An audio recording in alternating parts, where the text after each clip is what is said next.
fight we will, ladies and gentlemen. This is Shady Groove coming in today for In the Matrix here on the In the Matrix channel. It is almost 1 p.m. on the East Coast and 10 a.m. here on the West Coast.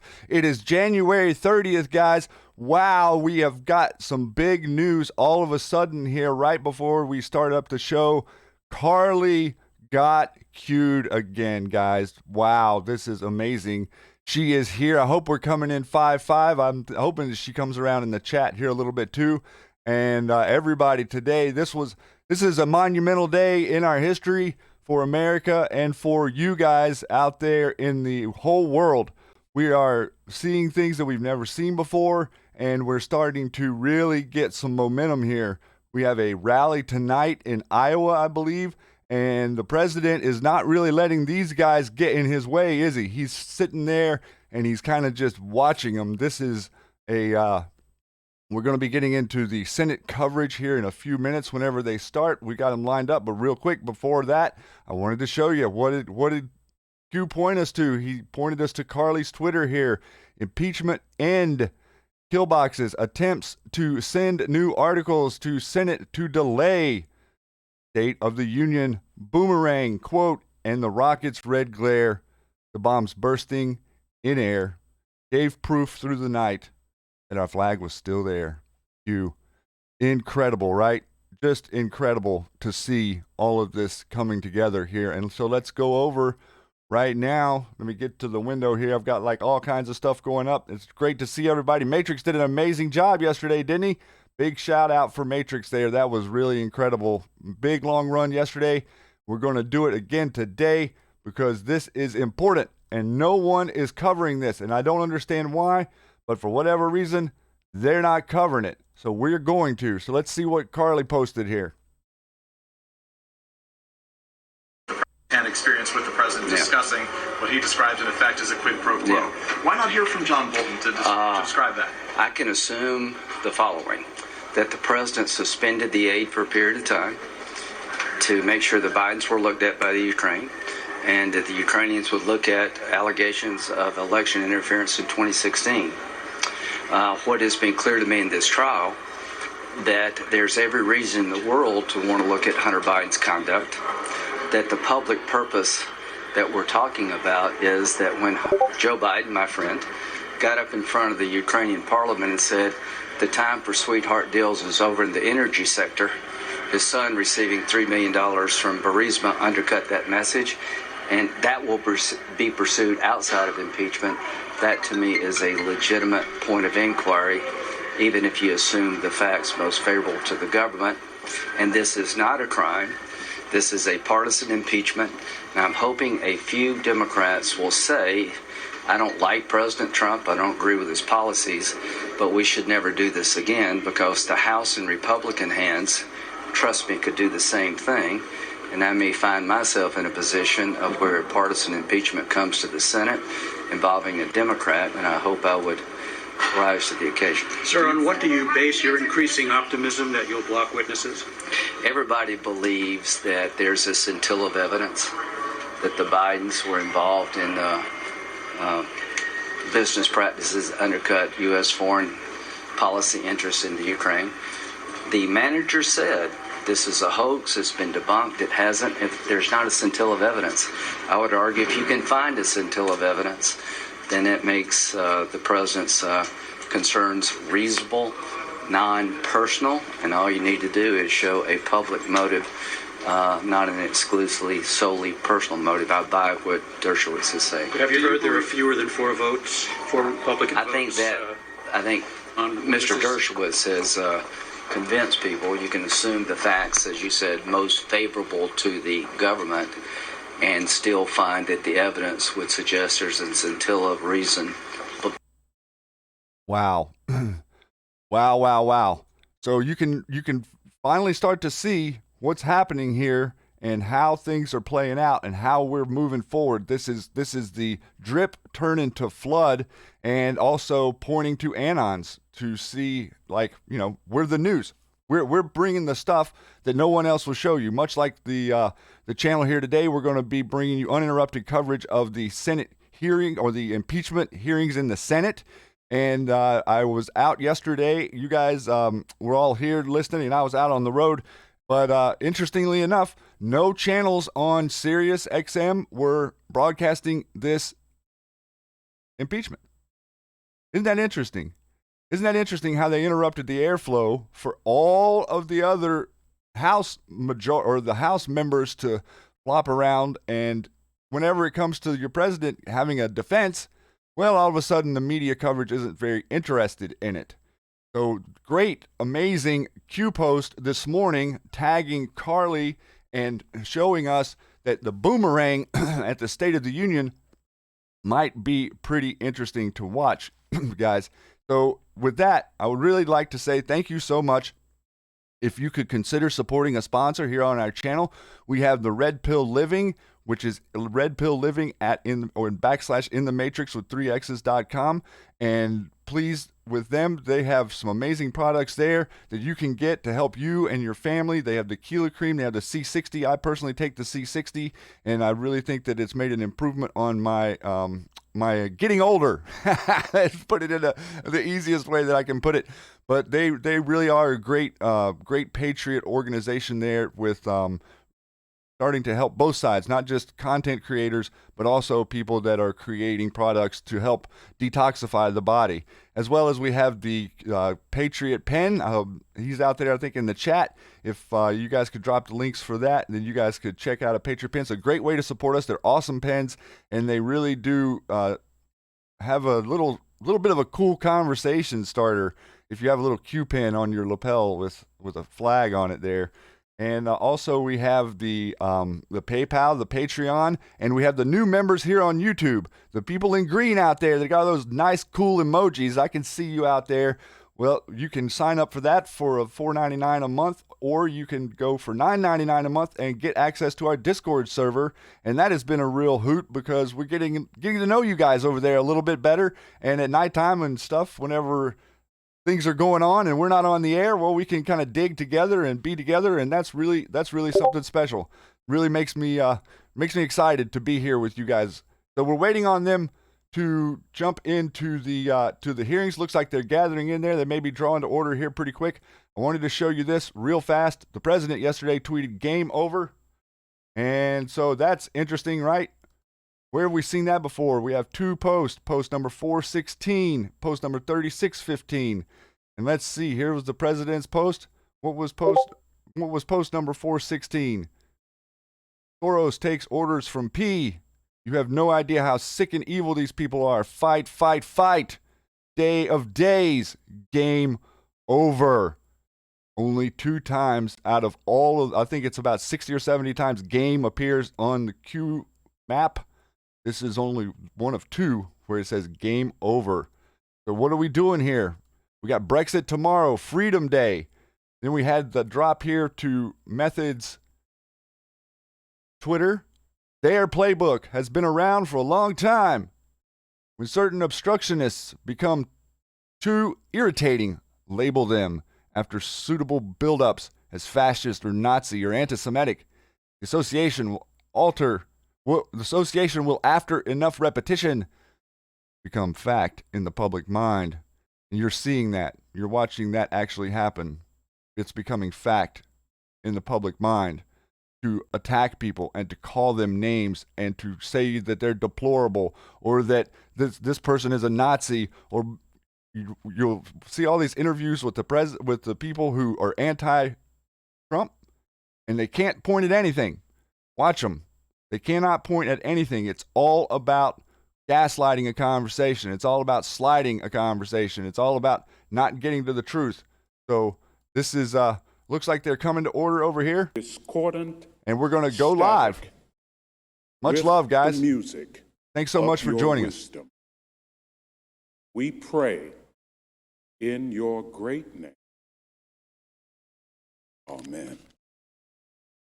Please join me in reciting the Pledge of Allegiance to the flag. Allegiance to the flag of the United States of America and to the republic for which it stands, one nation under God, indivisible, with liberty and justice for all.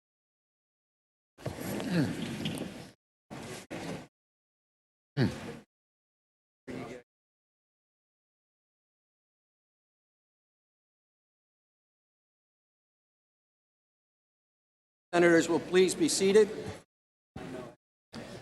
If there is no objection, the journal of proceedings of the trial are approved to date. The Deputy Sergeant-at-Arms will make the proclamation. Hear ye, hear ye, hear ye. All persons are commanded to keep silent on pain of imprisonment while the Senate of the United States is sitting for the trial of the articles of impeachment exhibited by the House of Representatives against Donald John Trump, President of the United States. Mr. Chief The Justice. Majority Leader is recognized. Senate will conduct another question and answer period today. We were able to get through nearly 100 questions yesterday. Senators posed constructive questions and the parties were succinct and responsive. So I'd like to compliment all who participated yesterday. We will again break every 2 to 3 hours and look to take a break for dinner around 6:30. We've been respectful of the Chief Justice's unique position in reading our questions, and I want to be able to continue to assure him that that level of consideration for him will continue. Mr. Chief Justice. Oh, the Senator from Washington. Mr. Chief Justice, I send a question to the desk for the House managers. Thank you.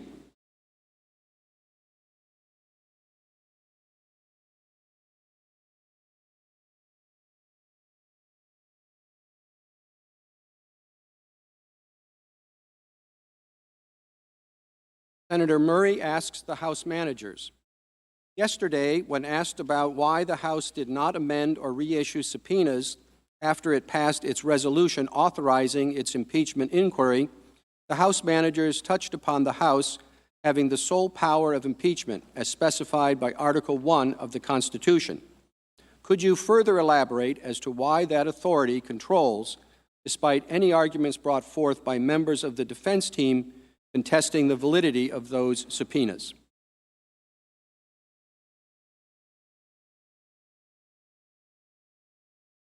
Chief Justice and Senators, that's a good question.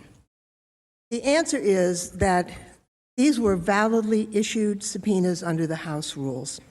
The White House argument to the contrary is wrong, and it would have profound negative implications for how Congress and our democracy function.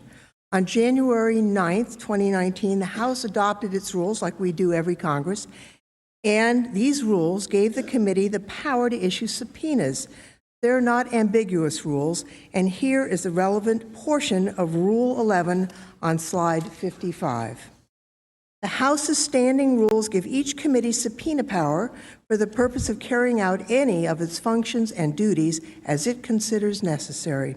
This investigation began on September 9th, before the Speaker's announcement on September 24th that it would become part of the impeachment inquiry umbrella. The President doesn't dispute that the subpoenas issued by these committees were fully within their respective jurisdiction. The argument is that somehow, by declaring that this investigation also falls under an inquiry to consider articles of impeachment, which gives Congress actually greater authority, that somehow it nullifies the traditional oversight authority, and this just doesn't make any sense. Now, the President counters that we have to take a full vote on impeachment first because that's what's been done in the past. In the Nixon inquiry, however, the Judiciary Committee needed a House resolution to delegate subpoena power, and that's different than the committee standing rules today. The President actually compels the opposite conclusion. Several federal judges have been investigated, impeached, and convicted in the Senate without the House having ever taken an official vote to authorize the inquiry, and a federal court recently confirmed there was no need for a formal vote of the full House to commence impeachment proceedings. But even assuming a House vote was necessary, there was a vote. The text of House Resolution 660 declared that the 6 investigative committees of the House were directed to continue their ongoing investigations as part of the existing House of Representatives inquiry and whether there was were sufficient grounds for the House of Representatives to exercise its constitutional power to impeach. And the committee report, which accompanies the resolution, specifically described the subpoenas that had been issued by the investigating committees and said, quote, all subpoenas to the executive branch remain in full force. So why didn't the House committee just reissue these subpoenas after the resolution? Short answer is they didn't need to. The subpoenas were already fully authorized. In any event, even after the resolution passed, the committees issued subpoenas to Mick Mulvaney, Robert Blair, 4 other witnesses, and the president continued to block those subpoenas. The argument about a full House vote really is just an excuse about President Trump's obstruction. The president refused to comply with the House subpoenas before the House vote and after the House vote. The only logical explanation is the one that President Trump gave us all along. He was determined to fight all the subpoenas because in President Trump's view, according to what he said, he can do whatever he wants. Now, that's not what the constitutional republic entrusted to us by the founders had in mind. This argument doesn't just apply to impeachment. It would apply to ordinary oversight investigations. And it doesn't just apply to the House. It would also apply to the Senate. By sanctioning the president's blanket obstruction, the Senate would be curtailing its own subpoena power in the future, as well as the House's. And the oversight obligation that we have, as we now know it, would be permanently altered. I yield back. Thank you, Ms. Manager. Mr. Chief Justice. Senator from Kentucky. I have a question to present to the desk for the House Manager Schiff and for the President's Counsel.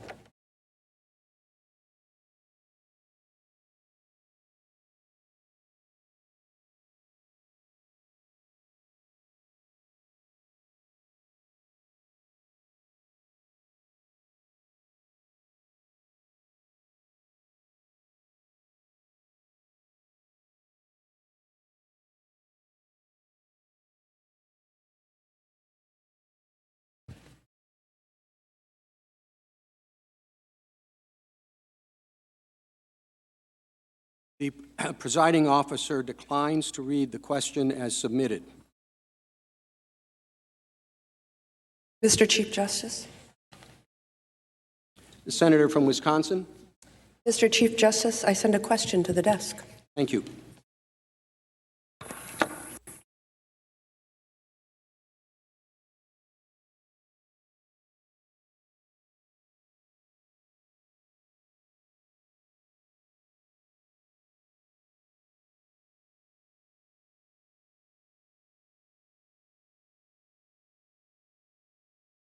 Question from Senator Baldwin is addressed to the House managers. Given that the White House counsel could not answer Senator Romney's question that asked for the exact date the President first ordered the hold on security assistance to Ukraine, what witness or witnesses could answer Senator Romney's question?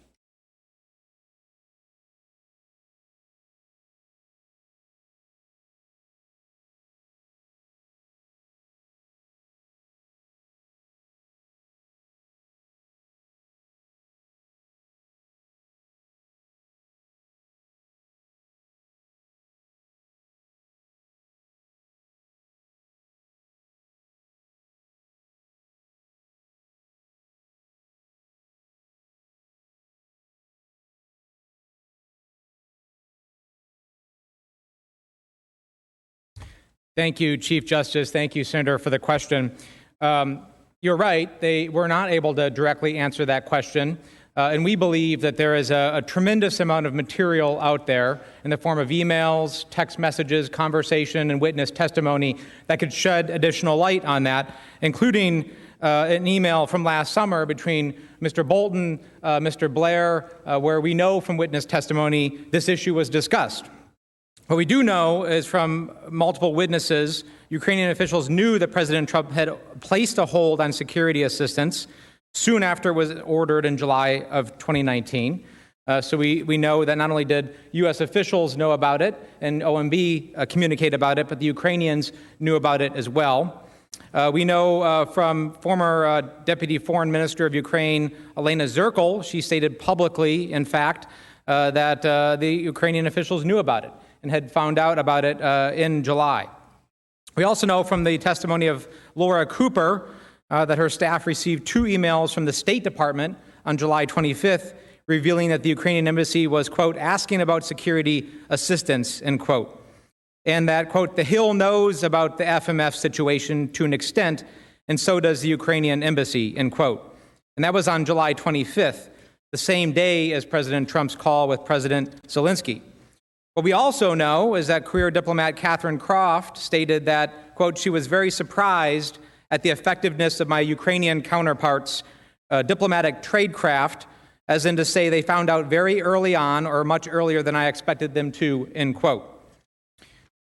We also know that Lieutenant Colonel Alexander Vidman testified that by mid-August he was getting questions from Ukrainians about the status of security assistance.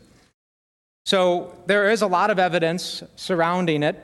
The administration continues to obstruct wholly our efforts to get the emails and correspondence that we have asked for. That obviously can be remedied by this body with the appropriate subpoenas, namely a subpoena to Ambassador Bolton to testify, and a subpoena to the State Department and Department of State and Department of Defense and others to actually provide that material.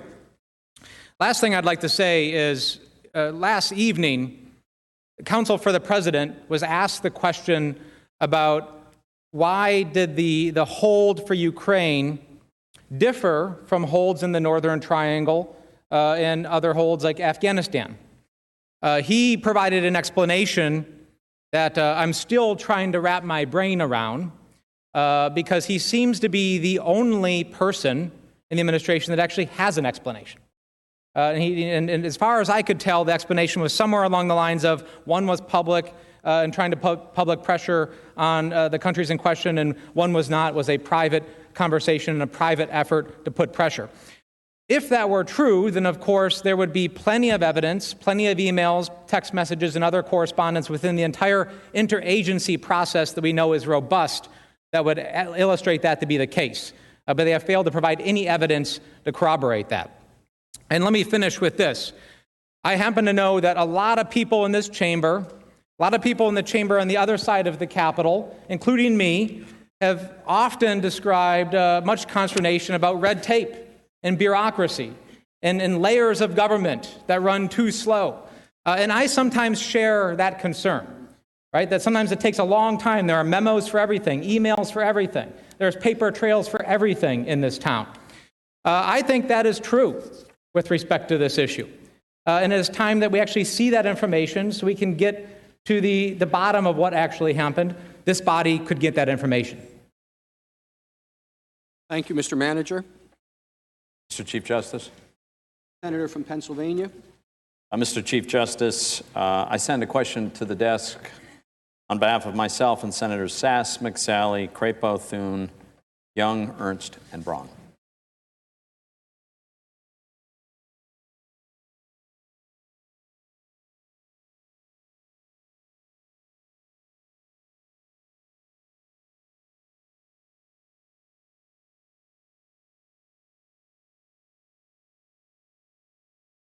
Question from Senator Toomey and other senators is for counsel for the President. Given that the election of the President is one of the most significant political acts in which we as citizens engage in our democratic system, how much weight should the Senate give to the fact that removing the President from office and disqualifying him from ever holding future federal office would undo that democratic decision and kick the President off the ballot in this year's election? Members of the Senate, one of the concerns that we've raised throughout this process over the last several months, going back to the time when the House was dealing with this in their various committees, is we're in an election year. There are some in this room that are days away from the Iowa caucuses taking place. So we're discussing the possible impeachment and removal of the President of the United States, not only during election season, in the heart of the election season. And I think that this does a disservice to the American people. Again, we think the basis upon which this is moved forward is irregular, to say the least. But I do think it complicates the matter for the American people, that we are literally at the dawn of a new season of elections. I mean, we're at that season now. And yet we're talking about impeaching a president. And I want to tie this into the urgency that was so prevalent in December with my colleagues, the managers. It was so urgent to move this forward that they had to do it by mid-December, before Christmas, because national security was at stake. And then they waited 33 days to bring it here. And now they're asking you to do all the investigation. Although they say they, proved their case, but still need more to prove it. Of course, we believe, and I want to be clear here, that their entire process was corrupt from the beginning, and they're just putting it on this body.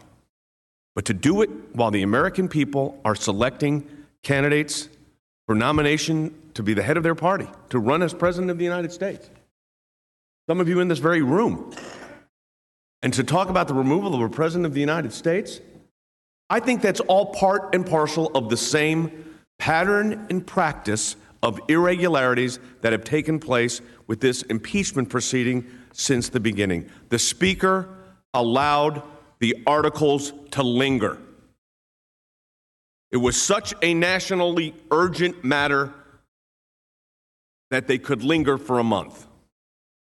So we think that this points to the exact problem what's taking place here, and that is, as my colleague, Mr. Cipollone, has said, this is really taking the vote away from the American people. Thank you, Mr. Chief Justice. Thank you, counsel. The senator from Montana. Mr. Chief Justice, I send a question to the desk for the House managers. Thank you.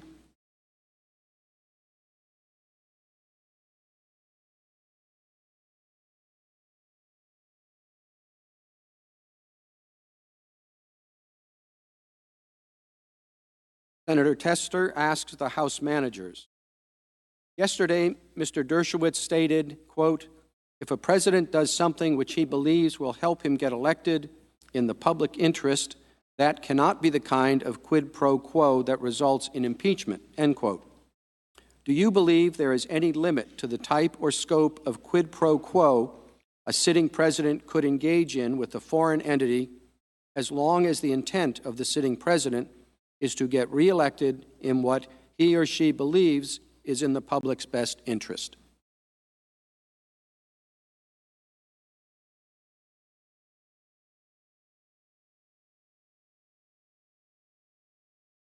Justice, Senator, there is no limiting principle to the argument that we heard last night from the President's team.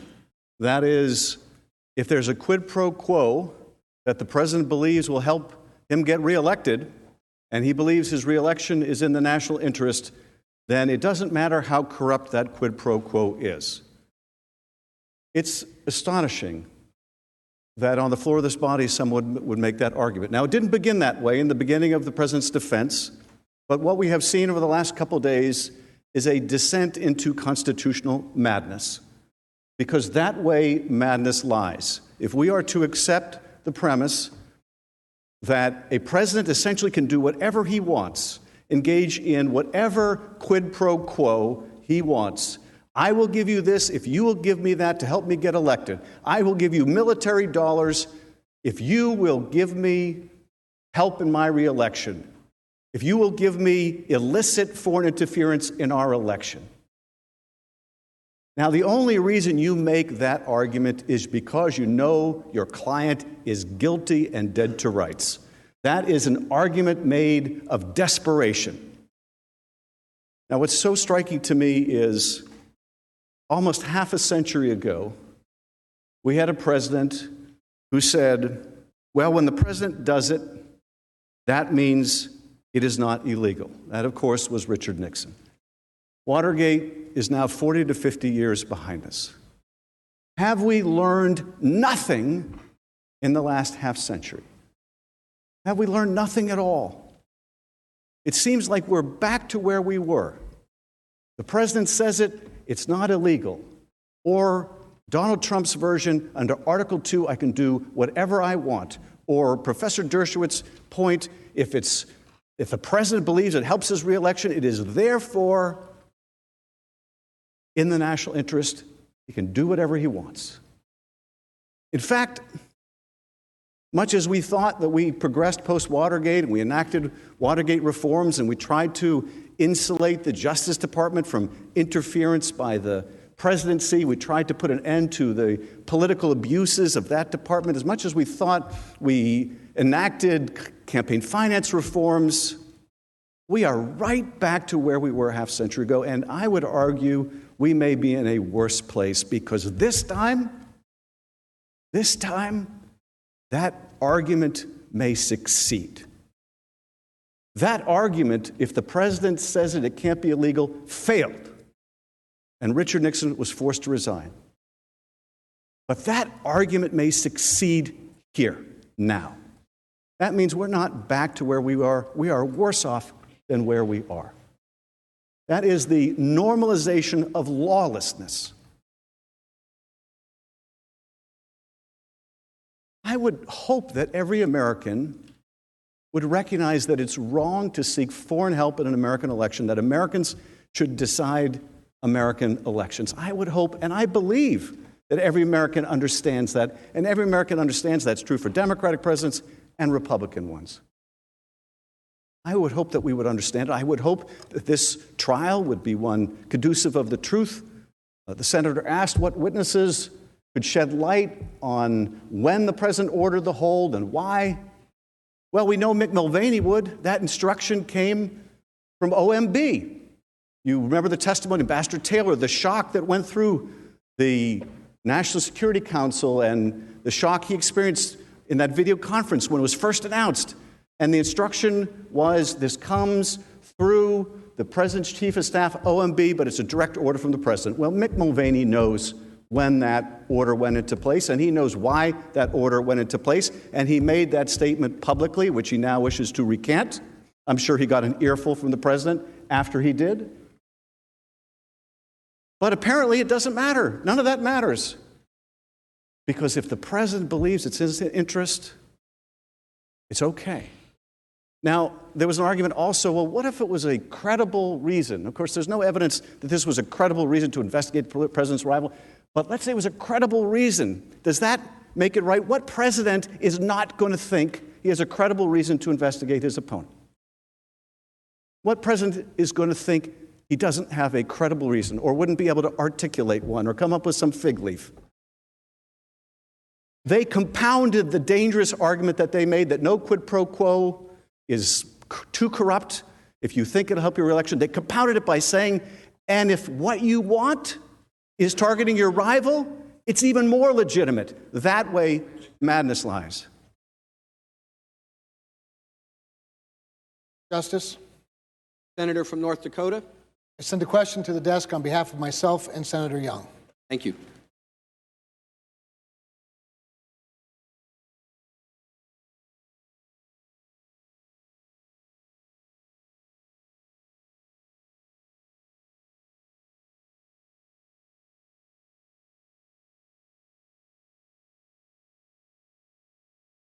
The question from Senator Kramer and Young is for the counsel for the president. Manager Schiff regularly states that if the president is innocent, he would agree to all of the witnesses and documents that the managers want. Is the president the first innocent defendant not to waive his rights?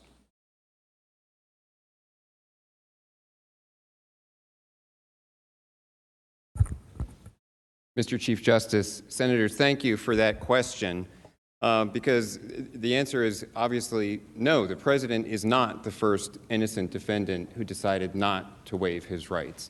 And I think it is striking and shocking that one of the arguments that has been repeatedly deployed by the House managers throughout these proceedings, we heard Manager Nadler say, only the guilty hide evidence. Only the guilty don't respond to subpoenas. And Manager Schiff say that this is not the way innocent people act. Well, of course, that's contrary to the very spirit of our American justice system, where people have rights, and asserting those rights cannot be interpreted as an indication of guilt. That is expressly forbidden by the laws and by the Constitution. And the Supreme Court explained in Bordenkircher versus Hayes, a case that's cited in our trial memorandum, that the very idea of punishing someone, which is what the House managers are attempting to do here with their obstruction of Congress charge, to say that if the president insists on the constitutional prerogatives of his office, if the president insists that, like virtually every president, at least since Nixon, and some going beyond further back to that, he's going to assert the immunity of his senior advisors to compelled congressional testimony. If he's going to assert those rights grounded in the separation of powers and essential for protecting constitutionally based executive branch confidentiality interests, we're going to call that obstruction of Congress and impeach him.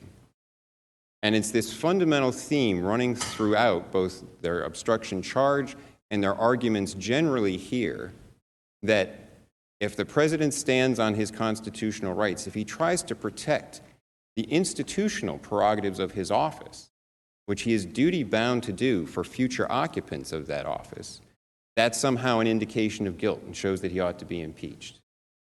And that's fundamentally antithetical to the American system of justice and to our principles of due process, to our principles of acknowledging that rights can be defended, that rights exist to be defended, and asserting those rights cannot be treated either as something punishable or as evidence of guilt.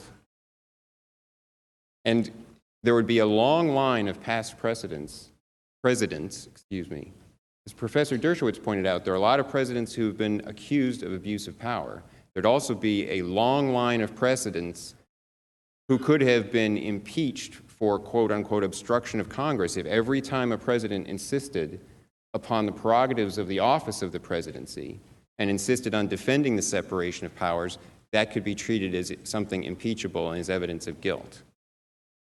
President Obama himself refused to turn over a lot of documents to the House in the Fast and Furious investigation. His attorney general was held in contempt. But no one thought that that was an impeachable offense. So the concept of saying that when the president asserts constitutionally grounded prerogatives of his office, that is evidence of guilt, is a completely bogus assertion. It's contrary to all the principles of our American justice system and to fundamental principles of fairness, and it ought to be rejected by this body. Thank you. Thank you, counsel. Mr. Chief Justice. The senator from Alabama. Thank you, Mr. Chief Justice. I send a question to the desk. Thank you.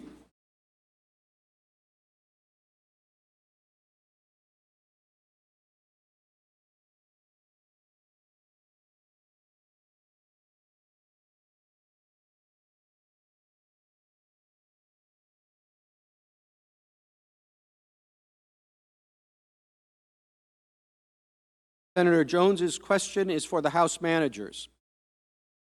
Aside from the House's constitutional impeachment authority, please identify specifically which provision or provisions, if any, in the House rules or a House resolution authorize the subpoenas issued by the House committees prior to the passage of House Resolution 660.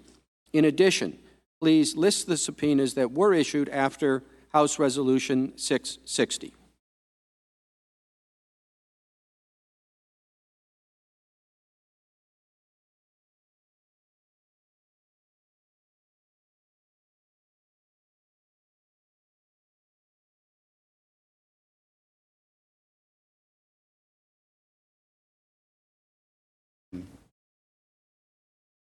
Specifically, the subpoenas that went out after the passage of the House resolution were a subpoena to John Eisenberg, a subpoena to Brian McCormick,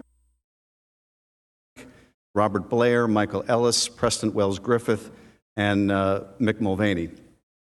But let me underscore something that my colleague, Manager Lofgren, had to say. And let me break this down, if I can, in very practical terms.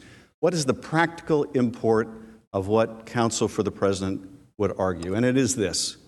Let's say that a Democrat is elected in November. And let's say that any one of you that chair a committee in the Senate determine that you think that the next president has engaged in something questionable, maybe even some wrongdoing, and you begin an investigation. And I would imagine that your Senate rules, like our House rules, and it's House Rule 10, Senator, that has the specific language authorizing the issuance of subpoenas as a part of our normal oversight responsibility. That power didn't exist at the time of Watergate, so they had to have a separate resolution.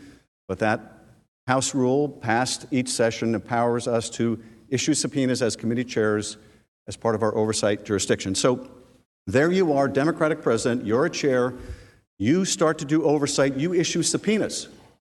You start to learn more, and what you learn becomes more and more concerning. And you issue more subpoenas. And the administration, in an effort to cover up their misconduct, says, we're not going to comply with any of your subpoenas. We're going to fight all subpoenas. And they come up with one bad faith excuse after another as to why they don't have to comply. And as you investigate further and you're able to overcome the wall of obstruction, then you begin an impeachment inquiry. And that leads to the passage of yet another resolution. They would argue to you that all the work you did before you determined that it merited potential impeachment must be thrown out, that they were perfectly empowered to obstruct you in your oversight responsibility, that you must begin with your conclusion. You must begin with the conclusion that you are prepared to impeach the president before you issue a single subpoena. Otherwise, they can say whatever you did before you got to that place should be thrown out. Now, we did not have the Justice Department do the initial investigation here. Why? Because Bill Barr turned it down. The same Attorney General mentioned in that July 25th call said there's nothing to see here. So there was no DOJ investigation. There was no special counsel investigation. It wasn't as if someone like Ken Starr handed us a package and said, here's the evidence. Now you can take up a resolution, an impeachment resolution, because we have done the investigative work. No, we had to do that work ourselves. And they would have you believe that any subpoena you issue as a part of your oversight responsibility, that down the road reveals evidence that leads you to embark on an impeachment inquiry, must be disregarded. That cannot and is not the law. It would render the oversight function meaningless. Court after court that has looked at the Congress's power to issue subpoenas have all reached the same conclusion, and that is, if you have the power to legislate, you have the power to oversee.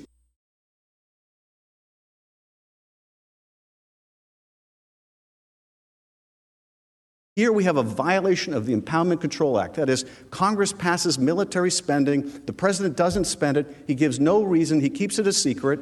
We're investigating that. That can't be more squarely within the oversight power of Congress to find out why aid we appropriated was not going out the door. They would say, you can't look into that unless you're prepared to impeach the president and announce it firsthand. That's the import of that argument. It would cripple your oversight capacity, and without your oversight capacity, your legislative capacity is crippled. That's the real world import of this legal window dressing.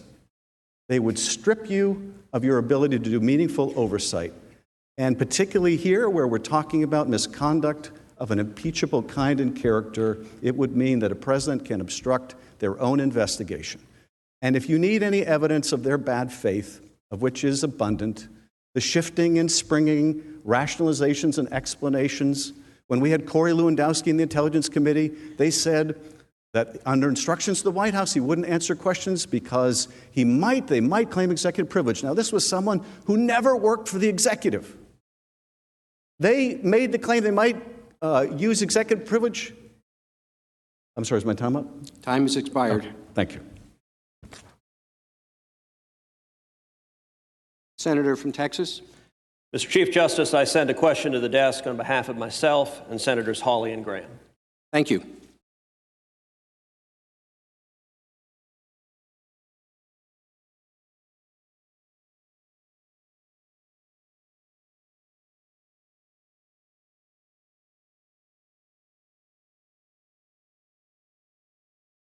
Question from Senator Cruz, along with Senators Hawley and Graham, is for both sides, the counsel for the President and the House managers. Yesterday, Manager Demings refused to answer whether Joe Biden sought any legal advice concerning his conflict of interest on Burisma, the corrupt Ukrainian company that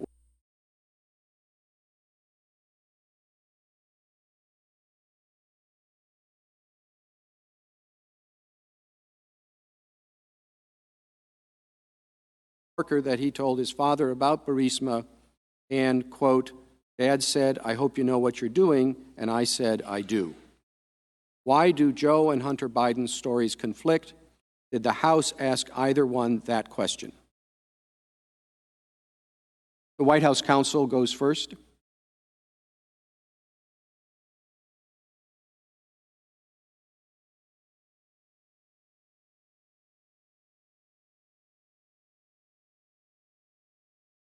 You heard our answer. I'm sorry, Chief Justice, Senators.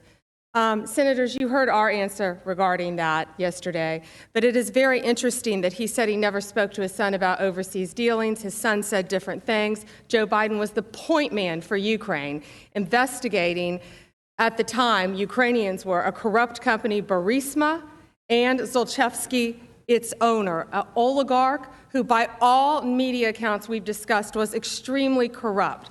Hunter Biden is paid $83,000 a month to sit on that board with no experience in energy, no experience in the Ukraine, doesn't speak the language, and we clearly know that he had a very fancy job description, and he did none of those things. He attended 1 or 2 board meetings, one in Monaco, and then he went on a fishing trip with Joe Biden's family in Norway. The entire time, Joe Biden knows that this oligarch is corrupt. Everyone knows that. There are news reports everywhere. No one will dispute that. In fact, it raised eyebrows worldwide. But the vice president, by his account, never once asked his son to leave the board. We wouldn't be sitting here if he did. He never asked his son to leave the board. Instead, he started investigating the prosecutor who was going after Burisma and this corrupt oligarch, who they say was corrupt even by oligarch standards, who had fled the country, living in Monaco. He does not ask him to leave the board. He does the opposite. In 2015, what does he do? We know by reports he has close contact with President Poroshenko. He travels to Ukraine twice. He links it to the fire. He links the aid to the firing. Same thing in 2016 at a White House meeting. Links the aid to the firing of the prosecutor. Calls him 4 times in the 8 days up to leading to the prosecutor. The prosecutor investigating Hunter Biden, yet he never says that. All cases closed. Days before Biden leaves office, he jokes to Poroshenko that he may have to call him every couple weeks to check in. Hunter Biden stays on that board for 3 years. 3 years. Then we hear the video of Joe Biden bragging about firing the prosecutor, linking it to aid. Then we have the 6-minute phone call. Mr. Chief Justice. Oh, there's the other I'm half. sorry. The House managers have 2.5 minutes.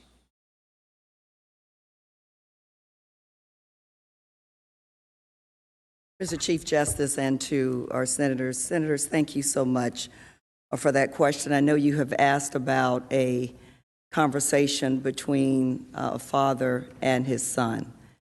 And what I can tell you, probably like just about everybody in this chamber, there are probably some conversations that I can't repeat to you about my conversations with my son. So I don't know the answer to your question, Senator, what that exact conversation was. But what I can tell you is this. If we are serious about why we are here, and I have no reason to doubt that we are, if we are serious about seeking the truth, because the truth matters, not just for those who have paid the price in our history to form a more perfect union and protect our democracy, but it's important for our future. And in this case, if we're serious about that, then I can tell you this, that we are serious then about hearing from fact witnesses. Looking at the Bidens, no matter how many times we call their name, we have no evidence to point to the fact that either Biden has anything at all to tell us about the president shaking down a foreign power to help him cheat in the next election. The precious election, trying to steal each individual in this country's vote. I don't believe either Biden has any information about that, but let me tell you who I think does. Maybe we should call Ambassador Bolton. If we're serious about the truth, maybe we should call him because we have a good idea about what he might say. Or what about Mr. Mulvaney, who had day-to-day contact with the principal in our investigation, the President of the United States? That's not good enough. Well, what about, the question was asked about when did we know? Or when did the President first put the hold on? Well, we do have reports that say on June 19th of 2019, Mr. Blair personally instructed the director of OMB to hold up security assistance from Ukraine over a month before the infamous July 25th call. So, thank you, Mr. Chief Justice. Mr. Chief Justice, I send a question. The senator from Nevada. I send a question to the desk. Thank you.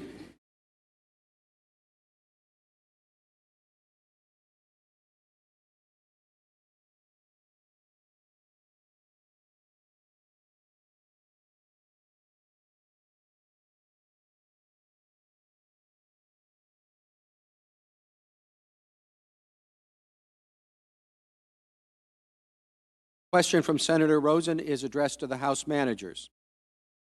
Over the course of your arguments, you have tried to make a case that the President put his personal interests over those of the nation, risking our national security in the process.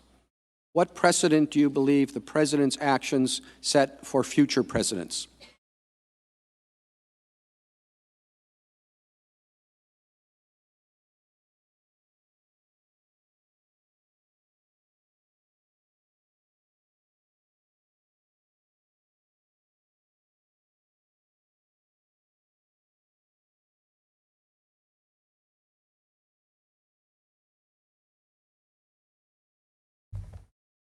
Mr. Chief Justice, Senator, thank you for that question. It's one that I've wanted to answer for some time now. You've heard me speak before about some of my personal experience and service to the country, and one thing that experience has taught me is that we are strong not just because of the service and the sacrifice of our men and women in uniform, which is extreme and pure in all of its sense, and something that I think everybody in this chamber actually appreciates and respects. But we are also strong because we have friends.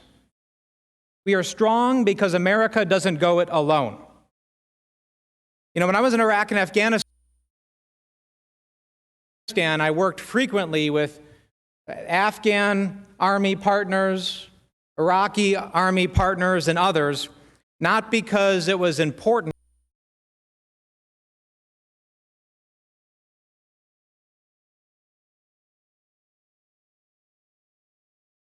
if they feel like we are not a reliable and predictable partner, if they feel like the American handshake isn't worth anything, then they will not stand by us. They will not stand by us. And for over 70 years, since the end of World War II, the partnerships, the alliances that we have built, that we have strived to create, that has ushered in an unprecedented period of peace and prosperity throughout the world, will start to fray, because the American handshake will not matter. Ukraine has started to learn that. Our 68,000 troops throughout Europe deserve better, because every day they get up and they do their job, the job that we have asked them to do. And they rely on our consistency, our predictability. They rely on the interest being in the national interest, not the whims and the personal interest of the president, whether that be President Trump or any other president. It will continue to call into question our broader alliances. And it will send a message that the American handshake doesn't matter. We have a slide that shows the evolution of some of the different arguments that we've seen on the other side that I think is important to see.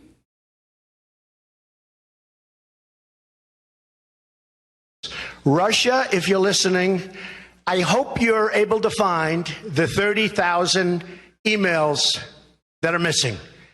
I think you will probably be rewarded mightily by our press. Let's see if that happens. Campaign this time around, if foreigners, if Russia, if China, if someone else offers you information on an opponent, should they accept it or should they call the FBI? I think maybe you do both. I think you might want to listen. There's nothing wrong with listening. If somebody called from a country, Norway, we have information on your opponent. Oh, I think I'd want to hear it. You want that kind of interference in our elections? It's not an interference. They have information. I think I'd take it. Let's move to the third excerpt that I mentioned related to Vice President Biden.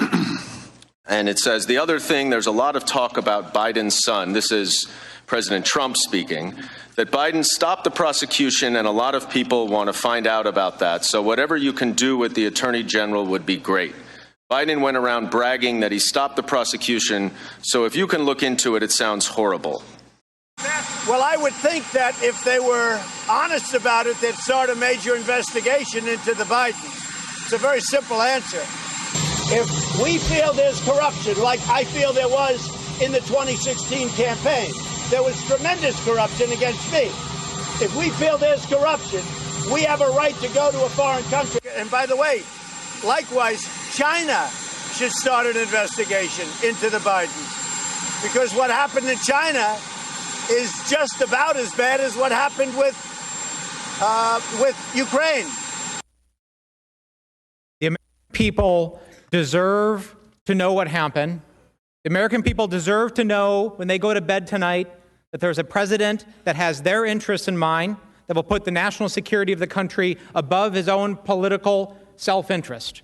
The American people deserve answers, and yes, it is still a good time to call Ambassador Bolton to testify. Thank you, Mr. Manager. Senator from Ohio. Mr. Chief Justice, I send a question to the desk on behalf of myself, Senators Toomey, Cornyn, Crapo, Ernst, and Moran. Thank you.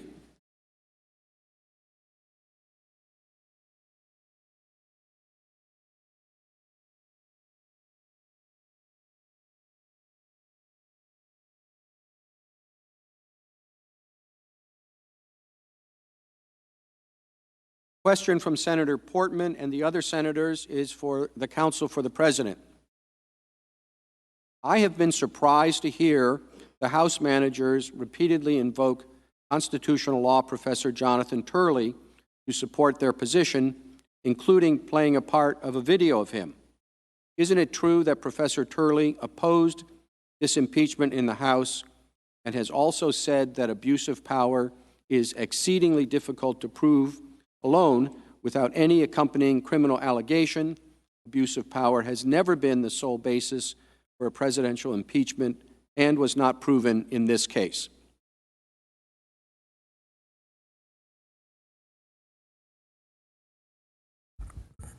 Mr. Chief Justice, Senators, thank you for that question. And that is exactly correct. Professor Turley was very critical of the entire process in the House and of the charges that the House Democrats were considering here, both the abuse of power charge and the obstruction charge.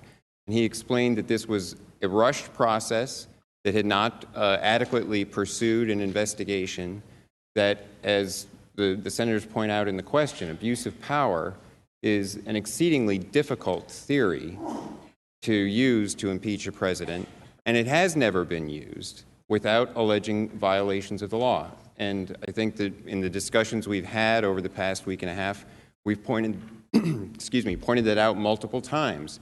Every presidential impeachment in our history, including even the Nixon impeachment proceedings, which didn't actually lead to an impeachment, have used charges that include specific violations of the law and the criminal law.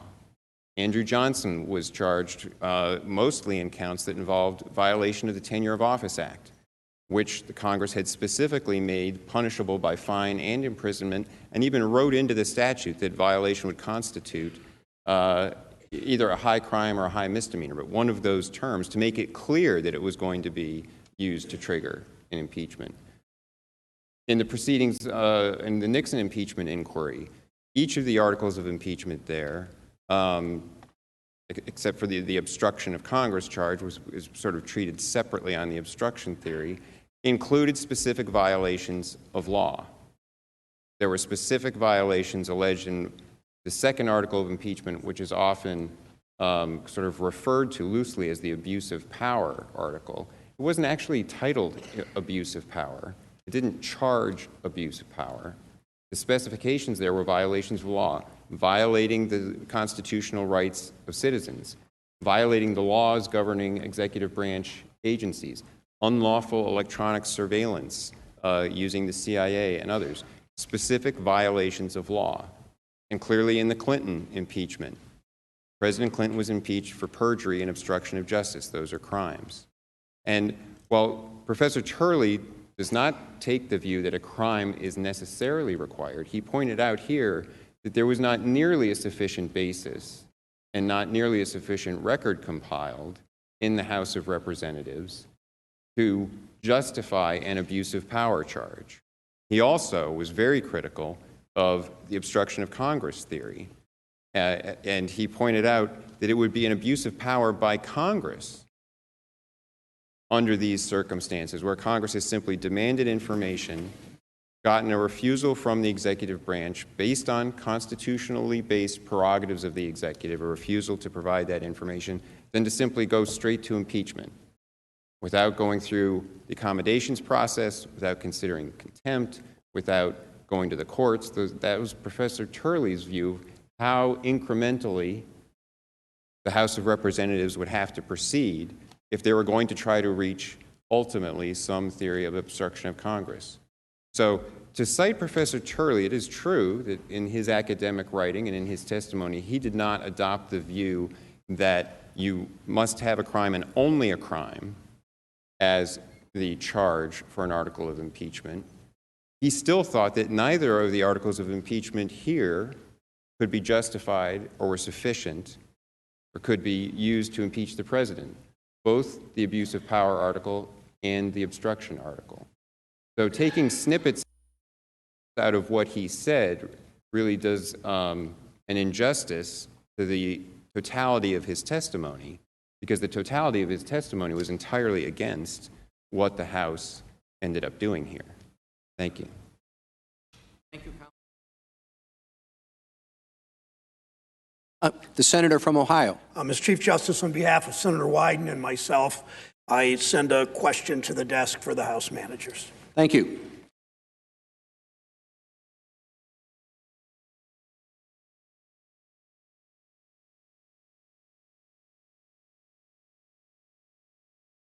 Senator Brown and Wyden ask the following question for the House managers. During yesterday's proceedings, the President's counsel failed to give an adequate response to a question related to whether acceptance of information provided by a foreign country to a political campaign or candidate would constitute a violation of the law, and whether offers of such information should be reported to the FBI. FBI Director Christopher Wray, who was appointed by President Trump, has said, quote, "If any public official or member of any campaign is contacted by any nation state or anybody acting on behalf of a nation state about influencing or interfering with our election, then that is something that the FBI would want to know about," end quote. "And we'd like to make sure people tell us information promptly so that we can take the appropriate steps to protect the American people," end quote. If President Trump remains in office, What signal does that send to other countries intent on interfering with our elections in the future? And what might we expect from those countries and the President?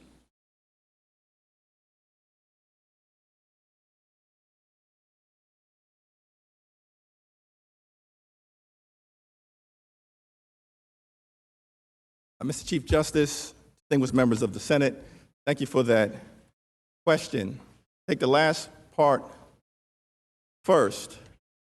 It would send a terrible message to autocrats and dictators and enemies of democracy and the free world for the president and his team to essentially put out there for all to consume that it's acceptable in the United States to solicit foreign interference in our free and fair elections or accept political dirt, simply to try to cheat in the next election. I was certainly shocked by the comments from the President's Deputy White House Counsel yesterday, right here on the floor, when he said, "I think the idea that any information that happens to come from overseas is necessarily campaign interference is a mistake." No, it's wrong. It's wrong in the United States of America. He also added information that is credible that potentially shows wrongdoing by someone that happens to be running for office if it's credible information is relevant for the voters to know to be able to decide on who is the best candidate. This is not a banana republic. It's the Democratic Republic of the United States of America. It's wrong.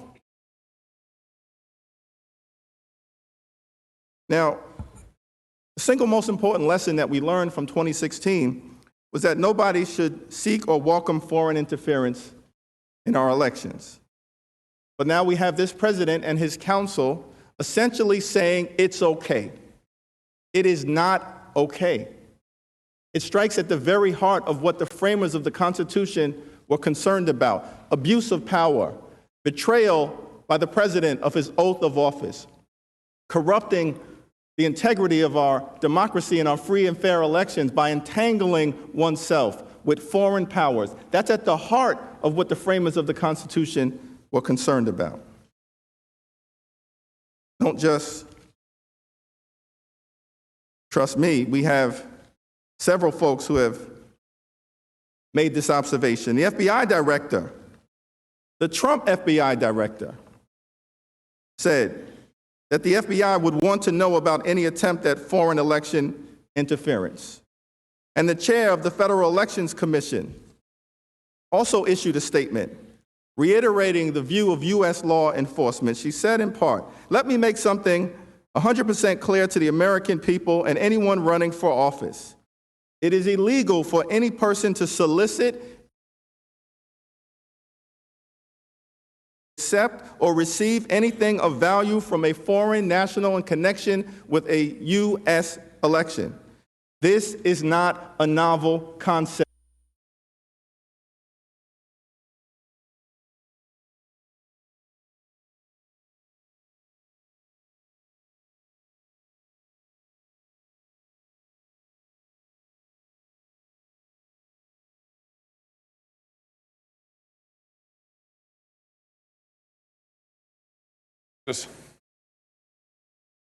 Senator from Missouri. I send to the desk a question on my own behalf and on behalf of Senator Lee. Thank you.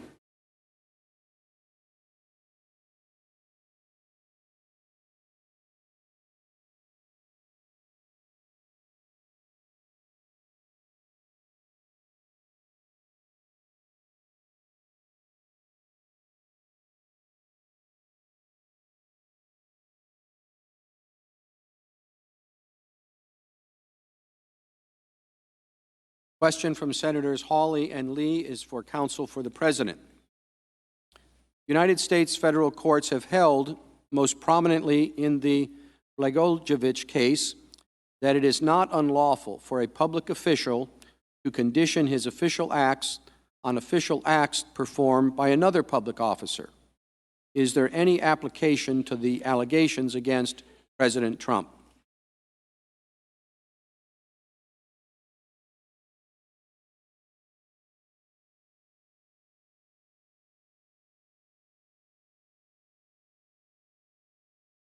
Mr. Chief Justice, Senators, thank you for that question. I think an important threshold point to make here is that we're not even in the realm of exchanging official acts because there's been no proof of a quid pro quo here. We're not in the realm of a situation where there's one official act being traded for another.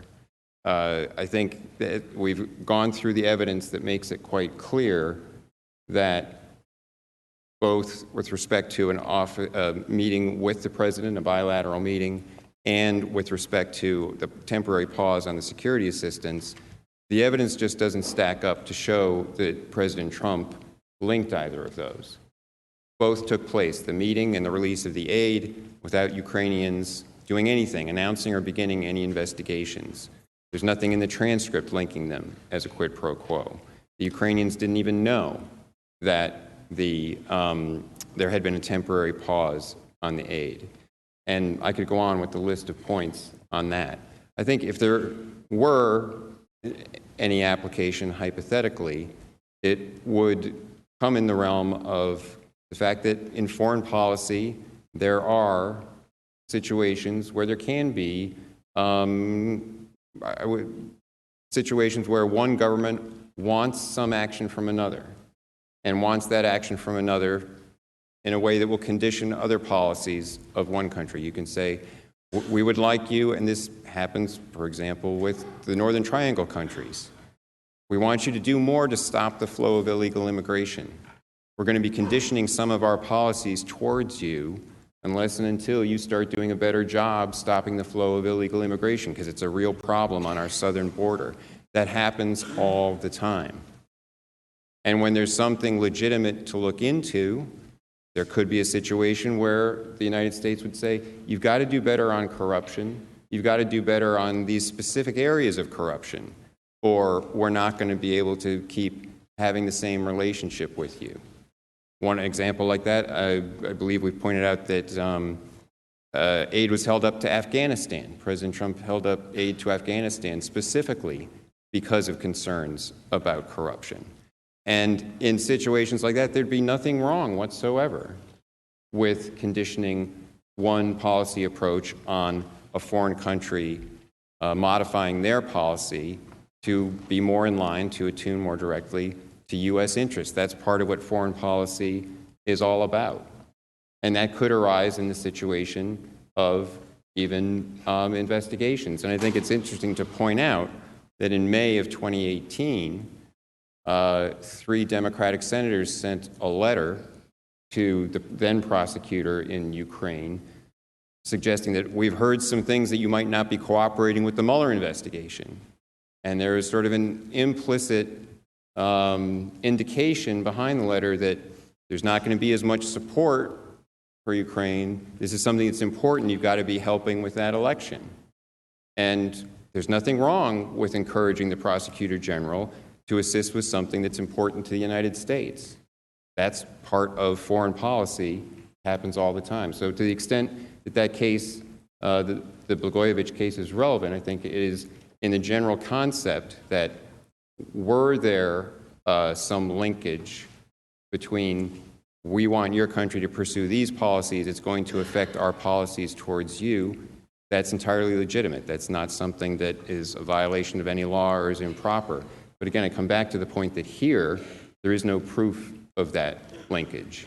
There is no proof that there was any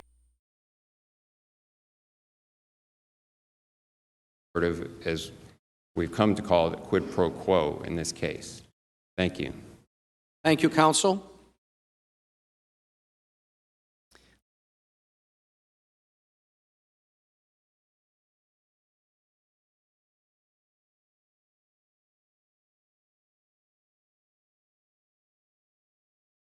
Chairman Schiff said the Ukraine scheme was expansive and involved many people. Is there any evidence that acting White House Chief of Staff Mick Mulvaney, Secretary of State Pompeo, Attorney General Barr, or anyone on the outside were involved in this scheme to withhold military aid or obstruction of Congress?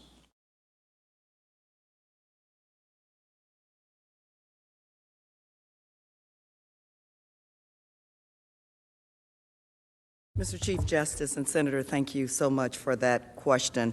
If we remember Ambassador Sondland's testimony where he said everyone was in the loop, well, we don't just have to take his word for it.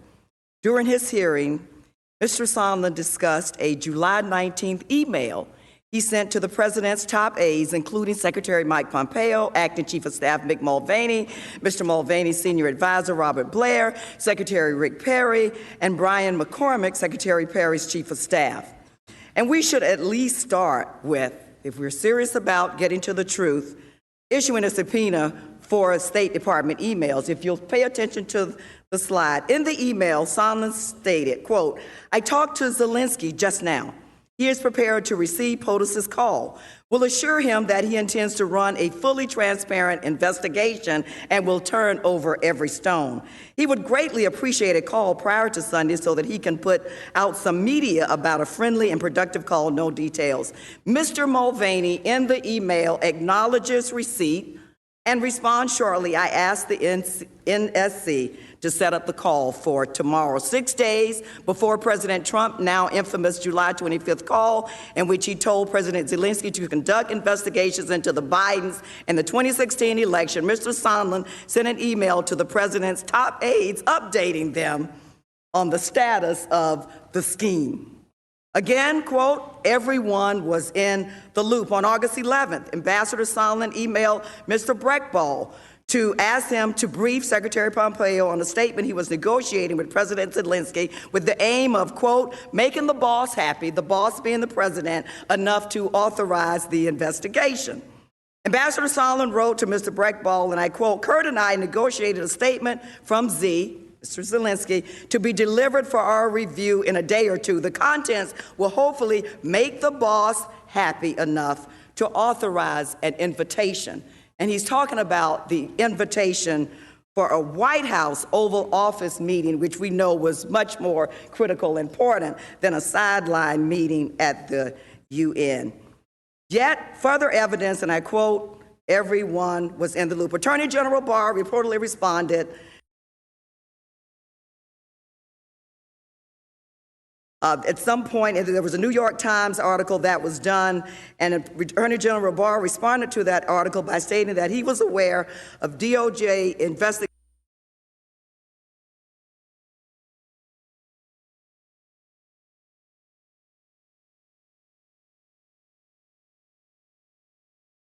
about the president abusing the power of his office for personal political reasons. Again, it proves that everybody was in the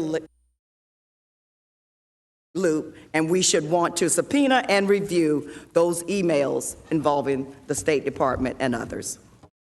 Thank you, Mrs. Manager. Mr. Chief Justice.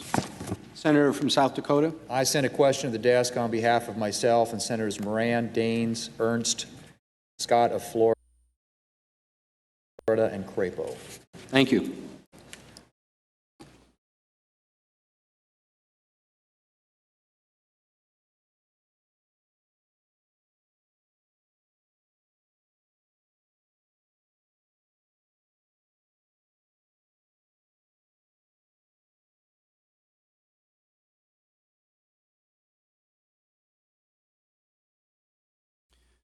Senator Thune and the other senators ask the counsel for the president. On March 6, 2019, Speaker Nancy Pelosi said, quote, "Impeachment is so divisive to the country that unless there's something so compelling and overwhelming and bipartisan, I don't think we should go down that path because it divides the country," end quote. Alexander Hamilton also warned in Federalist 65 against the, quote, "persecution of an intemperate or designing majority in the House of Representatives with respect to impeachment." In evaluating the case against the president, should the Senate take into account the partisan nature of the impeachment proceedings in the House?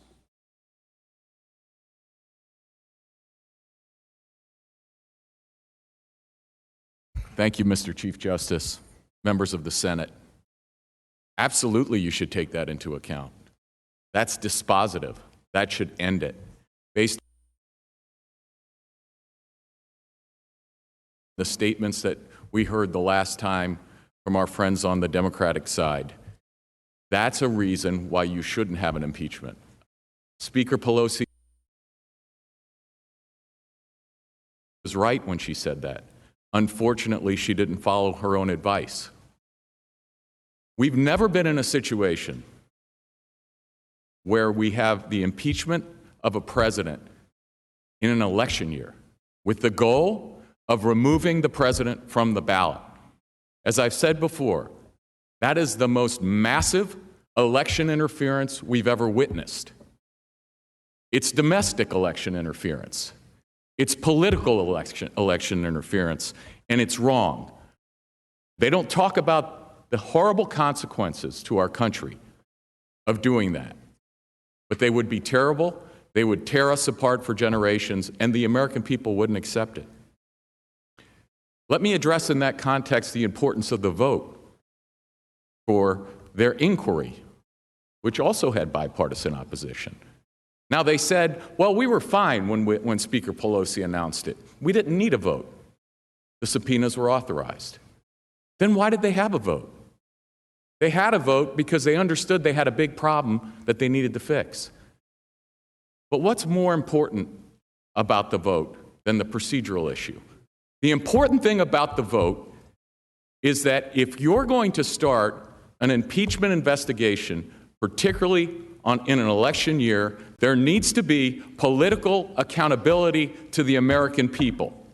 You can't just go have a press conference. If you're going to say that the votes of the American people need to be disallowed, that all of the ballots need to be torn up, then at the very least, you need to be accountable to your home district for that decision. And now they are. And now they are. And if the American people decide, if they're allowed to vote, if the American people decide that they don't like what's happened here, that they don't like the constitutional violations that have happened, that they don't like the attack on a successful president for purely partisan political purposes, then they can do something about it, and they can throw them out. That's why a vote's important. But we should never even consider removing the name of a president from the ballot on a purely partisan basis in an election year. Important? I'll say it's important for that reason alone, and for the interest of uniting our country. It must.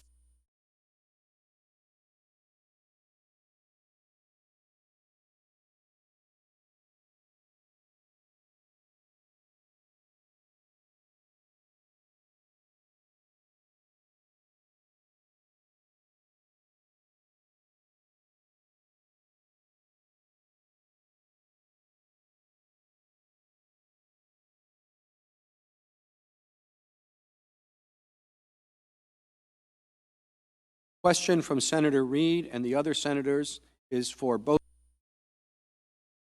parties, beginning with the House managers.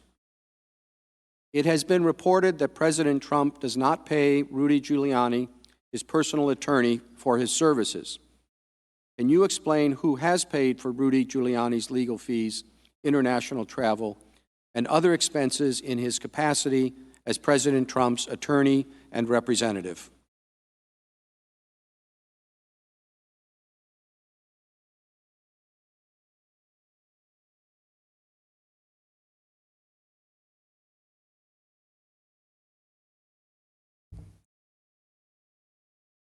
Short answer to the question is, I don't know who's paying Rudy Giuliani's fees. And if he is not being paid by the president to conduct this domestic political errand for which he has devoted so much time, if other clients are paying and subsidizing his work in that respect, it raises profound questions, questions that we can't answer at this point. But there are some answers that we do know. As he has acknowledged, he's not there doing foreign policy. So when counsel for the president says this is a policy dispute, you can't impeach a president over policy, what Rudy Giuliani was engaged in by his own admission has nothing to do with policy. It has nothing to do with policy. And let me mention one other thing about this scheme that Giuliani was orchestrating and the consequence of the argument that they would make that its quid pro quos are just fine. Let's say Rudy Giuliani does another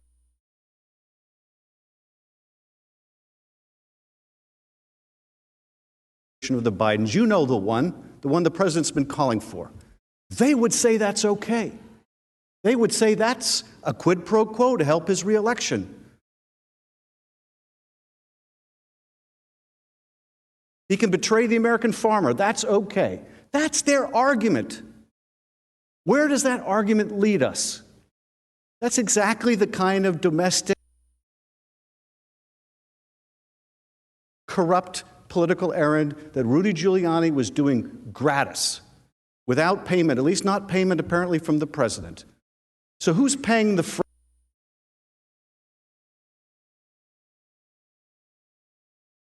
for it?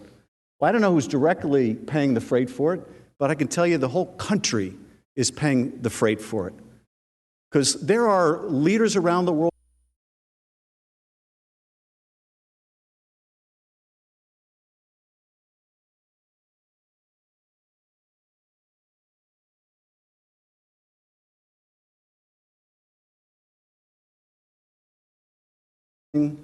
lawlessness of the kind that Rudy Giuliani was engaged in. Thank you. I'm sorry, your time has expired. Counsel? Came out of the manager's mouth. Open for business. I'll tell you who was open for business. You know who was open for business? When the Vice President of the United States, who was charged by the then President of the United States with developing policies to avoid and assist in removing corruption from Ukraine, and his son was on the board of a company that was under investigation for Ukraine, and you're concerned about what Rudy Giuliani, the president's lawyer, was doing when he was over trying to determine what was going on in Ukraine? And by the way, it's a little bit interesting to me, and my colleague, the Deputy White House Counsel, referred to this. It's a little bit ironic to me that you're going to be questioning conversations with foreign governments about investigations when three members of the Senate, Senator Menendez, Senator Leahy, and Senator Durbin, sent a letter that read something quickly like this. They wrote the letter to the Prosecutor General of Ukraine. They said they're advocates, talking about the congressman, they're strong advocates for robust and close relationship with Ukraine, and we believe that our cooperation should extend to such legal matters regardless of politics, and their concern was ongoing investigations and whether the Mueller team was getting appropriate responses from Ukraine regarding investigations of what? The President of the United States. And you're asking about whether foreign investigations are appropriate? I think it answers itself. Thank you. Thank you, counsel.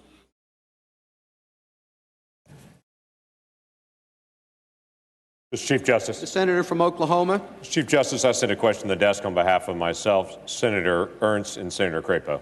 Thank you.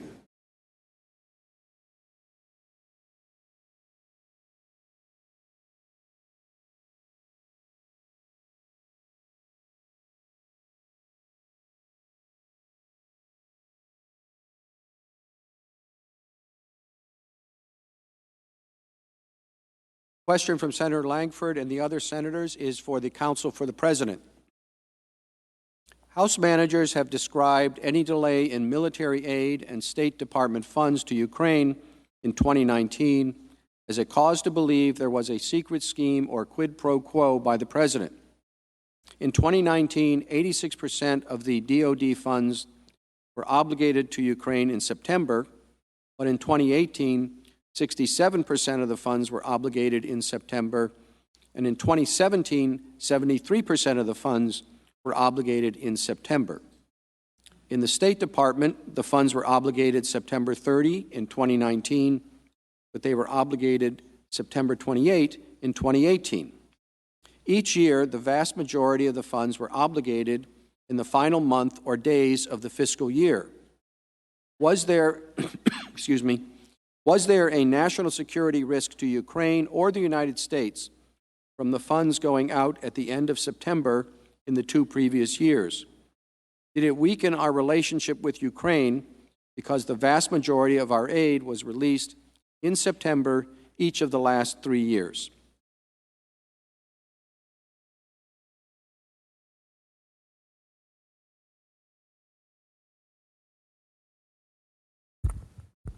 Mr. Chief Justice, Senators, thank you for that question. And the short, straightforward answer is there was no jeopardy to the national security interest of the United States from the timing of the release of this money. As the question indicated, the vast bulk of funds in each of the prior 2 fiscal years were also obligated in September. So the fact that the funds were released here on September 11th and obligated by the end of the fiscal year was consistent with the timing in past years. There was, and it's also the case that at the end of every fiscal year, there is some funding in this Ukrainian military assistance that doesn't actually make it out the door, that isn't obligated by the end of the fiscal year. We've heard the House managers point to the fact that Congress had to put something in the continuing resolution, a special provision, to get $35 million of the aid extended so it could be used in the next fiscal year. My understanding is that every fiscal year there's some amount of money. It's not always that same amount, but there's some amount of money that has to be done for every year because it doesn't get out the door by the end of the year.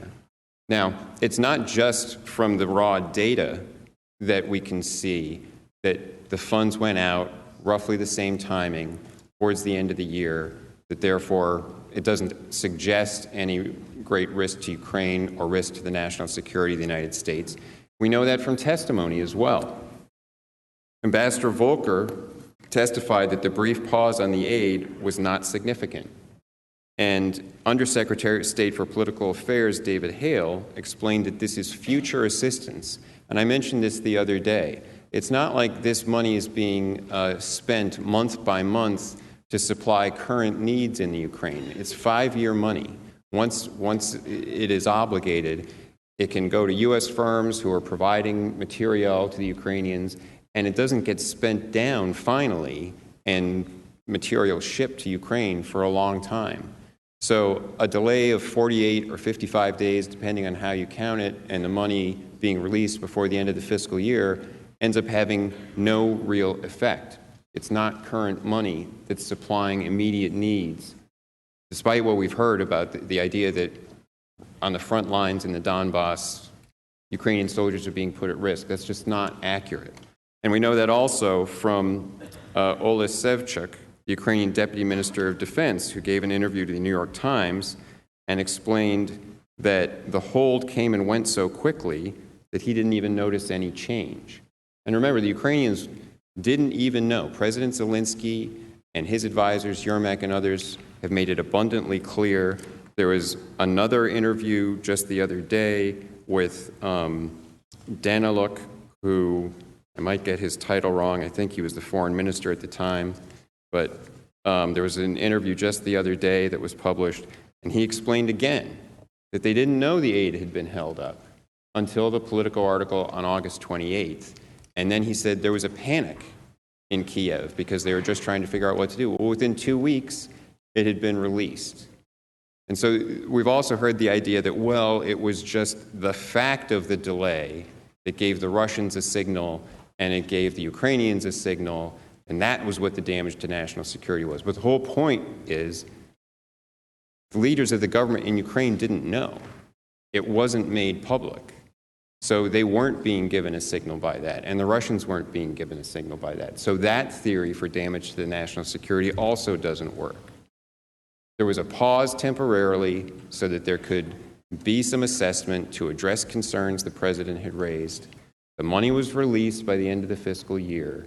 There was no damage to the national security, either in terms of material not being available to the Ukrainians or in terms of any signal sent to any foreign power.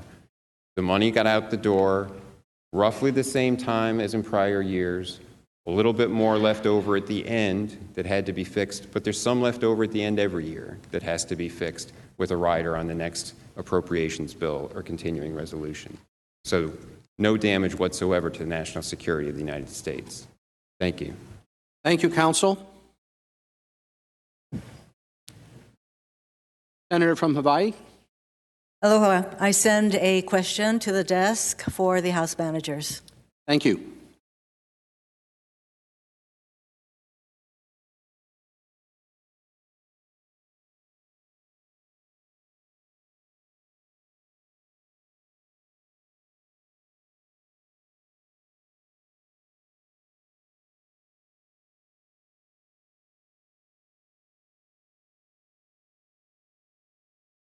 Question from Senator Hirono for the House managers reads as follows.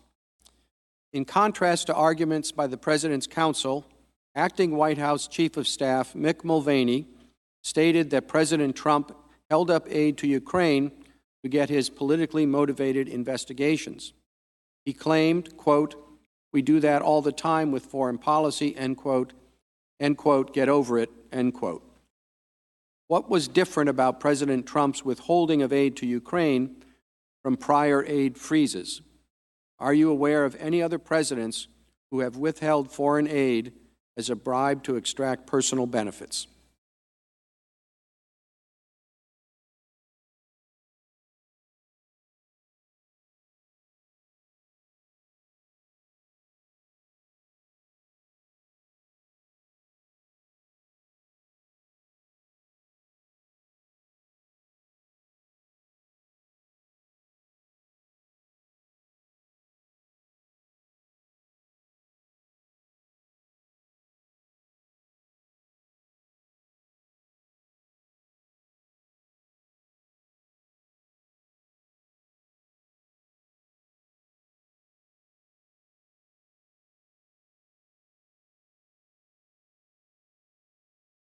Thank you, Senator. I'll respond to the question, but let me begin with something in the category of you can't make this stuff up. Today, while we've been debating whether a president can be impeached for essentially bogus claims of privilege for attempting to use the courts to cover up misconduct, the Justice Department, in resisting House subpoenas, is in court today and was asked, well, if the Congress can't come to the court to enforce its subpoenas, because as we know, they're in here arguing Congress must go to court to enforce its subpoenas, but they're in the court saying, Congress, thou shalt not do that. So the judge says, if the Congress can't enforce its subpoenas in court, then what remedy is there?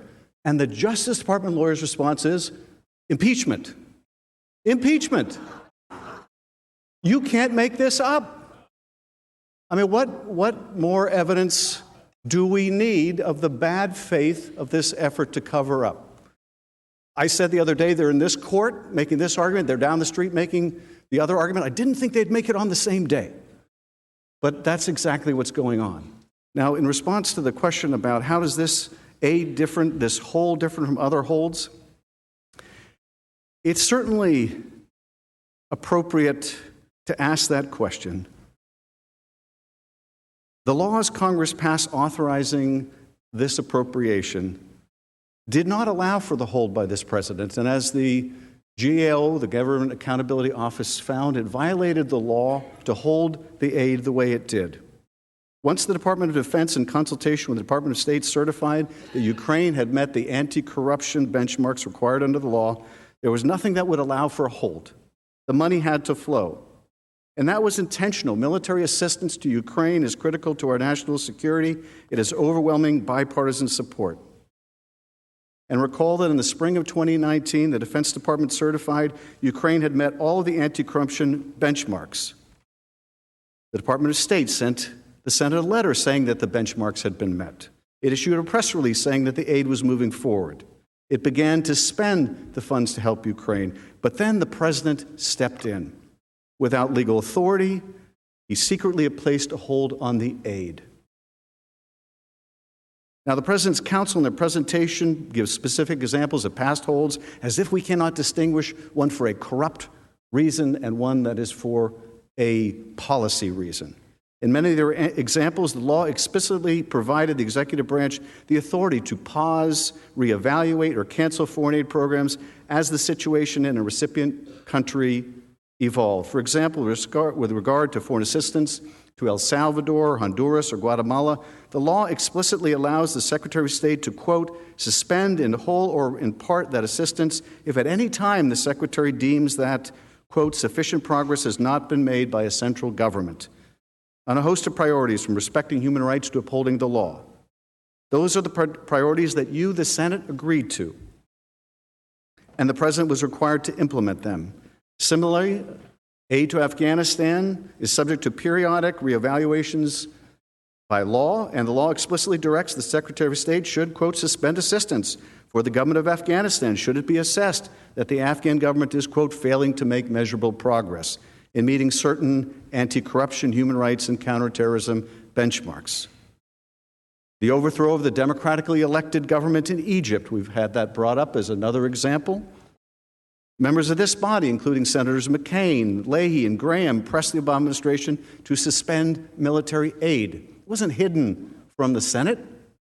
It was urged on the administration by the Senate. Senators pressed for that aid to be withheld because the law was clear in instances of a military coup, aid must be suspended. Senators McCain and Graham wrote an op-ed in the Washington Post, not all coups are created equal, but a coup is still a coup.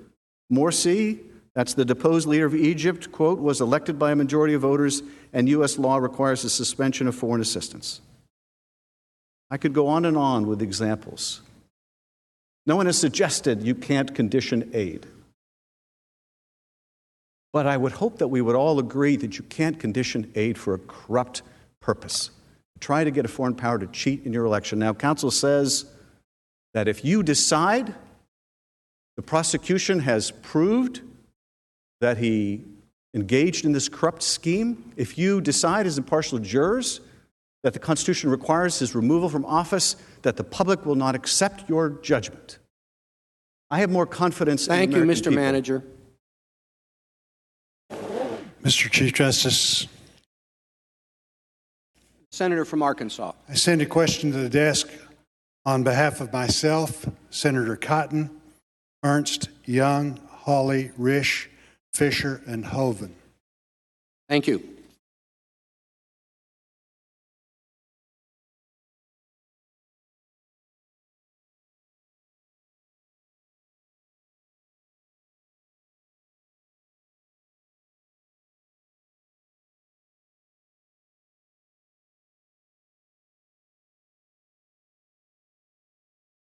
Senator Bozeman and the other senators pose a question to both sides.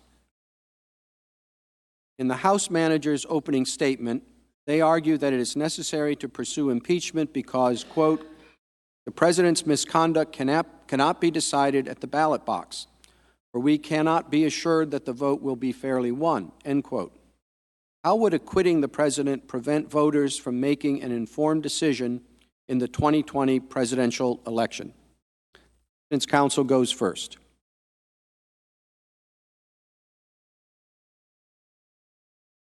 Thank you, Mr. Chief Justice, members of the Senate. That's exactly who should decide who should be president, the voters. All power comes from the people in this country. That's why you're here. That's why people are elected in the House. And that's why the president is elected. It's exactly who should decide the question, particularly in a case like this, where it's purely partisan. Here's the other thing. When we're talking about impeachment as a political weapon, they didn't tell you what they told the court over the holidays when they were waiting to deliver the impeachment articles. They went and told the court they're actually still impeaching over there in the House. Did you know that? They're actually still impeaching.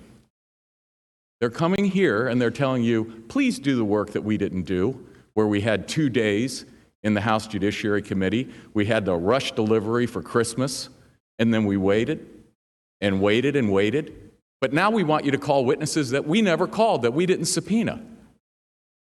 They want to turn you into an investigative body. In the meantime, they're saying, by the way, we're still doing it over there. We're still impeaching. And they want to slow down now. They don't want to speed up.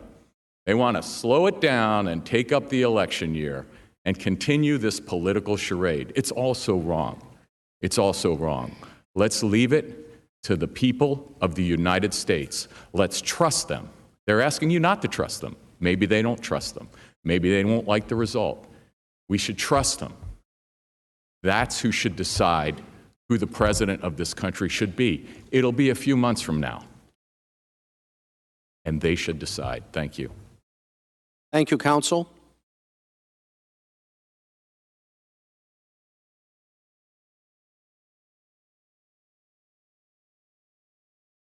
Chief Justice, Senator, I appreciate the question. President Trump must be removed from office because of his ongoing abuse of power, threatens the integrity of the next election. As we saw from the video montage, the president has made no bones about the fact that he is willing to seek foreign intervention to help him cheat in the next election. Now, counsel for the president says the next election is the remedy. It's not the remedy when the president is trying to seek to cheat in that very election. This is why the founders did not put a requirement that a president can only be impeached in their first term. Indeed, at that time, of course, there weren't term limits on the presidency.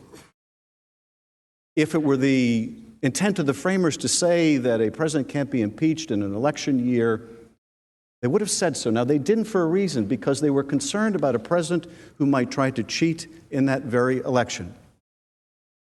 Now, counsel, as I was getting to a moment ago, made the argument, if you make the decision as impartial jurors that the president has violated the Constitution, he has abused his power, he should be convicted or removed from office, that the country will not accept it. I have more confidence in the American people than that. But I will assure you of this. If you make the decision that a fair trial can be conducted without hearing from witnesses, the American people will not accept that judgment. Because the American people understand what goes into a fair trial. And they understand that a fair trial requires both sides to have the opportunity to present their case. We would like to present our case. We'd like to call our witnesses. We'd like to rely on more than our argumentation.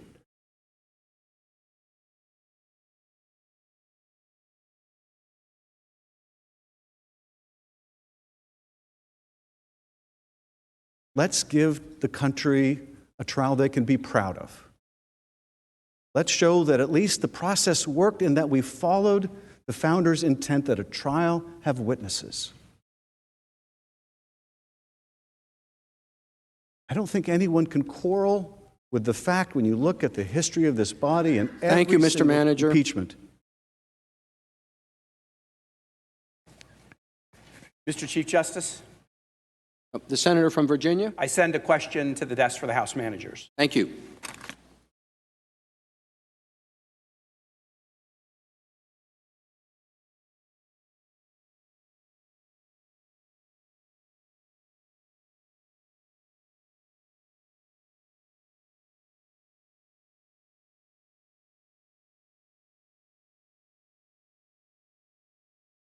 Question from Senator Kaine to the House managers.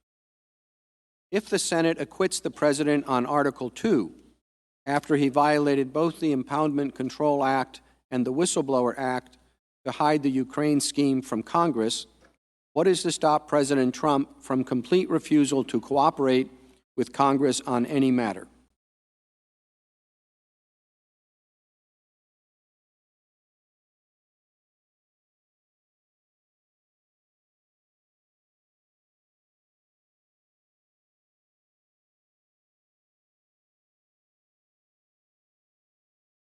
In short, the consequence is there is no constraint on this president or any other. This gets to a point you've heard counsel for the president repeat over and over. Can you be impeached for asserting privileges? And I would add, no matter how bogus or in bad faith those assertions may be. No matter whether they are in court today arguing the opposite of what they are arguing before you today. And the answer is yes, the president can be impeached for using the assertion of baseless claims to cover up his misconduct. The House did not impeach the president over a single assertion of privilege. We impeached him for a far more fundamental reason, because he issued an order categorically directing the executive branch to defy every single part of every single subpoena served by the House. A president who issues orders like this is a president who can place himself above the law and a system of checks and balances. He can do whatever he wants and get away with it by using his powers to orchestrate a massive cover-up. The president's lawyers haven't disputed that point. They can't. It's obvious that a president that ignores and can ignore all oversight is a threat to the American people. Instead, they've argued assertion of a grab bag of legal privileges warranting this categorical defiance. These arguments are unprecedented and wrong.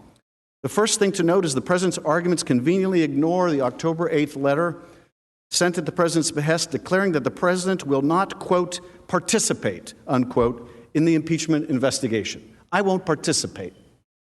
This blanket defiance preceded all of the other letters and creative OLC opinions the president relied upon. It made clear that the rationale for blanket defiance was the president's belief that he can declare his own innocence and make it illegitimate to investigate him. This was not about privileges or legal arguments. Those came later as his lawyers rushed to justify that Congress has no power whatsoever to enforce subpoenas against anyone. Let's be clear. They may claim that their October 8 letter where they said they will not participate was somehow an offer to accommodate. But what the real condition was that the House simply drop the impeachment investigation or place the president in charge of its direction. That wasn't a real offer. That was a poison pill. Now, what about the remaining arguments? The first point is that none of them justify his order to defy all the subpoenas. He never asserted executive privilege over any documents. And his remaining arguments that absolute immunity or agency counsel not being allowed to attend depositions have nothing to do with documents. Nothing. So none of his legal arguments even applies to his direction that every single office and agency defy every single subpoena for documents. And what about the total obstruction on witnesses? Here, too, he never invoked executive privilege. Absolute immunity obviously couldn't apply to many of the lower-level officials we subpoenaed. The only remaining legal ground for defiance was the argument it's unconstitutional for Congress to prevent agency counsel from going to depositions. The fallback of fallbacks. Except this rule was originally passed by a Republican Congress and has been used repeatedly by both Republican and Democratic-led majorities and committees. It can't possibly justify obstruction of witness subpoenas. It's nothing more than a phony cover for an obstruction that President Trump decided upon at the outset. His arguments are thus incorrect on their own terms and fail to explain this categorical order. One final irony, even before the argument in court today.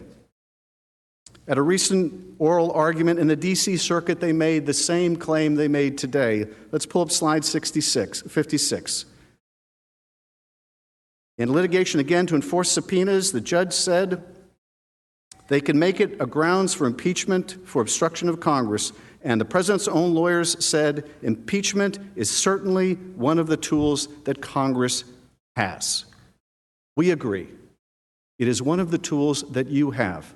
For when a president would use a categorical obstruction of investigation in his own wrongdoing, it is a tool that should be applied here. There cannot be a better case for impeachment on obstructing a co-equal branch of Congress than the one before you, where the obstruction is so complete and so categorical. Mr. Manager. Senator from Florida. I sent a question to the desk on behalf of myself and Senator Braun, and it's to the President's counsel. Thank you.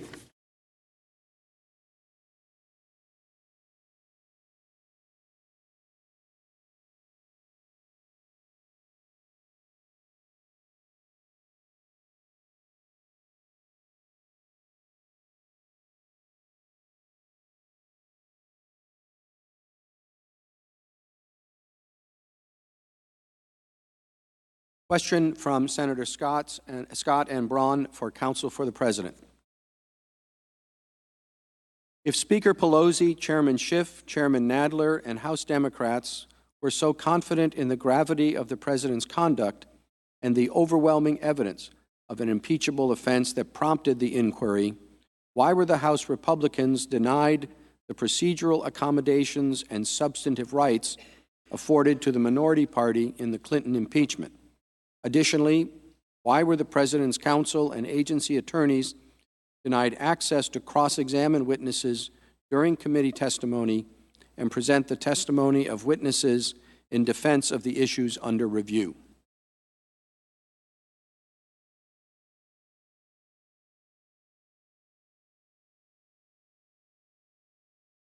Thank you, Mr. Chief Justice, members of the Senate. I don't know why they would do that. I don't know. They violated every past precedent. They violated all forms of due process. Now, they say that's a process argument, and it is, but it's more than that. It's more than that. If you feel confident in your facts, then why do you design a process that completely shuts out the president? Why do you cook up the facts in a basement skiff instead of in the light of day? Why do you do that? Why don't you allow the minority to call witnesses as they've had to do, have had the right to do in all past impeachments? And then they come here and say, by the way, we were fully in charge, so completely in charge that we locked out the president's counsel, denied all rights, denied the minority any witnesses at all. But when we come here, they still don't get witnesses. They want you not only to do their job, but to make the same mistake, the same violation of due process that they did. They said, well, let's just pick the witnesses that we want. The other ones are irrelevant, not relevant.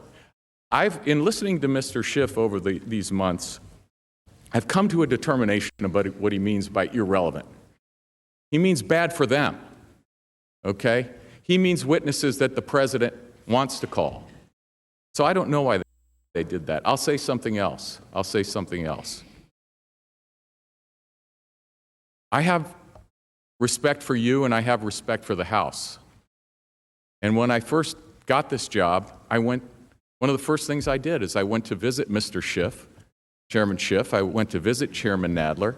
I went to visit Chairman Cummings at that time. And I said, we're here to work with you, to cooperate where we can, but in the institutional interest, obviously, we'll participate in oversight. But if we have constitutional points to make, we'll make them, and we'll make them directly. And the administration has participated in oversight. Many, many witnesses have testified in oversight hearings. Large number of documents have been produced in oversight hearings. And in fact, in the letter that I sent on October 8th, I made the same offer.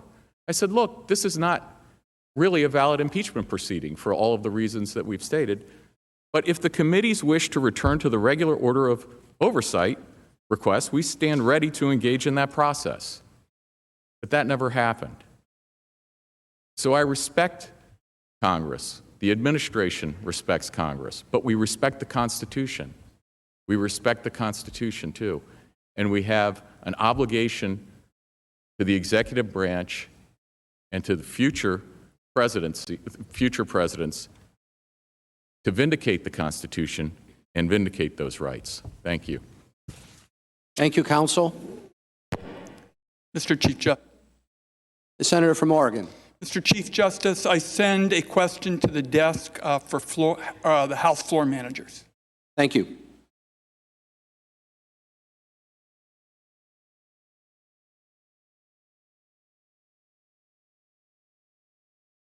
Question from Senator Wyden for the House managers. The Intelligence Committee community is prohibited from requesting that a foreign entity target an American citizen when the intelligence community is itself prohibited from doing so. In 2017, Director Mike Pompeo's confirmation hearing to be the director of the Central Intelligence Agency, he testified that, quote, "It is not lawful to outsource that which we cannot do," end quote. So when President Trump asked a foreign country to investigate an American when the U.S. government had not established a legal predicate to do so, how is that not an abuse of power?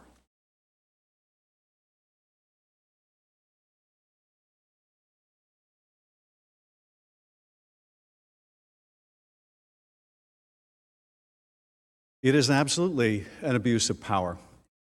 And what's more, if you believe that a president can essentially engage in any corrupt activity as long as he believes that it will assist his reelection campaign, and that campaign is in the public interest, then what's to stop a president from tasking his intelligence agencies to do political investigations? What's to stop him from tasking the Justice Department if he can come up with some credible or incredible claim that his opponent deserves to be investigated? Their argument would lead you to the conclusion that he has every right to do that, to use the intelligence agencies or the Justice Department to investigate a rival. And when they become a rival, it's even more justified. But you're absolutely right. If Secretary Pompeo is correct and you can't use your own intelligence agencies, you sure shouldn't be able to use the Russian ones or the Ukrainian ones. And here, we have the president on that phone call pushing out this Russian propaganda, this Russian intelligence service propaganda, CrowdStrike, the server, as if there was just one server and it was whisked away to Ukraine. The Ukrainians hacked the server, not the Russians. A made-for-you in the Kremlin conspiracy theory that undermines our own intelligence agencies but suits the political interests of the president, and his legal agent, Rudy Giuliani, is out there peddling this fiction. The president himself is out there promoting this fiction, standing side by side with Vladimir Putin. But you're absolutely right. It would be a monumental abuse of power, and it is a monumental abuse of power.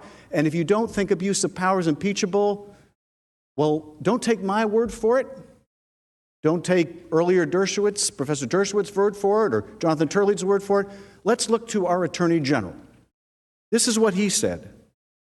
Under the framers' plan, the determination whether the president is making decisions based on improper motives, something that Professor Dershowitz says we're not allowed to consider, based on improper motives, or whether he is faithfully discharging his responsibilities, is left to the people through the election process and the Congress through the impeachment process. The fact that the president is answerable for any abuses of discretion and is ultimately subject to the judgment of Congress through the impeachment process means that the president is not the judge in his own cause. Their own Attorney General doesn't agree with their theory of the case. But again, we don't have to rely on Bill Barr's opinion or Alan Dershowitz's opinion or my opinion or the consensus of constitutional scholars everywhere. We can rely on our common sense, because the conclusion that a president can abuse his power by corruptly entering into a quid pro quo to get a foreign intelligence service or a foreign government, a foreign leader, to do their political dirty work and help them cheat in the election, our common sense tells us that cannot be compatible with the office of the presidency. And if we say it is, if we say it's beyond the reach of the impeachment power, or we engage in this sophistry and we say, because you put it under the rubric of abuse of power, even though that was the framers' core offense, and you didn't put it under some other rubric, well, we won't even consider it. If we're going to engage in that kind of legal sophistry, it leaves the country completely unprotected from a president who would abuse his power in this way. That cannot be what the framers had in mind. The Constitution is not a suicide pact. It does not require us to surrender our common sense. Our common sense, as well as our morality, tells us what the president did was wrong. When a president sacrifices the national security interests of the country, it's not only wrong, but it's dangerous. When a president says, as we saw just a moment again, over and over again, he will continue to do it if left into office, it is dangerous. The framers provided a remedy.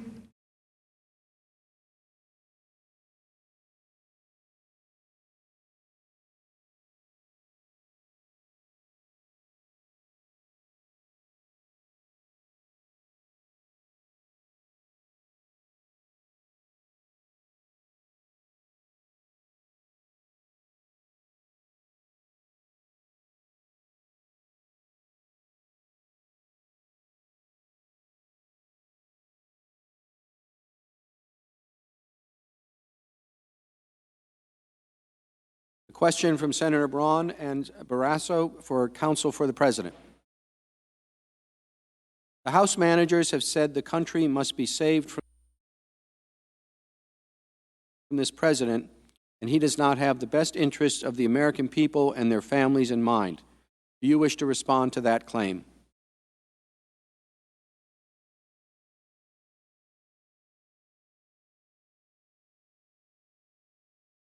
Mr. Chief Justice, members of the Senate, while the House managers are coming before you and accusing the President of doing things, in their words, solely for personal and political gain, and claiming that he is not doing things in the best interest of the American people are telling you just the opposite. The President's approval rating, while we are sitting here in the middle of these impeachment proceedings, have hit an all-time high. A recent poll shows that the American people are the happiest they've been with the direction of the country in 15 years. Whether it's the economy, security, military preparedness, safer streets, or safer neighborhoods, they are all way up. We, the American people, are happier. And yet, the House managers tell you that the President needs to be removed because he's an immediate threat to our country. Listen to the words that they just said. We the American people,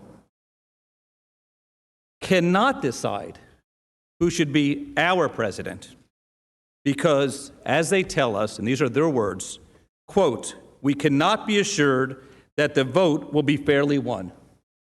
Do you really, really believe that? Do you really think so little of the American people? We don't. We trust the American people to decide who should be our president. Candidly, it's crazy to think otherwise. So what's really going on? What's really going on is that he's a threat to them, and he's an immediate, legitimate threat to them, and he's an immediate, legitimate threat to their candidates because the election is only 8 months away. Let's talk about some of the things the President has done. We've replaced NAFTA with the historic MCA. We've killed the terrorists al-Baghdadi and Soleimani. We secured $738 billion to rebuild the military. There are more than 7 million jobs created since the election. Illegal border crossings are down 78% since May, and 100 miles of the wall have been built. The unemployment rate is the lowest in 50 years. More Americans, nearly 160 million, are employed than ever before. The African American unemployment, the Hispanic American unemployment, the Asian American unemployment has the lowest rate ever recorded. Women's unemployment recently hit the lowest rate in more than 65 years. Every U.S. metropolitan area saw per capita growth in 2018. Real wages have gone up by 8% for the low-income workers. Real median household income is now the highest level ever recorded. 40 million fewer people live in households receiving government assistance. We signed the biggest package of tax cuts and reforms in history. Since then, over $1 trillion has poured back into the U.S. 650,000 single mothers have been lifted out of poverty. We secured the largest ever increase for child care funding, helping more than 800,000 low-income families access high-quality, affordable care. We passed, as Manager Jeffries will recall, bipartisan criminal justice reform. Prescription drugs have been seen the lowest price decrease, the largest price decrease in over half a century. Drug overdose deaths fell nationwide in 2018 for the first time in nearly 30 years. A Gallup poll from just 3 days ago says that President Trump's upbeat view of the nation's economy, military strength, economic opportunity, and overall quality of life will likely resonate with Americans when he delivers the State of the Union address to Congress next week. If all that is solely, in their words, for his personal and political gain, and not in the best interest of the American people, then I say, God bless him. Keep doing it. Keep doing it. Keep doing it. Maybe if the House managers stop opposing him and harassing everyone associated with him with the constant letters and the constant investigations, maybe we can even get more done. Let's try something different now. Join us. Join us. One nation, one people. Enough is enough. Stop all of this. Thank you. Mr. Chief Justice. Senator from Colorado. Thank you. I send a question to the desk for myself and Senator Schatz and Senator Menendez. Thank you.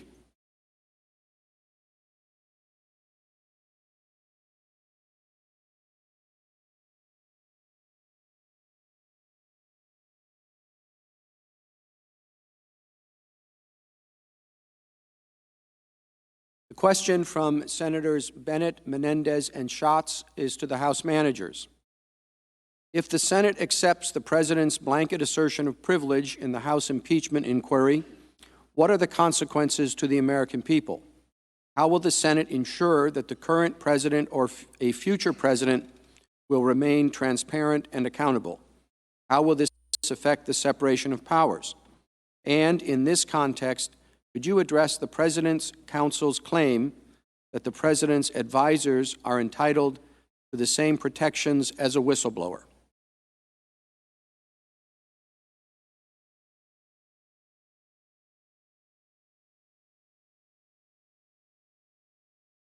Senate, privileges are limited.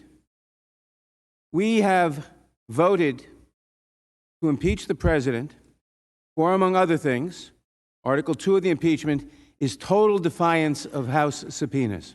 And the President announced in advance, I will defy all the subpoenas. What does this mean? It means there's no information to Congress. It means a claim of monarchical dictatorial power. If Congress has no information, it cannot act. If the President can defy, now, he can dispute.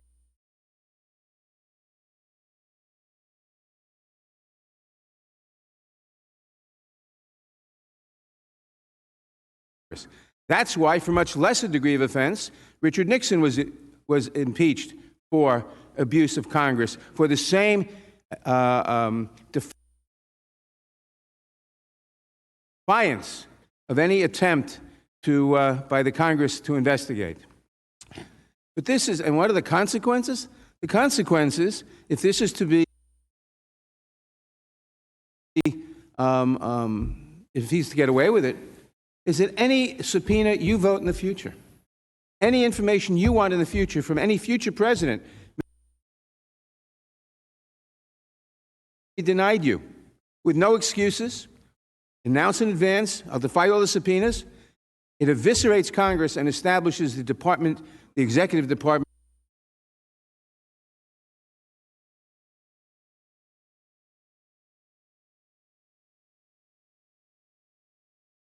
Asked about the question of mixed motives.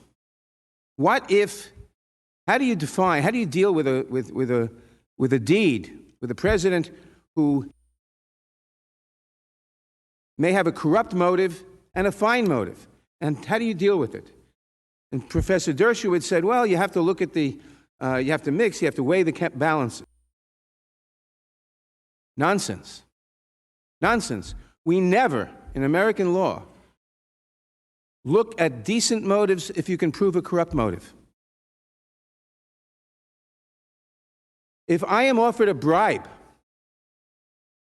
and I accept the bribe, a corrupt motive, I will not be heard in defense to say, oh, I would have voted for the bill anyway. It was a good bill. You don't inquire into other motives. Maybe you had good motives. But once the corrupt motive and the corrupt act was established, there is no comparison. All of this is just nonsense to point away from the fact that the President has been proven beyond a shadow of a doubt, and the defenders don't even bother really to defend. They just come out with distractions. He's been proven beyond a reasonable to have abused his power by violating the law to withhold military aid from a foreign country to extort that country into helping his re-election campaign by slandering his opponent. Corrupt? No question. Violation of the law? No question. Factually? No question. They don't even make a real attempt to deny it.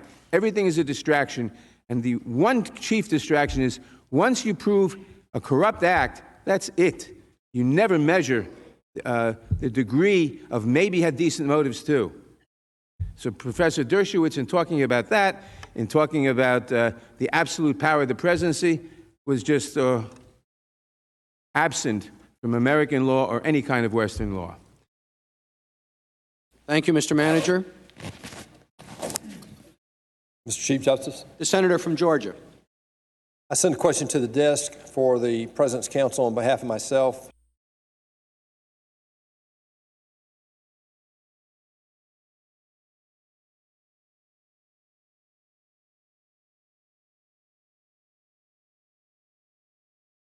The question from Senator Perdue, Ernst, and Barrasso for Counsel for the President is as follows.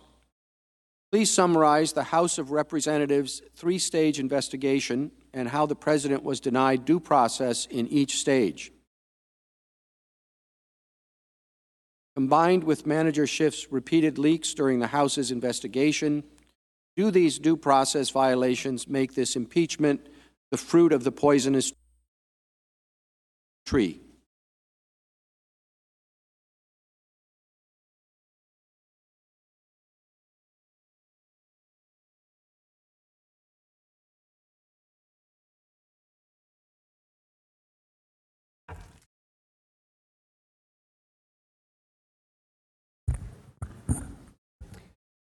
Mr. Chief Justice, Senator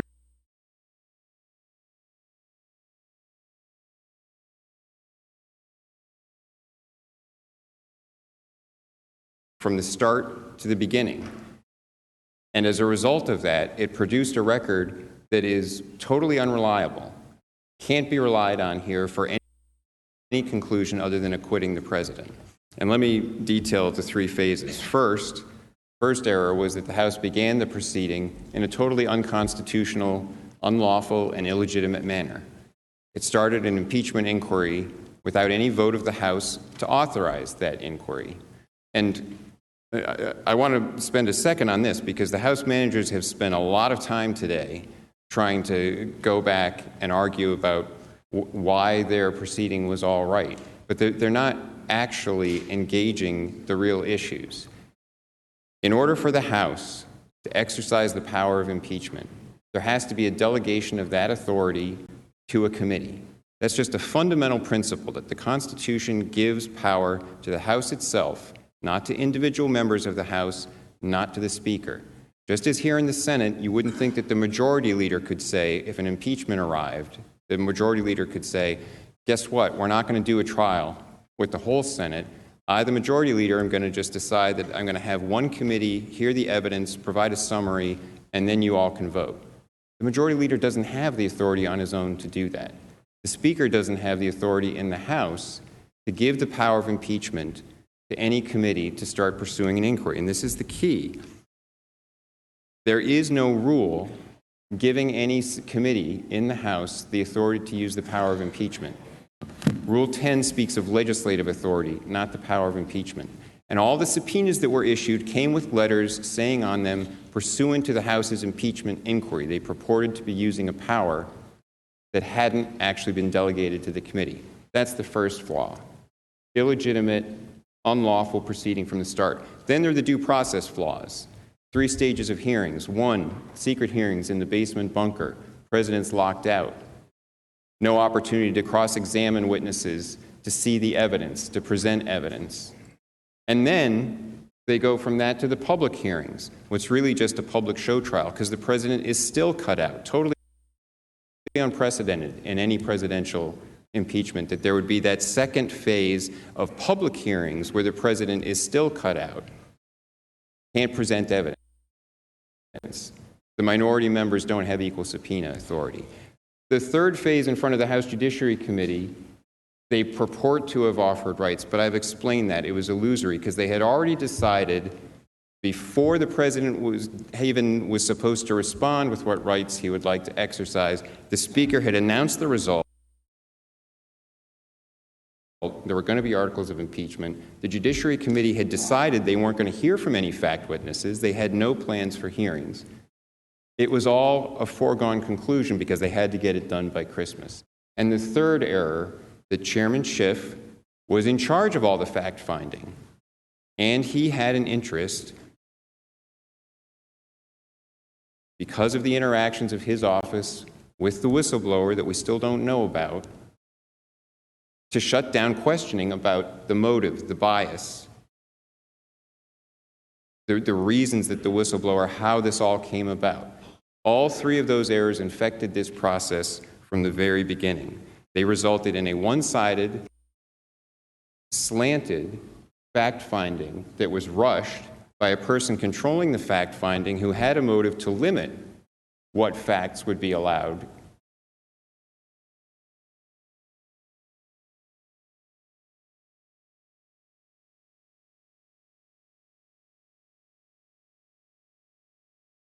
And that's an indication that the goal was not a search for the truth.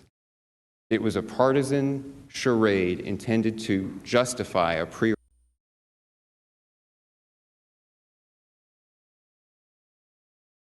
result and to get it done by Christmas. And it's not a record that can be relied on here. Thank you. Thank you, counsel. Mr. Chief Justice, The senator from Illinois. I send a question to the desk for the House managers. Thank you.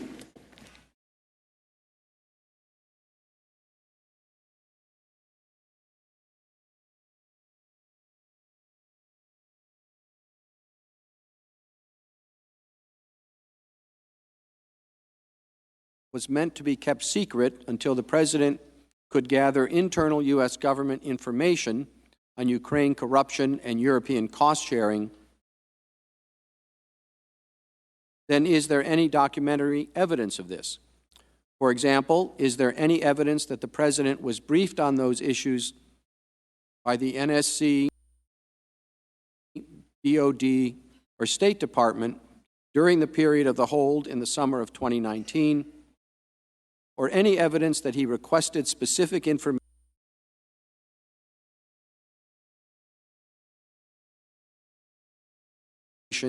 on anti-corruption reform measures in Ukraine?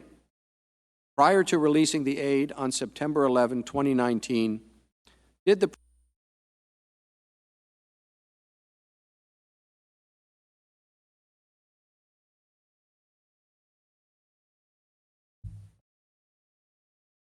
Chief Justice, thank you, Senator, for that question. Let's just take a moment and address what the process should have looked like. Because, as we've already established and as President's Counsel has conceded and we've conceded, is this does happen.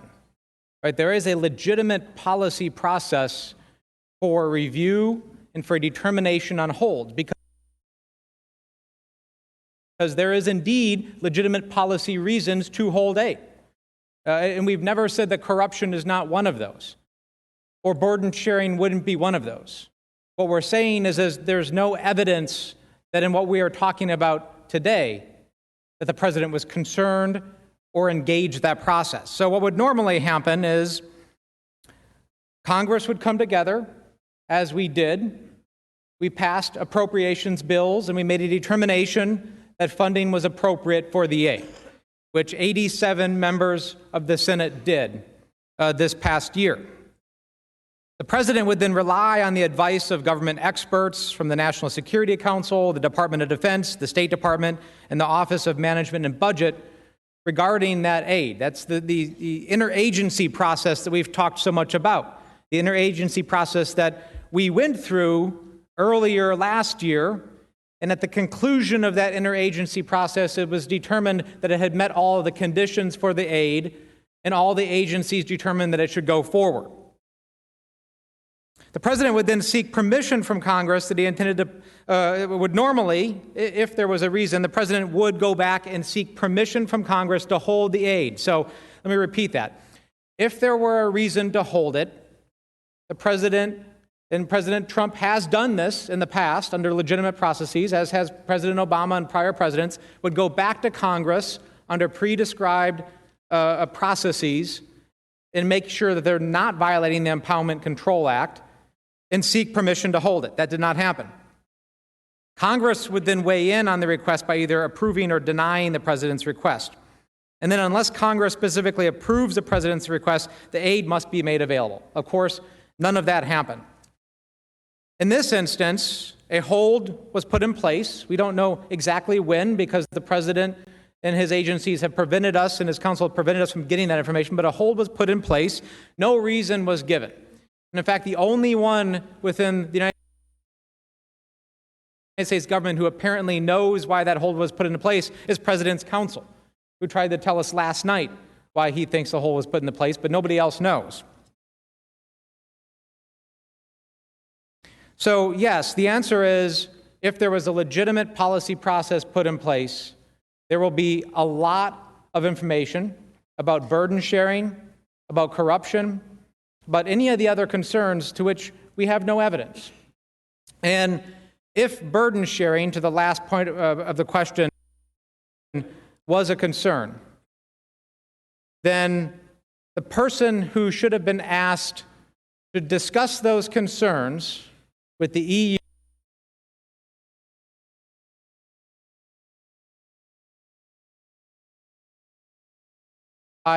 more money. Not once did that happen, and it didn't happen because it wasn't the real concern. All of the evidence shows the president withheld taxpayer money, foreign aid to our partner at war, to coerce them to start a political investigation to benefit his 2020 election campaign. That is what the evidence shows, and that's why we are still here. And there is one person that can provide additional information on that, and that is Ambassador Bolton. And yes, it is still a good time to subpoena Ambassador Bolton. Thank you, Mr. Manager. Mr. Chief Justice. The senator from Maine. I send a question to the desk on behalf of myself and Senators Crapo,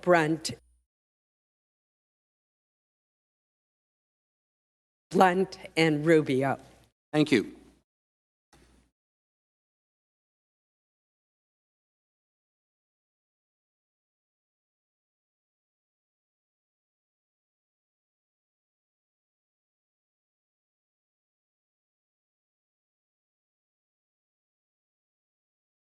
Question from Senator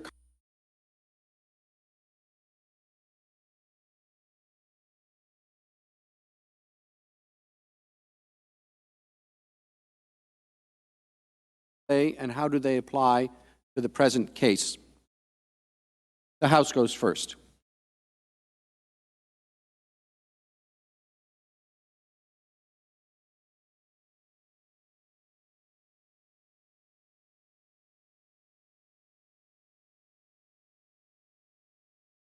Mr. Chief Justice, Senator, it would be hard for me to contemplate circumstances where that would be appropriate. Where it would be appropriate for the President of the United States to seek a political investigation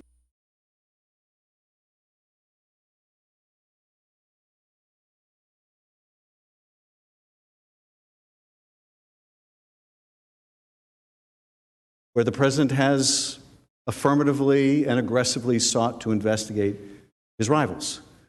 I cannot conceive of circumstances where that is appropriate.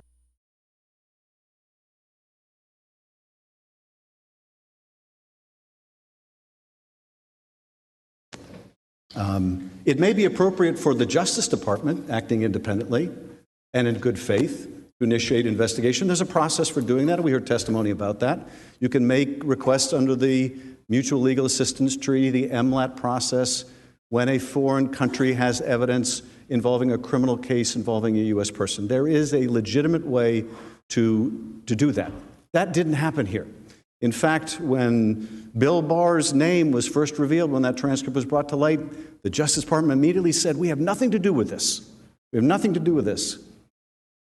Here, this particular domestic political errand was being done by the president's personal lawyer. I wanted to just follow up also, while I can, Senator, on my colleague's comments in terms of mixed motives. If you conclude the president acted with mixed motives, some of them corrupt and forbidden, some of them legitimate, you should vote to convict. That principle is deeply rooted in our legal tradition. It is commonplace in civil and criminal law going back centuries. For example, in describing the standard for corrupt motive for obstruction, the Seventh Circuit rejected any requirement that a defendant's only or even main purpose was to obstruct the due administration of justice. Instead, the court explained, a defendant is guilty if his motives included any corrupt, forbidden goals. That case, United States v. Cueto, which I cited earlier, is not only relevant here, but that case was argued by Professor Dershowitz, and he lost. He made the argument he's made and the president's lawyers have made today. They lost that case, and for a good reason. It's contrary to the history of our legal traditions. If someone, and this is the founders were concerned, for example, that a president might be charged with bribing members of the Electoral College.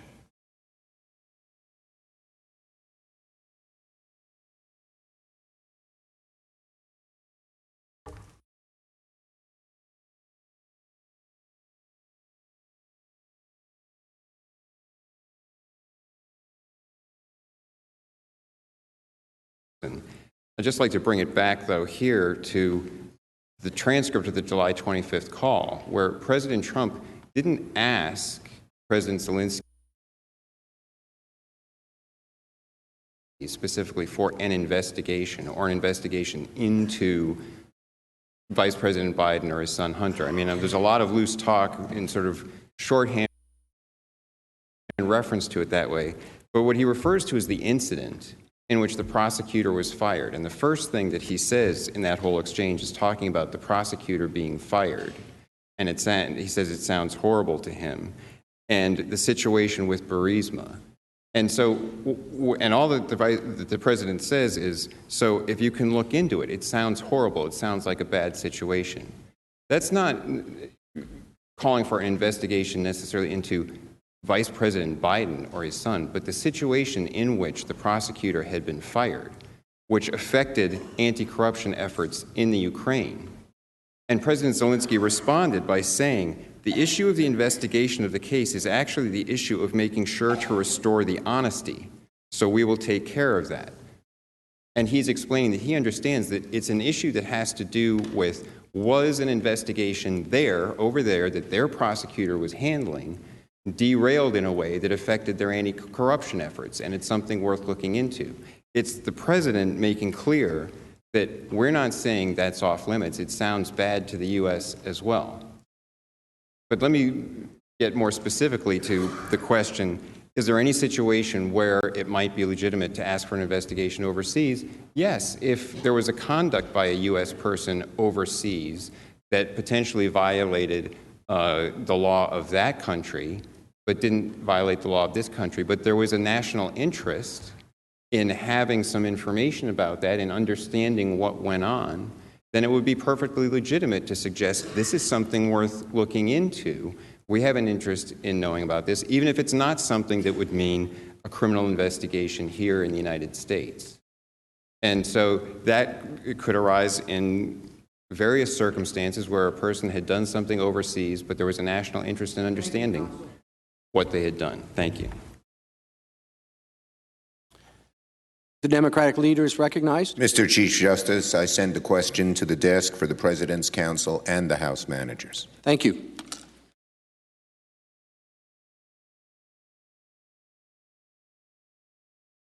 The Democratic leader's question is this. Yesterday, I asked the President's Counsel about the President's claim of absolute immunity. Specifically, I asked the President's lawyers to name a single document or witness that the President turned over to the House impeachment inquiry in response to their request or subpoena. Mr. Philbin spoke for 5 minutes and talked about the various types of immunities and privileges the President could invoke but did not answer my question. So I ask once again, can you name a single witness or document that the President turned over to the House impeachment inquiry? It is directed to both parties, and President's counsel goes first.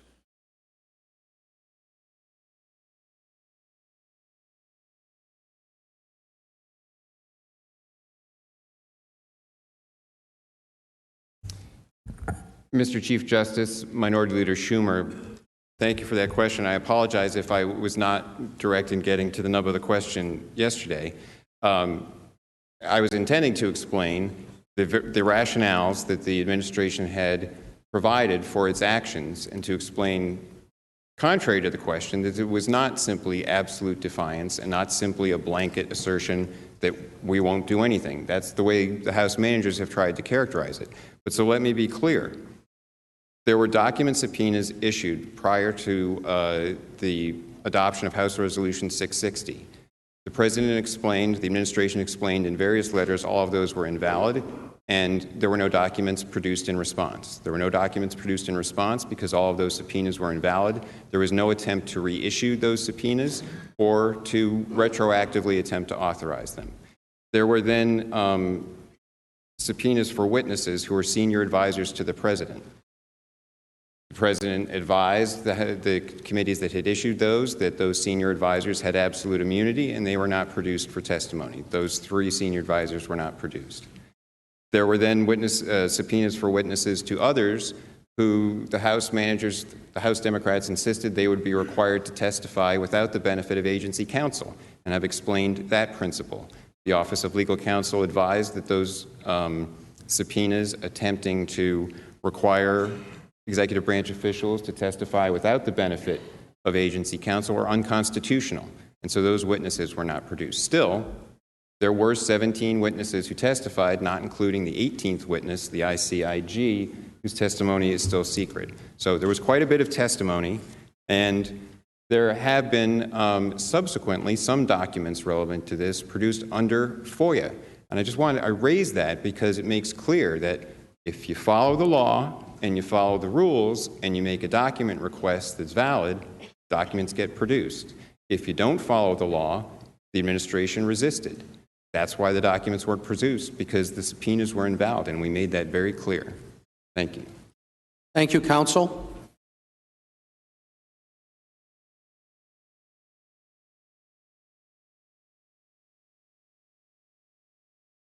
Not a single document was turned over, not a single witness was produced, and the witnesses that did come came in defiance of the orders of the President. Now, counsel has obviously made all these claims that we think are completely spurious, but what they don't answer is, what was the motivation to fight all the subpoenas? They argue this interpretation which the courts have rejected, that have looked at it, that somehow these subpoenas were invalid. But why didn't they produce the documents? Why did they insist on this now discredited by the court's legal theory? Because they were covering up the President's misconduct. Now, I want to return briefly to finish the comments I was making earlier about the Senator's question earlier on mixed motives. There's a good reason why mixed motives are no defense. Otherwise, officials who committed misconduct could always claim that even if they did it, that even if it was corrupt, they must be acquitted because they were able to invent some phony motivation and insist it played some minor role in their scheme. Imagine how that principle would apply to a president charged with bribing members of the Electoral College. Multiple framers cited this specific threat while discussing impeachment at the Constitutional Convention. Could a president defend himself on the ground that he was motivated in part by a noble desire to reward members of the Electoral College for their public service? Could he defend it on the ground that even as he handed over the bribes, he wasn't just acting corruptly, but he was also seeking to advance the public interest by keeping himself in power? According to the President's lawyers, yes, he could.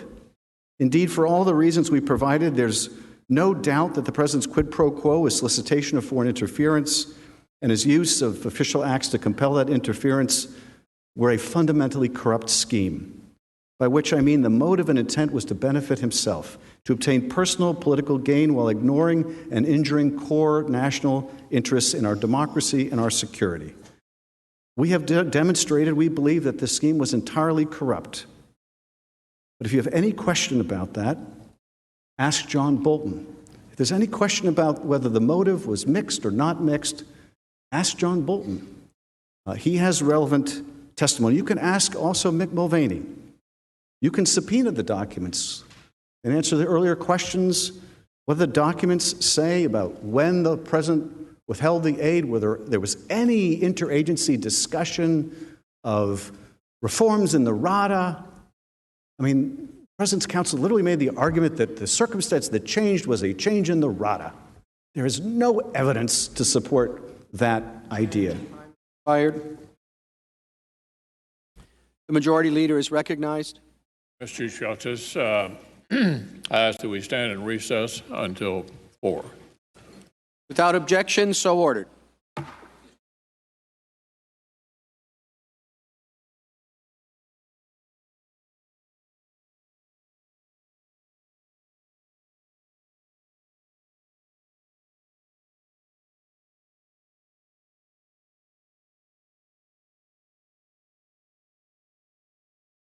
Hey, what do you guys think about that? Sorry about the stream glitching there. I'm going to refresh it here. Hopefully it doesn't do that again, but it was the live Senate feed there that was hanging up as it was coming through. I have terrible internet here, so the fact that we're getting this done is pretty incredible. Lots of interesting stuff there. There is an attempt take down your president and remove him from office and prevent him from being able to run again. Wow, that doesn't seem fair. This is unprecedented in our country. We've gotten a lot of new Q posts since we started the stream this morning. We had Carly get queued again here, and we read that one at the top of the and played that video at the top of the broadcast this morning, and well, this morning for me, but we've also got a few more here, so I was going to maybe go into them with you for a few minutes, and then got a couple other things I wanted to share. So here we go. Post number 3807 and Q reposts. Post 2219. Resignations. Public being sheltered from the full extent of their crimes. Anonymous asks Q, are they going to continue to hide behind sexual misconduct, or will the truth come out? Sexual misconduct, Q says, is the public shelter to accept resignation. Watch those announcing 2020 presidential running. Quote, you cannot attack a political opponent. None are protected. None are safe, Q. And so Q is quoting those and says, these people are stupid. And I think that you're getting a good dose of these people are stupid out there watching this debacle of a Schumer sham shift show and seeing what they're all about. Our republic is functioning today, ladies and gentlemen. It is working. This is exactly why the founders put the impeachment clause in the Constitution the way that they did. And it's the exact reason why they were so concerned about a rogue house taking over our government and ousting the people's president or a people's president. So with the next post, 3808, Q gives us a link to this article here, Fox News article, Investigations into Epidemic of Leaks. Worth remembering, whistleblower source 1 and 2, NSC. And so we'll pop over here to the link. Sessions Justice Department has 27 investigations into epidemic of leaks. And this is published on November 15th, 2017. Nothing to see here. Remember, November 15th, that would have been just less than a month after the Q post started. Here it says the Justice Department has a whopping 27 open investigations into leaks of classified information with a political motive. Attorney General Jeff Sessions revealed Tuesday that 3 times more than the agency has had 3 years prior. Boy, that sure are seeing a lot of stuff that we never saw before, right? Nation's top law enforcement officer gave new details on the active probes during his highly anticipated testimony before the House Judiciary Committee. Leaks have reached epidemic proportions. Sessions said we have 27 ongoing investigations. Some of those involve leaks before President Trump took office, and some after. Sessions added, but before that, it was only 3 per year. There were 9. There are 3 times as many this year as in the entire 3 years before being investigated. Representative DeSantis in Florida pressed Sessions over whether anyone had been held accountable criminally or administratively for leaking information against the Trump administration with a political motive. Sessions responded that the individual in Georgia had been charged. Sessions was referring to former National Security Agency contractor Reality Winner, who leaked a classified intelligence report containing the top secret level information. The report, according to the Justice Department, contained classified defense information from an intelligence community agency. Winner was an avid supporter of Senator Bernie Sanders' presidential campaign. Quote, it cannot be allowed to continue, and we will do our best effort to ensure it does not continue, Sessions said. Stepped-up investigations come amid pressure from the White House. President Trump criticized Sessions in July for being weak on such issues. Attorney General Jeff Sessions has taken a very weak position on Hillary Clinton crimes for the emails and DNC server and Intel leakers, Trump tweeted this summer. Following the president's comments, Sessions held a press conference with Director of National Intelligence Dan Coats, calling for an end to the leaks. For those out there who may be listening or watching these announcements, understand this. If you improperly disclose classified information, we will find you, Coats said at the time. In July, the Senate Homeland Security and Governmental Affairs Committee released a report that revealed the Trump administration was facing an alarming and unprecedented cascade of media leaks that posed a potential danger to national security. Republican-authored report estimated that the administration has dealt with roughly 1 leak per day. The leaks that were coming out at this time were incredible. I mean, it was like every phone call the president was having, every conversation that he was having, they were leaking out one side and one bureaucrat organization to the next. All confidential type information was being put out into the public square. Now, we know that it was all just an angle to try to hurt the president, but at the same time, you can look back now and see this as an open investigation to collect evidence. And we continued to let them leak, didn't we? We didn't stop it. We let it happen. And there's a reason that we could let it happen, in my opinion, would be because Mr. Trump was planning on being very transparent throughout his presidency. Therefore, what does he have to worry about?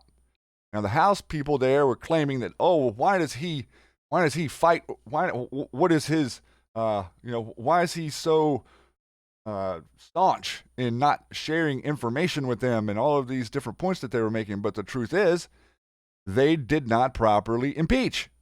They did not go for the votes. They made an announcement and thought that that would count as an impeachment. Later on, they had to go make the vote, which did change the rules a little bit, but in reality, it's still unjustified.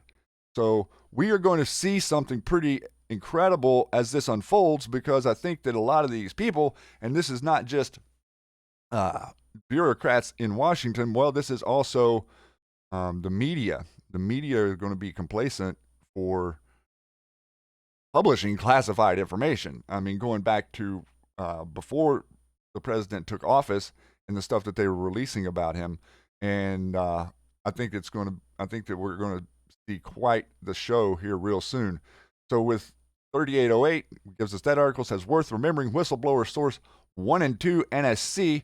And we were discussing yesterday the NSC, and we also know that the NSC was around 500 people whenever Mr. Trump took office, and now that has been edited down to around 100.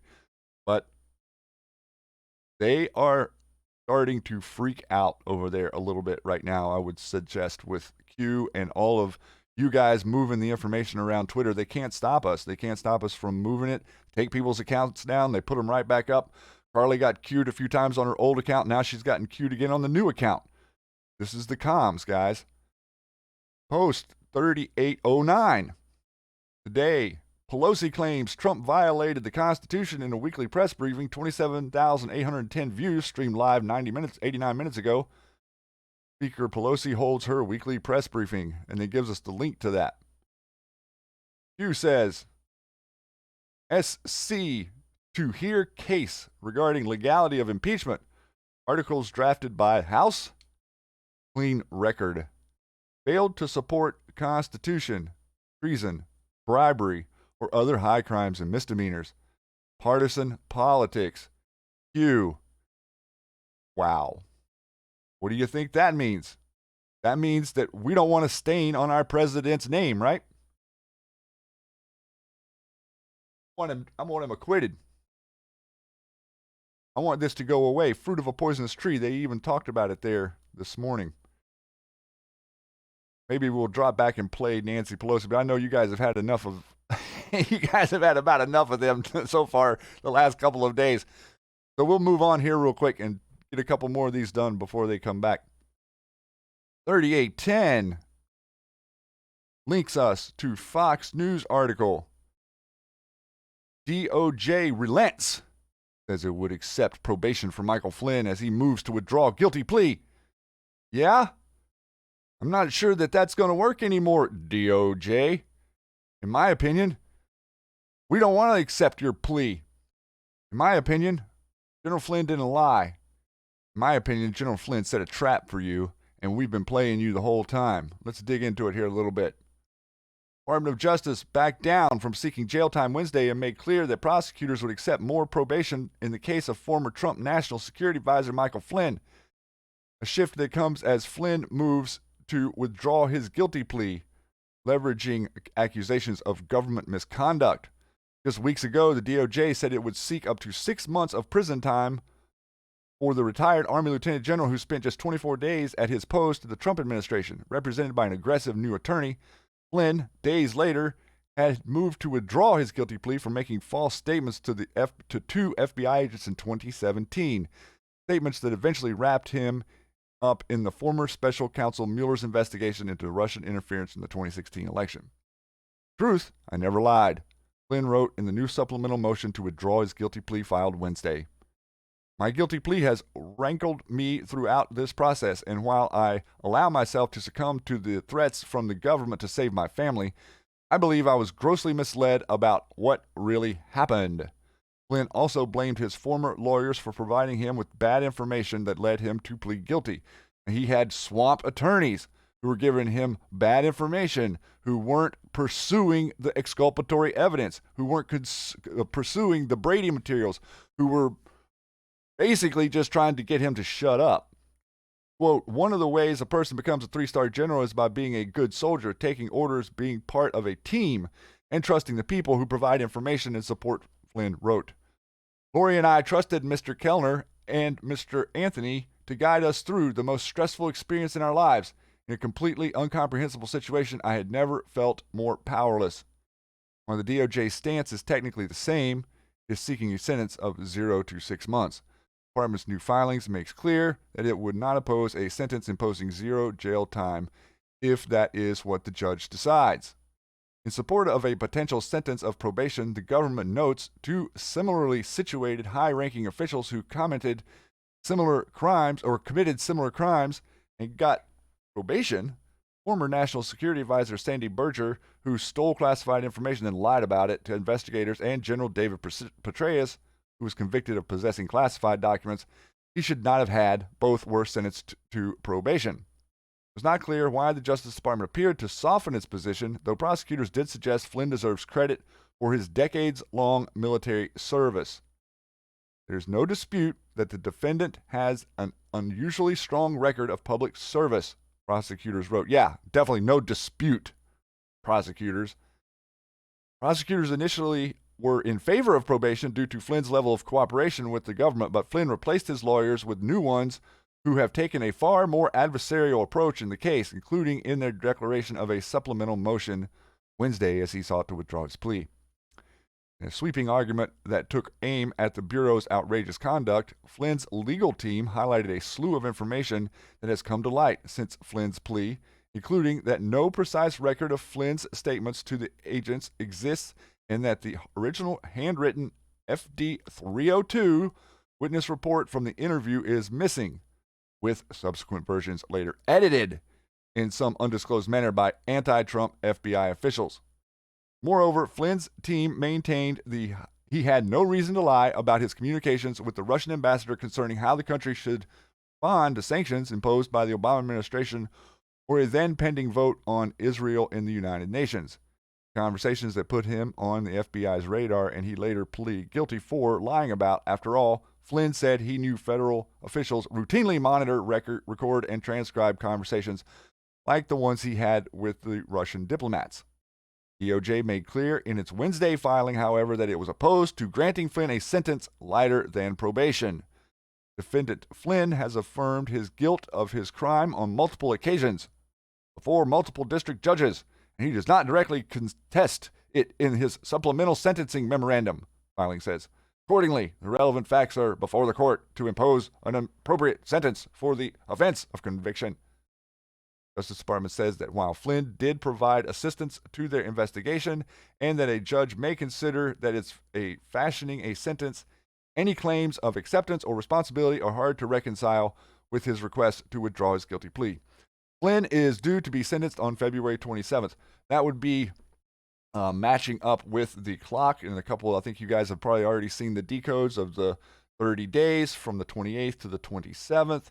But just to speak a couple of minutes here, or a minute or so here, about the general and what the case is and what's going on. They didn't have a case against him from the beginning.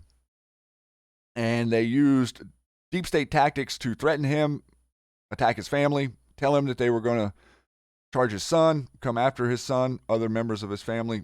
Who knows how much or how intensely they threatened other people that we do know of, though, for sure. And so within this strategy, it looks like that the guilty plea was to buy some time. We do know, per the Q drops, that Michael Flynn has been sharing and helping other investigations. And we also know that some things can't be cleared until their other investigations are closed. So the truth is that that he did not commit a crime. And the truth is that if they're going to prosecute him and if they're going to accuse him, he is now telling them, prosecute me. And go ahead. Go ahead and prosecute me. Let's see your evidence, because because we know they denied him the Brady materials. We know they denied him the exculpatory evidence that they were requesting. We know they changed the 302s. And so he's saying, okay, make your case. And now what you're seeing is the DOJ saying, "Oh, no, that's okay. We're not going to recommend you go to jail for 6 months." After, what they were saying 3 weeks ago was that we were recommending 6 months in jail for General Flynn. So a turnabout is fair play, and we're getting a little bit of momentum on that front, in my opinion, with these moves being made right now. So that was Q Post 3810, talking about that article. It looks like we got another one here. Next one's going to be Rand Paul. And this is what Rand Paul had to say. Q wants us to look at Mr. Paul's question. My question today is about whether or not individuals who were holdovers from the Obama National Security Council and Democrat partisans conspired with Schiff staffers to plot impeaching the president before there were formal House impeachment proceedings. Inquiring minds want to know. I would say yes. And it's going to be hard for them to lie about this. And we already have Adam Schiff lying yesterday, saying that he did not know who the whistleblower was, that his staff had no contact with the whistleblower. But I think that we may have a little bit of some water to throw on that fire for the Democrats out there. So here we go. Post number 3811 quotes the previous Q post and then points us to two Twitter posts from Paul Sperry. Let's see, what do we have here? Oh, we have Michael Carpenter.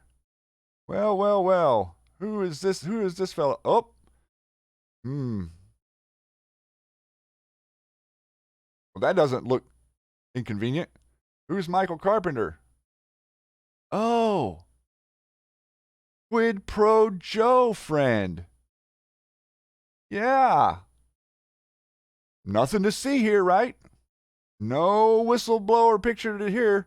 Nobody knows the whistleblower. The House managers would not answer yesterday if the whistleblower had ever worked for Joe Biden.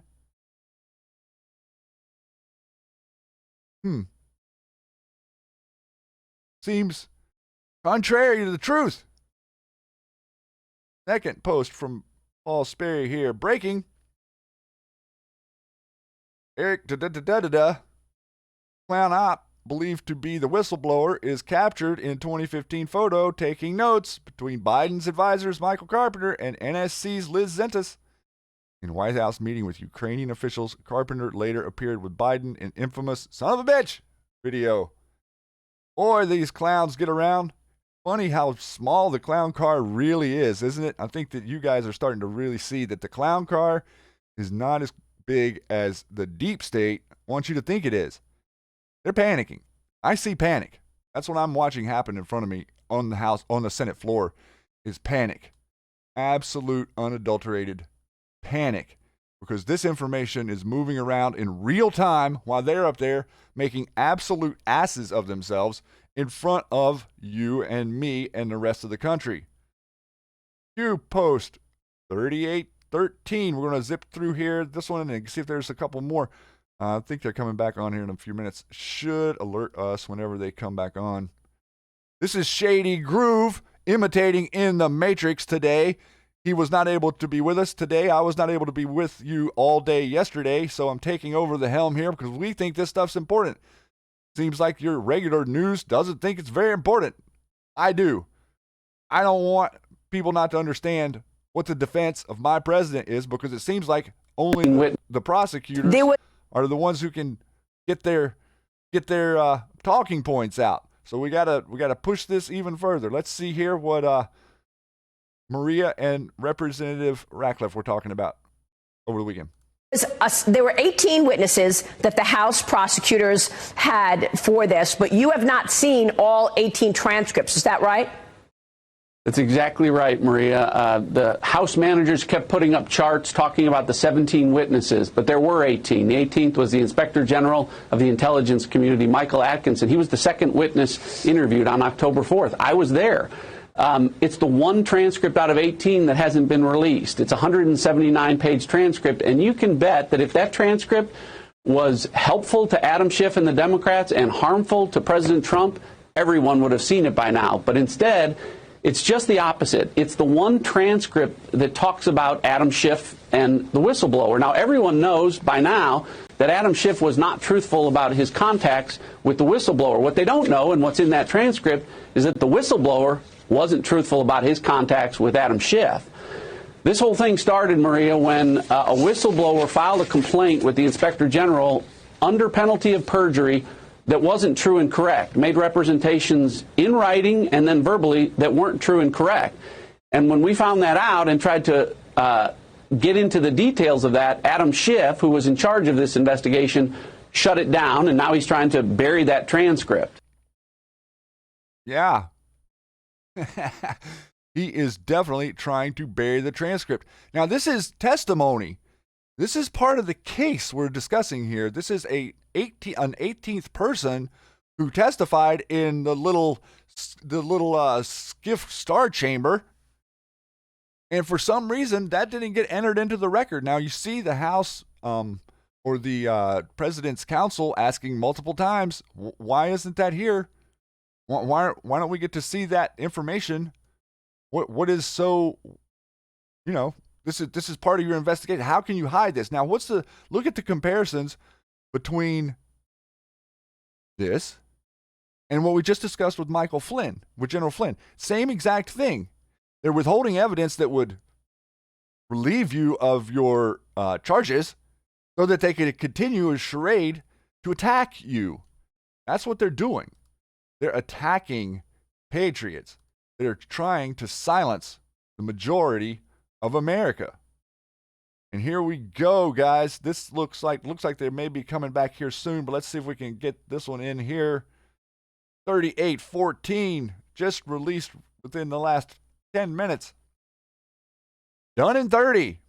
30 in the kill box. Fox News article. Q is quoting this old post from 4/27/18. And we went over this post a few times recently. Why would Flynn plead guilty to something untrue? Define testimony. Define on the record. Who knows where the bodies are buried? Flynn is safe. Expand your thinking. Today is January 30. Coincidences are fun. Thanks, DOJ. Q. Yes. Boom. Boom, boom, boom. The time is at hand for us to start be louder. We have seen this over and over again. We know what we're looking at. We understand the Q drops, and we understand why they're attacking our president is simply to hide their crimes. A couple of interesting things from Schiff during all of that. You hear how he talked about the bribery of the Electoral College? Kind of threw that out there, in the middle of nowhere. Did everybody catch that? Interesting to me and to to Anons is how they discuss exactly what it is they're going that they're doing. You noticed yesterday how many times Adam Schiff referred to a drug deal? Isn't it interesting that they keep making all these comparisons to criminals and the way that criminals act and maintain structure and maintain blackmail and all these different things, and screaming, yelling, oh, why is the president so forceful in his resistance?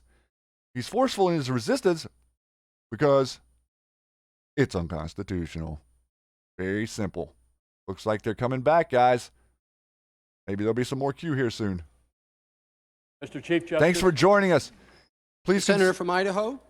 Mr. Chief Justice, I send a question to the desk on behalf of myself and Senators Risch, Graham, Ernst, Fisher, Cruz, and Perdue.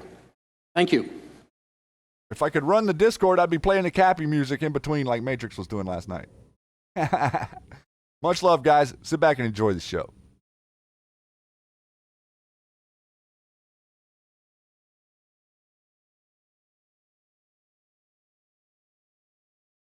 Question from Senator Crapo and the other senators for counsel for the president. How many witnesses have been presented to the Senate at this point in this trial? How many pages of documentary evidence have been put in the record before the Senate in this trial? And how many other clips and transcripts of evidence have been presented to the Senate in this trial?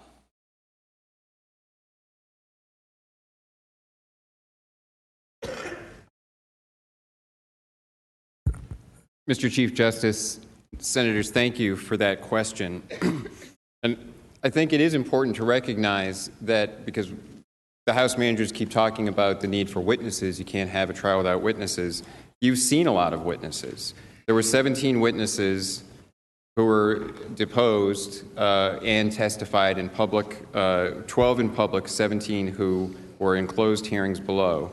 So far, you have seen in these presentations 192 video clips from 13 different witnesses. So testimony was shown here to you, just as you would in a trial in an ordinary court sometimes play the video of a deposition instead of having the witness take the stand. You've seen video clips from 13 different witnesses. The House managers have dramatically wheeled into the Senate a record. I think it was reported as being 29,000 pages. I think the more official number is 28,578 pages.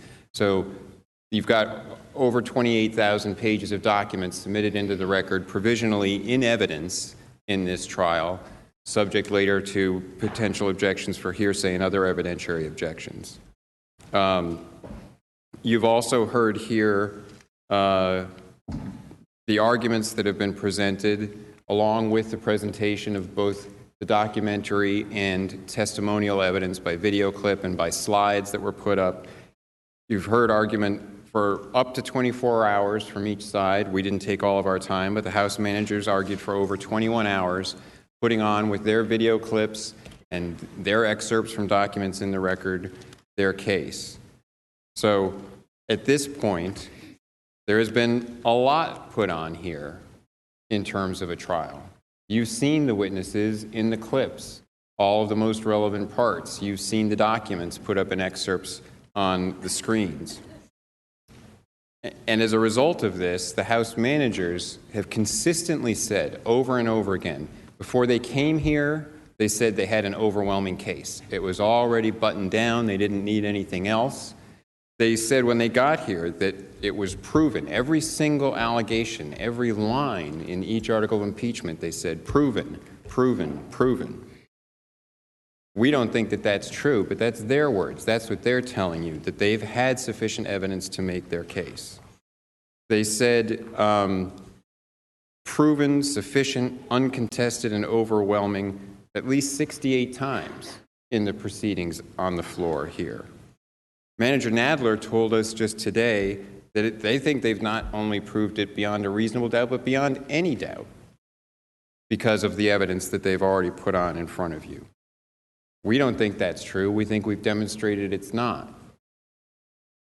But the point is that the House managers have already put on a substantial amount of testimony from witnesses through their clips of prior deposition or hearing testimony. They've already presented to you a large portion of the most relevant documents from those 28,000. You've heard from the witnesses. You've seen where their testimony conflicts. You can see which is the better or more persuasive version of the facts. You've been able to see what it is that they have in the record that they say was overwhelming, already ready to go to trial. And this proceeding, therefore, has already had a lot of the earmarks of a trial. So don't be taken in by the idea that we can't have a trial here, you can't have a valid proceeding unless they bring someone in here to testify live. Because it wouldn't be just one person. If we start to go down that route, it's not presenting the case that was prepared in the hearings below. It's opening up discovery for an entirely new case. And there'd have to be depositions and witnesses on both sides. And there's no need to do that if they really believe what they're telling you, that it's already overwhelming.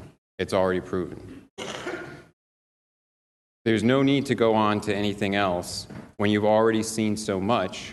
And the House managers had their chance to prepare their case. And again, I would also just make the point to bear in mind, what is the precedent set? What would the precedent be set if this chamber has to become the investigatory body for impeachments that were not prepared properly in the House? Thank you. Thank you, counsel.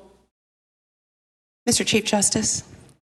Senator from Arizona. I submit a question to the desk for the President's counsel on behalf of myself, Senators Manchin, Senators Murkowski, and Senator Collins. Thank you.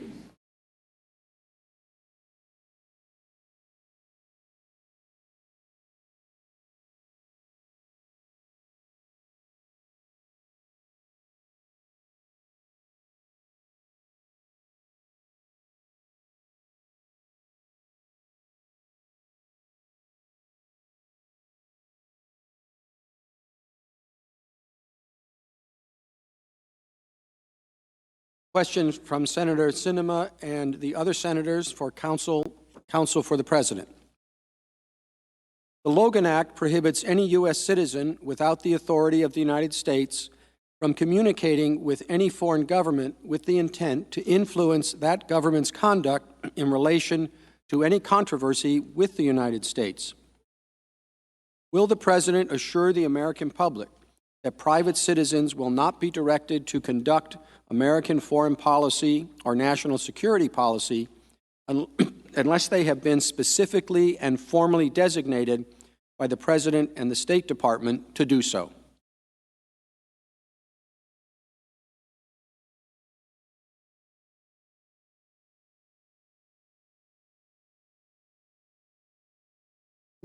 Mr. Chief Justice, Senators, thank you for the question. Let me preface it, let me answer in several parts. The first is, I just want to make clear that there was no conduct of foreign policy being carried on here by a private person.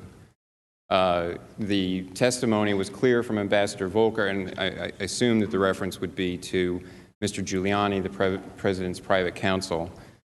Ambassador Volker was clear that he understood Mr. Giuliani just to be a source of information for the president and someone who knew about Ukraine and someone who spoke to the president. And in fact, it was the testimony that it was the Ukrainians, Andrei Yermak, who asked to be connected to Mr. Giuliani simply because he was someone who could provide information to the president. And Ambassador Volker testified that it was not his understanding, he did not believe, that Mr. Giuliani was carrying out sort of policy directives of the president, but rather indicating his views of what he thought would be something useful for the Ukrainians to convince the president of their anti-corruption bona fides. So just wanted to make that point. It is, of course, the president's policy is always to abide by the law, by the laws. I'm not in a position to make pledges for the president here, but the president's policy is always to abide by the laws and would continue to do so. I think it is worth pointing out that many presidents, starting with President Washington, have relied on persons who are their trusted confidants, but who are not actually employees of the government, to assist in the conduct of foreign diplomacy. President Washington relied on Gouverneur Morris to carry messages in certain circumstances, I believe, to the French. FDR had his confidant who he relied on in certain circumstances to be a go-between with foreign powers, and there are a list of others. They were mentioned in some of the testimony during the House proceedings. So I don't think that there is anything, again, as I said, it was not here, but there would not be anything improper for a president in some circumstances to rely on a personal confidant to be able to convey messages or receive messages back and forth from a foreign government that would relate to the president's conduct of foreign affairs. That's not prohibited, but within his authority under the Constitution, under Article 2. Thank you. Thank you, counsel. Senator from Illinois.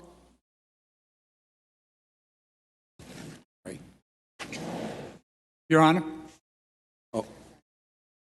Senator from Louisiana.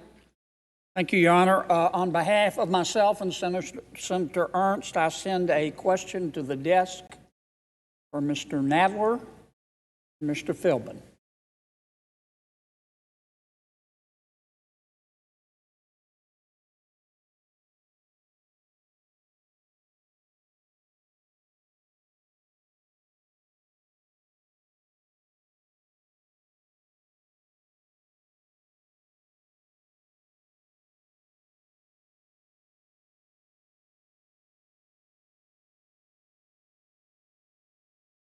The question from Senator Kennedy and Senator Ernst for both parties, the House managers will be first.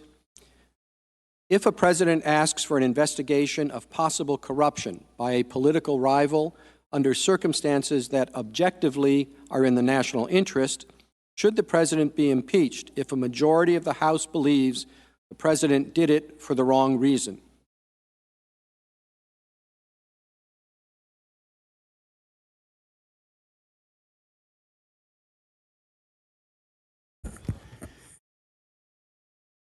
The president, of course, is entitled to conduct our foreign policy, is entitled to look into corruption in the United States or elsewhere, is entitled to use the Department of State or any other department for that purpose.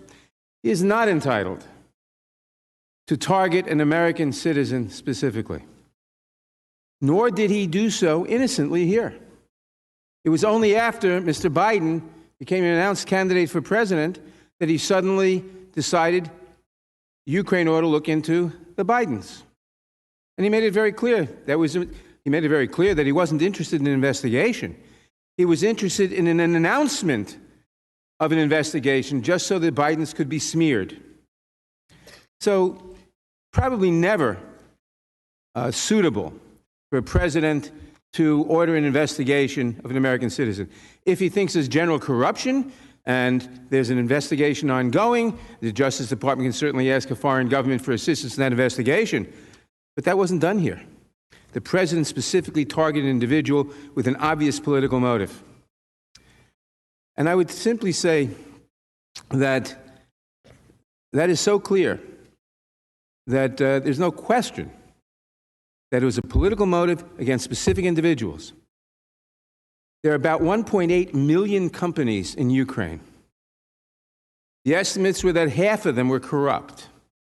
The president chose one, the one with Mr. Biden. Thank you, Mr. Manager.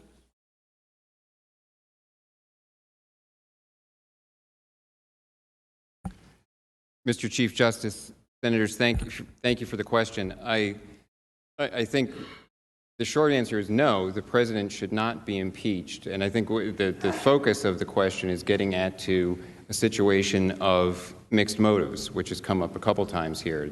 If the president is chief law enforcement officer, head of the executive branch, is in a situation where there is a legitimate investigation to be pursued, and he indicates that it should be pursued, is it possible that he should be impeached for that if there's some dispute about his motives where there is a legitimate basis for that conduct? And the answer is no. And the House managers themselves, in the way they frame their case, have recognized this. In the House Judiciary Committee report, they repeatedly say that the standard they're going to have to meet, they're going to have to show that these are sham investigations, these are baseless investigations that they're alleging that the president wanted to initiate, and that they had no legitimate, there was not any legitimate basis for pursuing the investigation. I'm pretty sure that's page 5 of the House Judiciary Committee report. And they use that standard, and they've talked about there not being a scintilla of evidence about anything that anyone could reasonably want to ask about related to the Bidens and Burisma, because they know that they can't get into a mixed motive scenario, because if you have a legitimate basis for asking a question about something, if there is a legitimate national interest there, it's totally unacceptable to start getting into the field of saying, well, we're going to impeach the president and remove him from office by putting him on the psychiatrist's couch and trying to get inside his head to find out, was it 48% this motive and 52% the other, or did he have some other rationale? No, if it's a legitimate inquiry in the national interest, that's the end of it.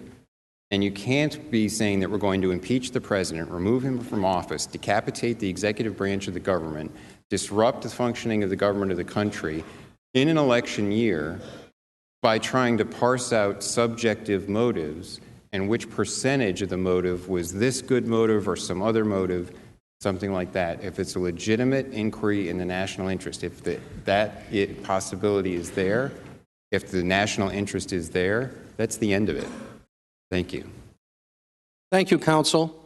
I haven't specified this before, but I think it would be best if senators directed their questions to one of the parties or both and leave it up to them to figure out who they want to go up to bat rather than particular counsels. Senator from Illinois.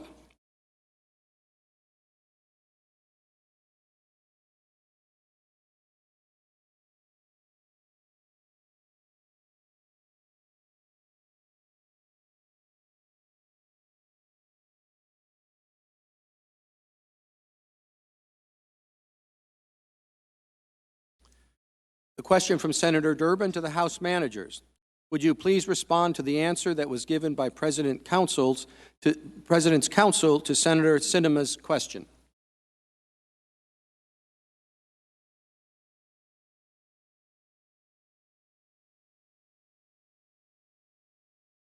Senator, Chief Justice, in answer to that question, we heard a rather breathtaking admission by the president's lawyer. And it was said in an understated way, and so you might have missed it.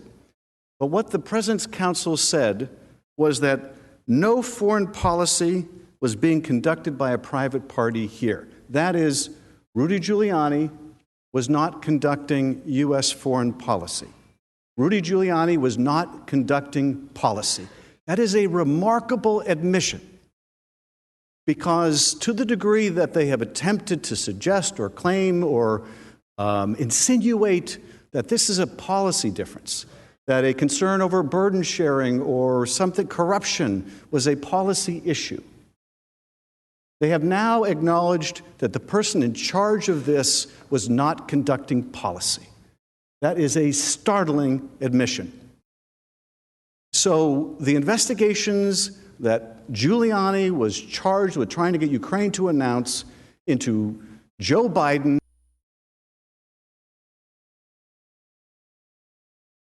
into this Russian propaganda theory, they have just admitted were not part of policy. They were not policy conducted by Mr. Giuliani. So what were they? They were, in the words of Dr. Hill, a domestic political errand not to be confused with policy.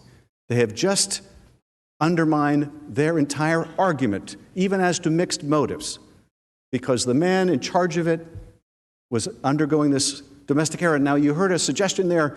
He was only doing this, Giuliani was only doing this because he was being asked by Andrei Yermak. That is laughable. Giuliani tried to get the meeting with Zelensky, remember? And he couldn't get in the door, and then he announced that there are enemies around President Zelensky. And then they go into that phone call on July 25th, and Ukrainians try to persuade the president, you don't have enemies in Ukraine, we're only friends. And what's the president's response? I want you to talk to Rudy. That's not policy being conducted there. That's a personal political errand. They just undermined their entire argument. Now, the President's Counsel also essentially argues in terms of witnesses, if their case is as strong as Mr. Schiff and Mr. Nadler and others say, then why do they need witnesses? You can imagine the scene in any courtroom in America where before the trial begins, defense counsel for the defendant stands up and says, Your Honor, if the prosecution case is so strong, let them prove it without witnesses. That's essentially what's being argued here. Well, I will make an offer to opposing counsel who have said that this will stretch on indefinitely if you decide to have a single witness. Let's cabin the depositions to 1 week. In the Clinton trial, there was 1 week of depositions. And you know what the Senate did during that week? They did the business of the Senate. The Senate went back to its ordinary legislative business while the depositions were being conducted. You want the Clinton model? Let's use the Clinton model. Let's take a week. Let's take a week to have a fair trial. You can continue your business. We can get the business of the country done. Is that too much to ask in the name of fairness? That we follow the Clinton model, that we take 1 week? I mean, are we really driven by the timing of the State of the Union? Should that be our guiding principle? Can't we take 1 week to hear from these witnesses? I think we can. I think we should. I think we must. Manager. Mr. Chief Justice. The senator from Alaska. Mr. Chief Justice, I send to the desk a question submitted on behalf of myself and Senator Schatz directed to both the White House counsel and the House managers. Thank you.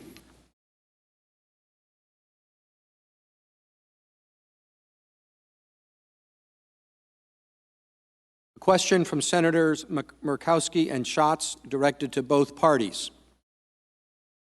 Would you agree that almost any action a president takes, or indeed any action the vast majority of politicians take, is, to one degree or another, inherently political? Where is the line between permissible political actions and impeachable political actions? Counsel will go first.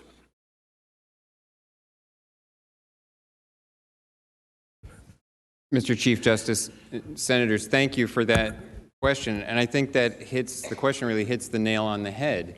As I mentioned the other day, in a representative democracy, elected officials almost always have at least one eye looking onto the next election and how their actions, their policy decisions, their actions in office will be received by the electorate.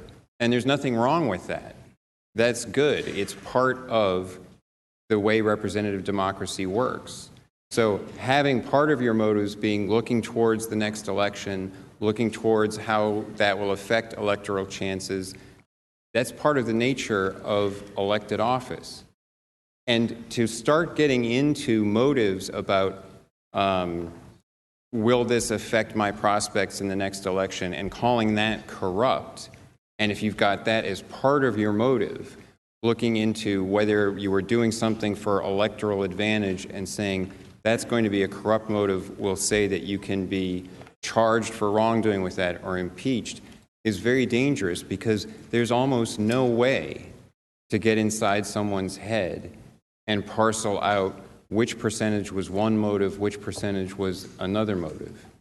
If you start down that path, it's totally amorphous. And this is part of the point that Professor Dershowitz was making and that we've made here a couple of times. This idea of impeaching a president on a theory of abuse of power that depends entirely on analyzing subjective motive. Because that's what the House managers have suggested, that we're assuming there is an act on its face that is legitimate, that is within the president's authority. It's not on its face in any way unlawful or unconstitutional, but solely based on motive, we're going to impeach him. And by saying that, well, if it was really directed at the next election, that's the corrupt motive. That's a very dangerous path, because there is always some eye to the next election. And it ends up becoming a standard so malleable that it really is a substitute for a policy difference. If we don't like your policy, we attribute you bad motive. And that's actually something that Justice Iredell warned about in the North Carolina ratifying convention. That if you base something just on motive because of what he called malignity of party, the other party will always attribute bad motives. Thank you.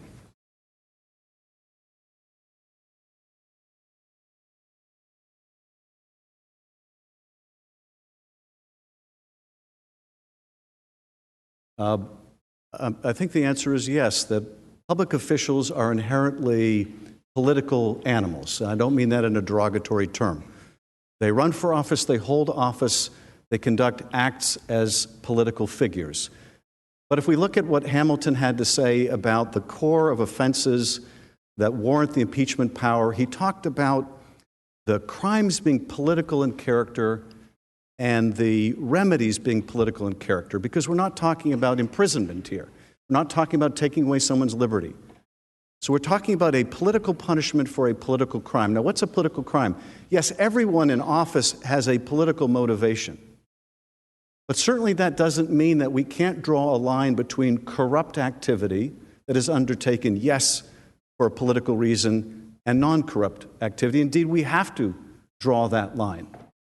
Let's show what Professor Dershowitz had to say about where we should draw the line. And if a president does something which he believes will help him get elected in the public interest, that cannot be the kind of quid pro quo that results in impeachment. The fact that he's announced his candidacy is a very good reason for upping the interest in his son. If he wasn't running for president, he's a has-been. He's the former vice president of the United States. Okay, big deal. But if he's running for president, that's an enormous big deal. So it is certainly true that when public officials take actions, they may have in mind, when they make a policy judgment, what's the impact on my political career going to be, or what's the impact going to be on my reelection prospects. But that's a very different question than whether they can engage in a corrupt act to help their election, in this case, to get foreign help to cheat in an election. I think we can distinguish between the fact that political actors have political interests with what the president's defense would argue, and that is, if he believes it's in his reelection interest, then no quid pro quo is too corrupt. If we go down that road, there is no limit to what this or any other president can do. There's no limit to what foreign powers will feel they can offer a corrupt president to help their reelection, if that is the precedent we intend to establish. Thank you, Mr. Manager. Senator from New Jersey.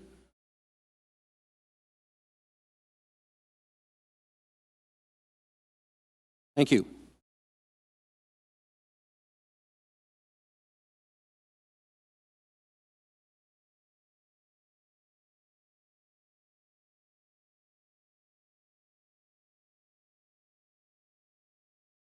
Question for the House managers from Senator Menendez. The President was seeking investigations from a foreign power based partly on what Fiona Hill called, quote, a fictional narrative perpetrated and propagated by the Russian security services, end quote.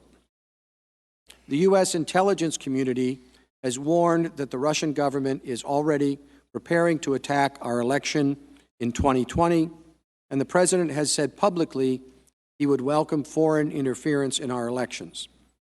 Why should Americans be concerned about foreign interference, and why does it matter that the President continues to solicit foreign interference in our elections?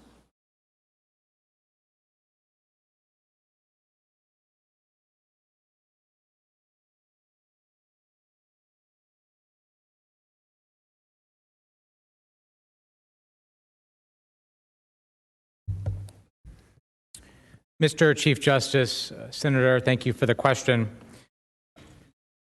Let's outline the facts that we do know about today.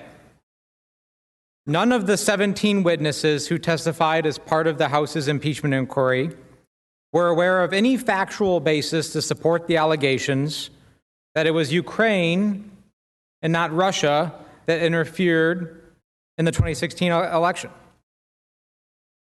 FBI Director Christopher Wray, who was nominated by President Trump and confirmed by this body, stated as recently as this past December that we have no reason to believe that Ukraine interfered in the 2016 U.S. election. He stated, quote, we have no information that indicates that Ukraine interfered with the 2016 presidential election. President Trump's own Homeland Security advisor, Tom Bossert, said about this allegation, quote, it's not only a conspiracy theory, it is completely debunked, end quote. He added, quote, let me just repeat here again, it has no validity, end quote. And of course, Ms. Hill, as the question indicated, said, quote, fictional narrative that is being perpetrated and propagated by the Russian security services themselves. The U.S. intelligence community has unanimously determined that there's no validity to this, our own intelligence and law enforcement. Special counsel Mueller found that Russia's interference was, quote, sweeping and systematic. But don't take our own law enforcement and intelligence community's word for it. Let's hear what Vladimir Putin himself said recently about this.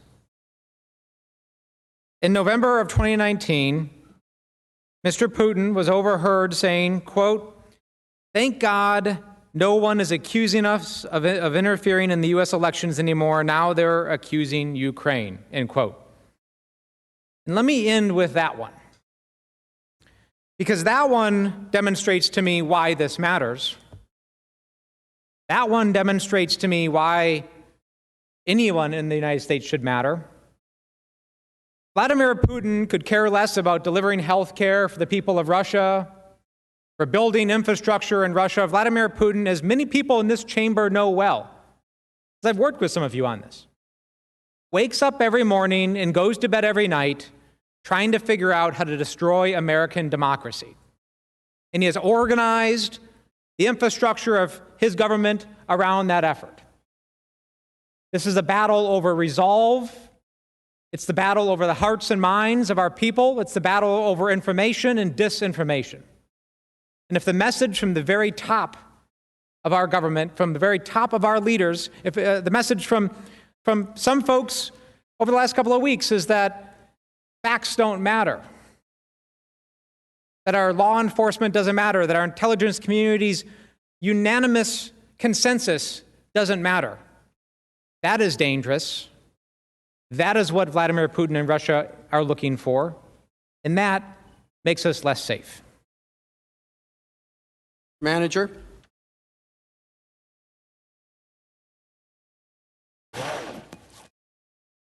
Senator from Wisconsin. Mr. Chief Justice, I send a question to the desk on behalf of myself and Senators Hawley, Cruz, Kramer, Braun, Perdue, Barrasso, Rubio, Risch, Sullivan, Ernst, Scott of Florida, Daines, and Fisher for both the House managers with response from the Council of the President. Thank you.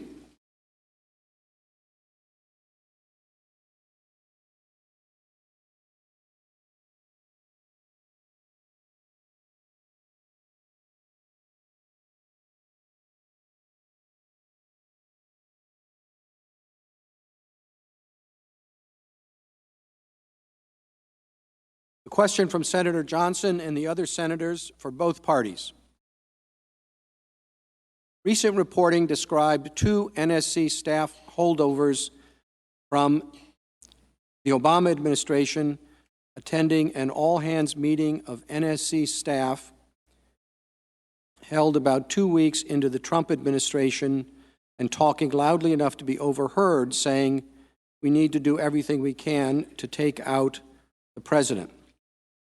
On July 26, 2019, the House Intelligence Committee hired one of those individuals, Sean Misko. The report further describes relationships between Misko, Lieutenant Colonel Vindman, and an individual alleged as the whistleblower.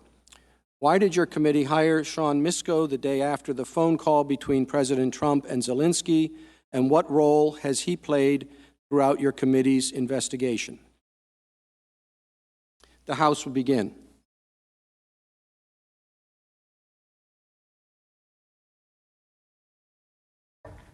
First of all, there have been a lot of attacks on my staff. And as I said when this issue came up earlier, I'm appalled at some of the smearing of the professional people that work for the Intelligence Committee. Now, this question refers to allegations in a newspaper article which are circulating smears on my staff and asked me to respond to those smears. And I will not dignify those smears on my staff by giving them any credence whatsoever, nor will I share any information that I believe could or could not lead to the identification of the whistleblower. I want to be very clear about something. Members of this body used to care about the protection of whistleblower identities. They didn't used to gratuitously attack members of committee staff, but now they do. Now they do. Now they'll take an unsubstantiated press article and use it to smear my staff. I think that's disgraceful. I think it's disgraceful. You know, whistleblowers are a unique and vital resource for the intelligence community. And why? Because unlike other whistleblowers who can go public with their information, whistleblowers in the intelligence community cannot, because it deals with classified information. They must come to a committee. They must talk to the staff of that committee or to the Inspector General. That is what they're supposed to do. Our system relies upon it. And when you jeopardize a whistleblower by trying to out them this way, then you are threatening not just this whistleblower, but the entire system. Now, the president would like that, nothing better than that. And I'm sure the president is applauding this question because he wants his pound of flesh. And he wants to punish anyone that has the courage to stand up to him.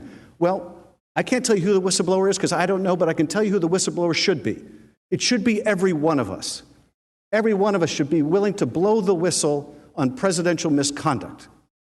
If it weren't for this whistleblower, we wouldn't know about this misconduct. And that might be just as well for this president, but it would not be good for this country.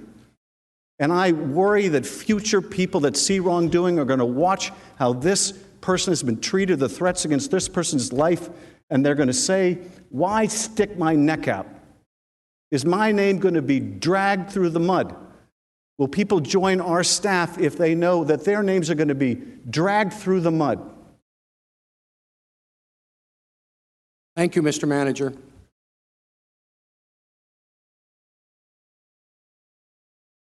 Senate. There's two responses that I'd like to get to. One, with regard to the issue of witnesses, in this case, the whistleblower. Mr. Schiff put the whistleblower issue front and center with his own words during the course of their investigation. He talked about the whistleblower testifying. Retribution is what is prohibited under the statute against a whistleblower. That's what a whistleblower statute protects, that there's no retribution.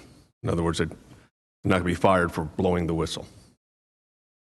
But this idea that there's complete anonymity, and I'm not saying that we should disclose the individual's name, and you handle that in executive session or any way you'd want, but we can't just say it's not a relevant inquiry to know who on the staff that conducted the primary investigation here was in communication with that whistleblower, especially after Mr. Schiff denied that he or his staff initially had even had any conversations with the whistleblower. It goes back to the whole witness issue, and I want to go to that for just 30 seconds here. It seems to me that the discussion for witnesses, I heard what Mr. Schiff said about the 30, we'll do depositions in a week. The Democratic leader said I could have any witnesses I want yesterday. I've got it in the transcript. And you couldn't get all the witnesses you'd want in a week. You couldn't get the discovery done in a week. But if in fact they believe that they presented this overwhelming case that they have, they talk about subterfuge and smoke screens. The smoke screen here is that they used 13 of their 17 witnesses to try to prove their case, and we were able to use those very witnesses to undercut that case. So I think we just have to keep that in perspective. Thank you, Mr. Chief Justice. Thank you, counsel. Mr. Chief Justice. The senator from Washington. Thank you, Mr. Chief Justice. I send a question to the desk for the House managers. Thank you.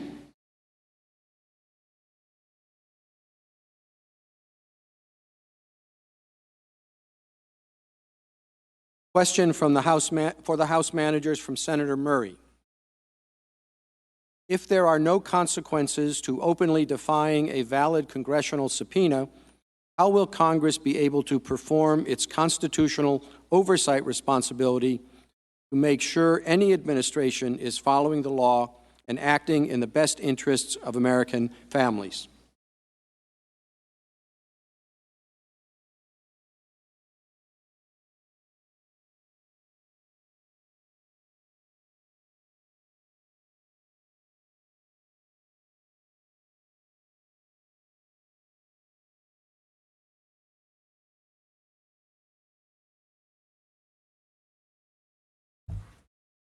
Well, they could have very serious, devastating, dire consequences. If the Senate ignores President Trump's ongoing obstruction of Congress, it would lead to the end of congressional oversight as we know it today. President Trump's attorneys argue that our congressional subpoenas are constitutionally invalid until a court determines otherwise. Their argument is false, and it is an attack on congressional oversight powers. A vote against Article 2 is a vote to condone President Trump's corrupted view of America's constitutional balance. Voting against Article 2 will grant President Trump and every other president from now until forever the power to simply ignore all congressional subpoenas unless and until we seek to a court to enforce it. Under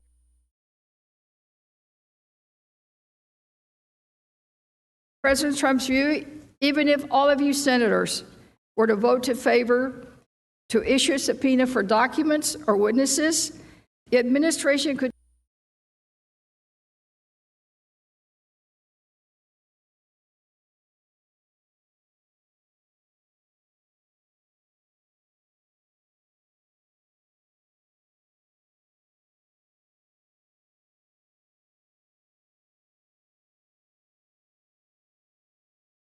and you needed information. You heard of some wrongdoing. You heard there was a whistleblower complaint on something, and you decided that you wanted to do a hearing.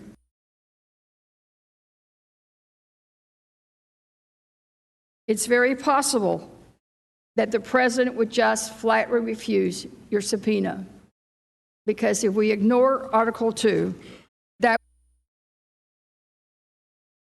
would be the president to ignore all subpoenas. But we need you to issue a subpoena for us today, not only to get Mr. Bolton here, but Mr. Duffy, Mr. Mulvaney, and everyone else with relevant evidence on this case. Now, when the administration exerts executive privilege, there might be some privilege, one that is available to them on any of these documents.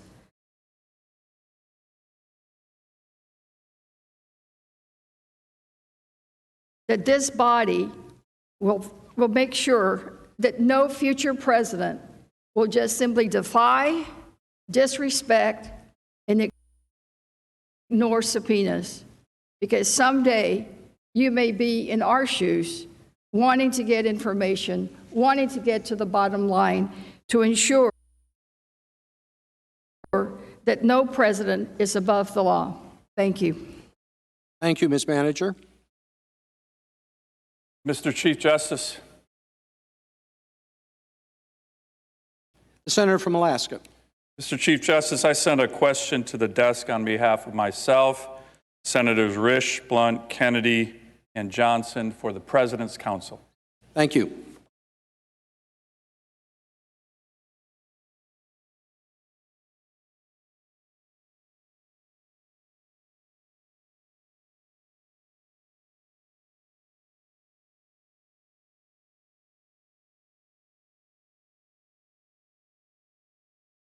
Question for Senator Sullivan and the other senators for counsel for the President.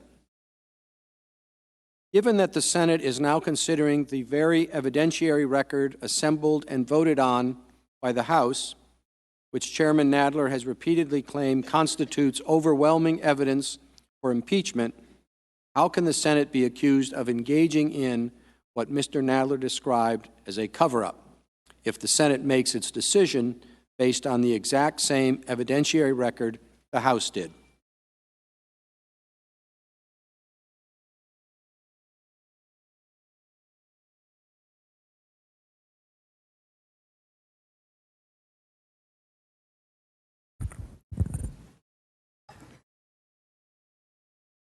Mr. Chief Justice, Senators, thank you for that question, and I think that's exactly right. I think it's rather preposterous to suggest that this Senate would be engaging in a cover-up to rely on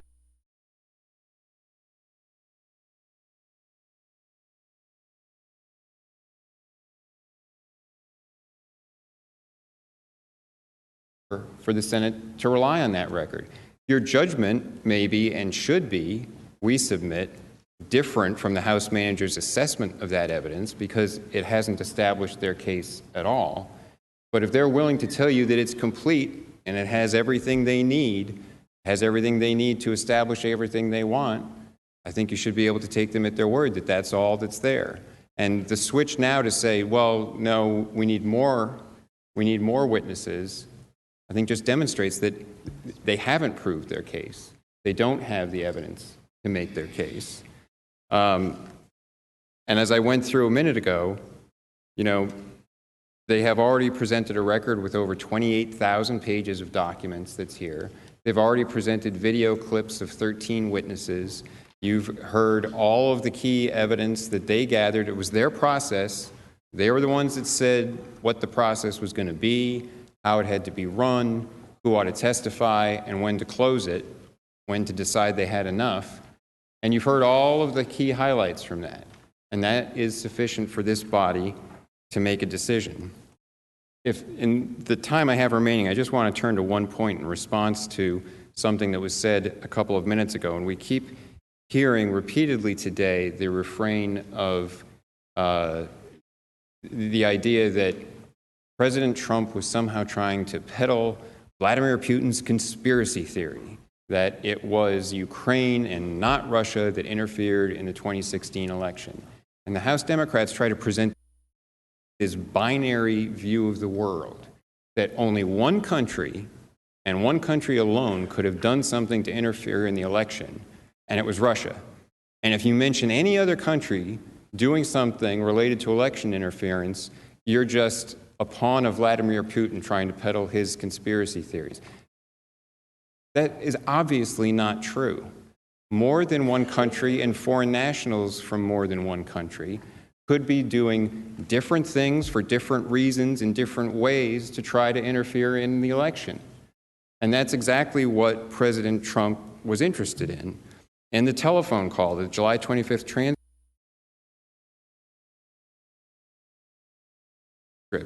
he mentions CrowdStrike, he mentions the server, but he talks about, he says, there are a lot of things that went on, the whole situation. I think you're surrounding yourself with some of the same people. So he's talking about much more than just the DNC server. And he closes it again saying, he refers to Robert Mueller's testimony. And he says, they say a lot of it started in Ukraine. There's just a lot of stuff going on. Twice in that exchange, he says, there's a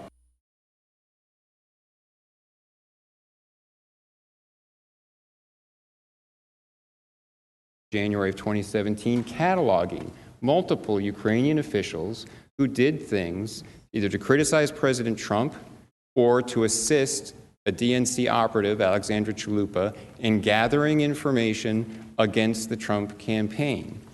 And they said there was no evidence in the record. No one said that there was anything done by Ukraine. That's not true. One of their star witnesses, Fiona Hill, specifically testified in her public hearing because she said she went back and checked because she hadn't remembered the Politico article. And then she said that she acknowledged that some Ukrainian officials, quote, bet on Hillary Clinton winning the election, end quote. And so it was quite evident, in her words, that they were trying to favor the Clinton campaign, including by trying to collect information on people working in the Trump campaign. That was Fiona Hill. She acknowledged that Ukrainian officials were doing that. So this idea that it's a binary world, it's either Russia or Ukraine. If you mention Ukraine, you're just doing Vladimir Putin's bidding. It's totally false. And you shouldn't be fooled by that. The Ukrainians, various Ukrainians, were doing things to interfere in the election campaign, and that's what President Trump was referring to. Counsel. Senator from Vermont. Mr. Chief Justice, I would ask to send a question to the desk on behalf of myself and Senator Blumenthal for the House managers. Thank you, Senator.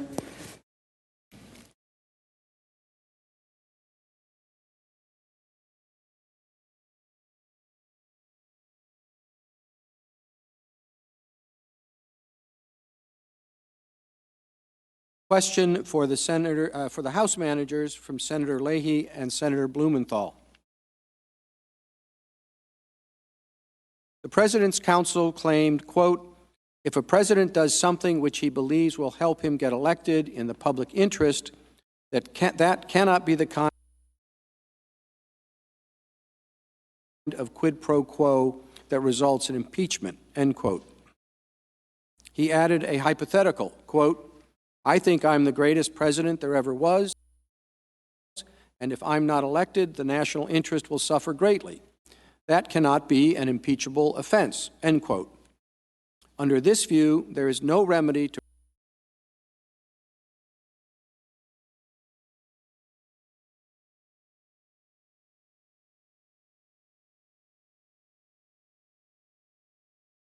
until that mayor endorses him.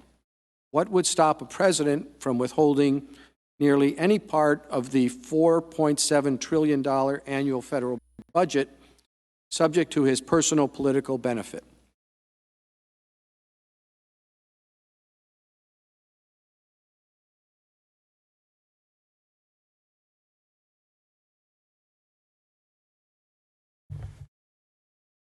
Chief Justice, distinguished members of the Senate, I thank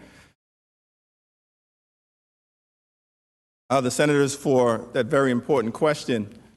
Certainly, what we have alleged in this case is that the president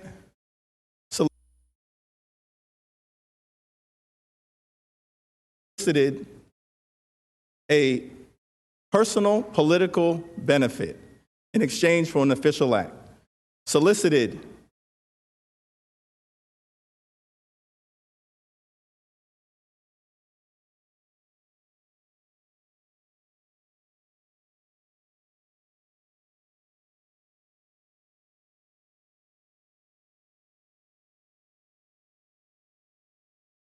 question could take place all across America in the context of the next election and any election. Grants allocated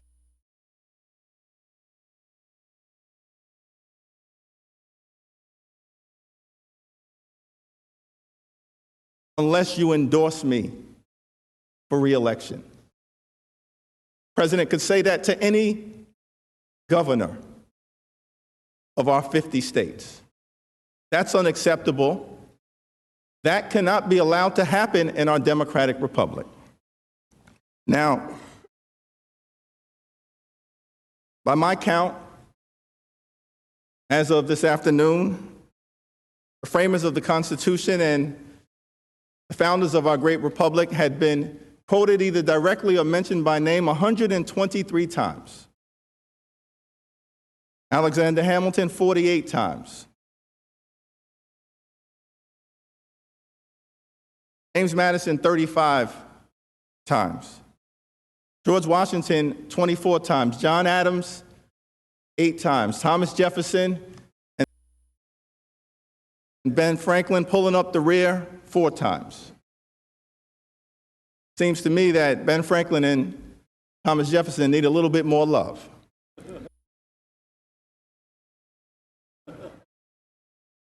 And so let me try to do my part. Thomas Jefferson once observed that tyranny is defined as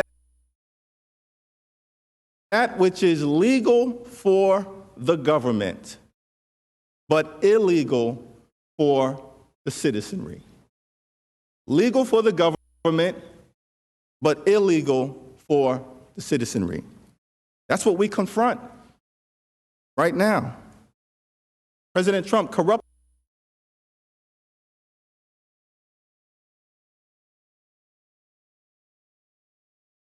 cheat the Workers' Compensation Board by claiming a fake injury and escape accountability. Our fellow citizens cannot cheat the stock market by engaging in insider trading and then escape accountability. Our fellow citizens cannot cheat the college admissions process in order to get their child into an elite university and then escape accountability. Why should the President of the United States be allowed to cheat in the upcoming election and escape accountability? Tyranny is defined as that which is legal for the government and illegal for the citizenry. President's counsel has suggested that President Trump can do anything that he wants and escape accountability. President Trump can solicit foreign interference in the upcoming election and escape accountability. He can cheat and escape accountability. He can engage in a cover-up and escape accountability. He can corruptly abuse his power, escape accountability, elevate his personal political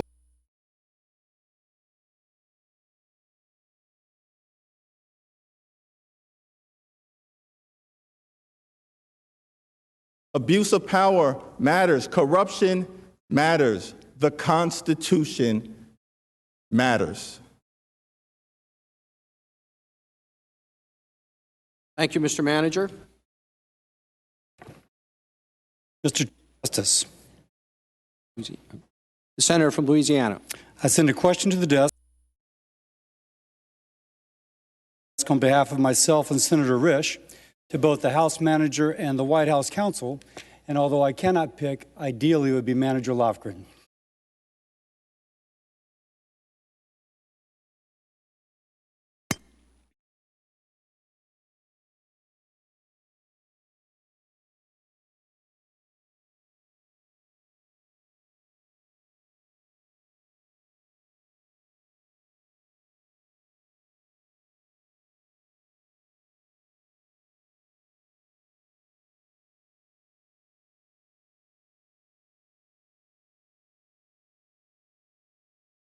Question from Senators Cassidy and Risch for both parties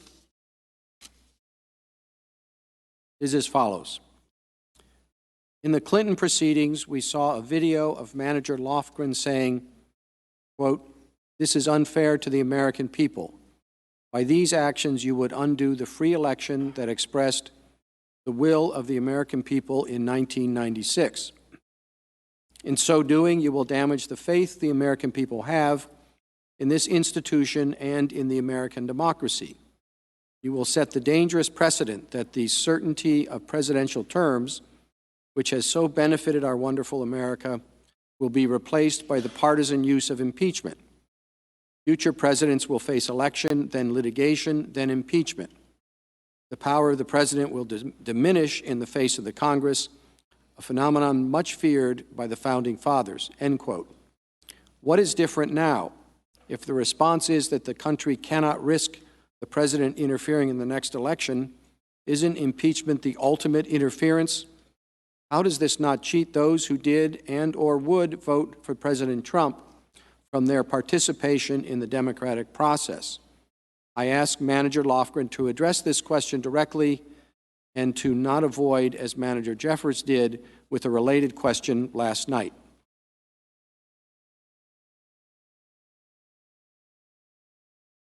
Since counsel answers first.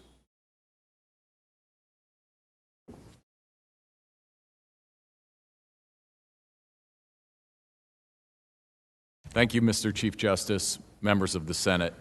Well, as I've said before, I agree 100% with Manager Lofgren's comments from the past, and I think they should guide the Senate. There's really no better way to say it. What they're doing here, they keep falsely accusing the president of wanting to cheat when they're coming here and telling you, take him off the ballot in a political impeachment. Talk about cheating. You don't even want to face him. And let me say one more thing while I'm up here. I listened to Manager Schiff come up here and say he won't even dignify a legitimate question about his staff with a response, because he won't stand here and listen to people on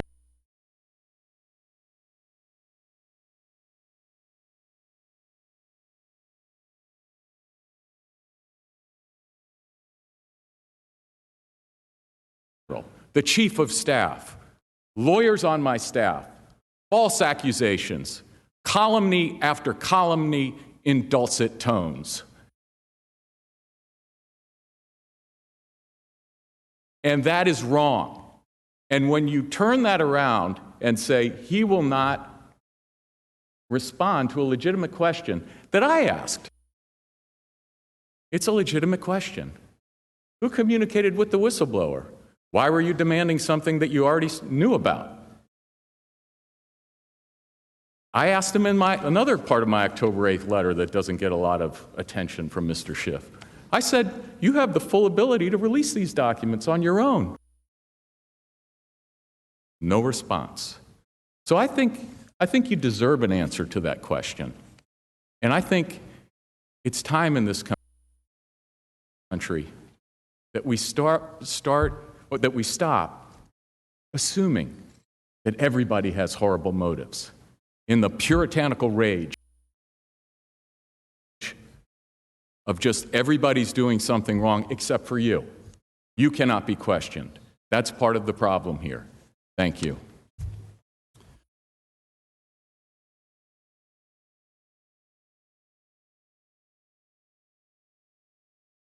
Was a member of the staff of a member of the Judiciary Committee during the Nixon impeachment. And during the Clinton impeachment, I found myself comparing what we were doing in Clinton to what we were doing or had done with Nixon. And here's what I saw, and I still see today. A special prosecutor started with Whitewater, spent several years until they found DNA on a blue dress. And they had to lie the president lied about a sexual affair under oath, and that was wrong. It was a crime, but it was not a misuse of presidential power. Any husband caught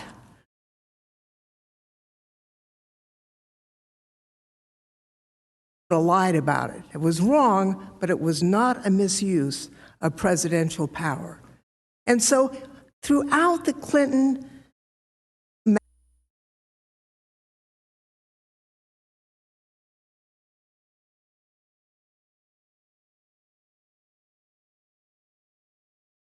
Markey said they rubbed out the word high and made it any crime and misdemeanor. That was what was wrong in the Clinton impeachment. Compared to the Nixon impeachment, where Richard Nixon engaged in a broad scope upending the constitutional order, corrupting the government for his own personal benefit in the election. I would add, unfortunately,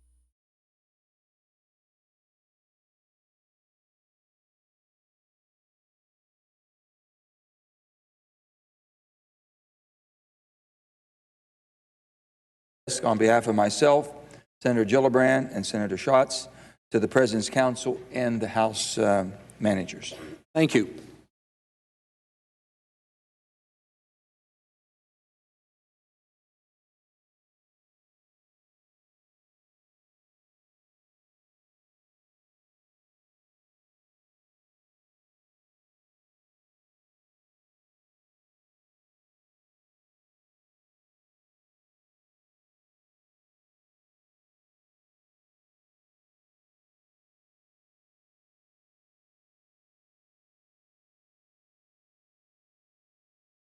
Question from Senators Manchin, Gillibrand, and Schatz for both parties. Have you ever been involved in any trial, civil, criminal, or other, in which you were unable to call witnesses or submit relevant evidence? I believe the House is first. The House is first.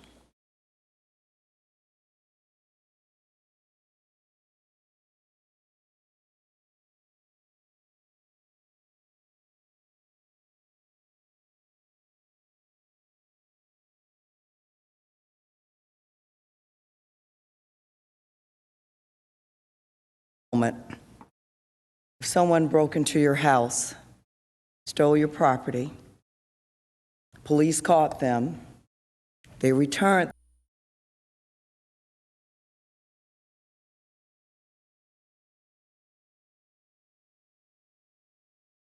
property.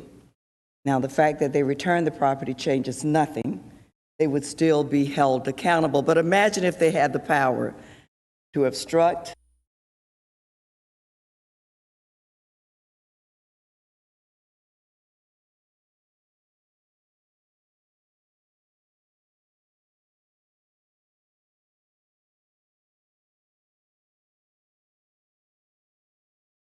and be a part of building a lot of cases. And we all know, I know everybody here knows, that witness testimony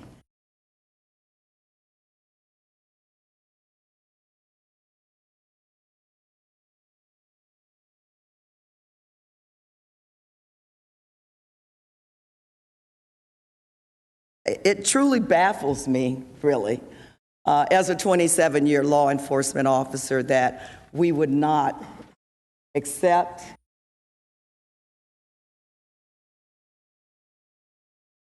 or welcome or be delighted about the opportunity to hear from direct witnesses, people who have firsthand knowledge. We know that the president cannot be charged with a crime. We know that the Department of Justice has already ruled on that. But the remedy for that is impeachment. That is the tool that, as we know, has solely been given, that power solely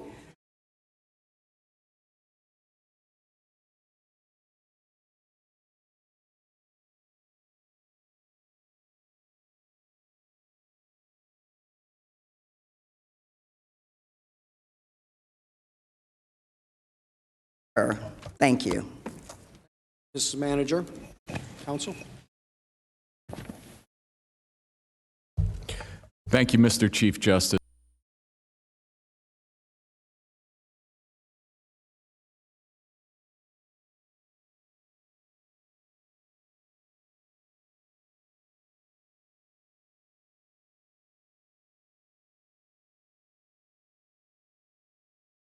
To call the witnesses that they're now asking you to call, demanding you to call, accusing you of cover-up if you don't call. I've never been in any proceeding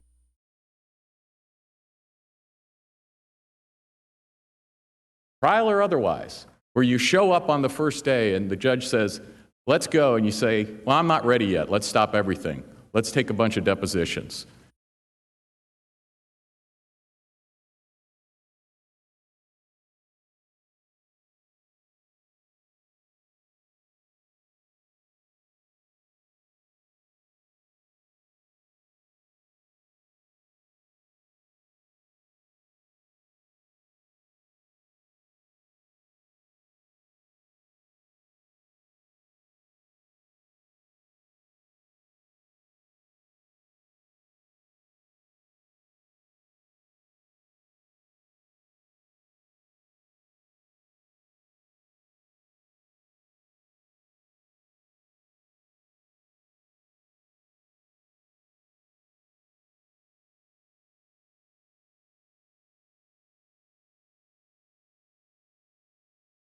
Didn't like the outcome.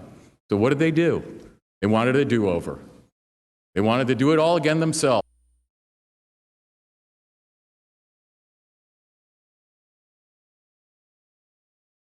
Despite the $34 million or more that were spent. So I don't think anybody really believes that the Trump administration hasn't fully cooperated with investigations. The problem is, when they don't like the outcome, they just keep investigating. They keep wasting the public's money because they don't really care about truth. They care about a political outcome. Thank you. Thank you, Counsel. Mr. Chief Justice. The Senator from Utah. I send a question to the desk on behalf of myself and Senators Hawley, Ernst, and Braun.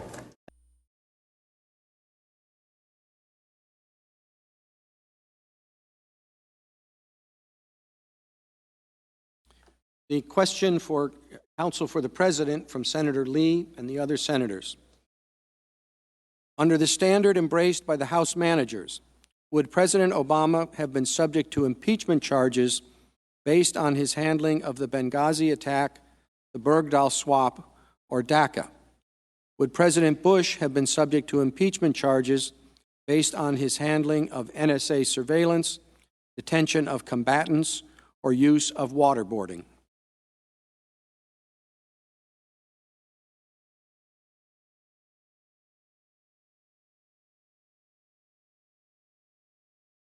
Thank you, Mr. Chief Justice, members of the Senate. Under the standard, which is no standard, that they bring their impeachment to the Senate, any president would be subject to impeachment for anything. Presidents would be subject to impeachment for exercising longstanding constitutional rights, even when the House chose not to enforce their subpoenas. Under their vague theory of abuse of power, I guess any president, as Professor Dershowitz, he had a long list of presidents who might have been subject to impeachment. So I'm not going to go through this particular incidents because I don't want to besmirch past presidents. I don't think the standard that they announce is helpful. I think it's very dangerous. I mean, you might want to get a lock on that door because they're going to be back a lot if that's the standard. Okay? And the truth of the matter is you don't have to look at anything. They're talking about witnesses. You don't have to look at anything except the articles of impeachment. I try to seek areas of agreement. I think we all agree that they don't allege a crime. That's why they spend all their time saying you don't need one. I remember one of the clips I showed where someone was saying with a lot of passion, they're trying to cross out high crime and make it any crime. Now they're trying to cross out crime, any crime. No crime is necessary. Okay? That's not what impeachment is about. This is dangerous. And it's more dangerous because it's in an election year.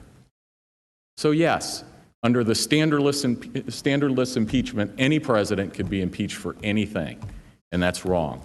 And they should be held, by the way, they should be held to their articles of impeachment. A lot of what they're trying to sell here, their own House colleagues weren't buying. They didn't make it into the articles of impeachment. Read the articles of impeachment. They don't allege a crime. They don't allege a violation of law.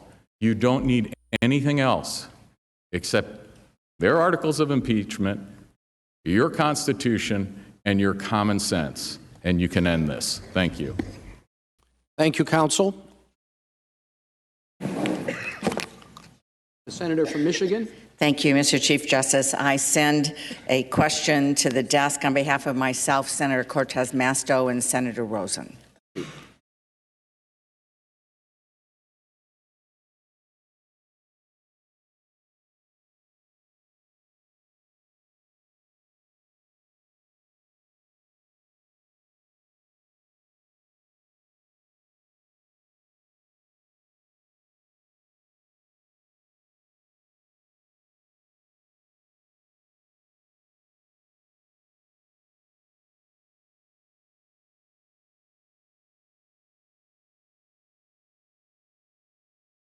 Question for the House managers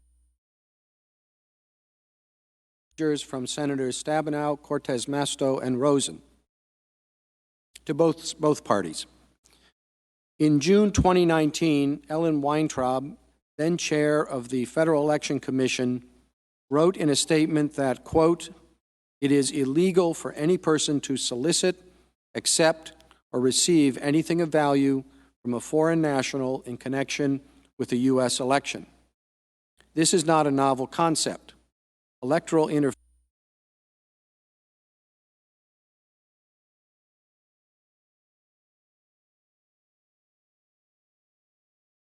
value of these materials may be nominal or difficult to ascertain," end quote.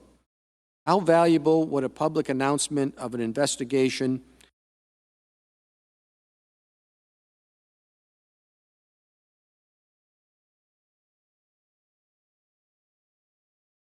into the Bidens be for President Trump's re-election campaign? Begin with the White House counsel.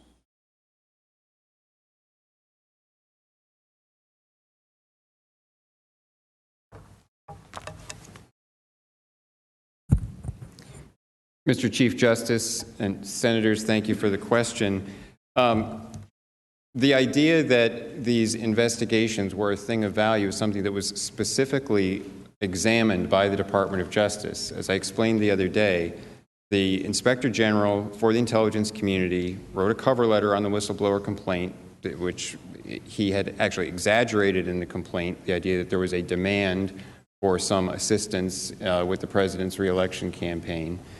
That was forwarded to the Department of Justice. They examined it, and they announced back in September that there was no election law violation because they did not qualify as a thing of value.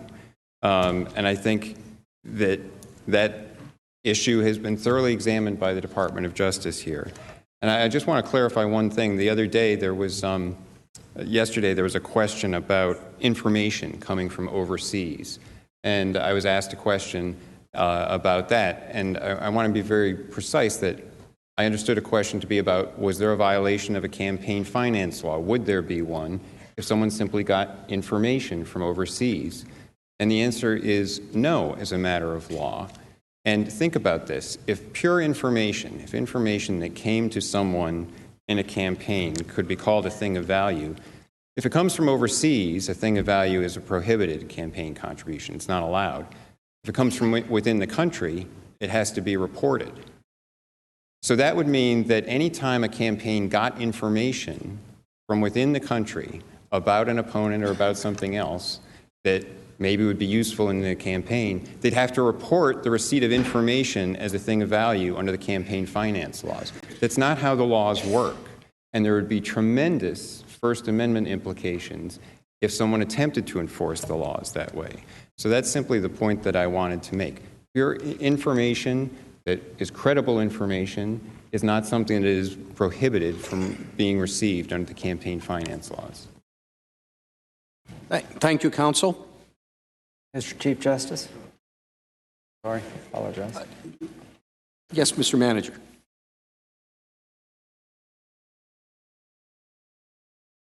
How valuable would it be for the president to get Ukraine to announce these investigations? And the answer is immensely valuable. And if it wasn't going to be immensely valuable, why would the president go to such lengths to make it happen? Why would he be willing to violate the law, the Impoundment Control Act? Why would he be willing to ignore the advice of all of his national security professionals? Why would he be willing to withhold hundreds of millions of dollars from an ally at war if he didn't think it was going to really benefit his campaign? You have only to look at the president's actions to determine just how valuable he believed it would be to him. Now, how would he make use of this? Well, if we look in the past, we get a perfect illustration of how Donald Trump would have made use of this political help from Ukraine. Let's look at 2016, when the Russians hacked the DCCC and the DNC, and they started dripping out these documents through WikiLeaks and other Russian platforms. What did the president do? Did he make use of it? Did he condemn it? Oh, he made beautiful use of it. Over 100 times in the last 3 months of the campaign, the president brought up time after time after time, rally after rally after rally, the Clinton Russian-stolen documents. Now, we've had a debate since then. What was the impact of the Russian interference in 2016? In an election that close, was it decisive? No one will ever know. Was it valuable? You only have to look at Donald Trump's actions to know just how valuable he thought it was. He thought it was immensely valuable. And you can darn well expect that if he'd gotten his help from Ukraine, he'd be out there every day talking about how Ukraine was investigating Joe Biden. Ukraine is conducting an investigation into Joe Biden. It would be proof of his argument against his feared opponent. You're darn right it would be valuable. What's more, it's illegal. And do we have to go through all the turmoil of the Russian interference or to have the president do it all over again? One of the things that I found so significant, it was the day after Bob Mueller reached his conclusion that this president was back on the phone asking yet another country to help cheat in another election. You're darn right that would have been valuable. Manager. Mr. Chief Justice. Senator from South Carolina. I send a question to the desk on behalf of myself, Senators Cruz and Cornyn, for both parties. Thank you.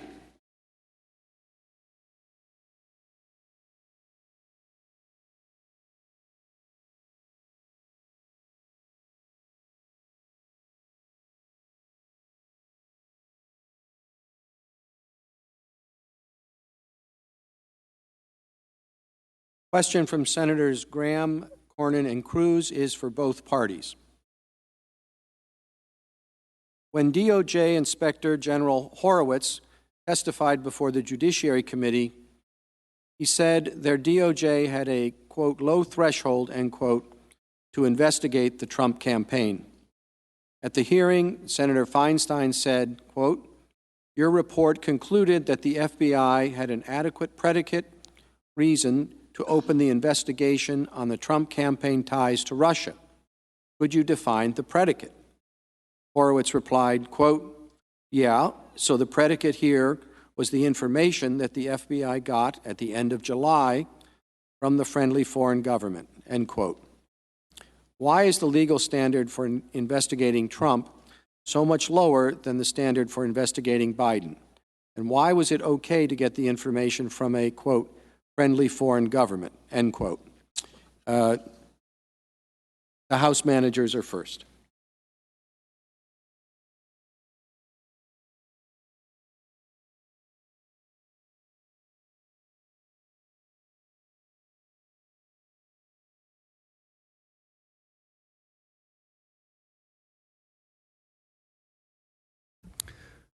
The Inspector General's report found that the investigation was properly predicated. That was the bottom line conclusion, that this was not a politically motivated investigation. The Inspector General also found, though, there were serious flaws with the FISA court process. There were serious flaws in how the FISA applications were written, in the information that was used, and prescribed a whole series of remedies, which the FBI director has now said should be implemented. But they found it was properly predicated. They found they did not have to ignore the evidence that had come to their attention, that the campaign for the president was having illicit contacts potentially, that it may be colluding or conspiring with a foreign power. Indeed, it would have been derelict for them to ignore it.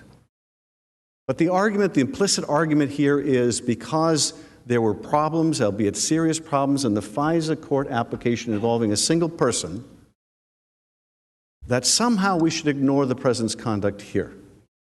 That somehow that justifies the president's embrace of the Russian propaganda. That somehow that justifies the president's distrust of the entire intelligence community. That somehow that justifies his ignoring what his own director of the FBI said, which his lawyers ignore today, which is there is no evidence that Ukraine interfered in the 2016 election. Because of a single FISA application against a single person and the flaws in it, you should ignore the evidence of the president's wrongdoing. Turn away from that. Let's not look at whether the president conditioned military aid and a White House meeting on help with an investigation. Let's look at flaws in how the FBI conducted a FISA application. The one does not follow from the other. The reality is that what you must judge here is, did the president commit the conduct he is charged with? Did the president withhold military aid and a coveted meeting to secure foreign interference in the election? And if he did, as we believe we have shown, does that warrant his removal from office? That is the issue before you, whether the FBI made one mistake or 5 mistakes with the FISA application. Justice, members of the Senate, let me actually answer the question. The Inspector General said, in a response actually from Senator Graham, when James Comey said he was vindicated by the Inspector General's report, the Inspector General said, no one who touched this was vindicated. With regard to the FISA, you make so light, Manager Schiff, of what the FBI did. It wasn't a FISA warrant. There was an order unsealed just days ago saying that the process was so tainted by the Federal Bureau of Investigation, so tainted that not only was the NSD misled, but so was the FISA court. For those that don't know, that are watching, the FISA court, you can't blame the court on this, by the way. You have to blame the Federal Bureau of Investigation for allowing this to happen. That is the court that issues warrants on people that are alleged to be spies. There's no lawyers in those proceedings. There's no cross-examination. The court itself in its order said we rely on the good faith of the officers presenting the affidavits. Are there 2 standards for investigations? That is an understatement. But to belittle what took place in the FISA proceedings, frankly, Manager Schiff, you know better than that. Thank you, counsel. Senator from Illinois.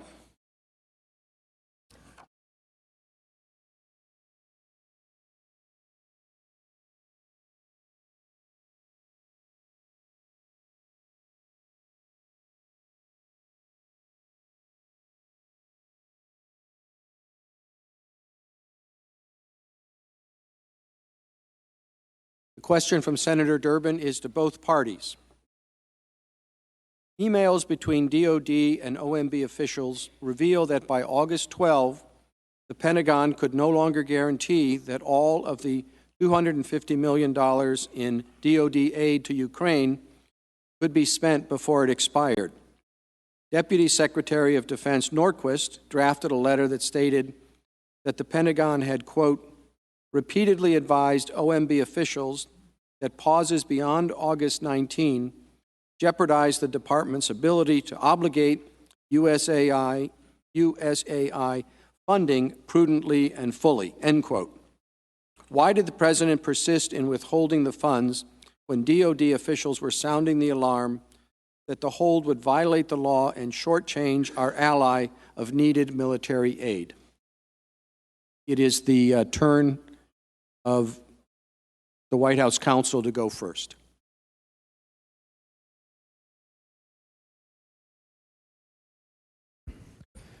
Mr. Chief Justice, Senator, thank you for that question. I think the thing to understand is there were a series of communications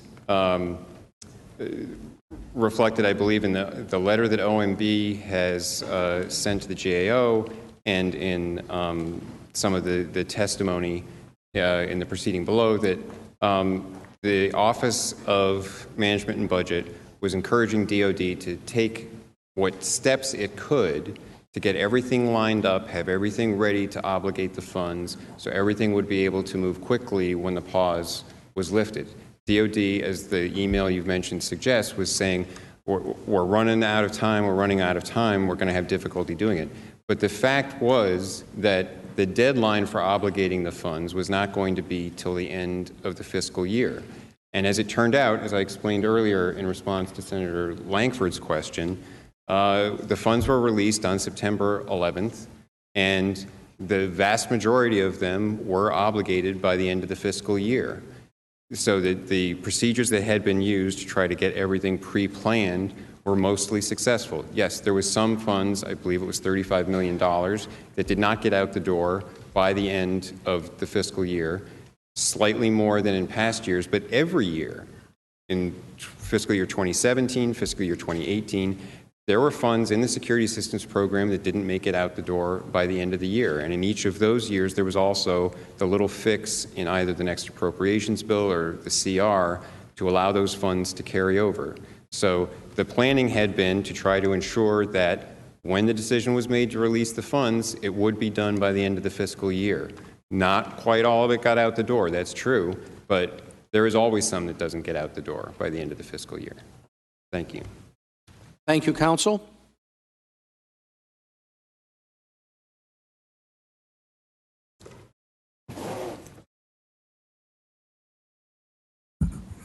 Mr. Chief Justice, members of the Senate, thank you for that question. You know, as we go further and further down this rabbit hole, I think we need to make it very clear that, you know, of the 17 witnesses that the House interviewed, nobody had an explanation. And yet, again, like last night, Mr. Philbin seems to know more than anybody else in the government, more than anyone in the Department of Defense, more than anybody in the Department of State, more than anybody in the OMB who would come forward with information about how exactly this happened. But again, here are the facts. OMB interviewed about an interagency process that they supposedly said was going on long after the interagency process had already ended. In fact, as OMB was doing those footnotes that we talked about last week, those footnotes that had never been done before, that Mr. Sandy said he had never seen in his 12 years plus of time working this process, as that was going on, DOD was asking the question about why we are doing this. They had no idea. And then when the release was finally getting ready to be finally lifted, the hold rather, OMB emailed DOD saying, listen, as we've been saying all along, under the Impoundment and Control Act, there are no problems here, and if there is a problem, it's your fault. To which DOD replied back, as you may recall, you've got to be kidding me. I'm speechless, because they did not know. Nobody had told them anything. None of the other 17 witnesses knew about it. So I do want to address, before I finish, one other point, this idea that the delay didn't matter.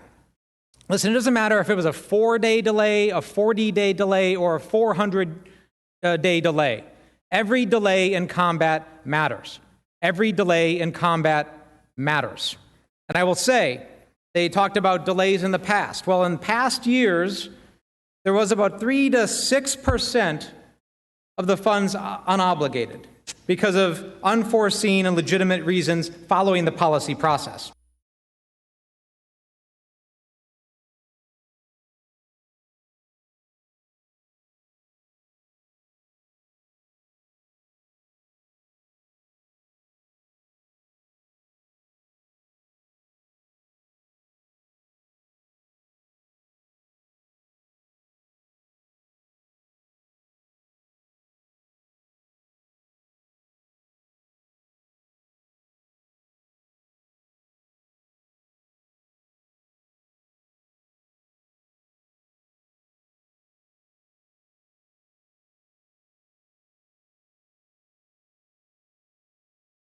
Question from Senator Barrasso and the other senators is for the counsel to the President.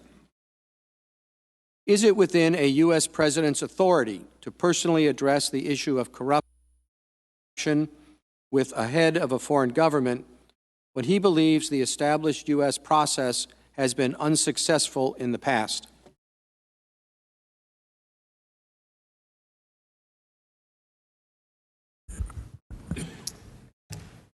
Mr. Chief Justice, Senators, thank you for that question. The short answer is yes. The President is, under Article 2, vested with the entirety of the executive power.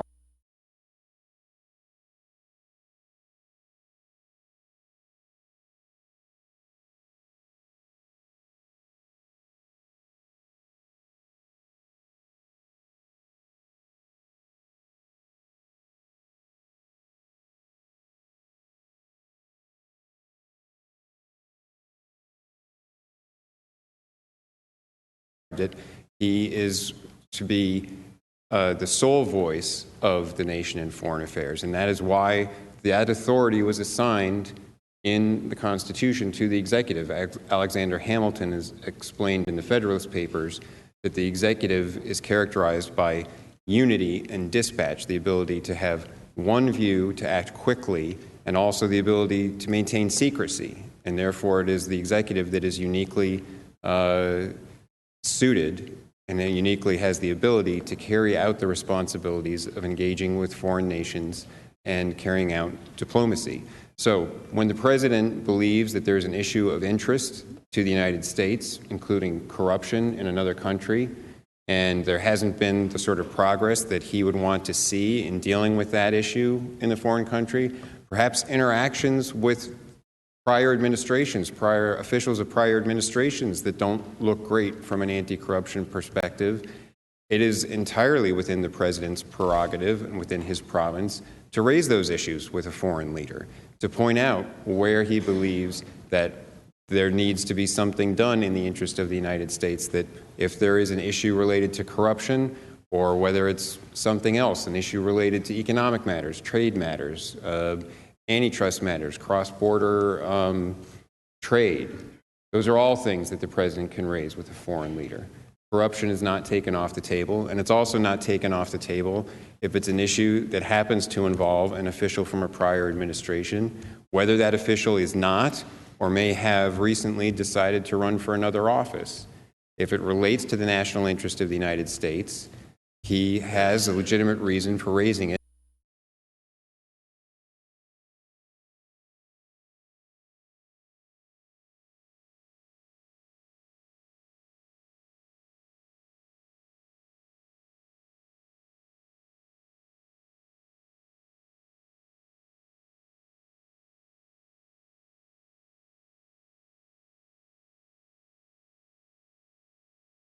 Question from Senator Warren is for the House managers.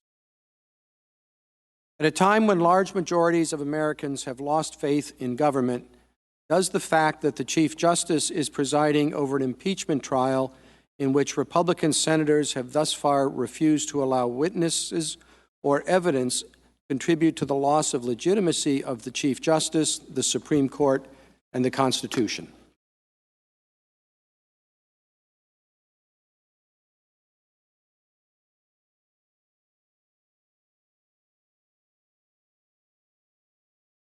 Senator, I would not say that it contributes to a loss of confidence in the Chief Justice. I think the Chief Justice has presided admirably. But I will say this. I was having a conversation the other day on the House floor with one of my colleagues, Tom Malinowski from New Jersey, a brilliant colleague. And I was hearkening back to what I thought was a key exchange during the course of this saga. This is when Ambassador Volker, in September, is talking with Andrei Yermak. And Volker is making the case that the new president of Ukraine should not do a political investigation and prosecution of the former president of Ukraine, Poroshenko. And he's making the case that we often make when we travel around the country and meet with other parliamentarians about not engaging in political investigations. And when he makes that remark, Yermak throws it right back in his face and says, "Oh, you mean like the investigation you want us to do of the Clintons and the Bidens?" And I was lamenting this to my colleague. What is our answer to that? What is the answer to that from a country that prides itself on adherence to the rule of law? How do we answer that? And his response, I thought, was very interesting. He said, "This proceeding is our answer. This proceeding is our answer. Yes, we are a more than fallible democracy, and we don't always live up to our ideals. But when we have a president who demonstrates corruption of his office, who sacrifices the national interest for his personal interest, unlike other countries, there's a remedy. And so, yes, we don't always live up to our ideals, but this trial is part of our constitutional heritage, that we were given a power to impeach the president. I don't think a trial without witnesses reflects adversely on the Chief Justice. I do think it reflects adversely on us. I think it diminishes the power of this example to the rest of the world. If we cannot have a fair trial in the face of this kind of presidential misconduct. This is the remedy. This is the remedy for presidential abuse. But it does not reflect well on any of us if we are afraid of what the evidence holds. If this will be the first trial in America where the defendant says at the beginning of the trial, if the prosecution case is so good, why don't they prove it without any witnesses? That's not a model we can hold up with pride to the rest of the world. And yes, Senator, I think that will feed cynicism about this institution.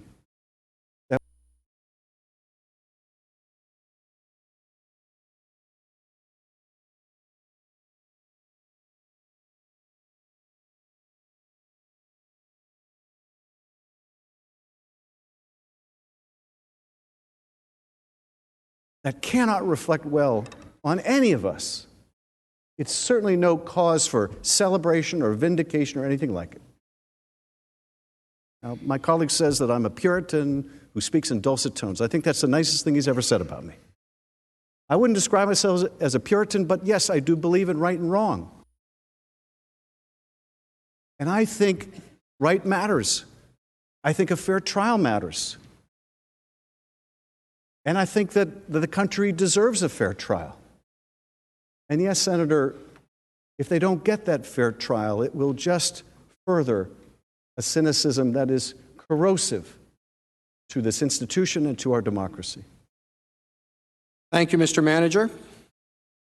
Chief Justice. Senator from Alabama. I send a question to the desk. Thank you.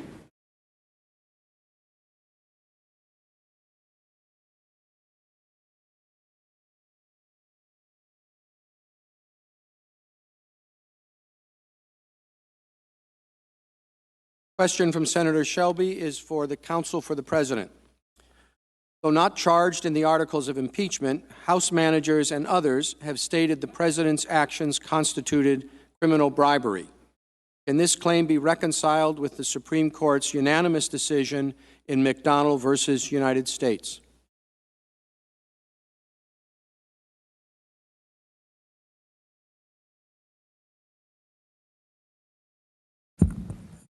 Mr. Chief Justice, Senator, thank you for that question. And I think the answer is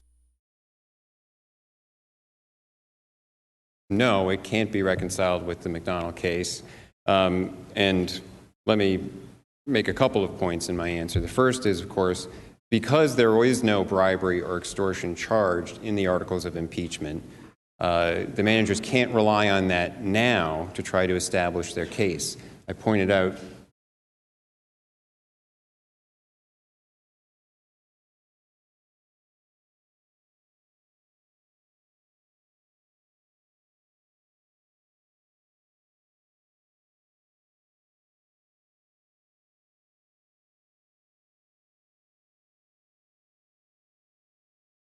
crime. As the House managers well know, that would result in an automatic mistrial in any actual trial in a court in this country.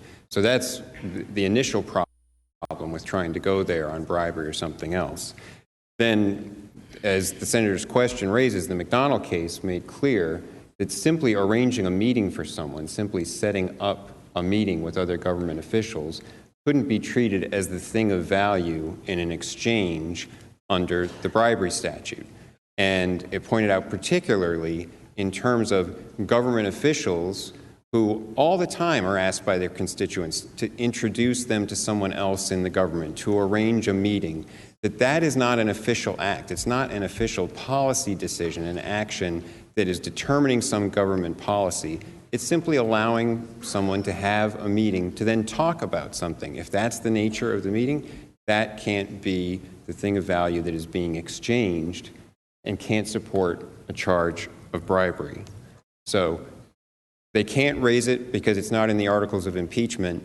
If they had wanted to charge that, they had to charge it in the articles of impeachment. They can't come here now and try a different case from the one they framed in the charging document that they had complete control over drafting. Even if they did, they can't make out the claim with respect to the White House meeting because the McDonald case prohibits that. I'd like to make one other point because the House managers today have brought up a lot. There have been a lot of questions again and again about the subpoena power and were their subpoenas actually valid and how it's going to destroy oversight if the president's arguments are accepted. I just want to point something out. The subpoenas that were issued purported to have been issued not under oversight authority, but pursuant to, every letter that came out said, pursuant to the House's impeachment inquiry. They purported to be exercising the authority of impeachment, and that makes a difference because one of the House managers mentioned this. Legislative oversight, the authority to inquire into information for legislative purposes, has to actually relate to something that legislation could be passed on. There are certain constraints on what information could be sought. Slightly different if you're going under the impeachment power, because then you can investigate into specific past facts more readily, because that's relevant to an impeachment inquiry that might not be for legislative purposes. They purported to be using the impeachment authority. They didn't have that authorization because the Speaker's press conference did not validly give them that authorization. We pointed out that the subpoenas were invalid. They did nothing to try to cure that deficiency. They didn't reissue the subpoenas. They didn't have the vote and reissue them or anything.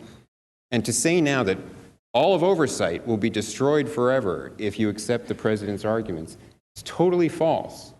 It's totally misleading because they weren't purporting to do just regular oversight. And as we've pointed out several times, the October 8th letter that the White House counsel sent to Chairman Schiff and others said specifically, if you want to return to regular oversight, we're happy to do that.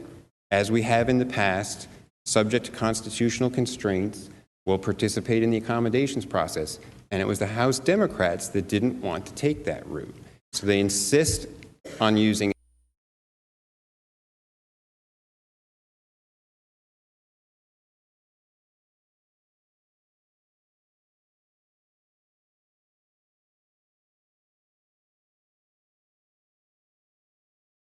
that they didn't have in this case. Thank you. Thank you, counsel. Mr. Chief Justice. The senator from Virginia. Mr. Chief Justice, on behalf of myself, Senator Bennett, Senator Blumenthal, and Senator Heinrich, I have a question to send to the desk for the House managers. Thank you.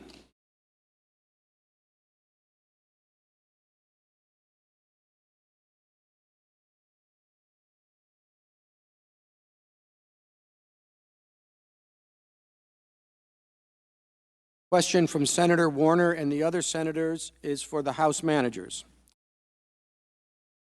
Our intelligence community and law enforcement leadership unanimously concluded Russia interfered in the 2016 election and that Russia continues those efforts to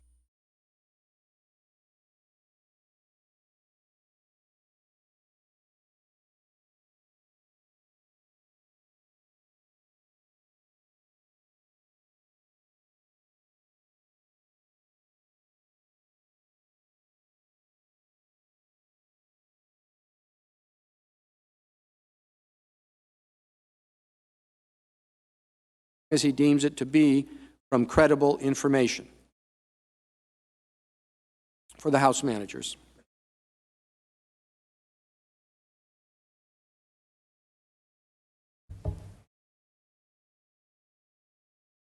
Senators, Justice, that is the natural conclusion of what the president's lawyers are arguing. Essentially, that if the president believes that it would serve his reelection interest to seek the help of a foreign intelligence service to provide dirt on his opponent or in other ways assist his campaign, as long as he thinks his winning is in the national interest, then that's okay. It's not only okay, but no restraint can be placed upon it. Even if he were to go so far as to proclaim a quid pro quo. Hey, Russia, you've got among the best intelligence services on the planet. If you will engage those intelligence services on my behalf, I will refuse to enforce sanctions on you over your invasion of Ukraine. That may injure the security of our country, but look, I think my reelection is more important. That's where this bastardization of the Constitution leads us.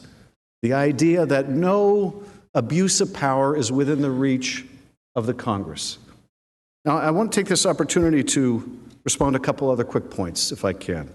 First, counsel neglects the fact that when we issued those subpoenas, we stated in the letters accompanying their issuance that they were being issued consistent with both the impeachment inquiry and our oversight authority. They neglected to tell you the latter part, that we explicitly made reference to our oversight capacity as legislators. And finally, on the issue of bribery. In the Nixon impeachment, there was an umbrella article of impeachment that listed a series of specific acts. Some of those acts involved criminal activity and some involved just unethical activity.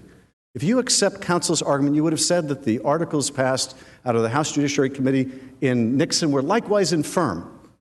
Because if they were going to charge the president with engaging in a criminal act, they needed to make a separate article of it. And otherwise, how dare they, would be a violation of due process to be thrown out of any court, prosecutorial misconduct, and the like. Okay, that's nonsense. On the one hand, they want to argue there's no conduct here that's even akin to a crime. When under McDonald, in fact, this would constitute bribery, withholding a White House meeting, withholding the provision of hundreds of millions of dollars in aid under the precedent of McDonald, that would be bribery. But there's no doubt it's akin to bribery. But they say unless you charge that, unless in the Nixon case they had 15 articles on each particular act, criminal and non-criminal, that you could not make out a viable charge.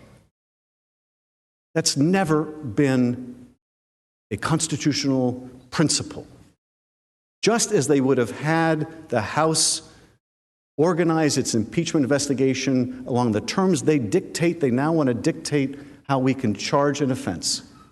At the end of the day, the task is determined whether the conduct that's charged has been committed and whether that abuse of power rises to the level warranting impeachment. But this technical legal argument that, no, you have to charge it as we would like you to charge it, that you can't make reference to the fact that, yes, these acts also constitute bribery, that that's somehow offensive to legal or constitutional principles. It's not. Yes, we could have charged bribery. We could have had two separate counts. That is not a constitutional requirement. And had we done that, as I said last night, they would have attacked that, saying you're taking one offense and making it into two. That does not detract from the fact that the president's conduct violated our bribery laws, particularly as they were understood by the framers, not as they were understood 200 years later. They violated what the framers understood from British common law to constitute extortion. They violated the modern-day Impoundment Control Act. They violated the Whistleblower Protection Act. They violated multiple laws. But that's not even necessary. What is necessary is that they abuse their power. And counsel says, well, claims are made of abuse of power all the time. Yes, that's true in political rhetoric. But these circumstances warranted impeachment. The president was not impeached over climate change or any of the other innumerable examples they gave of people rhetorically saying the president is abusing his office. That's not what brought us here. What brought us here was the president decided that he could withhold military aid to an ally at war to get help in his reelection. Thank you, Mr. Manager.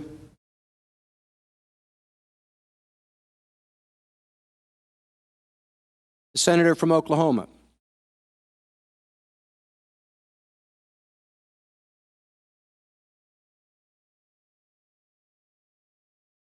Thank you.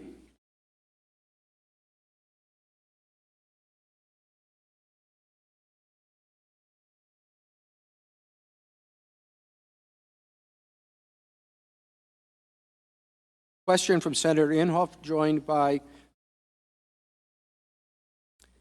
Senators Rounds and Young, for counsel to the President.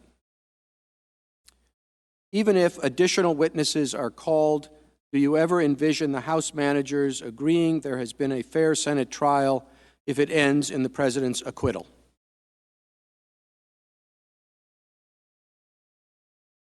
Mr. Chief Justice, members of the Senate, the answer is no. Now, they will not agree that it's fair because what will happen is if there's a discussion of witnesses, and if we go to witnesses, Mr. Schumer's laid out the four he wants. Now he tells me I can have anybody, we can have anybody we want. But the reality is that also includes documents. And that includes other witnesses that it may lead to. So at some point you'll say, because this cannot go on forever and we will be at the election, this body will say, this has to come to an end. And they will say, aha, it's been brought to an end as we were about to get the key evidence. But what is so interesting here is they had 17 witnesses that they had.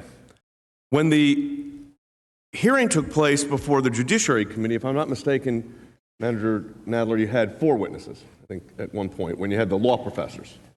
And there was 3 law professors from the Democratic side, and there was 1 from the Republican side. So if we're going to take that same 4-to-1 analysis, for every one of their witnesses, we should get 4.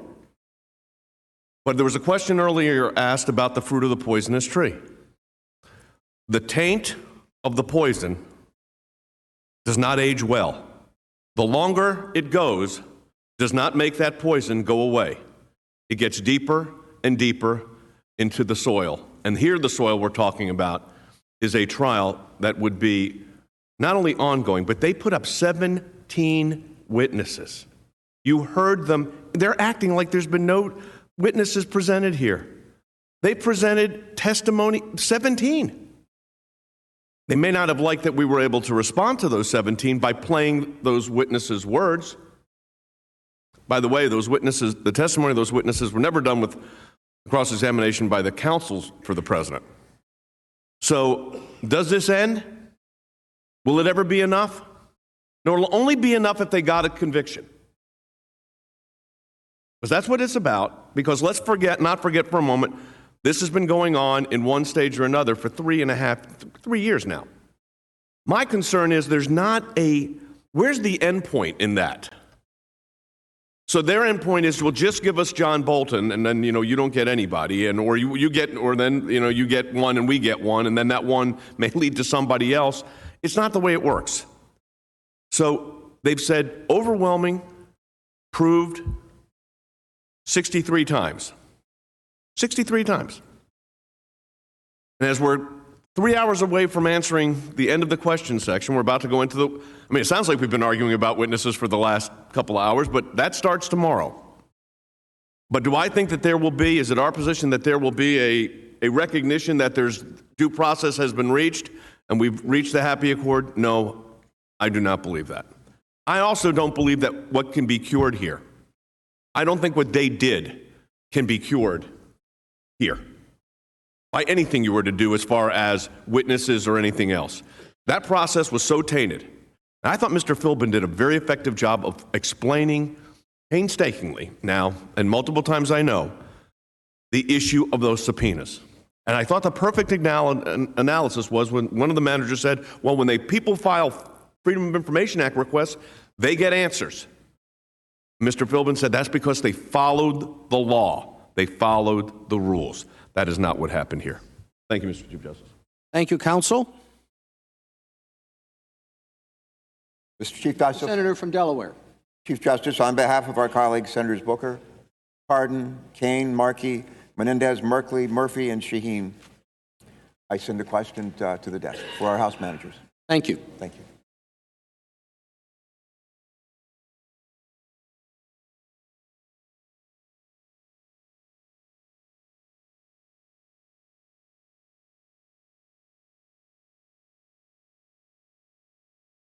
Question from Senator Carper and the other senators addressed to the House managers.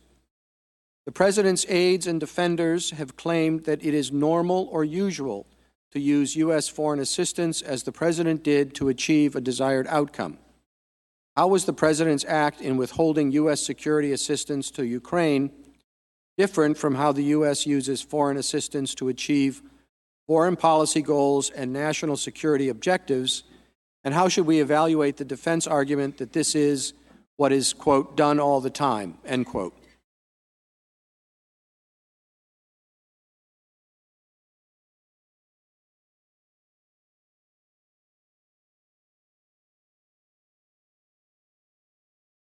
Mr. Chief Justice, Senators, thank you for the question.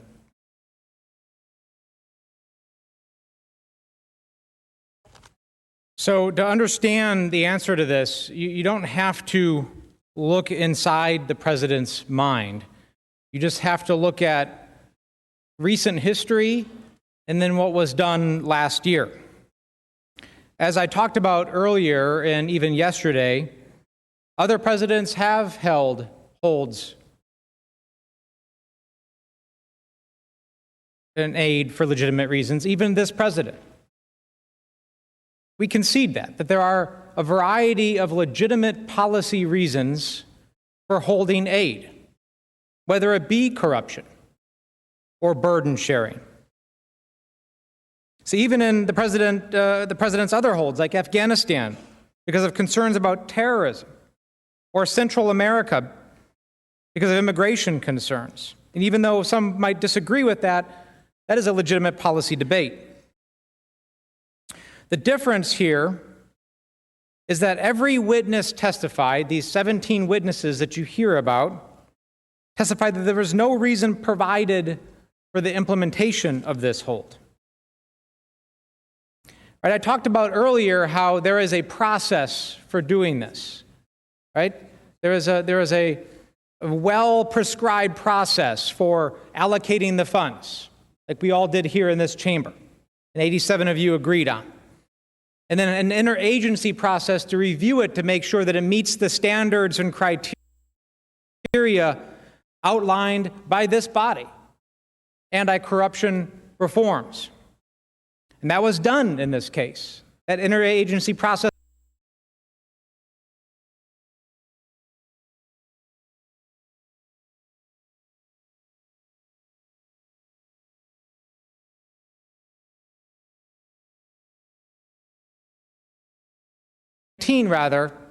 that all changed.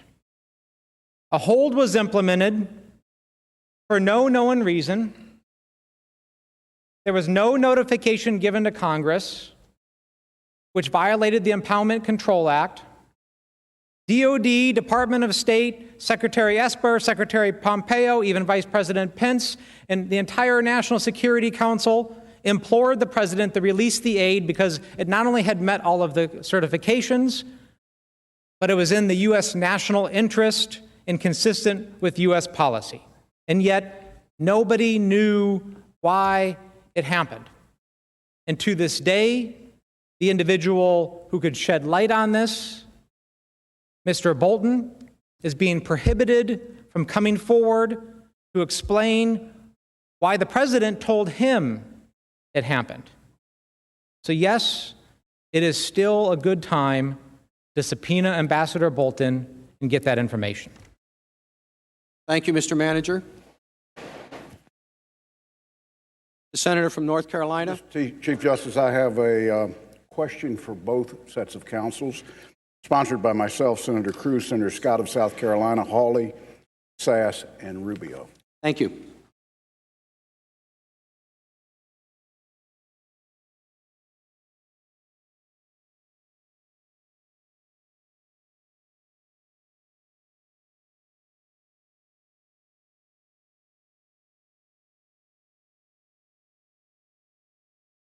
Question from Senator Burr and the other senators is for both parties. The House will answer first. Hillary Clinton's campaign and the Democratic National Committee hired a retired foreign spy to work with Russian contacts to build a dossier of opposition research against her political opponent, Donald Trump. Under the House manager's standard, would the Steele dossier be considered as foreign interference in a U.S. election, a violation of the law, and/or an impeachable offense?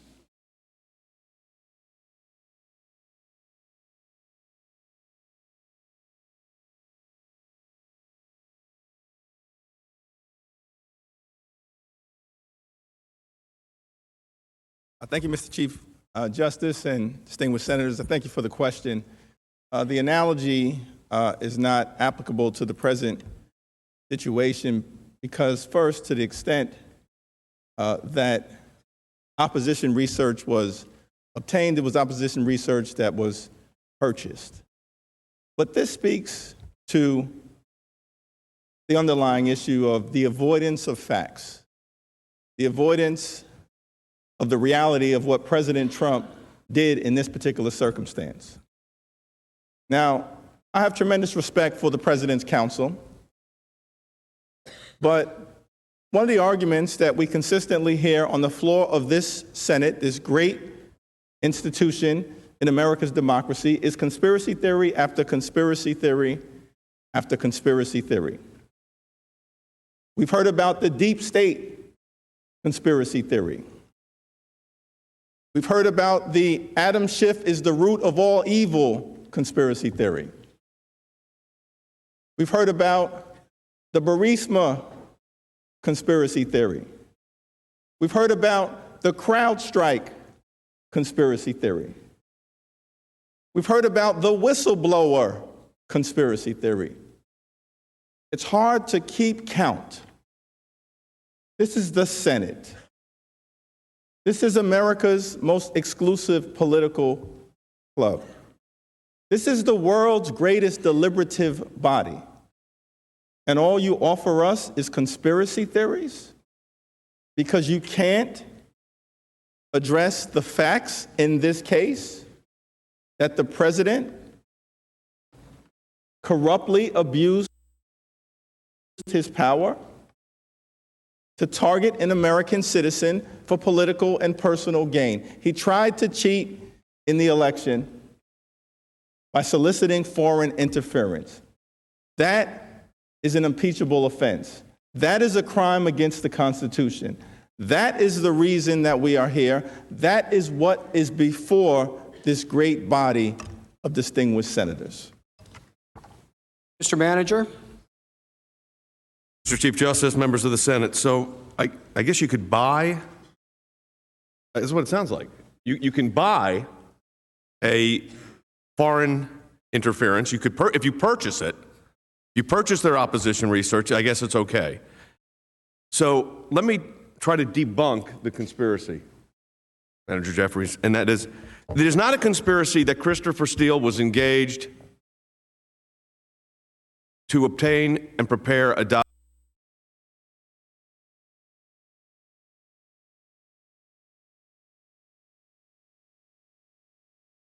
dossier on the presidential candidate for the Republican Party, Donald Trump. It is not a conspiracy that Christopher Steele utilized his network of assets, including assets apparently in Russia, to draft the dossier. It is not a conspiracy that the dossier was shared with the Department of Justice through Bruce Orr, who was the number 4 ranking member of the Department of Justice at that time, because his wife, Nellie Orr, happened to be working for the organization Fusion GPS that was putting the dossier together. This is also not a conspiracy. It sounds like one, except it's real. And it's also not a conspiracy that that dossier, purchase dossier, was taken by the FBI, submitted to the Foreign Intelligence Surveillance Court to obtain a foreign intelligence surveillance order on an American citizen. It is also not a conspiracy that that court issued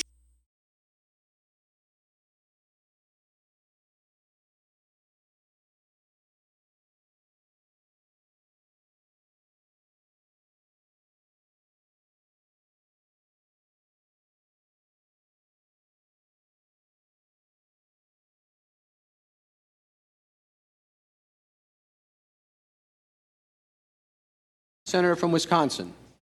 Mr. Chief Justice, I send a question to the desk for both President's Counsel and House Managers. Thank you.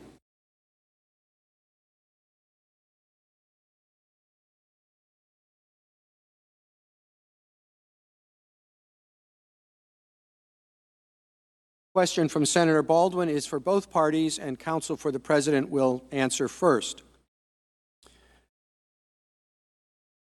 Can you assure us that the Jennifer Williams document submitted to the House was not classified secret for any reasons prohibited by Executive Order 13526, such as preventing embarrassment to a person?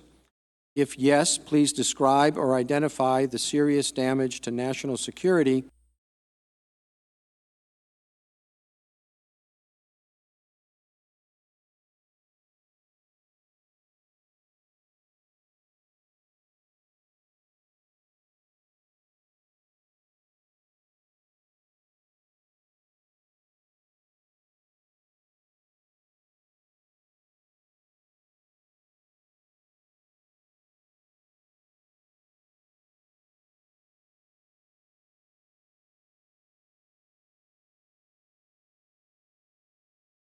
An officer classified that document, but I can tell you that it was originally classified according to proper procedures. It is a properly classified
He's denied any knowledge, involvement in any way, shape, or form. We heard the testimony of Ambassador Sondland that Ambassador Sondland raised with the Vice President that the aid was being held up and was tied to these investigations. And the Vice President didn't say, "What are you talking about? That could never be." President would never allow such a thing. There was nothing but a silent nod of acknowledgement with what he was being told. But nonetheless, the Vice President says that he knew nothing. And the Vice President points to the open testimony of Jennifer Williams to support that contention. But the classified submission goes to that phone call between the Vice President and President Zelensky. You should read that and ask yourself whether that submission is being classified because it would either embarrass or undermine what the President and the Vice President are saying, or there's some legitimate reason. Now, the Vice President at one point said that he wanted to release the record of his call. He certainly talked all about this issue, as has the President. If it was so classified, then why are they all talking about it? But we are to be assured that this classification decision was made absolutely above board. I'm sure that John Bolton's manuscript will be treated with the same rigid, objective scrutiny. You read that. Don't take my word for it. You read that and you ask yourselves, is there anything that other than avoiding evidence that the administration doesn't want you to see, that the public shouldn't see Jennifer Williams' supplemental testimony? I don't think you can conclude that it is, except that it would be inconsistent with what you're being told and what the American people are being told. Well, they deserve the whole truth, and that's part of the truth. So let the public see it. Mr. Manager. Mr. Chief Justice. Senator from Tennessee. Thank you, Mr. Chief Justice. I send a question to the desk on behalf of myself, Senator Daines, and Senator Cruz. Thank you.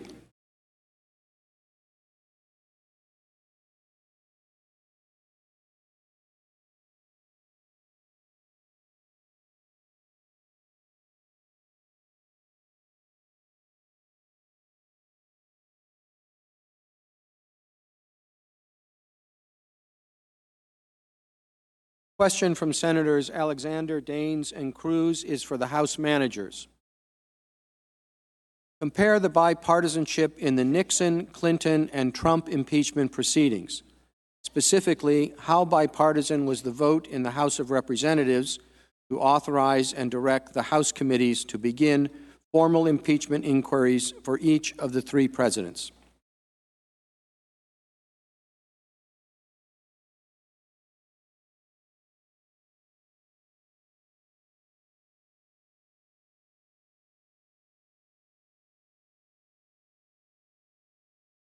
Chief Justice and Senators, in the Nixon impeachment, we look back and we think about the vote on the House Judiciary Committee that ended up bipartisan, but it didn't start that way. The parties were as dug in as parties are today. The Republicans and Democrats saw it differently.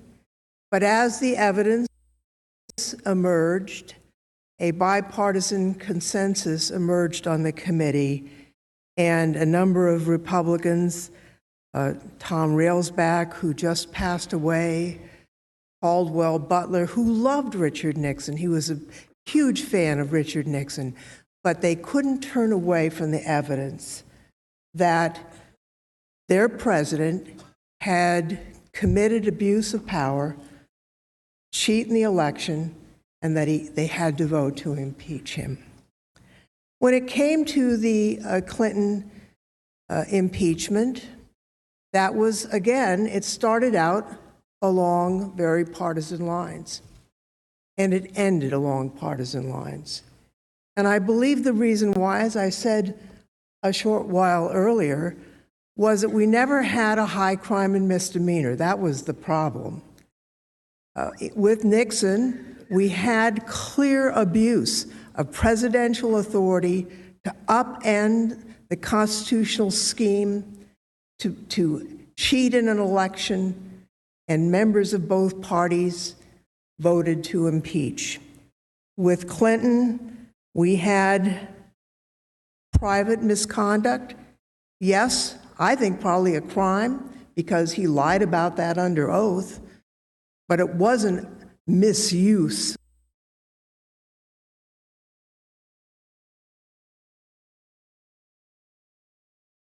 Presidential authority. As I said, any husband caught in an affair could have lied about it, and it didn't involve the use of presidential authority.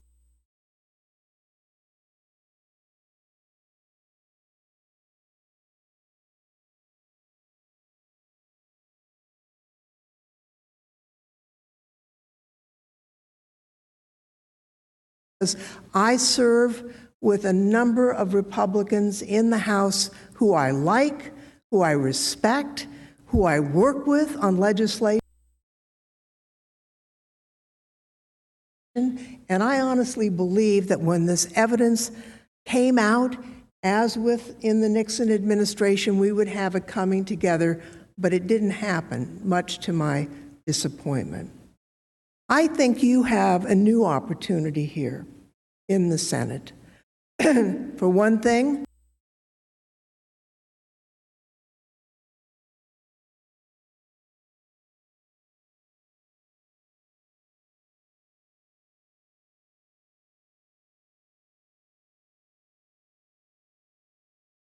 we have a lot of things happened since the impeachment articles were adopted. One of them were emails that had been released that we didn't know about. See, it's been said that by counsel that the Freedom of Information Act information just shows if you follow the process, you get information. No, they had to sue, and they're still in a lockdown fight over the Freedom of Information Act and the redactions that were not proper. So that's a big fight that's still going on, but we've got information. But most tellingly, Mr. Bolton has now stepped forward and said he's willing to testify. He's willing to come here and testify under oath. And I think we would all learn something. And as Mr. Schiff has mentioned, I think we can structure this in such a way that it will respect the Senate's need to do other business, which we also feel in the House. Let's get that done, and let's see if that kind of information can help the senators come together, as happened in the House Judiciary Committee so many years ago when we dealt with the serious problem of presidential misconduct, abuse of power to cheat an election, when Richard Nixon shocked the nation and ultimately had to resign. Thank you, Ms. Manager. Mr. Chief Justice. The Democratic leader is recognized. I send a question to the desk for the House managers. Thank you.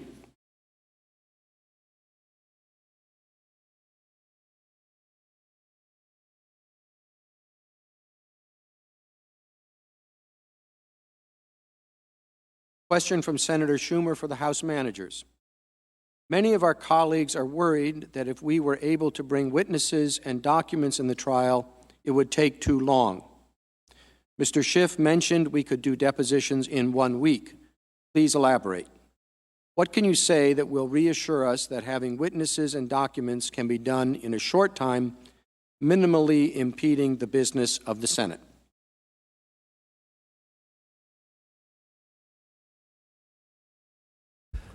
I thank the Senator for the question. First of all, with respect to the documents that we subpoenaed and sought to get in the House, those documents have been collected.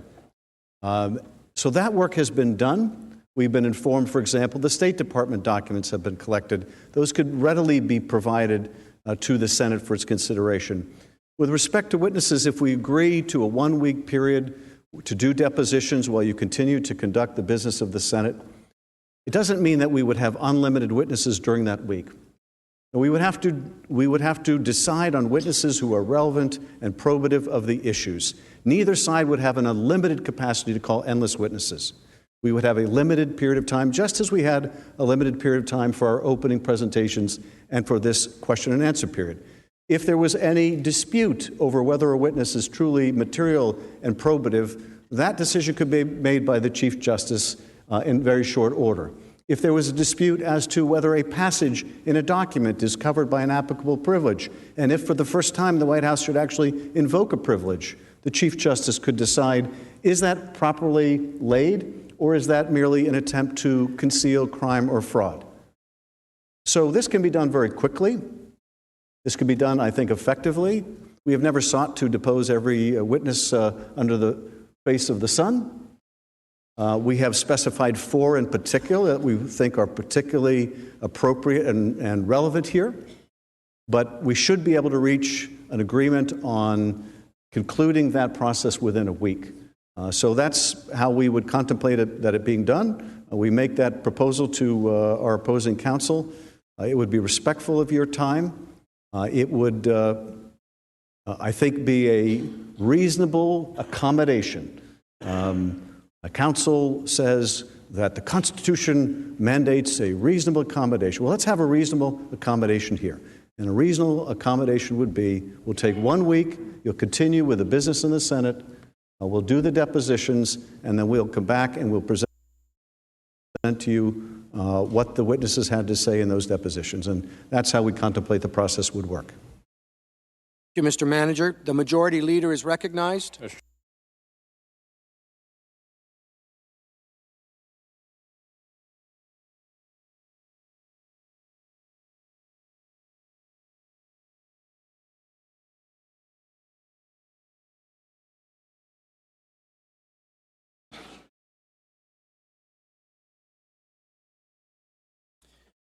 The senator from the Majority Leader is for the Counsel for the President. Would you please respond to the question on bipartisanship by Senator Alexander and any assertions the House managers made in response to any of the previous questions?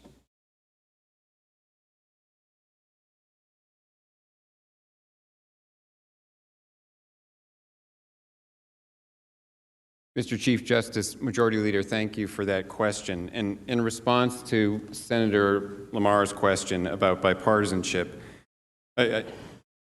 excuse me, I beg your pardon, Senator Alexander. Senator Alexander, your question. In the Nixon case, the authorizing resolution, this is in the House to authorize the inquiry, was passed by a vote of 410 to 4. 410 voted in favor of the inquiry, only 4 voted against. 232 Democrats, 177 Republicans, and 1 independent voted in favor. In the Clinton authorizing resolution, this was House Resolution 581 to actually authorize just the beginning of the inquiry. It passed by a vote of 258 to 176. 31 Democrats joined 227 Republicans voting in favor of authorizing that inquiry. That was substantial bipartisan support to authorize the inquiry. In this case, House Resolution 660, which was passed on October 31st, had bipartisan opposition. The votes in favor of the resolution were 231 Democrats and 1 independent. The opposition was all Republicans, 194, plus 2 Democrats voting against. In terms of other assertions that have been made, there are just a couple of points I wanted to touch on. There's been a lot said about the House managers have suggested that the Counsel for the President have argued that the President could do anything he wants now to solicit any foreign interference in any election. If he thinks it will help him get elected, that's okay, that's the theory of the case. That is absolutely false. That is a gross distortion of what has been presented. And let me make a couple of points about that. There have been questions about the campaign finance laws, and one narrow point that we have made in response to specific questions about the campaign finance laws is simply that information, limited information being presented to a party is not a contribution, a thing of value under the campaign finance laws. And that, it's not just my conclusion, that's what the Mueller report said. When the Mueller report looked into this, said, no judicial decision has treated the voluntary provision of uncompensated opposition research or similar information as a thing of value that could amount to a contribution under campaign finance law. That was volume 1 at page 187. So that's a limited point. The bigger point The suggestion has been made because of Professor Dershowitz's comments that the theory that the President's counsel is advancing is the President can do anything he wants. If he thinks it will advance his reelection, any quid pro quo, anything he wants, anything goes. And that is not true. Professor Dershowitz today issued a statement to show that that was an exaggeration of what he was saying. But let me make the even more narrow point. Aside from what Professor Dershowitz was saying the other night and explaining in abstract and hypothetical terms and academic terms, we have a specific case here. And the specific case here is the one that's been framed by the House managers. And the defects in that case and in their theory of the case are a theory of abuse of power that involves no allegation of a crime whatsoever, no allegation of a violation of established law. Instead, the theory that you can take action that on its face is objectively permissible under the powers of the President and determine that it's going to be treated as impeachable and impermissible solely on an inquiry into subjective motives. That's what the House Judiciary Committee report says. That is a theory that is infinitely malleable. It provides no standard, no real standard at all. And that was one core point that Professor Dershowitz was making, that it is tantamount to impeachment for maladministration. And the other point I'll make is they set the standard for themselves with respect to investigations that they have to establish in order to establish their bad motive, that there's not a scintilla of evidence. There is nothing that you can look at that would suggest any possible legitimate national interest in inquiring into 2016 election interference or the Biden-Burisma affair. They can't possibly meet that standard. It is overdetermined that there is a legitimate policy interest in at least raising a question about those things. Thank you. Thank you, counsel. Mr. Chief Justice. Yes, the senator from Delaware. On behalf of myself and Senator Klobuchar, I send a question to the desk addressed to the President's counsel and the House managers. Thank you.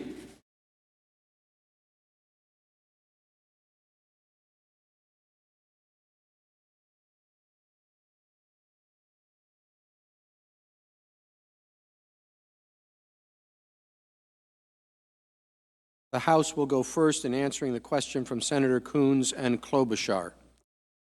Mr. Sekulow said earlier that the President's counsel would expect to call their own witnesses in this trial if Mr. Bolton or others are called by the House managers. Can you tell the Senate if any of those witnesses would have firsthand knowledge of the charges against the President and his actions?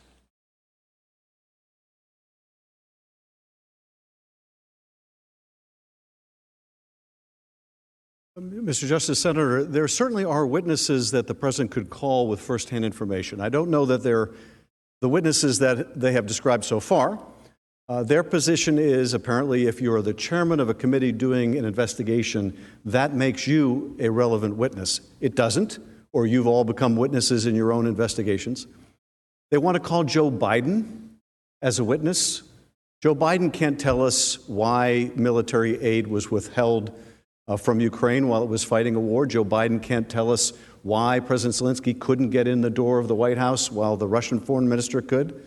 He's not in a position to answer those questions. He can't tell us whether this rises to an impeachable abuse of power, although he probably has opinions on the subject.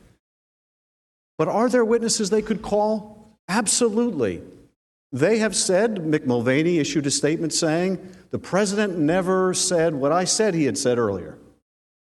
Well, if that's the case, then why don't they call Mick Mulvaney? He should be on their witness list. If Secretary Pompeo has evidence that there was a policy basis to withhold the aid and it was discussed, well, then why don't they call him? That's a relevant fact witness. They don't want to allow the Chief Justice to decide issues of materiality because they know what they're trying to do involves witnesses that don't shed light on the charges against the President.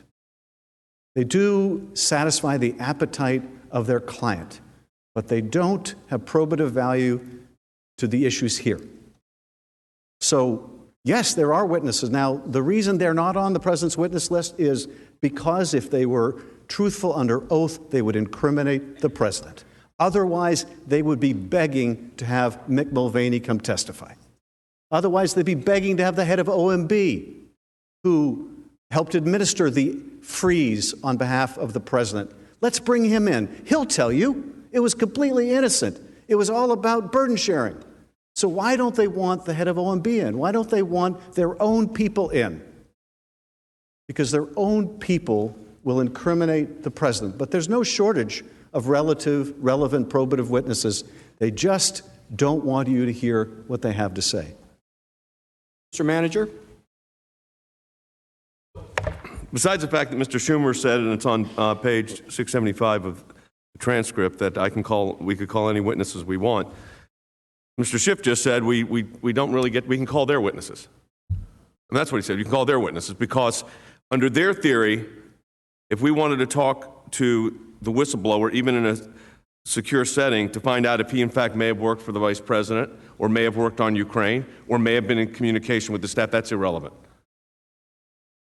We can't talk to Joe Biden or Hunter Biden because that's irrelevant, except the conversation that is the subject matter of this inquiry, the phone call, transcript that you selectively utilize,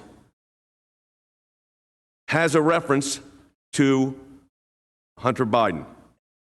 The conversation with Burisma, they raised it for about a half a day, saying there was nothing there. Well, let me find out through cross-examination.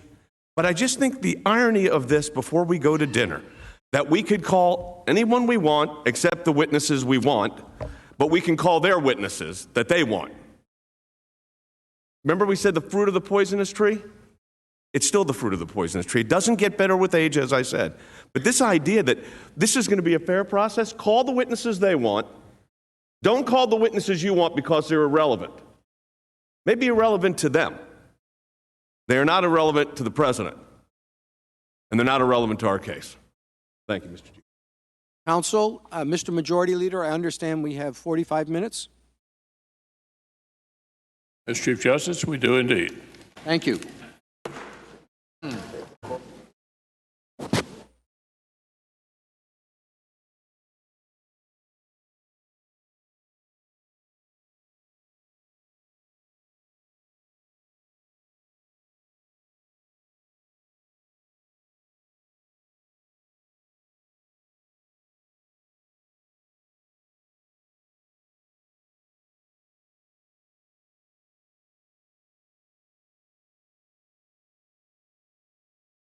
Hey, what'd you think about that? That get you guys worked up at all out there? I hope everybody's still awake with me. That is pretty, I think that's pretty telling. I think that we have watched a lot of shenanigans go on, and you're seeing desperation. I feel like we're seeing some desperation on their faces. They're bringing some lies, especially the one about it was the same as the Clinton impeachment. That's pretty farcical. In reality, not even close to that. Sokolov came out and said, nope, this is what exactly it was. It wasn't the same. You're mixing stuff. You're not telling the truth again. Wow. What to say? I could say a lot of stuff, really, about what we've been witnessing there. It's kind of, it's not disheartening. I want you guys to understand that it's not a disheartening thing that we're witnessing here. This is a historic thing that we're witnessing, and we're broadcasting this because we want as many people that are interested in it to see. We want you to understand.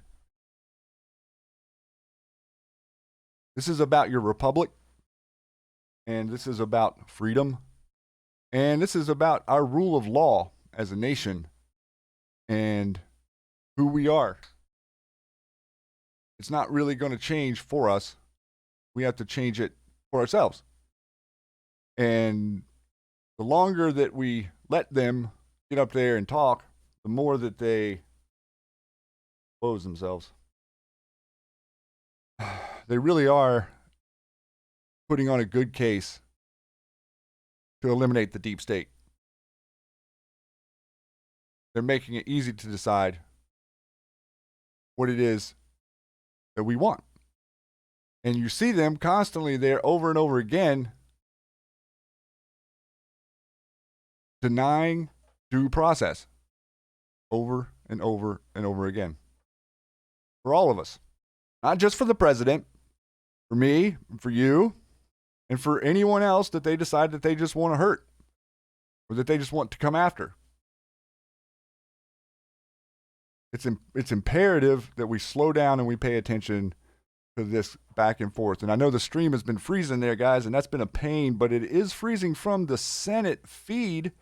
My internet is fairly good. I've got most things closed down, but it's interesting how it's consistently freezing from the Senate feed. Just wanted to show you this real quick. And they came back and said it, 258 to 176, 31 Democrats voted. Clinton pled guilty to 11 felonies. And they agreed not to prosecute if he relinquished his law license and not dispute it. There were plenty of crimes. She also said that there was no crime proven. Well, the main thing they talked about weren't the real crimes, and you guys all know that. It's interesting, isn't it, that they're doing this over his rally tonight, right? Or he's made a rally to come back. I'm not sure that they're going to be done with this before the rally starts, but we're going to stay here with the question and answer session, and we're going to let the president talk to the people at the rally, because this is how do I put it? You know, I mean, really, how do you analyze what it is we're all looking at? I wanted to show you something here, see if I can find it. I had it pulled up, but everything is weird.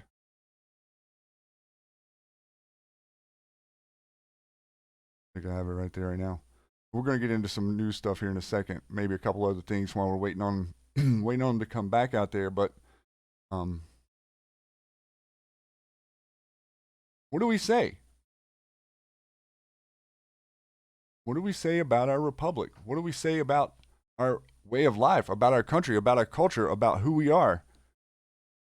I'm going to tell you something. You've been watching the people talk about the British system, and you hear all these people talk about socialism, and you hear all these people talk about all this other stuff. But here's the truth. The stone cold truth, and a good way to red pill others. Before the United States, or before America, and before the Revolution, at no time in what we can tell is recorded history, had any of you or had any of your grandparents or ancestors or family lines or none of them were ever not a slave.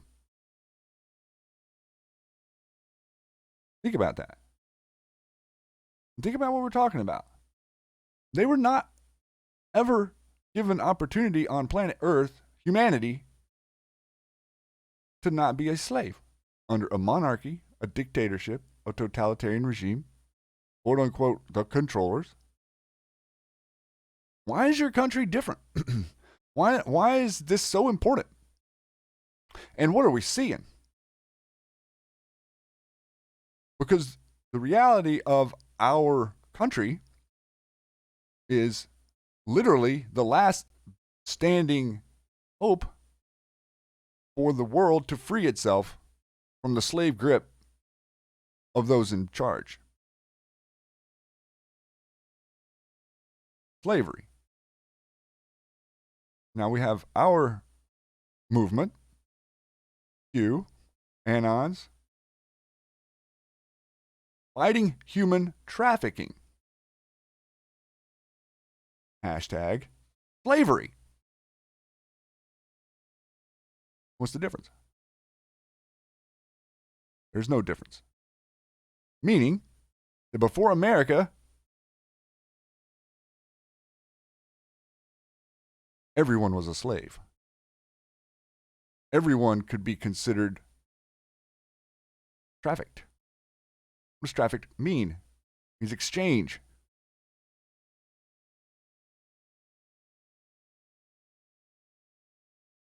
So some really amazing, interesting, revolutionary people decided that they were tired of living in chains. And yes, slavery did continue. And yes, some of the founders did own slaves.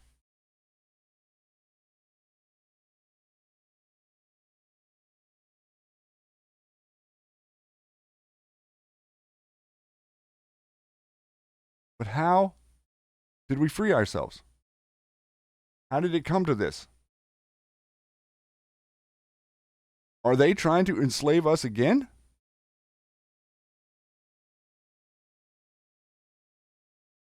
Is that what they're trying to do? Is that what Adam Schiff and Nadler and Pelosi and Romney and all of these people, is that what they want to do? Do they want you back to a slave because you're too darn free? Framers were smart. The framers were smart. They set up a system. They set up a system that was going to be really, really tough for the deep state crime, criminal, satanic cabal to get complete control of us again.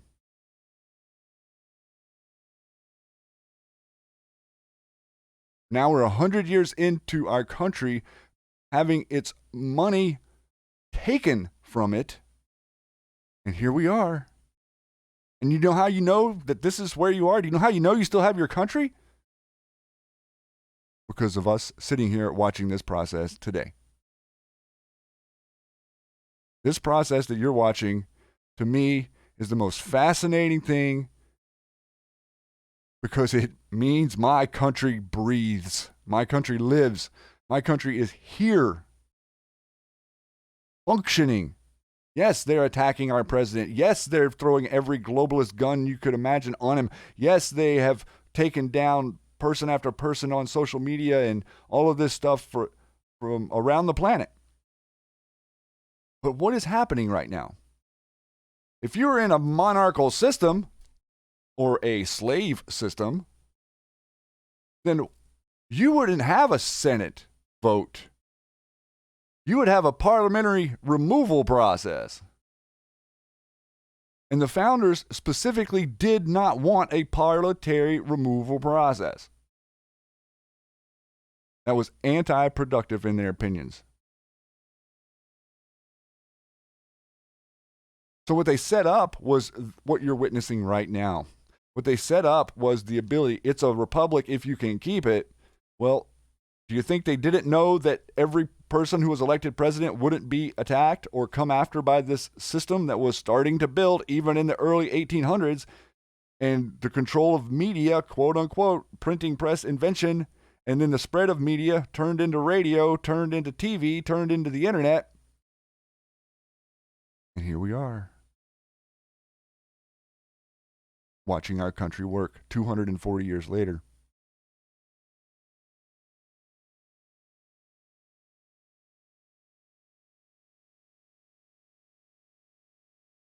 So what you see here is you see order. How many times have you heard thank you today and yesterday? Look at the time that's being taken to make sure no senator leaves that seat. Look at the time that's being taken for all of us to pay attention. Look at the time we're spending talking about a phone call. This is a perfect prime example of what it is your founding fathers meant when they said America. I'm going to get hot under the collar.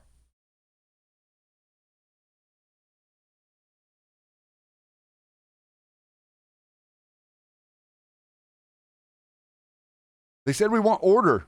and we want peace, and we want cooperation.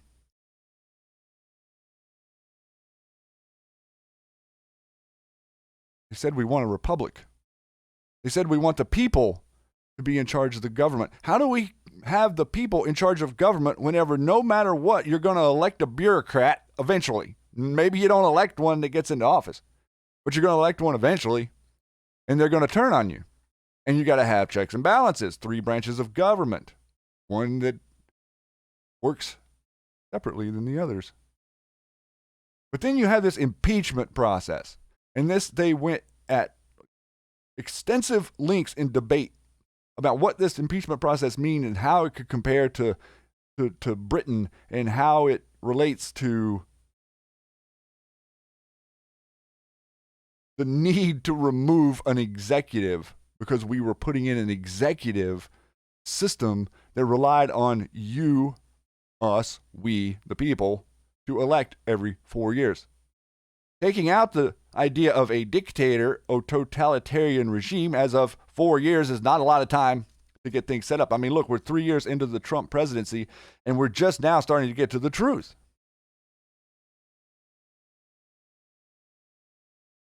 And so what you've witnessed is a prosecution ignore every due process standard you could imagine to get us to this point.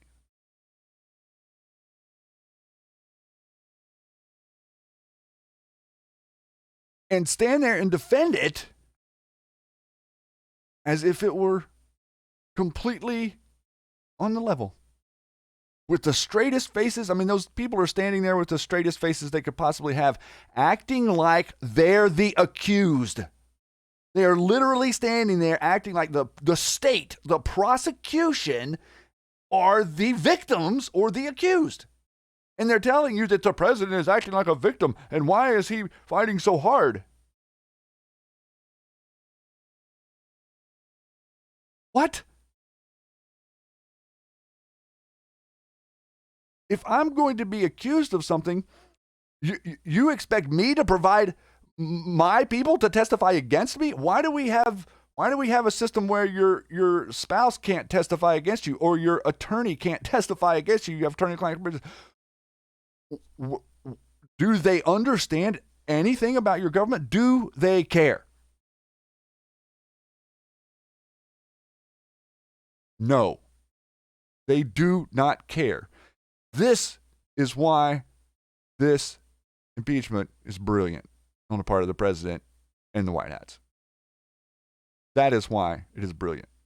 Because so many different fronts. Number one, it re-energizes people like me that, oh my gosh, things in my country are working and functioning, and maybe we are headed to a bright future. Two, people that have no idea about anything that's going on start to pay attention. They look around like, what in the world are these guys saying on these other channels, on every channel, about my president?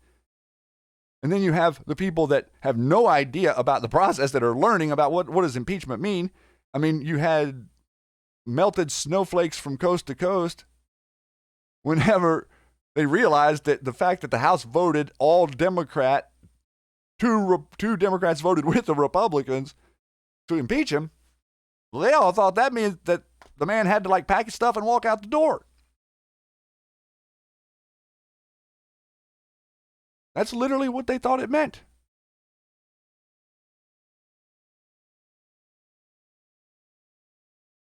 Can you imagine that?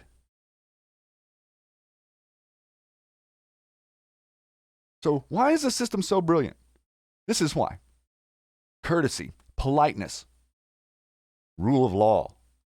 You're seeing rule of law argued in front of a whole country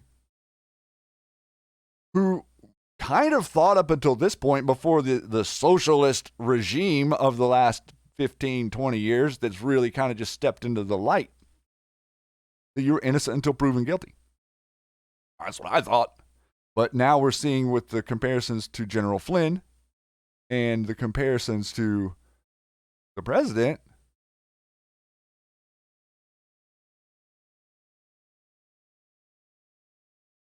This is their game. This is their little game. And they think they're so smart. They think that they're getting away with it and nobody's watching. And they can just keep on lying and keep on lying. Well, what's happening in the Senate right now, and let's just go down, let's drill down a little bit and talk about the process. Like, what's happening in the Senate right now? Thank you, Mr. Chief Justice. Thank you, House Counsel. Thank you, Senator XXX ... Time to walk the, why is there time taken to walk the question that's written down? Why is there time taken to write down the question? Why are they not screaming and yelling and throwing bottles at each other? Do you know that we have a system of government to prevent us from killing each other, right?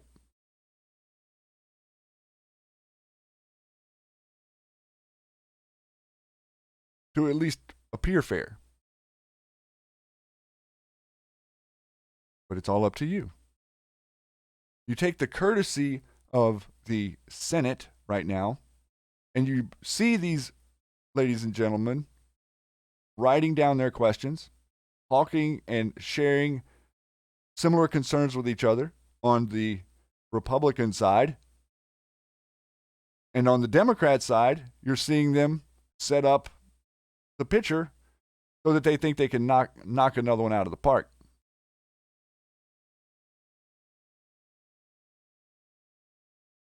Are they interested in rule of law? Do they care about the law? No, they don't.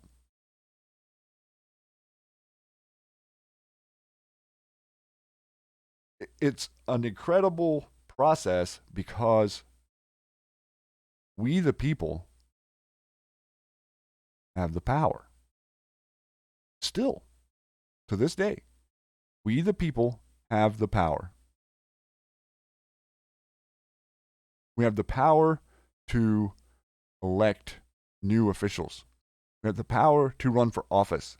We have the power to present media. We have the power to red pill others. We have the power to stand up in a conversation to what you believe. You have the power to build a future for yourself. What is slavery?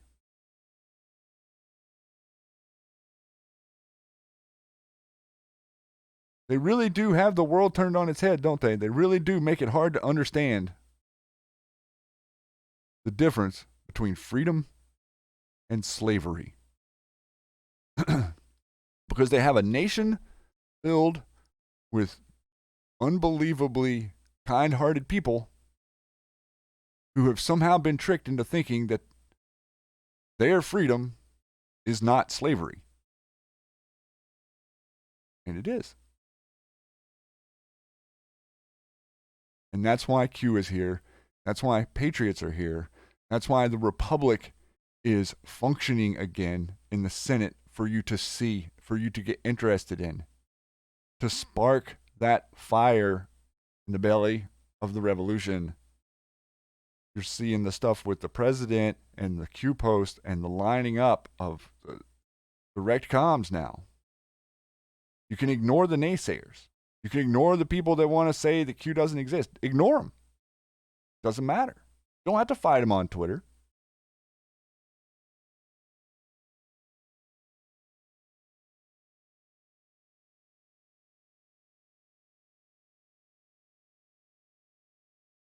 How much are you guys willing to take?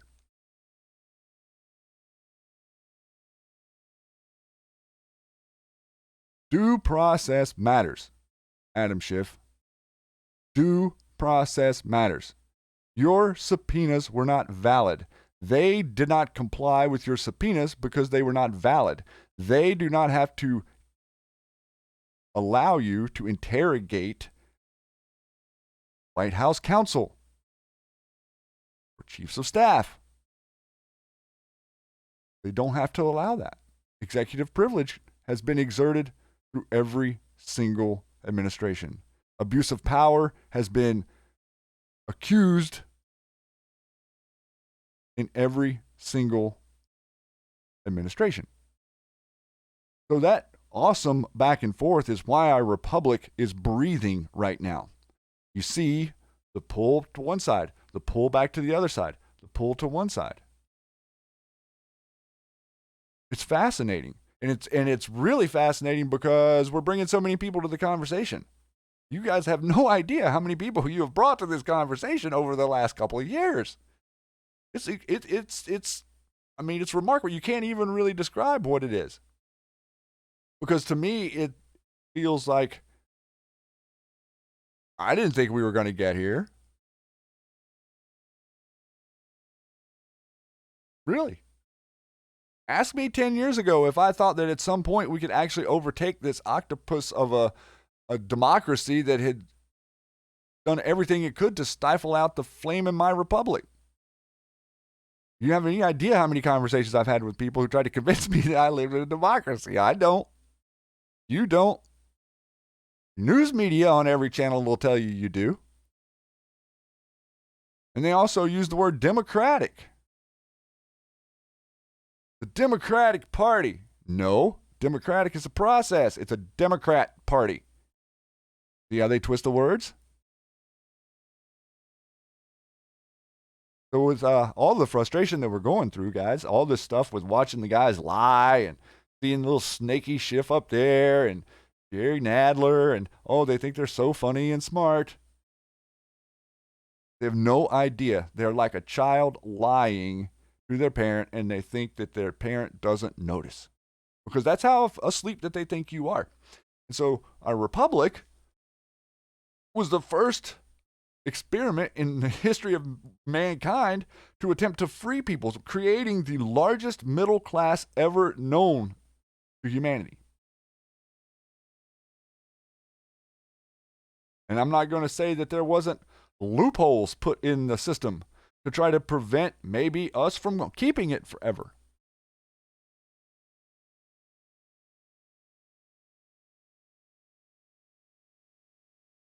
But we had a rally early last week that should have taught you everything you needed to know about your country. I was so proud.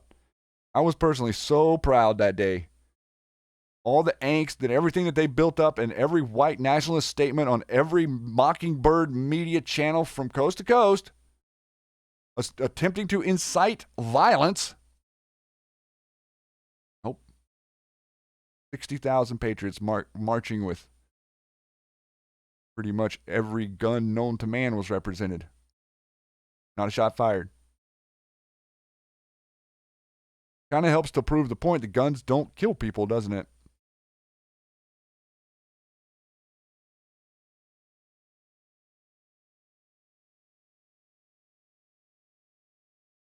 We don't want to be the proverbial frog in the boiling pot. You know, the one that put in there when the water's cold and you turn the water on and you heat it up slowly and it never notices.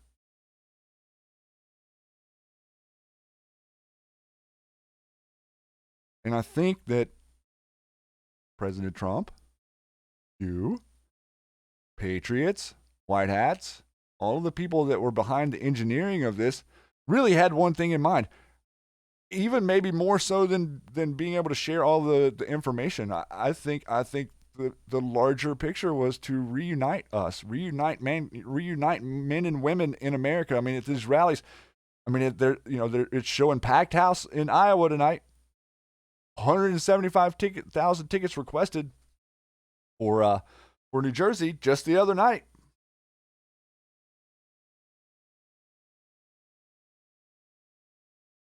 So at every turn, you have witnessed the deep state avoid the rule of law to prosecute a president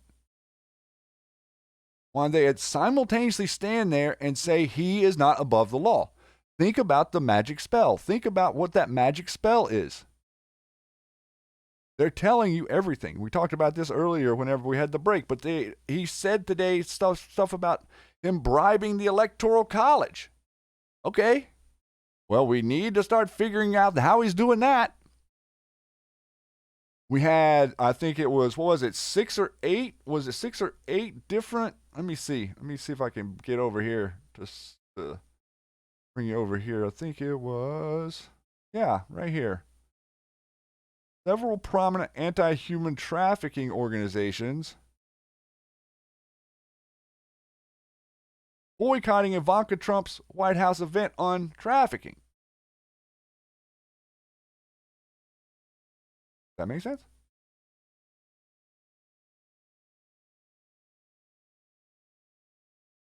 What? Why aren't they all trying to anti-traffic? That's what Anons want. Why is the Hill so proud to do a story about this?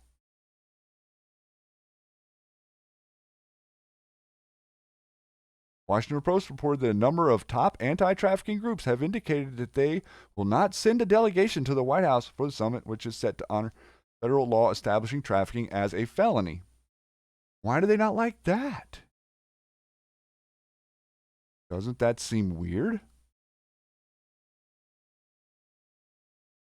Those are the people we investigate. Those are the people that are corrupt. See how easy that is? Super easy. If you're not participating with the solution, then you're obviously creating the problem. If Adam Schiff isn't telling the truth, he's obviously lying.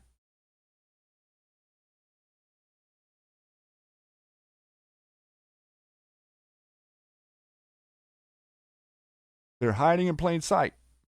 They don't care. I mean, they do not care. They don't care how obvious they're being. I mean, you have Michael Bloomberg in the race. He says he's going to spend $2 billion. The guy can't talk in public. He's not trying to be president. He's just trying to insert money into the campaign. I was showing you right at the beginning. I wanted to touch on this.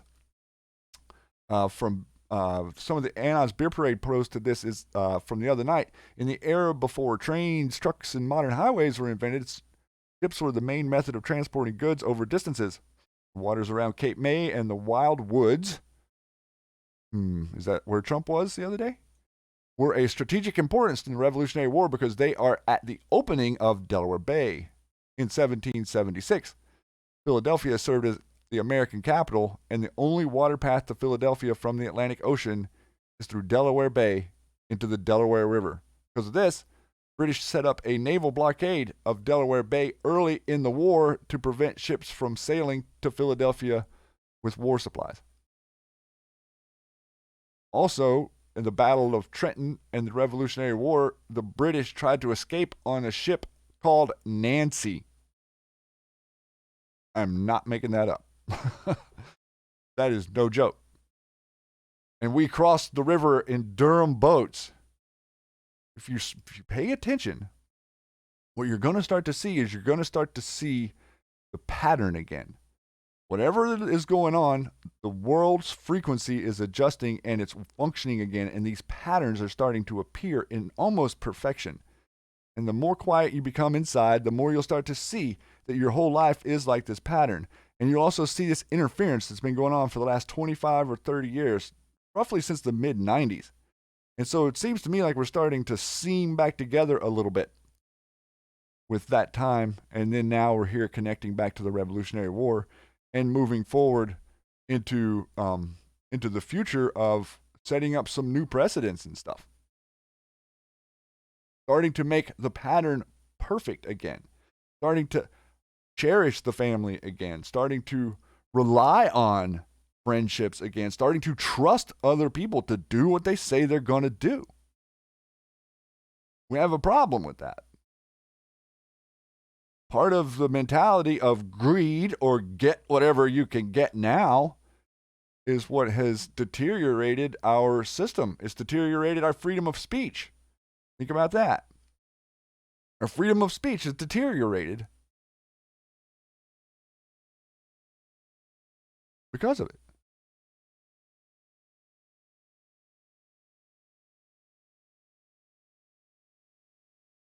Remember, every action has an equal and opposite reaction, and that's the same in government. That's the way your system is set up to function. For anything that you're accused of, there must be a remedy. We are now locked in a system that says the state can decide. That's not supposed to be how it happens. A jury is supposed to decide. A judge is supposed to be an impartial witness for procedural purposes, not the person that sits there and throws thousands and thousands of teenagers in jail every year because he wants to and because he gets kickbacks for it. And a prison system that's run by private companies, and so you got to keep the beds full. And a government-run rum shot and putting hundreds of thousands of people in jail for plants. Does that sound like freedom?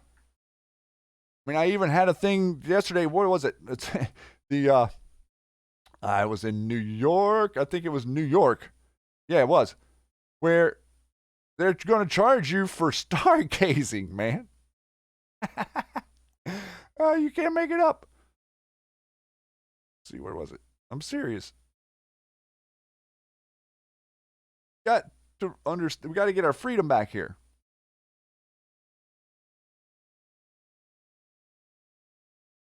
Where was that article? I think I tweeted. This meme, by the way, is beautiful, Mr. T. That's super.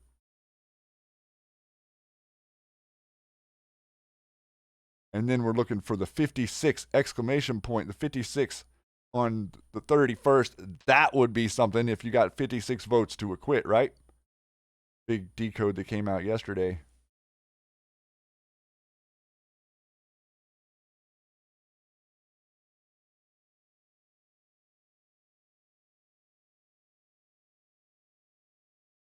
Here we got the Biden story.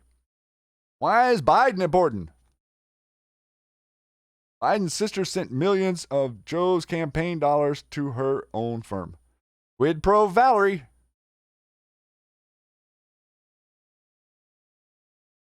So now we've got Biden, his son, his brother, his son that passed away, all up to the same stuff.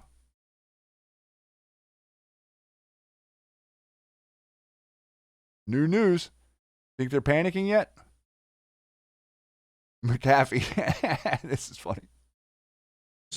If you can't remember, no. John McAfee here with a public service announcement. Caring for weapons. Number one, never dry fire a firearm. It will fuck up the system. If you can't remember, no dry firing. Would you dry fuck a tight asshole? No. Those who have tried it will get my drift. Number two, trigger discipline. Never touch the trigger until you're ready to shoot. Why? Well, it'll save you hours of embarrassing time at police stations explaining why you accidentally shot the postman when he was at the door on the 4th of July and a firecracker went off. Number three, and very important, never point the barrel. It's called muzzle discipline at anything.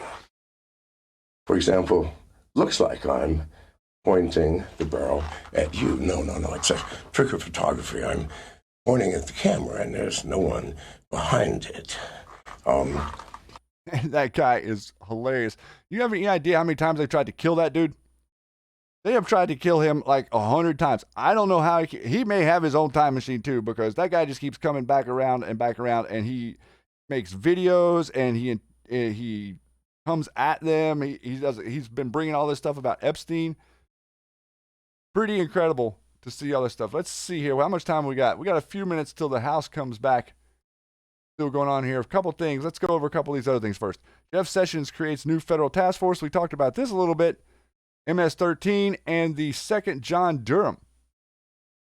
U.S. Attorney Assistant John Durham of Eastern District of New York. We talked about this for a second yesterday, but will lead the task force subcommittee on MS-13. Jeff Sessions, October 16, 2018.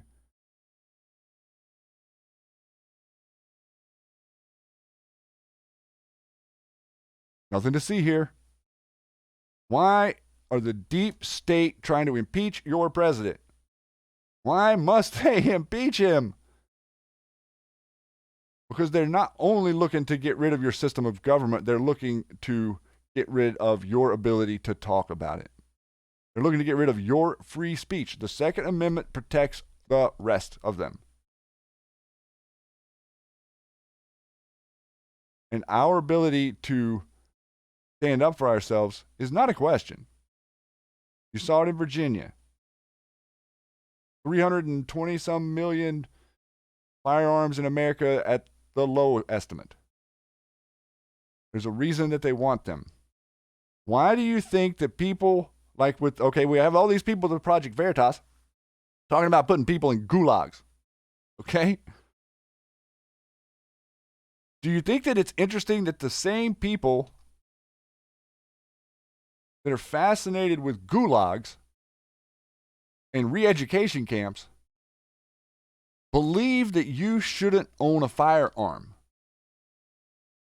Bernie supporters, hashtag feel the burn. How much common sense does that make?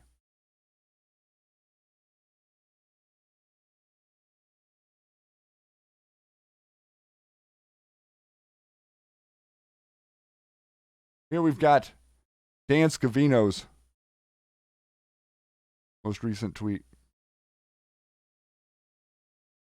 I'll drop that for you. Here, I've got the chat over here somewhere, actually. How you guys doing? You enjoying this? I'm giving a rant because Adam Schiff got me mad. For those who don't know, this is Shady Groove hanging out on the intheMatrixxx channel. Matrix couldn't be with us today. He's got a little bit of a schedule glitch. He's back and forth taking care of some stuff, so I'm here filling in for today since he was such a trooper yesterday. Got you guys all the way to the end of this last night. We're going to go all the way to the end of it tonight. Love my country. Love my president. I love my Anons. 4 more years at a minimum. Isn't that right? I mean, maybe we'll take a couple more. Maybe we'll get rid of the 1871 rendition of the Constitution that has the president elected to an admiralty state, and we'll go back to a republic, unalienable right Constitution, and we'll reelect him. What do you think about that? Down with that? You 5-5 with that? I love you guys. So for those who don't know, we got some great Patriots out here in the chat in green. Those are our new members. I'm sorry I don't have the scroll going because I can't do that here from this terminal, but we do have all of these great people out here for $4.99 a month to help our channel. Kiwi Patriot and Sue came up with this really great idea to kind of start to bring in some members. And so for $4.99 a month, you get to participate, be the little green there, get your name on the scroll, and look at all the fresh emojis that we have. And then also we have a plus membership where you can come over to the Discord, and you'll get a link to the Discord and come over and hang out with us.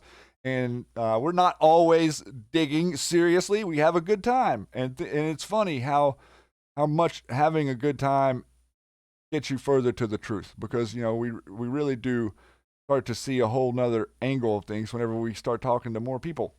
So we're really excited for this. This got launched just earlier or later last week, and this has been going really good. I appreciate all the people that have participated and coming over and hanging with us, and all the people that have supported the channel. This is one way you can do it. If you're a Patreon of our channel, you can actually get a link from Patreon at $10 more a month, and then they'll provide you with the Discord link to come in with us and do some digging and some off-air time. But Matrix and I are also, we're gearing up to be with you guys. We want this president elected. And that's another thing. The heart that man brings to this movement, it's just very funny how I've sat back. The two of us have been doing this for a while now, and watch the attacks on mainly him for us and our research and for trying to unite people and for trying to stay out of the mud. But every time everybody's trying to bait everybody, get everybody to attack other people, acting out of line just because you want to, just so you can see somebody get frustrated. You guys have no idea of the heart that he brings to this movement. And I just really wanted to say a shout out to intheMatrixxx, because he has really lent a massive voice to this movement of what I would consider being loud. Being loud means to speak from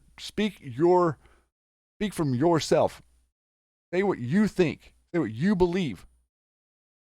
And also be honest and truthful. That's exactly what we're trying to do. We're not doing this bringing any type of narrative.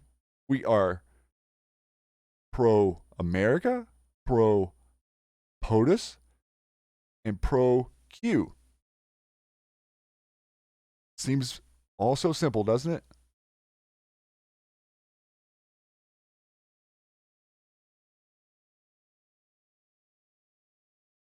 Are now joined in a great national effort to rebuild our country and restore its promise for all of our people. Together, we will determine the course of America and the world for many, many years to come. We will face challenges. We will confront hardships, but we will get the job done. For too long, a small group in our nation's capital has reaped the rewards of government, while the people have borne the cost. The forgotten men and women of our country will be forgotten no longer. Forgotten no more. What really matters is not which party controls our government, but whether our government is controlled by the people. Us. Every decision America. On trade, on taxes, on immigration, on foreign affairs will be made to benefit American workers and American families. We must protect our borders from the ravages of other countries, making our products, stealing our companies, and destroying our jobs.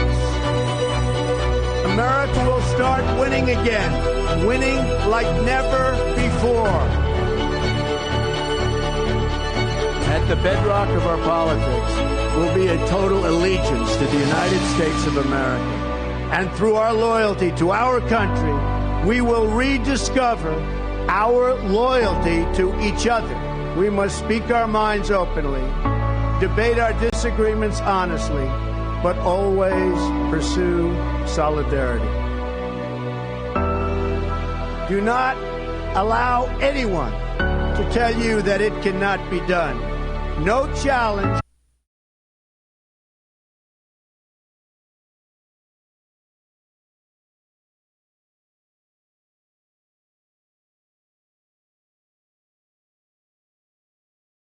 I agree with that. Can match the heart and fight and spirit of America. Can't say it much better than that, can you? You really can't. The media, the naysayers, I'm telling you, these people are not 50% of your country. They're not 50% of your country. They want you to think, these mockingbirds, they want you to think that 50% of your country is off the rails. Wrong. So wrong. People disagree with the president because they've been lied to about what it is and who he is, that he stands for. But once they understand, we are seeing reports from Parscale that between 25 and 40% of the people attending the rallies are saying that they're independent or Democrat.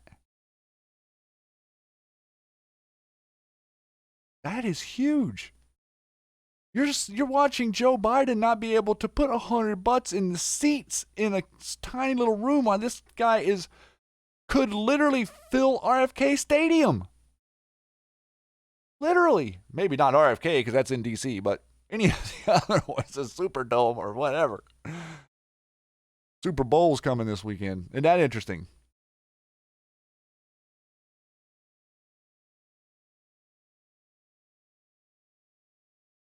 This country means the same to him that it means to you. It means the same. Doesn't mean more to you than it means to me. It just means less to some people. And the people that it means less to are the people that have freedom of thought, freedom of speech, and freedom of opinion. They just shouldn't be the ones with the hands on the levers of our government. Because if you think about it, only alternative to your country is slavery. Unadulterated, 100%, not even a question, slavery or freedom. You have a world that is unallowed as an individual to defend themselves from attackers with force, except in America. Defending yourself with force is a big deal. Defending your property with force is a big deal. If it wasn't part of our rule of law, then why would we have the ability to argue self-defense in the court of law if someone comes on your property and you kill them?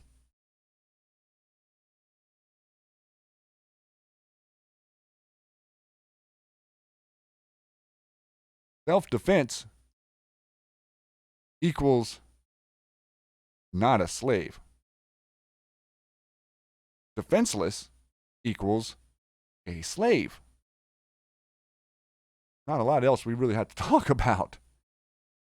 So for the people that are in your life that are Americans and that don't understand the Second Amendment and don't understand the president and don't understand the country and don't understand all this stuff, be very simple with folks. Be simple with them. Would you rather be a slave? Do you realize how much of a slave you are right now? No? Oh, okay, well, let me show you. Here, this is what you could buy with $20 100 years ago. Why can you only buy this with $20 now? I can't buy a week's worth of groceries with $20. I can't buy 15 tanks of gas with $20. Why is my money not on a gold standard when the Constitution says no coin shall be, or no money shall be printed if it not be gold and silver? No paper? I love my country. I love my president. And I love having the opportunity to present my passion for those things with you and with Matrix and on the shows and on the Q Lounge. It's real in the moment who we are. We're freedom fighters. Not a politician, not a preacher. I'm a freedom fighter. I'm a revolutionary in the sense that is not overthrow. I'm a revolutionary in the sense that is defensive of what I already have. Look at the way they spin everything. The playbook, the division, the plan. They attack you. You defend yourselves by explaining very specifically how they're wrong and what is wrong with them, and then they plead compassion. Give me some compassion. You see your president standing there, he'll be up there at the rally here in just a little bit. He says the same exact thing that you say. Did George Bush say those things? Bill Clinton say those things? Ever hear 41? Not going to be prudent, not going to do it. Ever hear him say anything? I heard him say, and a new world order, and it will be. No, it won't. Your kind is not coming around anymore. 41. Your reign is over. As of tomorrow. Once we remove ourselves from the Brexit deal, I think that is the beginning of our real freedom, the real test, the real first time where we will actually start to move forward without Wizard of Oz, man behind the curtain, shenanigans that you can't see. A Federal Reserve and an IRS that keep you feeling or keep you believing that you owe them something. I don't owe the Fed anything. Neither do you. Neither does our country. We created you to manage the gold that we collected and sent to you, our great-grandparents and grandparents. It's our gold, just like it's my country, like it's my gun. It has nothing to do with you unless you're attacking my rights.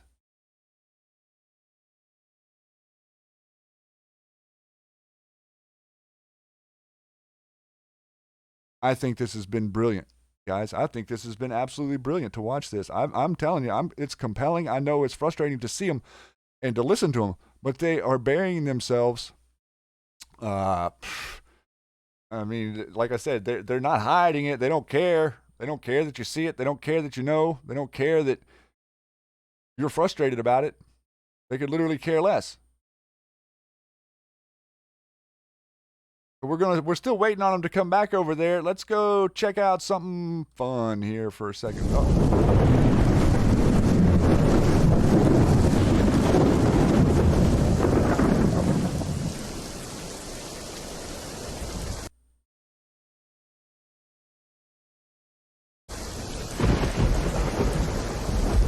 You're here because you've made a decision about something in your life. But we don't have to be polite. In fact, we have to stop being polite for our principles. We have to stop being polite for our values. We have to stop being polite for what we stand for. We have to stop apologizing for who we are and what we believe. I will tell you that we have two big problems in this country, two huge problems. One is Hollywood, and one is right down the street here. The rule of law can never break down in this country. It must never break down in this country. If you want credibility, others will give you credibility. If you want credibility, maintain your integrity. Protect your integrity. People will give you credibility. You have to give yourself integrity. You have to fight for this country. You have to fight for this country.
Love that. Really great video there from BV Crank the Crank on Twitter, at Crank the Crank. I think that is on Twitter. putting out some really great material for us to be able to share, to show a little bit of the passion that we all feel. You know, we're all feeling this passion in our hearts, and we all want to express it by emotionally fretting. Sometimes we get a little over emotionally fretful, but it's power. Start to recognize that is your power, and make sure that we start to understand what we can do with it.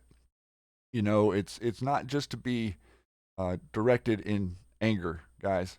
Your power is to be directed in love towards them. That's it. Looks like they're coming back. See you guys here in a few. Enjoy the jumpy stream. Much love, everybody. We'll see you in a few.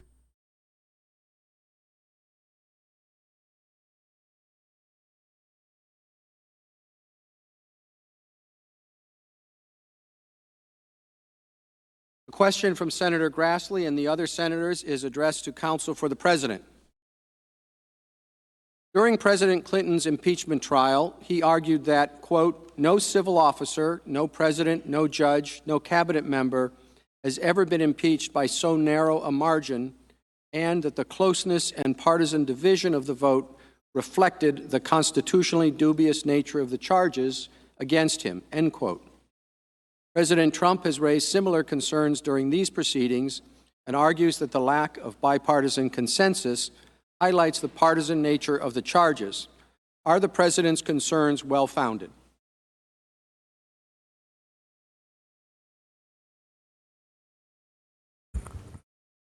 Mr. Chief Justice, Senators, thank you for that question. I think the concerns are very well-founded.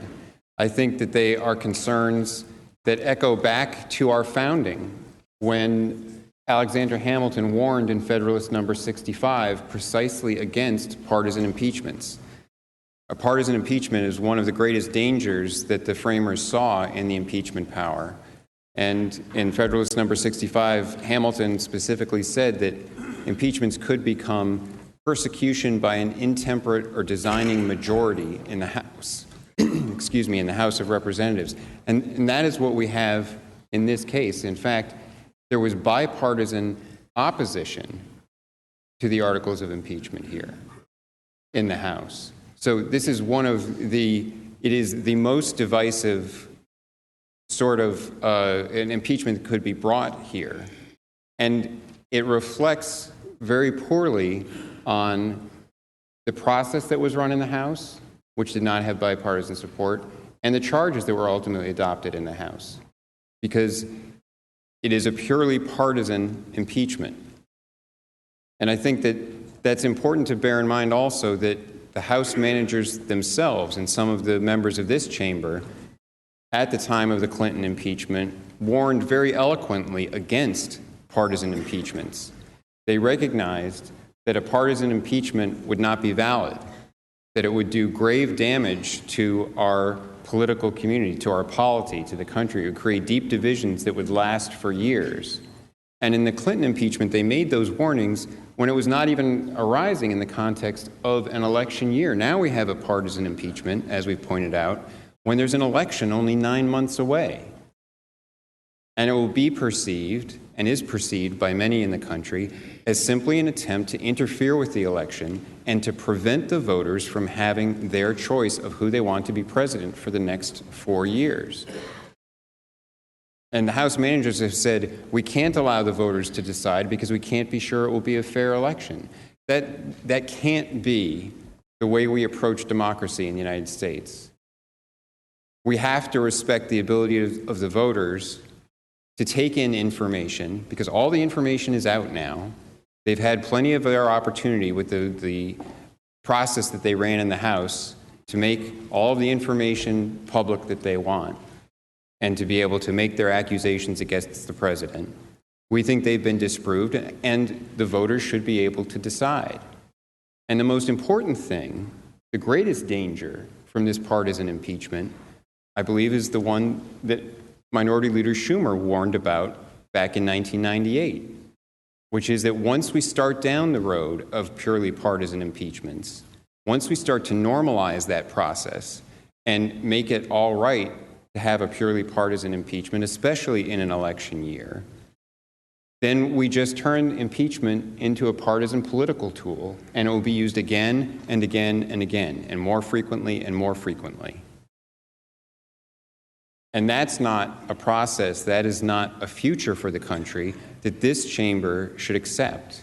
Instead, this chamber should put an end to the growing pattern towards partisan impeachments in this country, put an end to that practice, and definitively make clear that a purely partisan impeachment, not based on adequate charges, not based on charges that meet the constitutional standard, will not get any consideration in this chamber and will be rejected. Thank you. Thank you, counsel. Senator from Maryland. Mr. Chief Justice, on behalf of myself and Senator Klobuchar, I send a question to the desk directed to both parties. Thank you.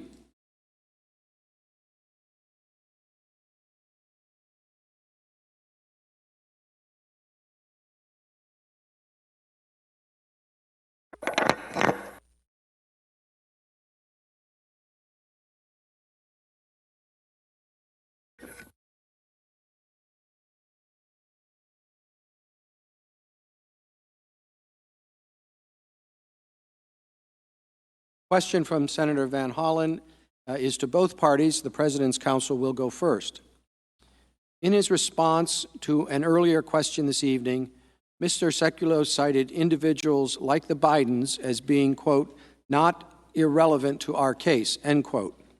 Are you opposed to having the Chief Justice make the initial determinations regarding the relevance of documents and witnesses, particularly as the Senate could disagree with the Chief Justice's ruling by a majority vote? First. Mr. Chief Justice, again, to make our position clear, we think constitutionally that would not be the appropriate way to go. It's, again, no disrespect to the Chief Justice at all, who's presiding here as the presiding officer. But our view is that if there are issues that have to be resolved on constitutional matters, that it should be done in the appropriate way.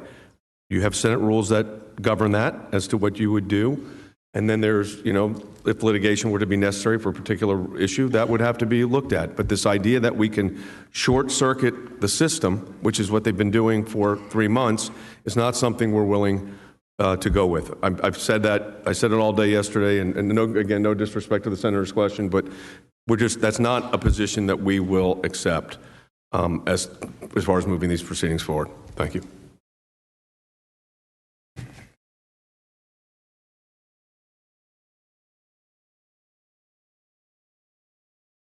Senators, Counsel for the President says that would not be constitutionally appropriate.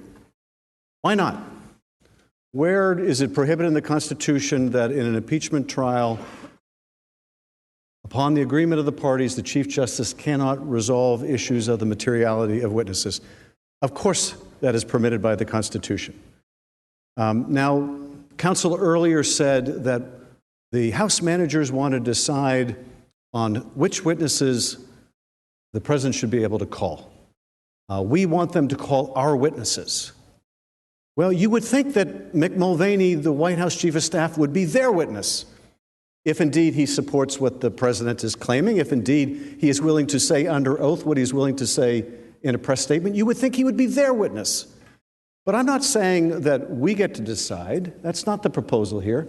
The proposal is we take a week, the Senate goes about its business, we do depositions. The witnesses are not witnesses on the President's behalf that we get a decision on as House managers, but rather that we entrust the Chief Justice of the United States to make a fair and impartial decision as to whether a witness is material or not, whether a witness has relevant facts or not, or whether a witness is simply being brought before this body for the purposes of retribution in the case of the whistleblower, or to smear the Bidens without material purpose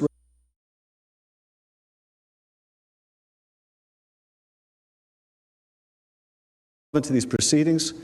We're not asking that you accept our judgment on that. We're proposing that the Chief Justice make that decision. And I think the reason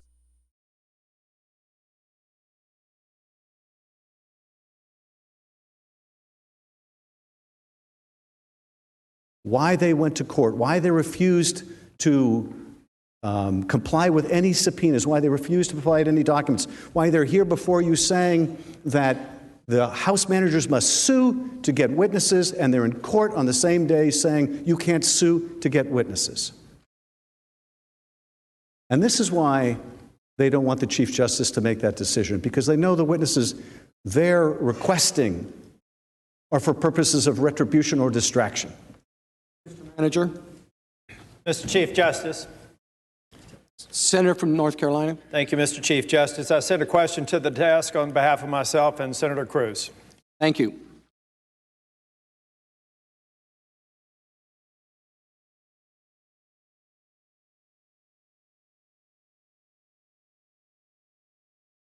Question from Senators Tillis and Cruz is for the House managers.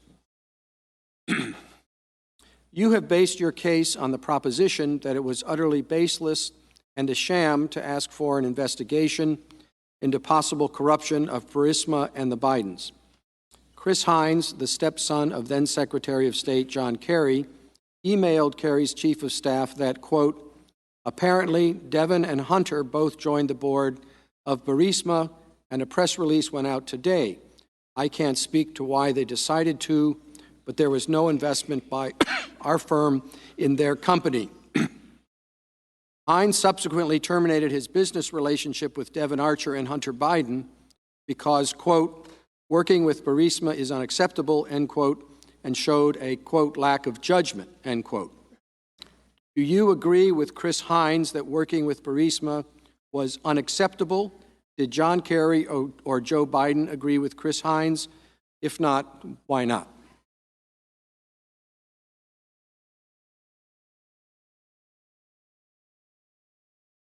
Justice, the reason why Joe Biden is not material to these proceedings, the reason why this is a baseless smear, is that the issue is not whether Hunter Biden should have sat on that board or not sat on that board. The issue is not whether Hunter Biden was properly compensated or improperly compensated, or whether he speaks Ukrainian or he doesn't speak Ukrainian. What the president asked for was an investigation of Joe Biden. And the smear against Joe Biden is that he sought to fire a prosecutor because he was trying to protect his son. I guess that's the nature of the allegation. And that is a baseless smear.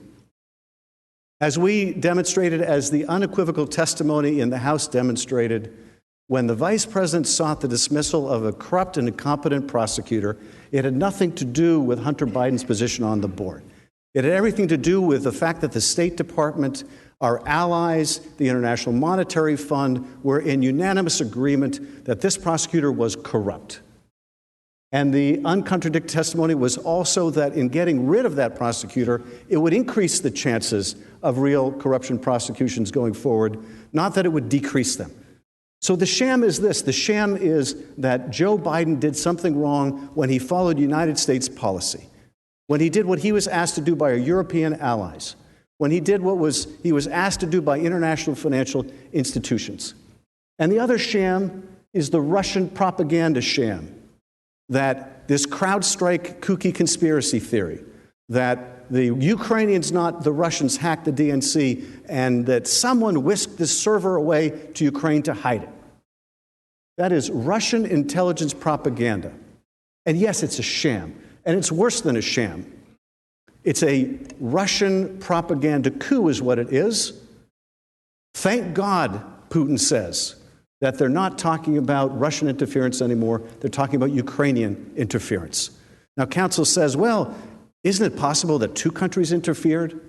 But you heard what our own director of the FBI, Christopher Wray, said. There is no evidence of Ukrainian interference in our election. There is no evidence. So yes, I think we can cite the FBI director for the proposition that that's a sham. And that's why we referred to it as such. But at the end of the day, what this is all about is the president using the power of his office, abusing the power of that office, to engage in soliciting investigations and actually just the announcement of them. If the president thought there was so much merit there, then why was it that he just needed their announcement? And what's more, as counsel just conceded before the break, Rudy Giuliani was not pursuing the policy of the United States. Okay, if it wasn't the policy of the United States, then what was it? If it wasn't the policy to pursue an investigation of the Bidens, then what was it? It was a domestic political errand, is what it was. Mr. Chief Thank Justice. you, Mr. Manager. Senator from Oregon. Mr. Chief Justice, on behalf of Senator Menendez, Senator Brown, and myself, I send a question to the desk for the House managers. Thank you.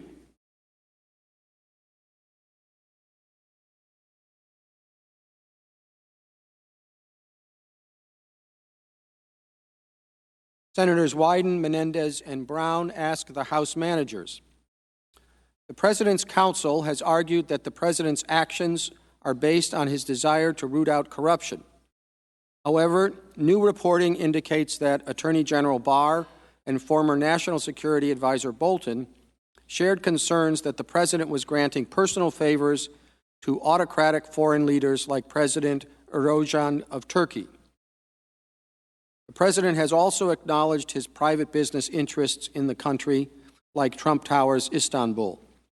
The Treasury Department has not denied that the President directed Treasury and the Department of Justice to intervene in the criminal investigation of Halkbank, the Turkish state-owned bank, which has been accused of a scheme to evade Iranian sanctions.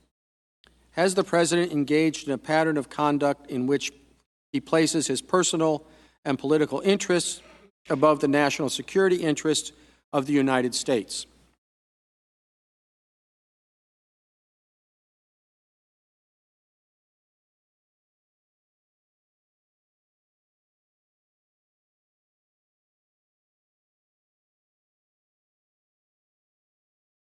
Thank you, Mr. Chief Justice, and also want to thank the senators again for your hospitality and for listening to both sides as we've endeavored to answer your questions. Thank you for that question. I think, first and foremost, there has been a troubling pattern of possible conflicts of interest that we've seen from the beginning of this administration through this moment. But the allegation here related to the abuse of power charge is that in this specific instance, the President tried to cheat by soliciting foreign interference in an American election, by trying to gin up phony investigations against a political opponent.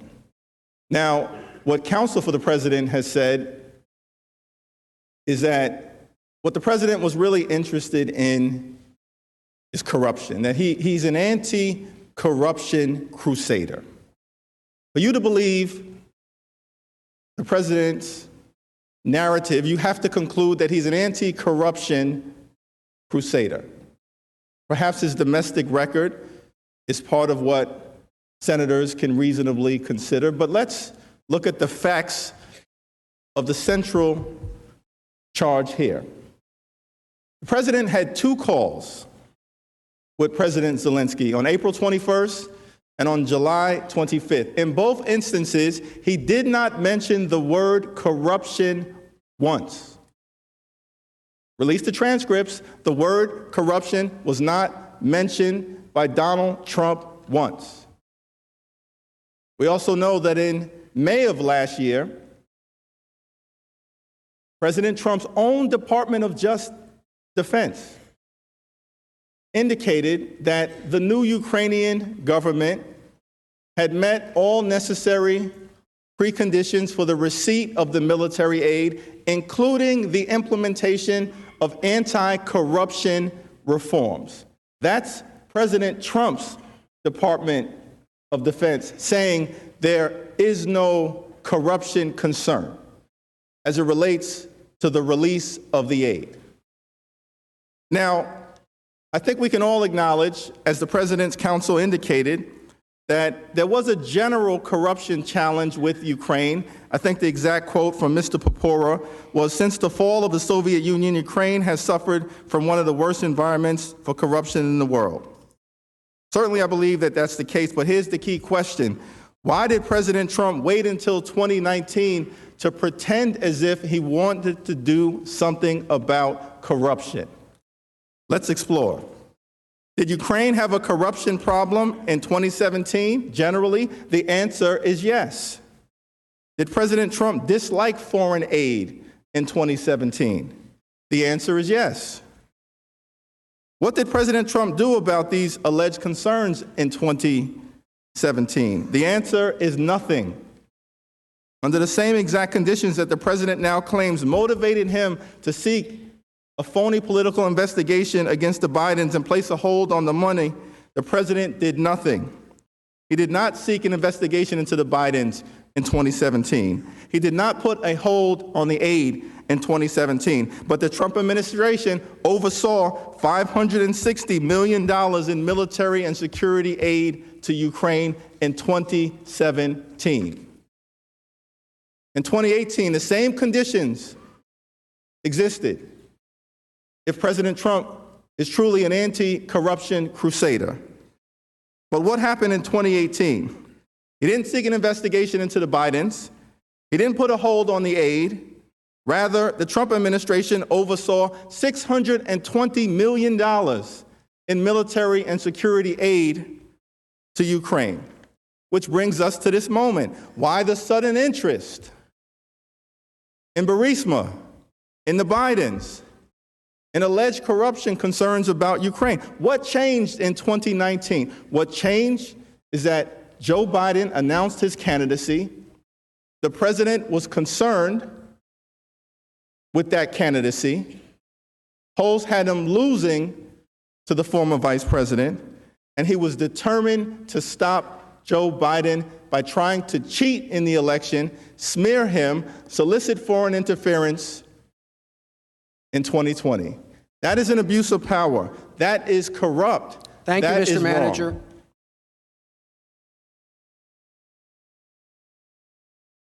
The senator from Maine. Mr. Chief Justice, I send a question to the desk on behalf of myself, Senator Rubio, and Senator Risch.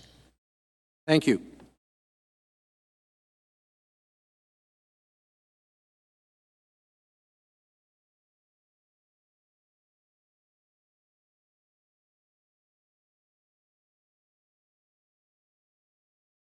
Question from Senators Collins, Rubio, and Risch is addressed to the House managers. The House of Representatives withdrew its subpoena to compel Charles Kupperman's testimony. Why did the House withdraw the Kupperman subpoena? Why didn't the House pursue its legal remedies to enforce its subpoenas?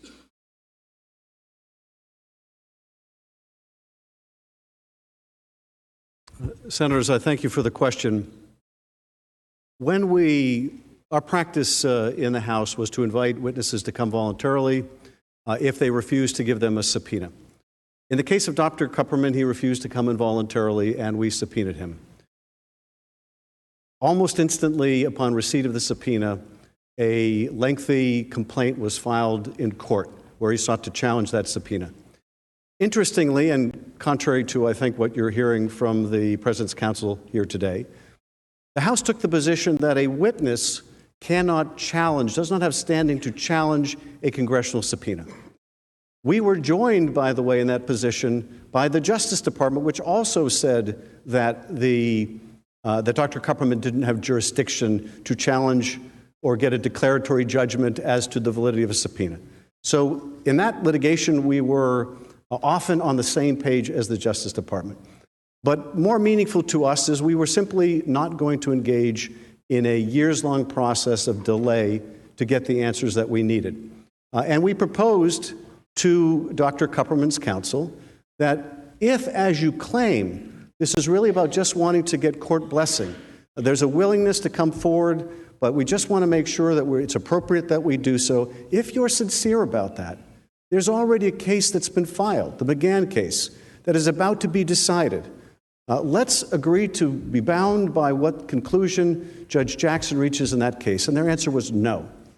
And indeed, that opinion would come out shortly thereafter. That opinion said this claim of absolute immunity is absolute nonsense. And there's no precedent for it in the 250 years of jurisprudence on this subject.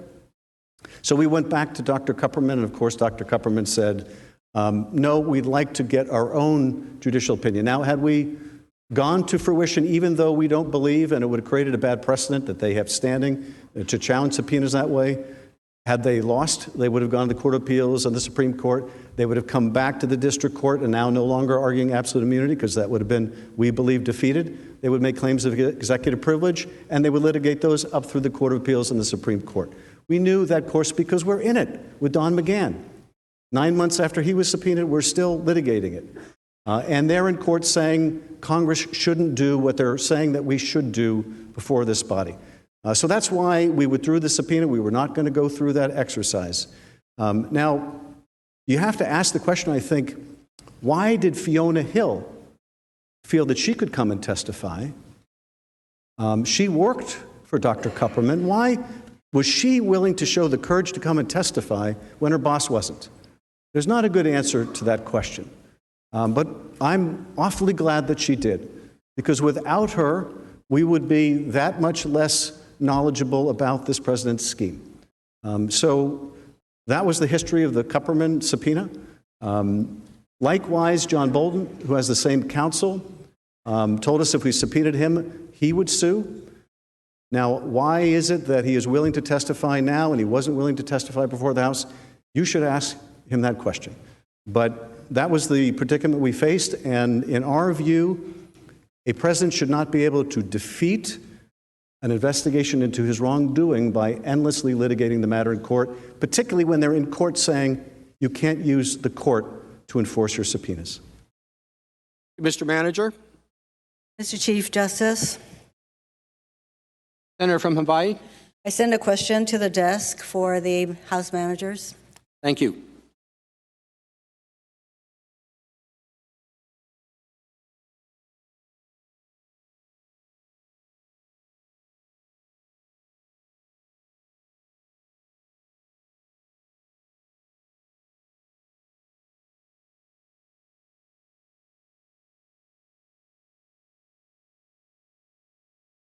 Question from Senator Hirono is for the House managers.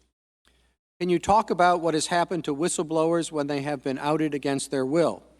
What are the consequences of revealing their identity, particularly when we have a president who has tried to bully and threaten impeachment witnesses?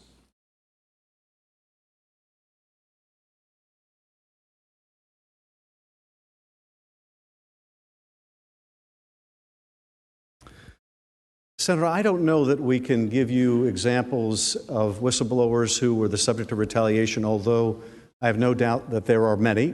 We can seek by the latter part of this evening to get a list of some of the whistleblowers that have confronted retaliation. But this does give me an opportunity to speak a little more in a more fulsome way about a point I made earlier about the unique importance of whistleblowers in the intelligence community. Our area of intelligence is unique in this respect. If you're a whistleblower who wants to blow the whistle on a fraudulent contract in a transportation project, you can go public. If you're blowing the whistle on misconduct in the area of housing, you can go public. You can have a press conference and you can declare the wrongdoing that you have seen. If you're a whistleblower in the intelligence community, however, you cannot go public. You have no recourse to bring to the public's attention wrongdoing except one of really two vehicles. You can go to an intelligence committee or you can go to the inspector general. And in this area where our hearings are in closed session, where you don't have outside stakeholders that can point out the flaws in what an agency is representing, if you're in the Transportation Committee and someone comes in and they say, this high-speed rail project is on time and under budget, you have outside validators and stakeholders that can say, that's just not true. In the intel world where our hearings are in closed session, There are not outside stakeholders that are listening that can hold those agencies to account. And so we are uniquely dependent when there's wrongdoing on two things: self-reporting by the agencies and the willingness of people of good faith to come forward and blow the whistle. And we do injury to that when we expose those whistleblowers to retaliation. I don't think any of us would have imagined a circumstance in which a president of the United States before now would have called a whistleblower a traitor or a spy, or suggested that people that blow the whistle on his wrongdoing are traitors and spies, and we should treat them as we used to treat traitors and spies. I don't think we could have imagined a circumstance where a president of the United States would have told a foreign leader that the U.S. ambassador, our anti-corruption champion in Ukraine, was going to go through some things. I don't think we could have imagined that happening before this presidency. And sometimes you just have to step back and realize just how striking and abhorrent this is, and what a risk it is to civility, to decency, to our institutions. We become inured to it through endless repetition of attacks on anyone who will stand up to this president. And of course, the risk is the very reason we have a whistleblower protection, the very reason why whistleblowers should enjoy a right of anonymity, is that in the absence of that, misconduct and wrongdoing will proliferate. If there's not a mechanism for people lawfully to expose wrongdoing, you can bet that wrongdoing is going to increase. And that's why there have been great champions like Senator Grassley of whistleblower protections, Senator Burr and Senator Warner and many others, because we all understand, at least we did heretofore, the vital importance and contribution that are made by American citizens who bring wrongdoing to our attention. Thank you, Mr. Manager. The senator from Missouri. Chief Justice, I send a question to the desk on behalf of myself, Senators Hawley, Wicker, and Capito. Thank you.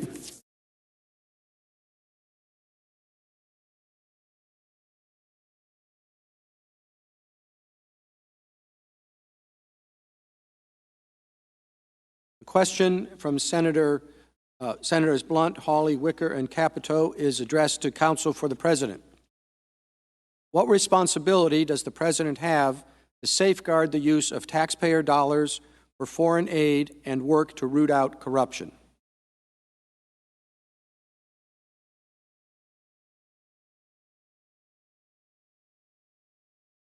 Thank you, Mr. Chief Justice, members of the Senate. The President has an important responsibility to safeguard taxpayer dollars that are used in foreign aid or used anywhere, frankly, and to root out corruption. Now, it's no secret that President Trump, from the beginning, from the time he came down the escalator, has been committed to ensuring that American taxpayer dollars are used appropriately, And if they're going to foreign countries, he wants to make sure that they're used wisely. And there's ample evidence of that. I don't think that's even disputed or disputable. And he's fulfilling that obligation. And then the other point that he makes repeatedly is that if we're helping countries around the world, other countries should help us help them. We use the word burden sharing. What does that mean? Burden sharing means that if American taxpayers are going to help with a problem in a country around the world, and we do a lot. We do it to the tune of billions and billions of dollars. When here in our country, we need to fix our roads, we need to fix our bridges. So if we're going to take money away from those important projects here in America that come from the hard-earned dollars of taxpayers, why can't other countries help us? That's called burden sharing. It's also called fairness. So he has that obligation, and every day he fulfills that obligation. Let me make another point. In response to Senator Warren's question, The most important thing in terms of the fairness of this proceeding, and that's why I've quoted repeatedly, I haven't played the videos over and over again, but you remember them, the wise words, the true words of the Democrats in the Clinton impeachment years. And the only point the American people, they understand it, and I think everyone in this body understands it, that there can't be one standard for one political party and another for the other political party. That's important. Those words should be applied here. We can't have a standard that changes depending on what somebody thinks about political issues. In order to be fair, the same standard has to be applied regardless of your party. So that's the critical issue here, and that's the bedrock principle. Not a double standard for justice in the Senate, but one standard, the true standard, the standard that's been articulated eloquently by Democrats over and over again in the Clinton proceeding.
Campaign.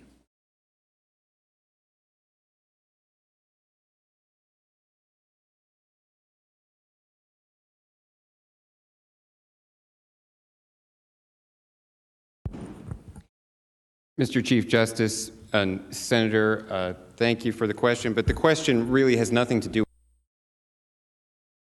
with this case. I mean, it seems to be trying to get at the most extreme hypothetical related to a misinterpretation of what Professor Dershowitz was saying the other night. It's totally irrelevant here. What the charges that have been brought here, articulated in the articles of impeachment,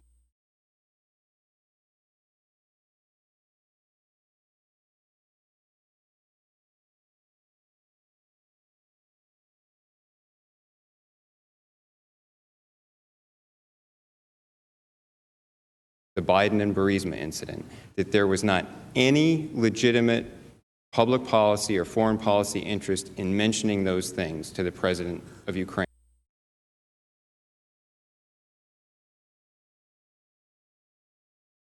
That's the standard they've set for themselves. It's on page 5 of the House Judiciary Committee report, and it's on page 4. They say that they're going to show, they have to show it's a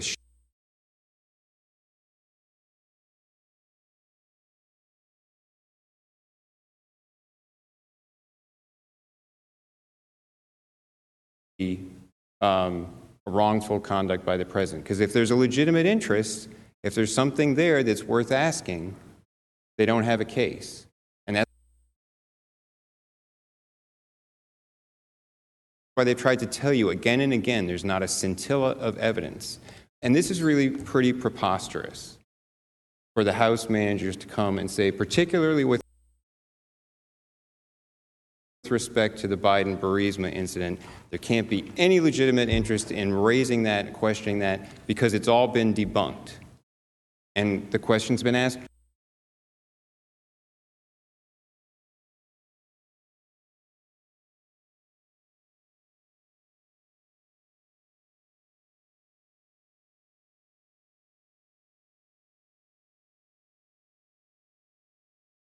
about it, said, at a minimum, there was an appearance of a conflict of interest.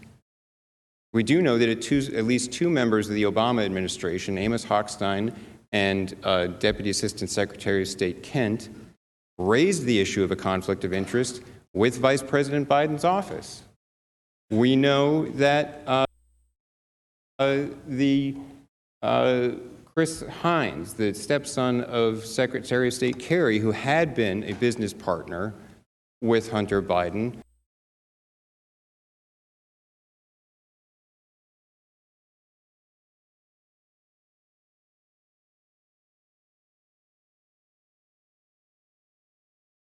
that there was something at least that gave the appearance of a conflict of interest. There hasn't been any investigation to debunk this theory. There hasn't been any inquiry to find out, is there or not? And it doesn't have to do, as Manager Schiff was suggesting, just with why was Hunter Biden on the board, or were they paying him to, but it's the whole situation. The whole situation of all of a sudden he's put on the board at the time when his father was put in charge of Ukraine policy. And there were witnesses who testified in the House proceedings that it appeared like Burisma was trying to whitewash their reputation by putting people with connections on their board. And then there's the prosecutor being fired.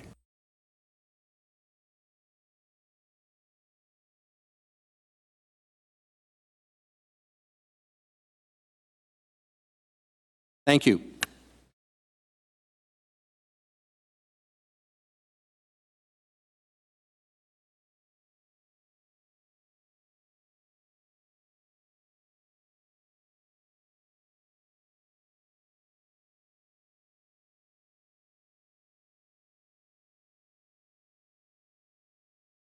Senator Murkowski asks counsel for the President. You explained that Ambassador Sondland and Senator Johnson both said the President explicitly denied that he was looking for a quid pro quo with Ukraine. The reporting on Ambassador Bolton's book suggests the President told Bolton directly that the aid would not be released until Ukraine announced the investigations the President desired. This dispute about material facts weighs in favor of calling additional witnesses with direct knowledge. Why should this body not call Ambassador Bolton?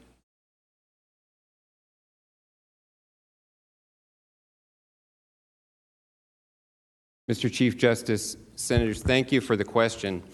And I think the primary consideration here is to understand that the House could have pursued Ambassador Bolton.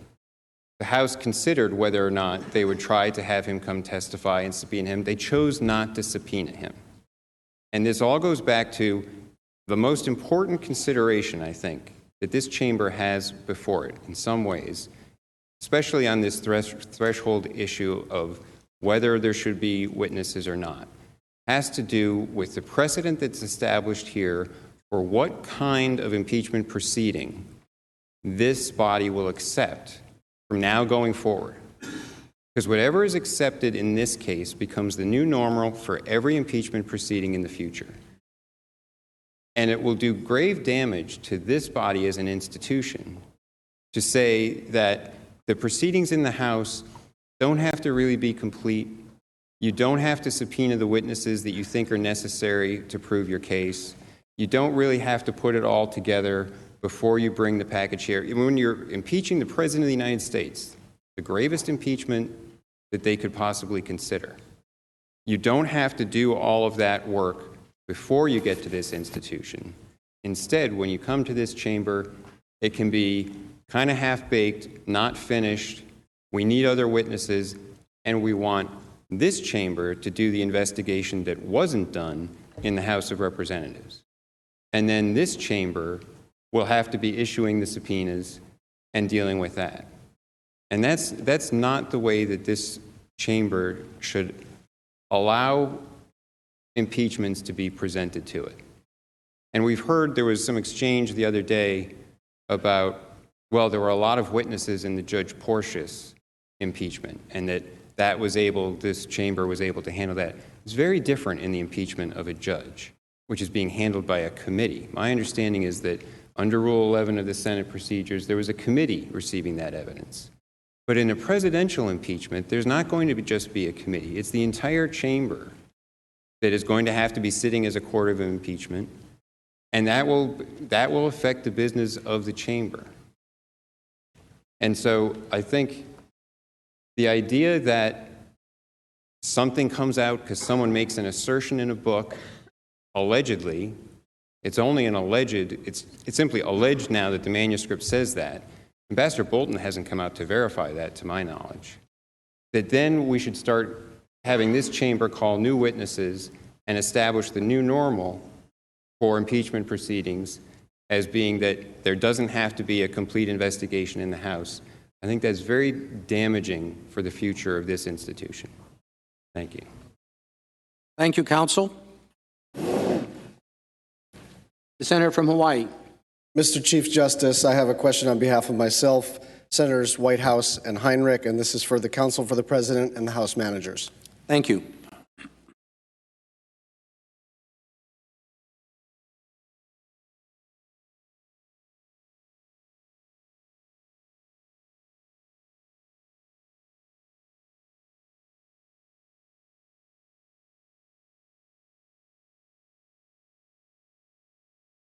Question from Senator Schatz, Whitehouse, and Heinrich for both parties.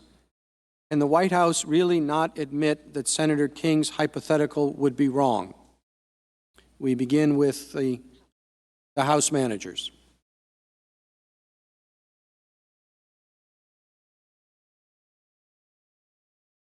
Senator, we have no trouble recognizing just how wrong that would be.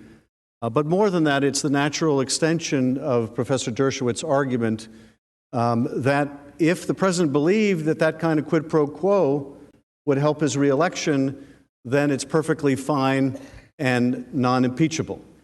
There was a reason, of course, why they didn't want to address that hypothetical. But let me go back also to the question that was asked about the other written reports that Ambassador Bolton and Attorney General Barr were concerned that the president was intervening in cases in which he had business investments like Turkey.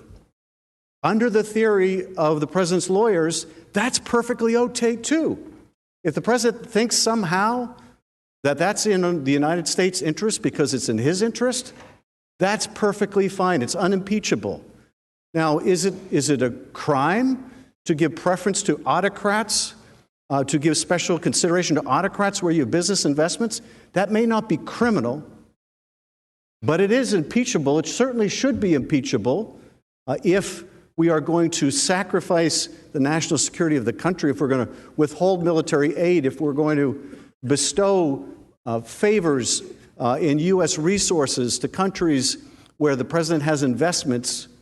Is that what we want driving U.S. policy? But that's the implication of what they have to say. I agree with counsel about one thing they said. If we have a trial with no witnesses, that will be a new precedent. We should be very concerned about the precedent we set here, because it will mean heretofore that when a president is impeached, that one party can deny the other witnesses, and that will be the new normal. That will be trials without witnesses. And I don't think that's the precedent we should be setting here. Thank you, Mr. Manager.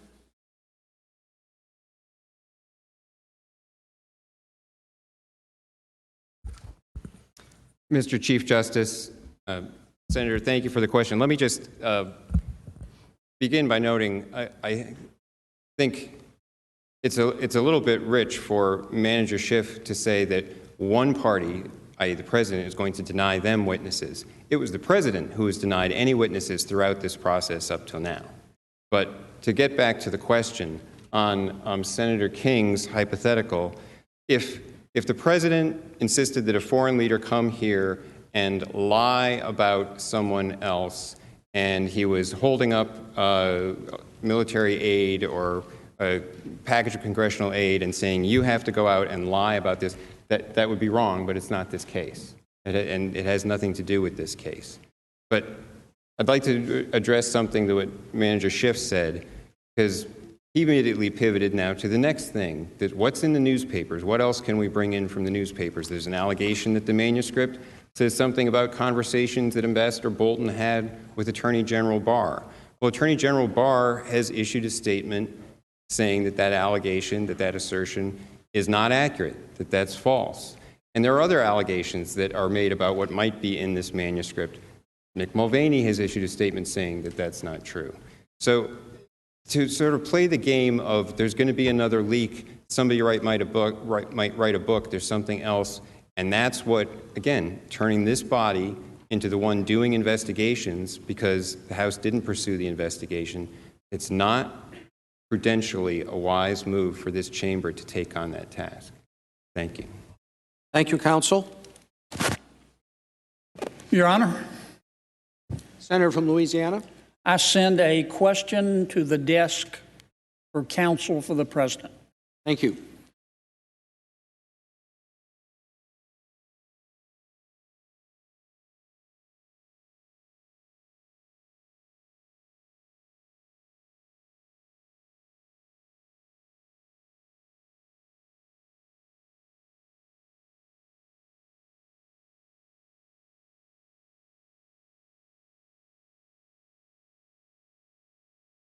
The question from Senator Kennedy is for counsel for the President.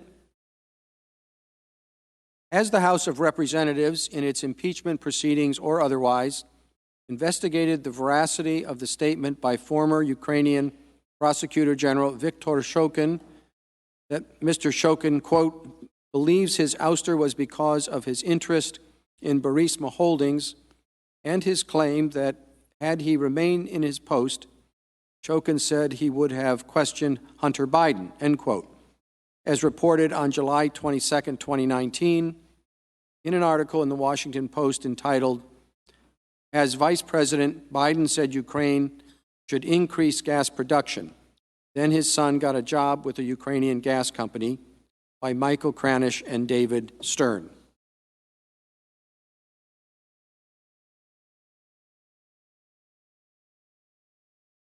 Mr. Chief Justice, Senator, thank you for that question. And the answer, to the best of my knowledge, is no. The House of Representatives did not investigate the veracity or the truth of that reporting about the Prosecutor General Shokin. In fact, that was part of the point. And as Manager Schiff was saying here again, the House Democrats' position is that everything related to the entire incident of the Bidens and Burisma and what was going on with the prosecutor, it's all debunked.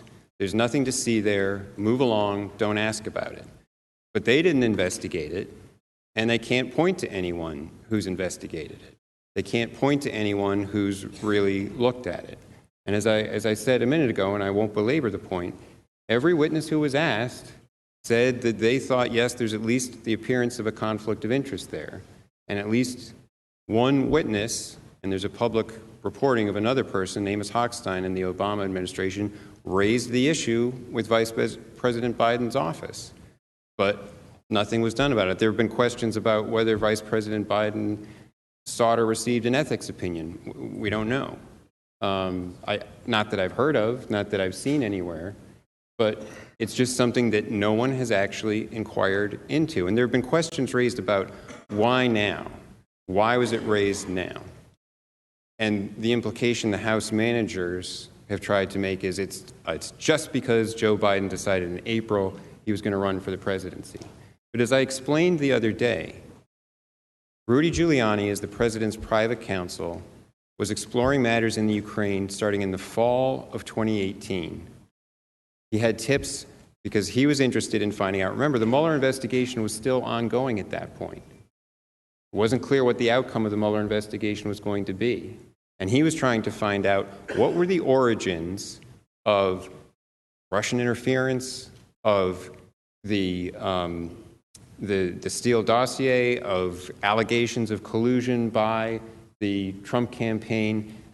And that led him in part to Ukraine, and he got information that led him to various strands to pursue. And one of them became the issue of the Biden and Burisma incident. And he prepared a little package on it based on interview notes. On January 23rd and January 25th, of 2019, months before Joe Biden had announced that he was going to run for the presidency, Rudy Giuliani was interviewing Shokin and Lutsenko and wrote down in the interview notes the stuff about the Biden and Burisma incident and the firing of Shokin. He put it all in a package. He delivered it to the State Department in March, still before Joe Biden said he was going to be running for president. That didn't happen until April 25th. It was all done, all put in a package, all delivered.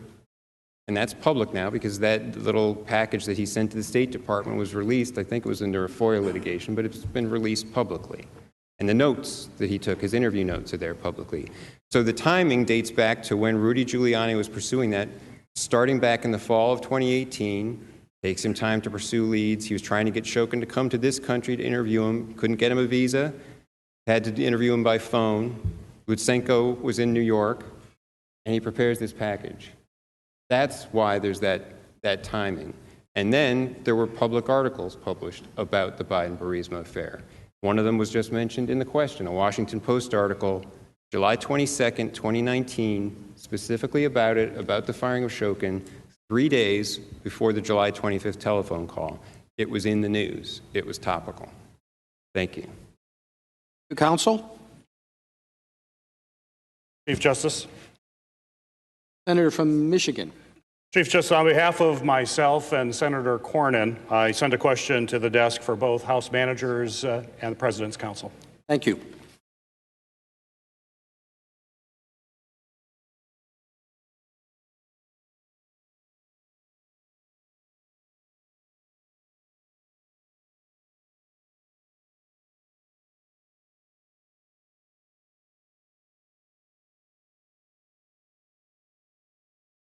The question from Senators Peters and Cornyn for both parties: how would the verdict in this trial alter the balance of power between the executive and legislative branches in the future?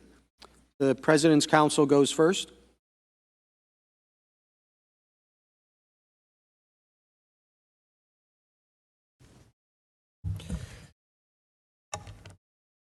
A verdict, a final judgment of acquittal, would be the best thing for our country and would send a great message that will actually help in our separation of powers. Here's why. As I've said repeatedly, and according to the standard articulated so well during the Clinton impeachment, what are we dealing with here? We're dealing with a purely partisan impeachment with bipartisan opposition, no crime, no violation of law in an election year. Okay? Never happened before. No investigation, no due process, nothing. And what they're telling you, I mean, we can talk all we want, and we will, but what are we talking about at the end of the day?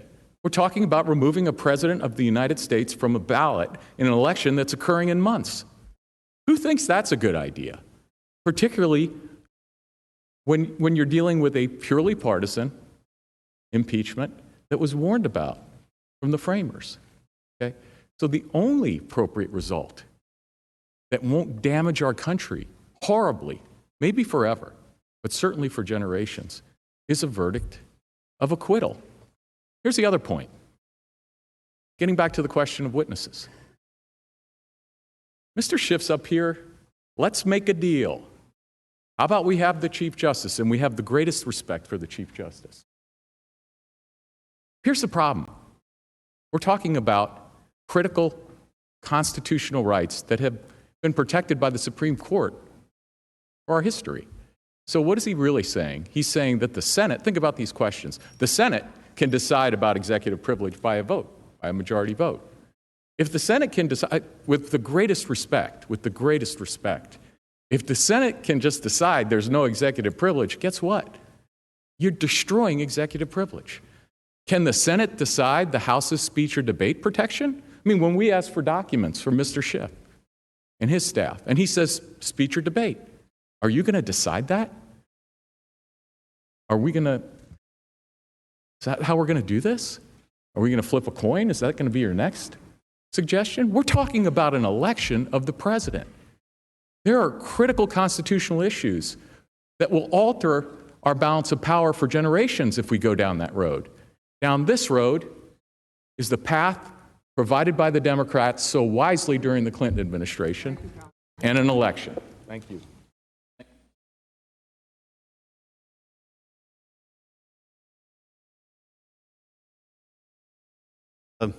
It may be different in the court than it is in this chamber and in the House, but when anybody begins the sentence with the phrase, "I have the greatest respect for," you have to look out for what follows. We trust the justice will make the right decision. The justice has, I think, conducted these proceedings in an eminently fair way. There is nothing in the Constitution that would preclude us from taking a week to hear from witnesses and allowing the Chief Justice to make those calls. And I would say also, with respect to an argument counsel made about the Porteous impeachment trial, where yes, the Senate designated 12 senators to hear the witness testimony. The implication is you can't do that in an impeachment of the president. That's only half correct. The other half is you could do depositions in which only a couple members of the body need participate. And so it's a false argument to say or suggest that the whole body would need to conduct the whole of the depositions. So much as we would like live testimony, we've offered a compromise. But with respect to the question about what will this do to the balance of power, I would say this. As I mentioned earlier, our relationship with Ukraine will survive this debacle. But if we hold that a president can defy all subpoenas, can tie up the Congress endlessly with bad faith claims of privilege, claiming here one thing, claiming in court something else, it will eviscerate our oversight power. If the president is allowed to decide which subpoenas they will deign to consider valid and which they will deign to consider invalid, your oversight power, our oversight power is gone. That is an irrevocable change to the balance of power. And what's more, if we adopt their theory of the case, that a president can abuse his power, can do so by holding another country hostage, by withholding congressionally appropriated funds, can violate the law in doing so, as long as they think it's in their interest. Imagine what that will do to the balance of power. Article 2 will really mean what the president says it means, which is he can do whatever he wants. So yes, the stakes are big here. Article 2 goes to whether our oversight power, particularly in a case of investigating the president's own wrongdoing, continues to have any weight, whether the impeachment power itself is now a nullity. Manager.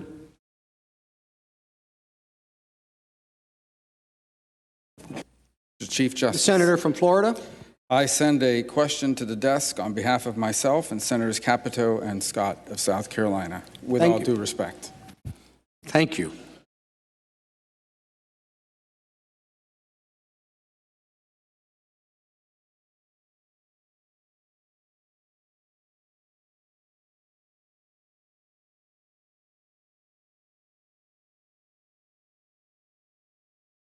Question from Senators Rubio, Capito, Scott, and Scott of South Carolina is directed to both parties, and we begin with counsel for the House managers. The question reads, if I understand the manager's case, the president abused his power because he acted contrary to the advice of his advisors, but he is guilty of obstruction of Congress because he acted in accordance to the advice of his advisors.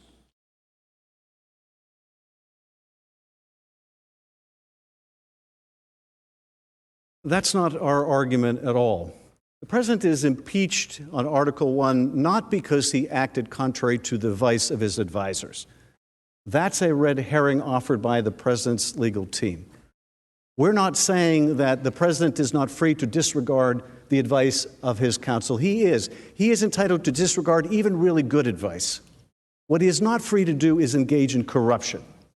What he's not free to do is to withhold military aid, not for a valid policy disagreement. They've conceded Rudy Giuliani was not doing policy. What is not permitted is for a president to withhold congressionally appropriated money for a corrupt purpose, to secure help, illicit foreign help, to cheat in an election. That is no policy disagreement. Now, are we arguing in Article 2 that he should be impeached for following his lawyer's advice? No, they were following his advice. His advice was fight all subpoenas. They were giving the legal window dressing to that. They were going to court and arguing one thing and coming before you and arguing another. He was not following their advice. They were following his. You can say a lot about Donald Trump, but he is not led around by the nose by his legal counsel. Ask Don McGahn about that. Don McGahn stood up to the president. And Bob Mueller, if we're going to talk about the Mueller report, found several instances, and this goes to the pattern of the president's misconduct, in which he sought to obstruct that investigation by including telling the president's lawyer that he should fire the special counsel and then that he should lie about that instruction. Thank you, Mr. Manager.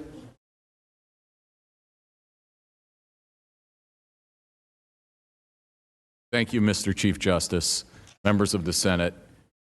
You're right. That's yet another way in which the House manager's theories of impeachment are incoherent and dangerous. With respect to Article 2, and again, I won't respond to the ad hominem attacks that keep coming. I will say, just for the record, that you're right, I haven't been elected to anything. But when I say with the greatest respect, I mean it. Article 2. The president's been impeached for exercising longstanding constitutional rights. He's looking out for constitutional rights in the face of a House process that violated all of them against all precedent. And he's looking out for future presidents and for the executive branch. How? If he had said, okay, fine, no rights, no counsel, no witnesses, no right to cross-examine, here's everything you ask for. What sort of precedent would that set? That would irreparably damage the separation of powers. So again, all you need to look at are the articles of impeachment. The articles of impeachment do not allege a crime. They do not even allege a violation of law. They are purely partisan. They were opposed by Democrats in the House. It is in an election year. And they're here saying, instead of an election, let's confront very consequential constitutional issues that have never really been confronted. And let's do it in a week. Let's destroy executive privilege. Maybe let's destroy speech or debate privilege. And let me point out one other thing. It's not right to accuse somebody falsely of something and then say, unless you waive your constitutional rights, you're guilty. That's not right. We shouldn't accept that in this country. These are longstanding privileges. They've been respected for hundreds of years, and we should continue to respect them. Thank you. Thank you, counsel. The senator from West Virginia. Mr. Chief Justice, I send a question to the desk on behalf of myself for the President's counsel and the House managers. Thank you.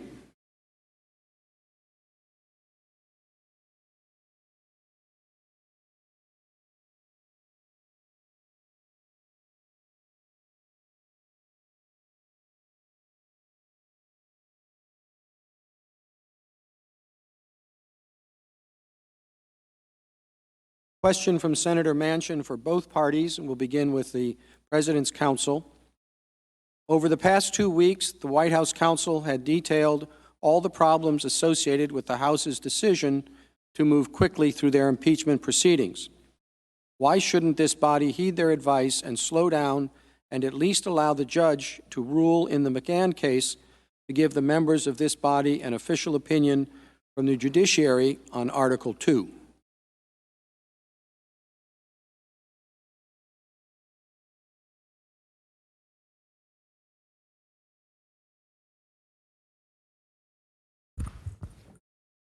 Mr. Chief Justice, Senator, thank you for the question. And I think the key point here is the McGahn case is not going to directly resolve something related to the obstruction charges here. It's going to address a legal issue with respect to an assertion of absolute immunity for Don McGahn. There should be a decision from the D.C. Circuit sometime soon, but that will almost certainly go to the Supreme Court. I mean, if that immunity is being challenged and it's been relied upon by the executive for over 40 years, that's an issue destined for the Supreme Court. So the idea, it's not going to be just slow down here a little bit. This trial can't be held open pending the final resolution of that litigation. And that's an important point, because this is something that Alexander Hamilton pointed out in Federalist Number 65 when he was discussing who should be the body to try impeachments. And one consideration was potentially drawing in judges from various states to create a new body to try impeachments. And the rationale that Hamilton gave for that would be a bad idea is that there has to be swift progression from an impeachment to the trial to a verdict to having it finished, precisely because this is where he talked about the persecution of an intemperate or designing majority in the House of Representatives. He recognized there could be partisan impeachments, and that accusation, that impeachment, shouldn't be hanging out there. There should be a swift trial to determine things finally. And that's why all of the preparation ought to be done in the House of Representatives to ensure that there's an investigation, there's a case put together, and if they're ready to impeach the President of the United States, they had better be finished, have everything buttoned down, and have their case ready, because they can't have a trial of the President. Hamilton warned against that specifically, hanging over the country for months on end.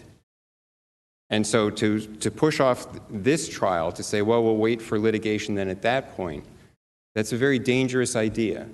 And that's not the way that the trial here should operate. It ought to be finished on the basis of the case that the House managers came ready to present. If they weren't ready to present a case that can win, there should be an acquittal. Thank you. Thank you, counsel.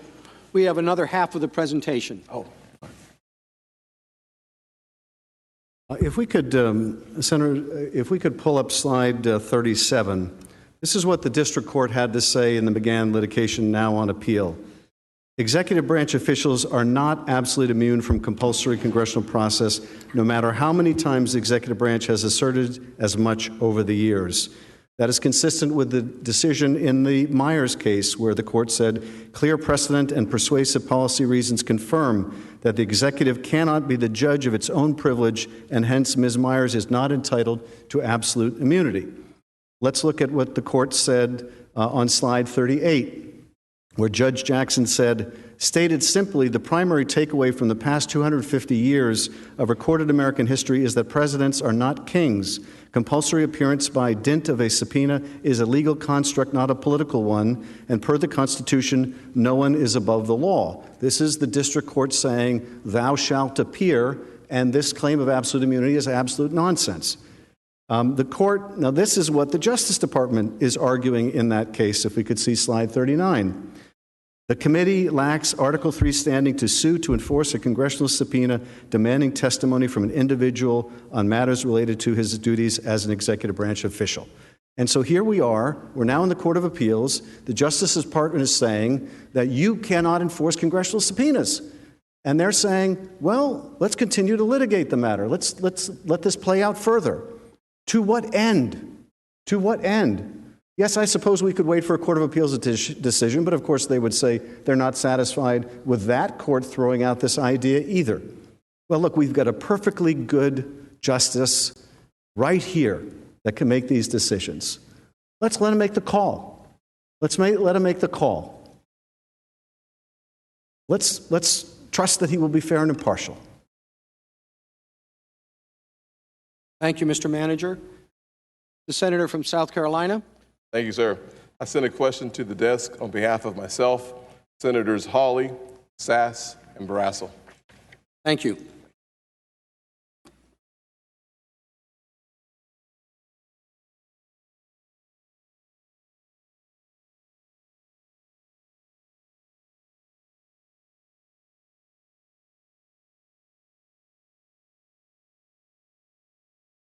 The question from Senators Scott of South Carolina, Hawley, Sass, and Barrasso is to the counsel for the President.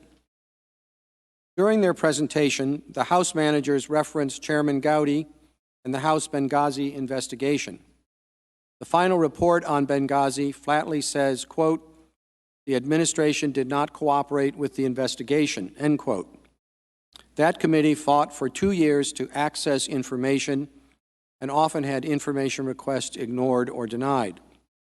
Yet this House investigation, after just 3 months, already supposedly justifies impeachment. Does President Trump owe more compliance than other presidents did?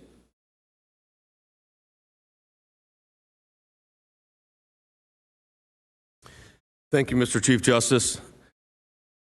Part of what we're seeing, I believe, is a kind of a twofold attack or approach.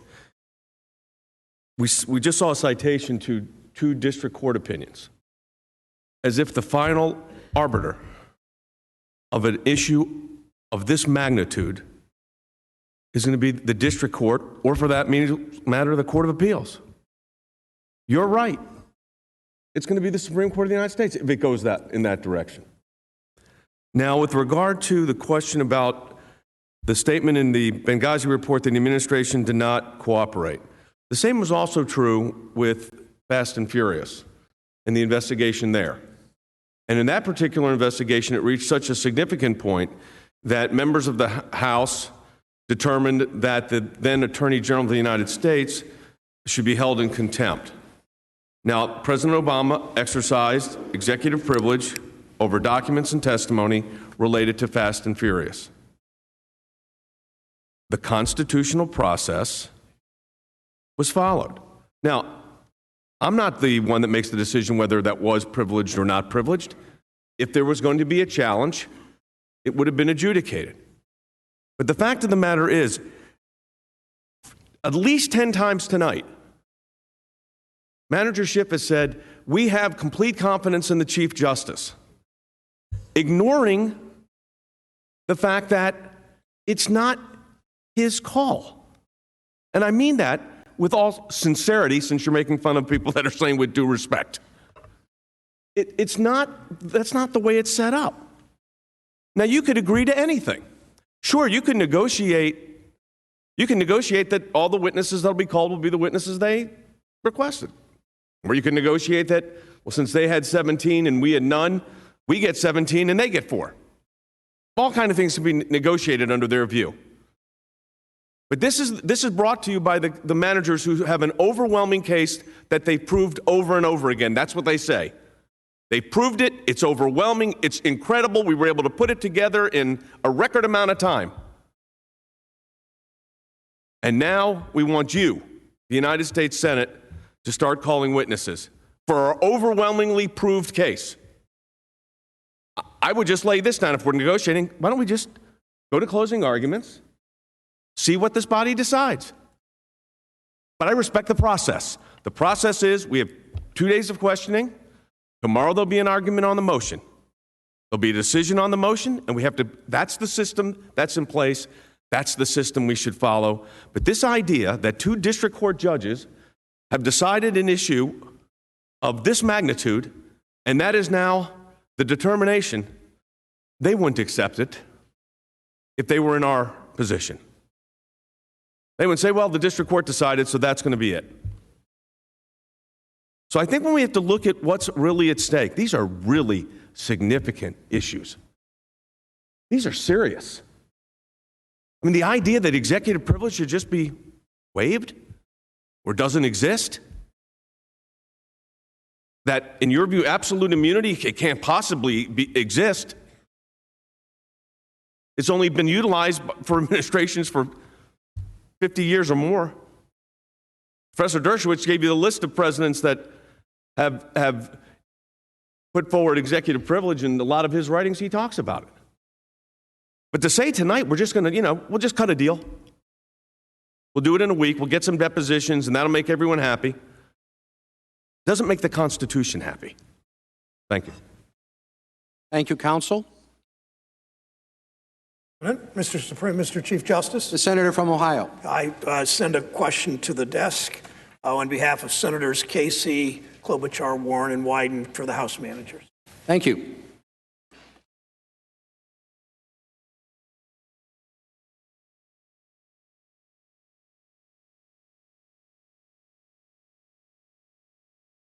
Question for the House managers from Senator Brown and the other senators is as follows. Yesterday, you referenced how President Trump's perpetuating and propagating Russian conspiracy theories undercut our national security objectives. If acquitted in the Senate, what would prevent the President from continuing to side with Putin and other adversaries instead of our intelligence community and career diplomats? And what are the implications on our national security agenda if such behavior continues unchecked?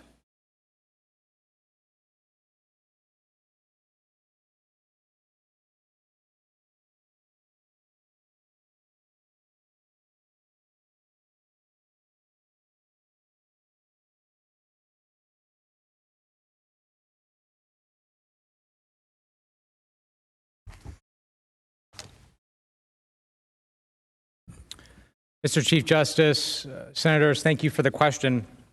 I've talked a lot tonight and throughout the last week about what's at stake here because, it's getting late into the night. We've been having this debate for several days now. There's a lot of discussion on the legal aspects of this. So I don't want to get in again to, the issues of our troops in Europe, the hot war that continues to happen right now as we're speaking in Ukraine. But I will reiterate the precedent that we set with regard to Russia and foreign adversaries. This idea that it's okay to continue to peddle in Russian propaganda and debunked conspiracy theories. Because counsel for the president would have you believe that this is a policy discussion, that we have not resolved this, that there's a lot of debate about this issue. And if that is indeed the case, if we concede that, then there are some witnesses that we can call on, including Ambassador Bolton, that could shed additional light on it. But the fact pattern that we're sitting at right now, what we're talking about right now, is 17 witnesses that were called in the House, none of whom had any indicia or had any data to provide that any of these theories were accurate. We have the entire intelligence and law enforcement community of the United States unanimously saying that there's no indication that Ukraine was involved in the 2016 election, that it was Russia. And don't buy the red herring, by the way, that the counsel for the president has brought forth, this idea that, it can only be Russia. They said earlier that we were claiming that it can only be Russia. That's not what we're saying. Nobody on this team has ever said it can only be Russia, because indeed we know, as many of these people in the chamber know well, that there's a lot of malactors out there, that there's a lot of countries out there that have the capability and the will and that regularly try to attack us in a variety of ways. What we are saying is, with respect to this issue that's before this body right now, is unanimously the law enforcement agencies of the United States and the intelligence communities of the United States have said that it was Russia that interfered in the 2016 elections and that there's no data that suggests Ukraine was involved. That's the issue. So the precedent, bringing it all the way around to the beginning of the question, the precedent is that all of our adversaries, including Vladimir Putin, will understand that they can play to the whims of one person, whether that be President Trump or some future president, Democrat or Republican. They can play to the whims and the interests and the personal political ambitions of one person and get that individual to propagate their propaganda, get them to undermine our own intelligence and law enforcement communities. That is a precedent that I don't think anybody here is willing and interested in sending, and that is truly what's at stake. Thank you, Mr. Manager. Mr. Chief Justice. The senator from North Dakota. Sending a question to the desk for myself, for Senator Bozeman, Senator Wicker, and Senator Capito. Thank you.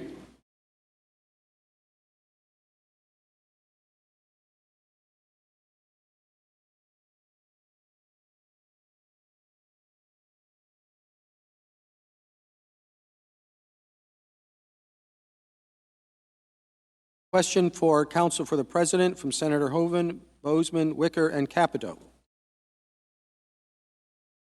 House managers contend that they have an overwhelming case and that they have made their case in clear and convincing fashion. Doesn't that assertion directly contradict their request for more witnesses?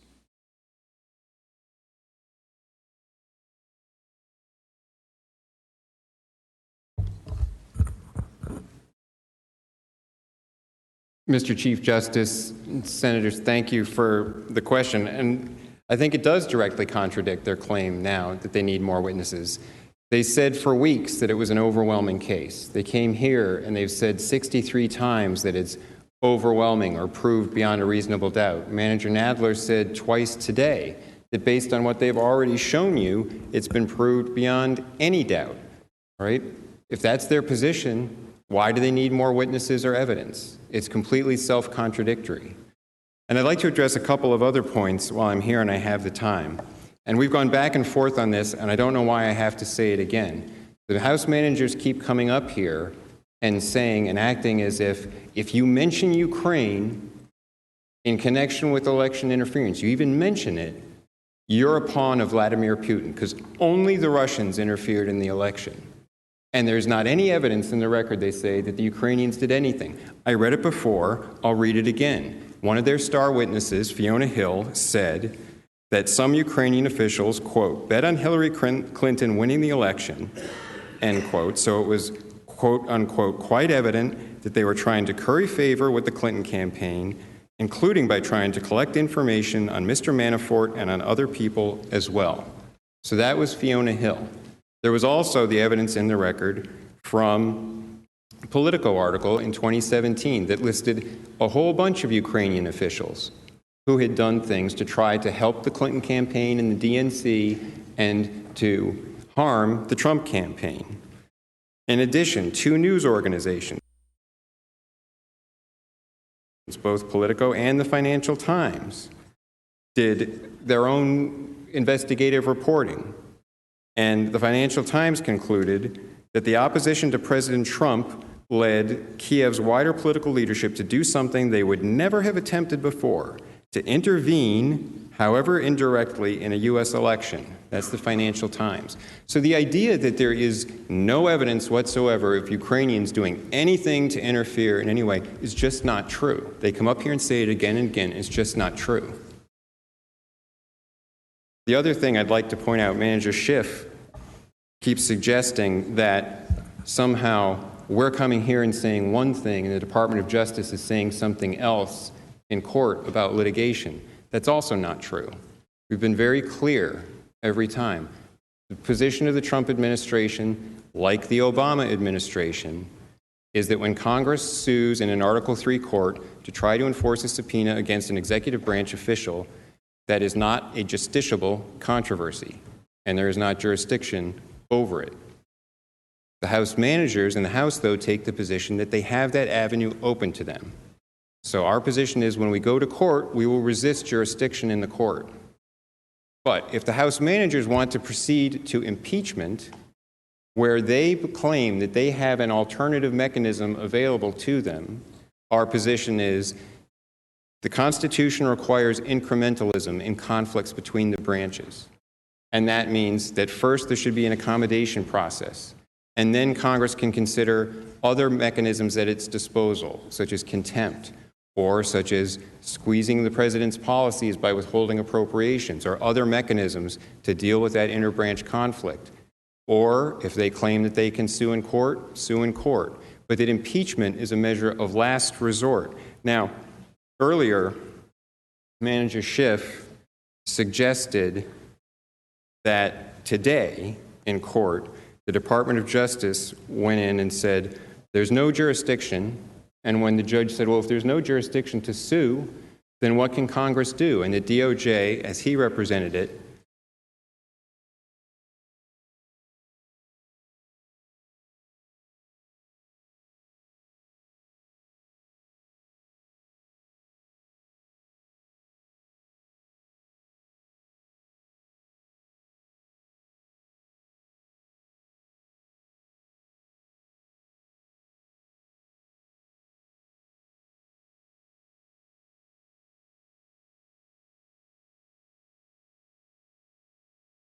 Court is simply that Congress has numerous political tools it can use in battles with the executive branch.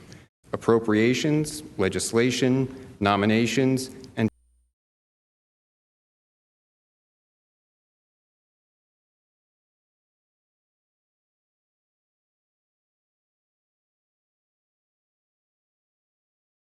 process. Thank you. Mr. Chief Justice. Senator from Connecticut. Thank you, Mr. Chief Justice. Mr. Chief Justice, I send a question to the desk for the House managers. Thank you.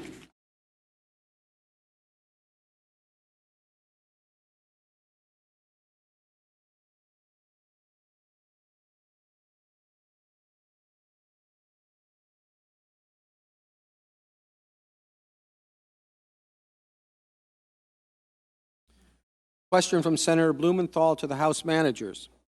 On April 24, 2019, one day after the media reported that former Vice President Biden would formally enter the 2020 U.S. presidential race, the State Department executed President Trump's order to recall Ambassador Marie Yovanovitch, a well-regarded career diplomat and anti-corruption crusader. Why did President Trump want, in his words, to, quote, take her out, end quote?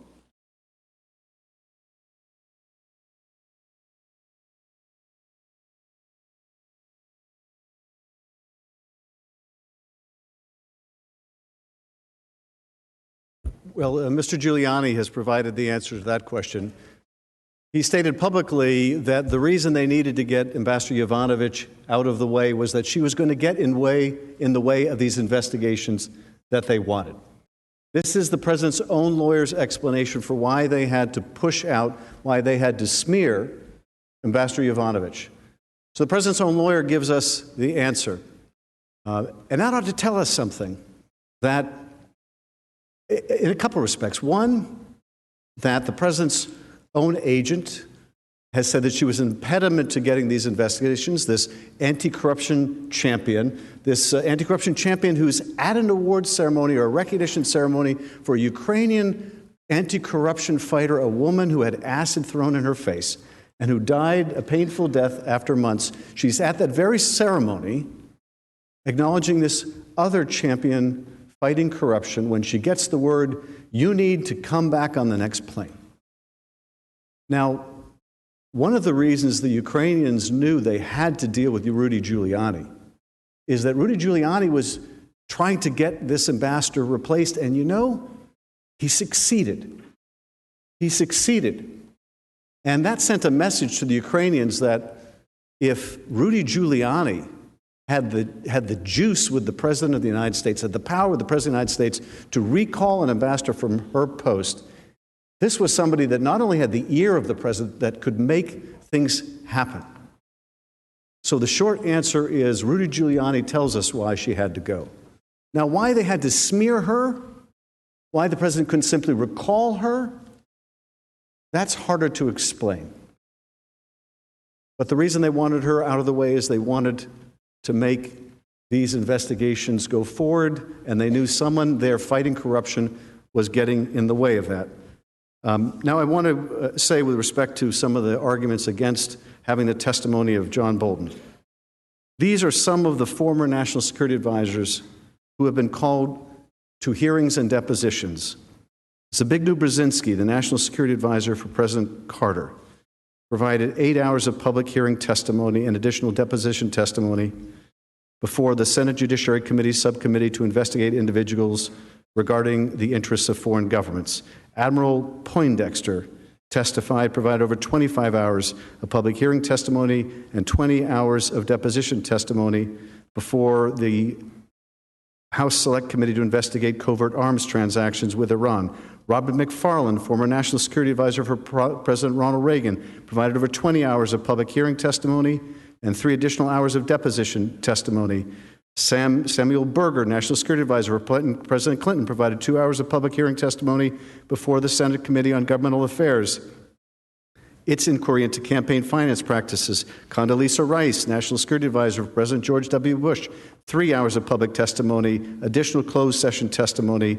Susan Rice, provided closed session testimony to the House Select Committee on how the Obama administration handled identification of U.S. citizens and U.S. intelligence reports.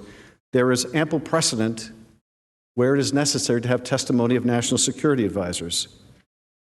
Now, you saw, I think, the President's counsel dancing on the head of a pin in trying to explain why they're before you arguing we can't have these people come here, the House should sue in court, and why they're in court saying the court can't hear it. And I have to say I have great understanding for the difficulty of that position. I wouldn't want to be in the position of having to advocate that argument. But it goes to the demonstration of bad faith here. How can you be before this body saying you got to go to court, the House was derelict because it didn't go to court, and go to the same court and say the House shouldn't be here? How do you do that? Now they say, well, the House is in court, so the House must think it's okay, even though we don't think so, and we're arguing that, and we'll take it all the way up to the Supreme Court if we have to. We don't think that's an adequate remedy. That's the whole problem. When you have bad faith invocation of privilege, when you have in fact, assertion of privilege, when you have a president who wants to continue to cover up his wrongdoing indefinitely, a president who is trying to get foreign help in the very next election, that process of going endlessly up and down the courts with a duplicitous counsel for the president arguing in one place you can do it and the other place you can't, shows the flaw with a precedent that Congress must exhaust all remedies before it can insist on answers with the ultimate remedy of impeachment. Majority Leader is recognized. Chief Justice, I suggest we take a 5-minute break. Without objection, so ordered.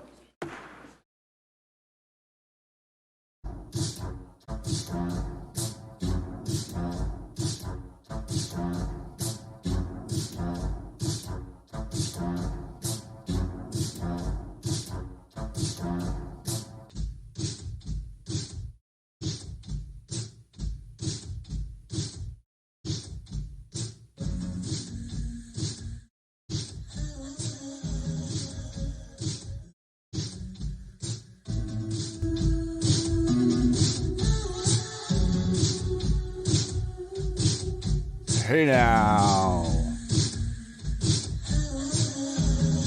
Prove me wrong.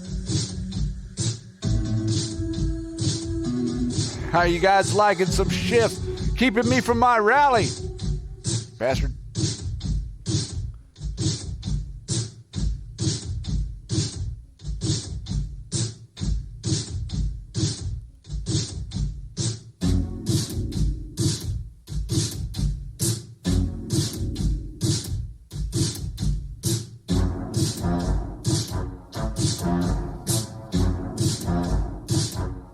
Whoa! I like it.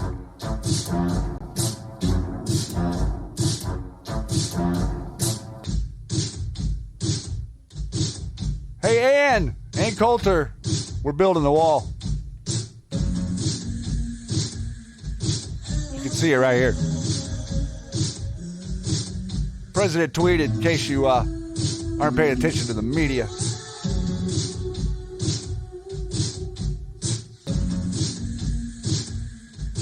How's the president doing at the rally? Is he killing it? Tell me how he's doing.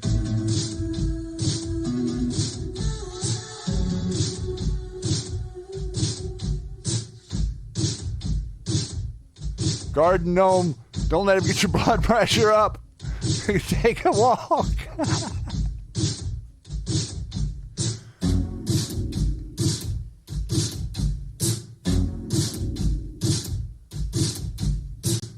Adam Schiff says, you might think that's okay. I don't think that's okay. You might think that that's okay. But I don't think that that's okay.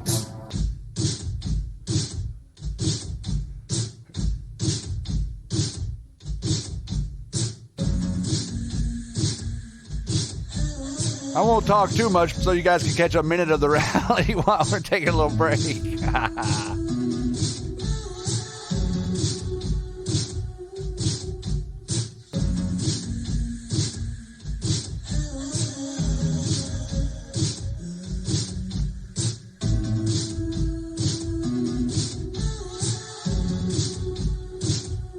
taking a little break here. Maybe consider, guys, supporting one of our sponsors, Red Pill Living. They now have coffee. Brand new company just came on with Red Pill Living. Anons need coffee like they need popcorn. Helping them helps us keep you awake during the shift show.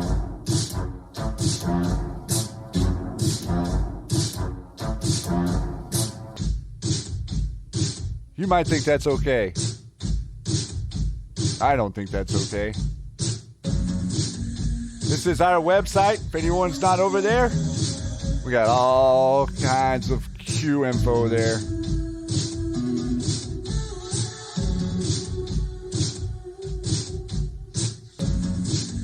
New to Q for the first friendly red pill. Like, hey, what the hell are you talking about this Q thing? You say, here, read this. And figure it out for yourself. Learn to ask questions. Prove us wrong, Liberty. I agree. They can't. He's talking about the Carter administration. And they're lying about the Clinton impeachment.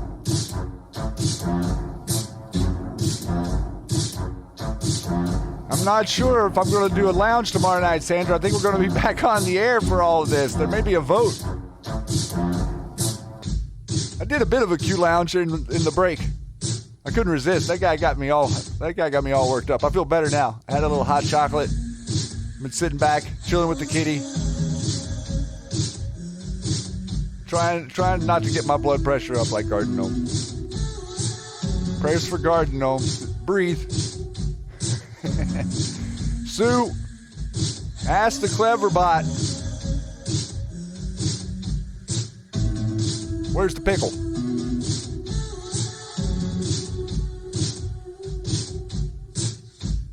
Pickles, are you in here? Where'd she go?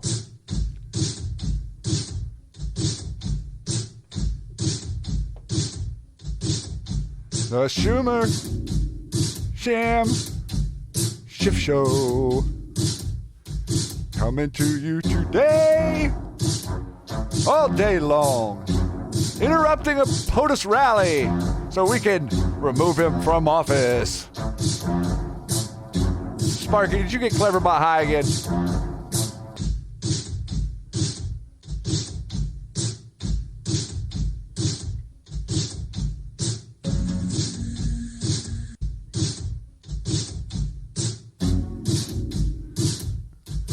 And the wheels go back around.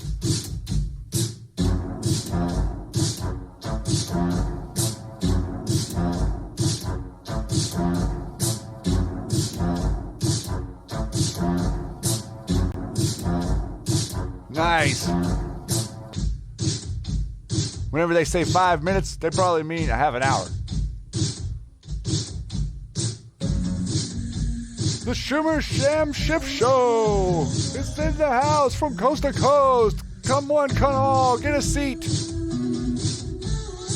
Watch them try to impeach. Ain't not gonna happen.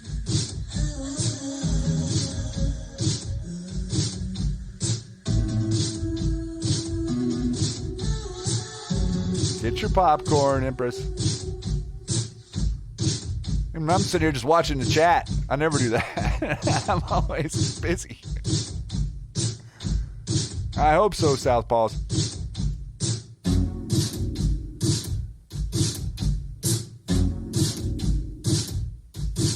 If Cleverbot didn't know, he's not telling us the truth. The surface of the Earth changed.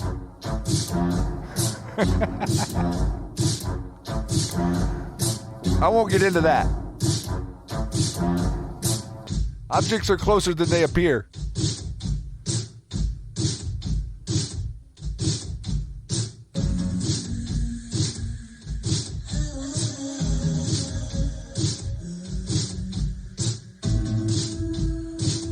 Sue, if we ever get Cleverbot talking to G8, we're in trouble. You know that's coming.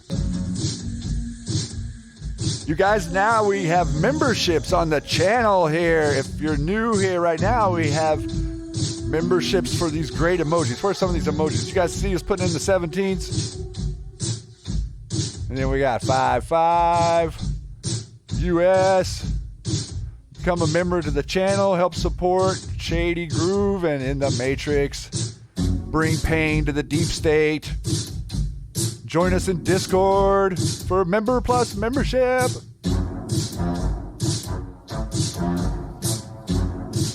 Pickles, Sue, lots of great Patriots over there. Tireless work these mods bring. How about some nice, beautiful hearts for the mods that are enduring House Counsel. I want to say that.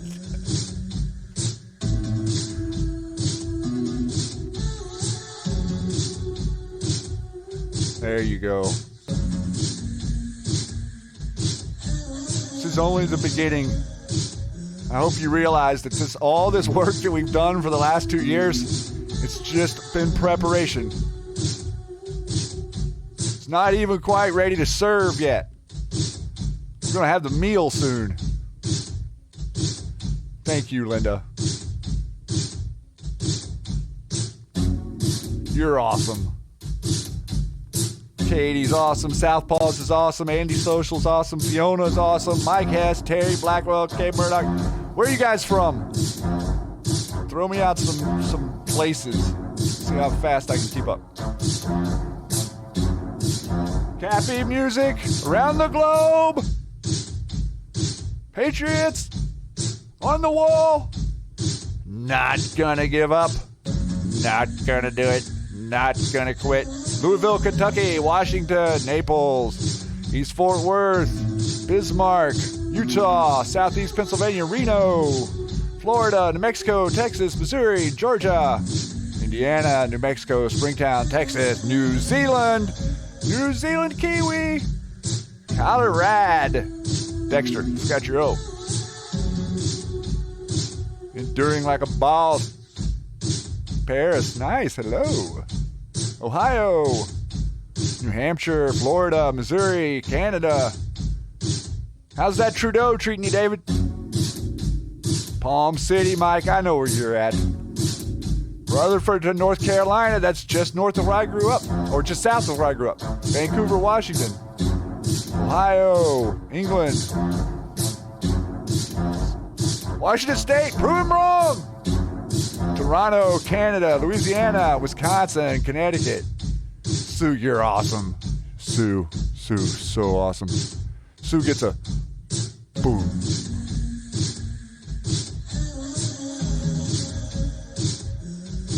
Just a little shout out there. We had someone speaking in chat about the vets. I just wanted to make a little comment about that. For anyone out there that's waiting on care from the VA, you can now go to a regular hospital and they can't refuse you service or throw you out the door. So if you know anybody that can't get care because they depend on the VA, let them know that they can go to the hospital, maybe even help somebody go to the hospital. Uh-oh, the Cappy music's still going. Which is more important? Mr. Chief Justice. All right, here we go. Back to serious. Love all y'all. The senator from Iowa.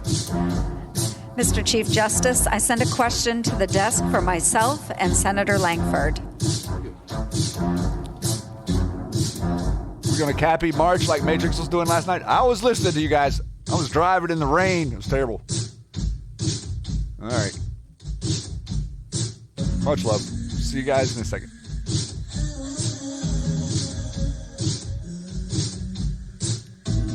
Question from Senator Ernst and Langford is for the Counsel for the President.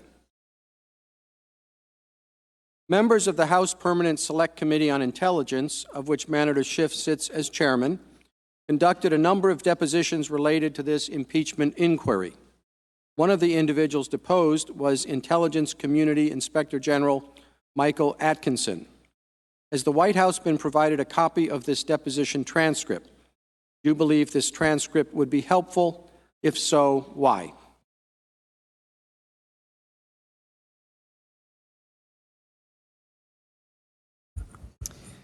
Mr. Chief Justice and Senator, thank you for that question.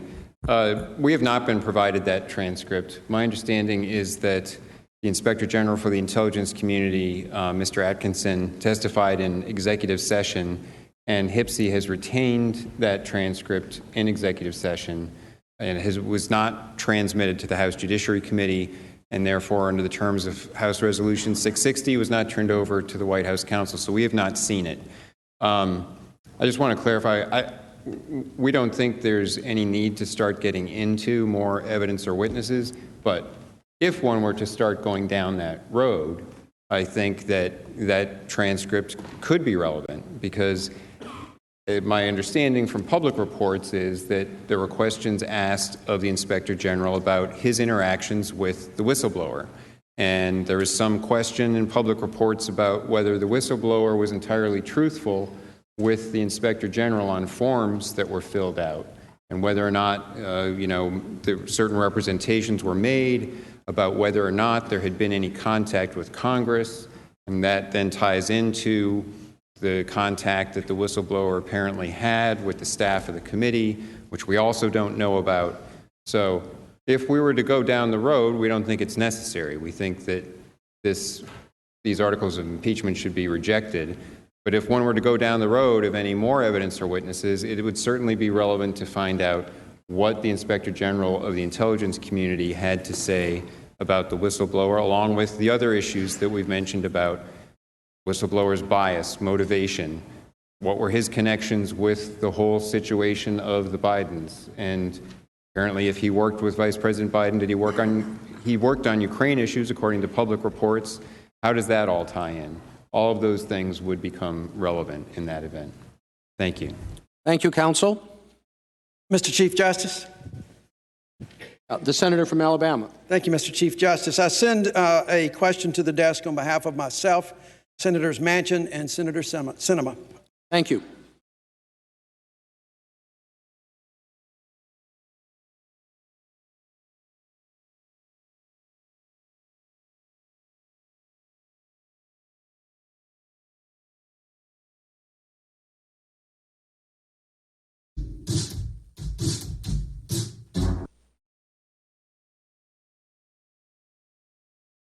Question from Senators Jones, Manchin, and Sinema is directed to the House managers. So much of the questions and answers, as well as the presentations, have focused on the completeness of the House record. Should the House have initiated a formal accommodations process with the administration to negotiate for documents and witnesses after the passage of House Resolution 660? And regardless of whether the House record is sufficient or insufficient to find the President guilty or not guilty, what duty, if any, does the Senate owe to the American public to ensure that all relevant facts are made known in this trial and not at some point in the future?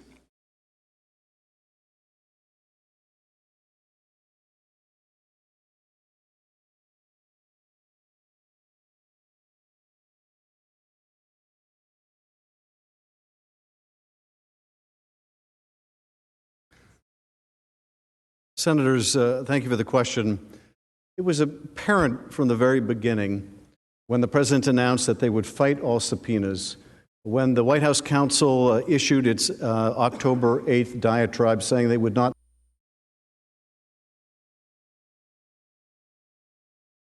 participate in the inquiry, that they were not interested in any accommodation. We tried to get Don McGahn to testify. We tried that route. We've been trying that route for 9 months now. We tried for quite some time before we took that matter to court with absolutely no success. And I think what we've seen is there was no desire on the part of the President to reach any accommodation. Quite the contrary, the President was adamant that they were going to fight in every single way. Now, if they had an interest in accommodation, we wouldn't be before you without a single document. There would have been hundreds and hundreds of documents provided. We would have entered an accommodation process over narrow claims of privilege as to this sentence or that sentence. They would have had to make a particularized claim that we could have negotiated over. But of course, they did none of that. They said your subpoenas are invalid. You have to depart from the bipartisan rules of how you conduct your depositions. Essentially, our idea of accommodation is you have to do it our way or the highway. And the president's instructions, the president's marching orders were go pound sand. Now, what is the Senate's responsibility in the context of a House impeachment for which there was such blanket obstruction? And bear in mind, if you compare this to the Nixon impeachment, Richard Nixon told his people to cooperate, provided documents to the Congress. Yes, there were some that were withheld, and that led to litigation, and the president lost that litigation. But the circumstances here are very different. Frankly, the president could have made this a difficult case, but didn't, because of the wholesale nature of the obstruction. Now, in terms of the Senate responsibility, the Constitution says the Senate shall have the sole power to try all impeachments. When sitting for that purpose, they shall be on oath or affirmation. And so you have the sole power. That expression is used, I believe, only twice in the Constitution. One when it tells the House that we have the sole power to conduct an impeachment proceeding, and again, the process we used, and they can repeat this as often as they'd like, is the same process used in the Clinton and Nixon impeachments.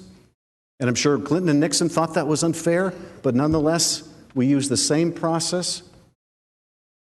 But here, you have the sole power to try the case. And if you decide that 1 week is not too long in the interest of a fair trial to have depositions of key witnesses, that is for you to decide. You get to decide how to try the case. And so, if you decide that you have confidence in the Chief Justice of the Supreme Court to make decisions about materiality and relevance and privilege and make those line-by-line redactions if they're warranted, if you decide you trust the Chief Justice to decide whether privilege is being applied properly or improperly to conceal crime or fraud or for legitimate national security purpose, you have the sole power to make that happen. That is within every bit within your right. And we would urge you to do so. Now, counsel for the president says Constitution doesn't require that. The Constitution doesn't prohibit that. It gives you the sole power to try this case. And under your sole power, you can say, we've made a decision. We're going to give the parties 1 week. We're going to let the Chief Justice make a fair determination of who's pertinent and who's not. We're not going to let the House decide who the president's witnesses are. We're not going to let the president decide who the House witnesses are. We're going to let them both submit their top priorities, and we're going to let the Chief Justice decide who's material and who's not. That is fully within your power. And so, in sum and substance, there's no evidence of an intention, a willingness in any way, shape, or form to accommodate in the House. If there was, we wouldn't be here. Instead, there was, we will fight all subpoenas, and under Article 2, I can do whatever I want. And now we're here. And they make the astounding claim, if their case is so good, let them try it without witnesses. That wouldn't fly before any judge in America. And it shouldn't fly here either. Thank you, Mr. Manager. Mr. Justice. Senator, I'm sorry. Yes, the senator from Tennessee. I send to the desk a question on behalf of myself and Senators Lee and Johnson. Thank you.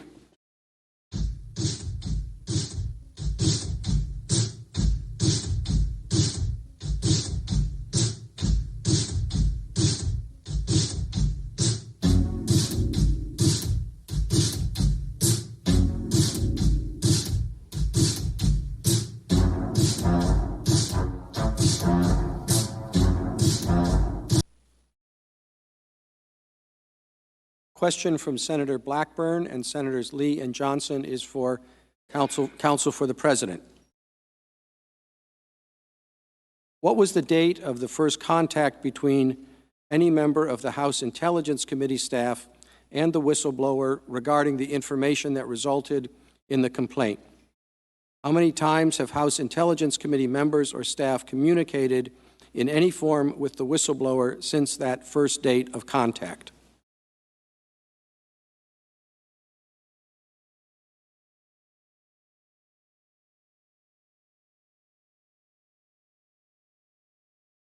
Mr. Chief Justice, Senator, thank you for that question. The answer is we don't know. Nobody knows. We don't know when the first contact was. We don't know how many contacts there were. We don't know what the substance of the contact was. That all remains shrouded in some secrecy.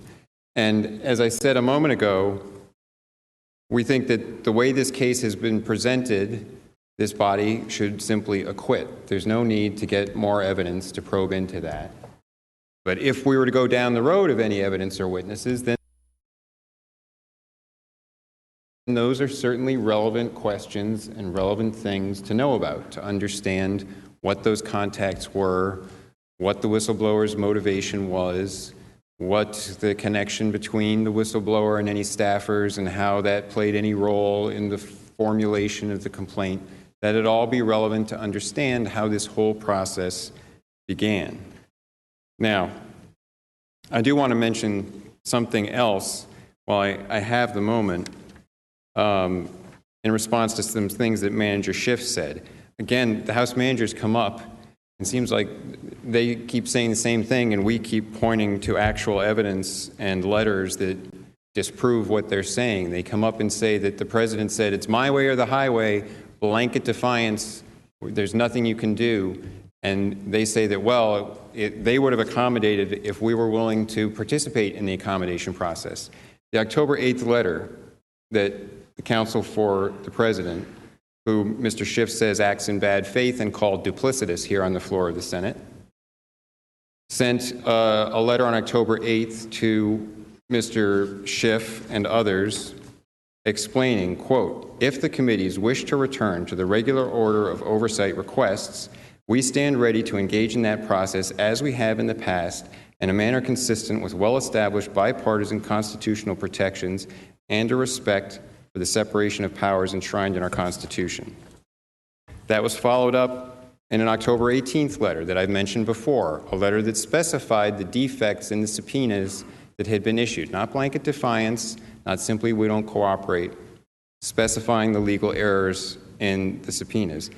And it concluded, quote, as I stated in my letter of October 8th, if the committees wish to return to the regular order of oversight requests, we stand ready to engage in that process as we have in the past in a manner consistent with well-established constitutional protections and a respect for the separation of powers enshrined in our Constitution. The President stood ready to engage in an accommodations process. If anyone said my way or the highway here, it was the House, because the House was determined that they wanted just to get their impeachment process done on the fastest track they could. They didn't want to do any accommodation. They didn't want to do any litigation. They didn't want anything to slow them down. They wanted to get it done as fast as they could so it was finished by Christmas. It was a partisan charade from the beginning. It resulted in a partisan impeachment with bipartisan opposition, and it's not something this chamber should condone. Thank you, counsel. Mr. Chief Justice. Senator from Nevada. I have a question for the desk for the House managers. Thank you.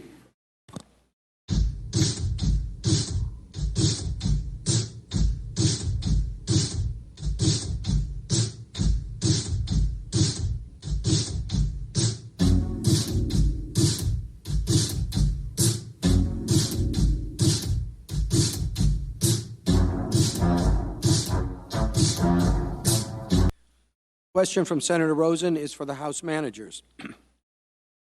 During the President's phone call with Ambassador Sondland, he insisted there was no quid pro quo involving the exchange of aid and a White House meeting for an investigation.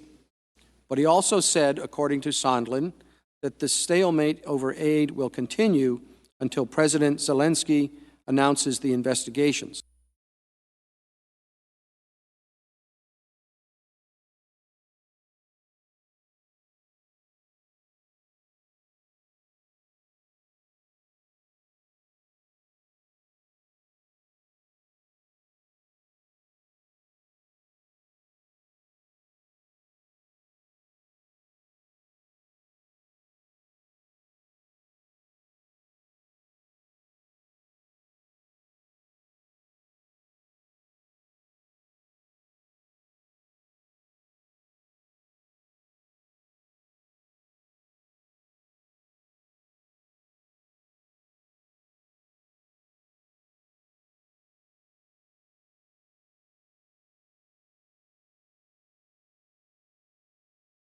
Refresh. Solid froze. Oh, he's back.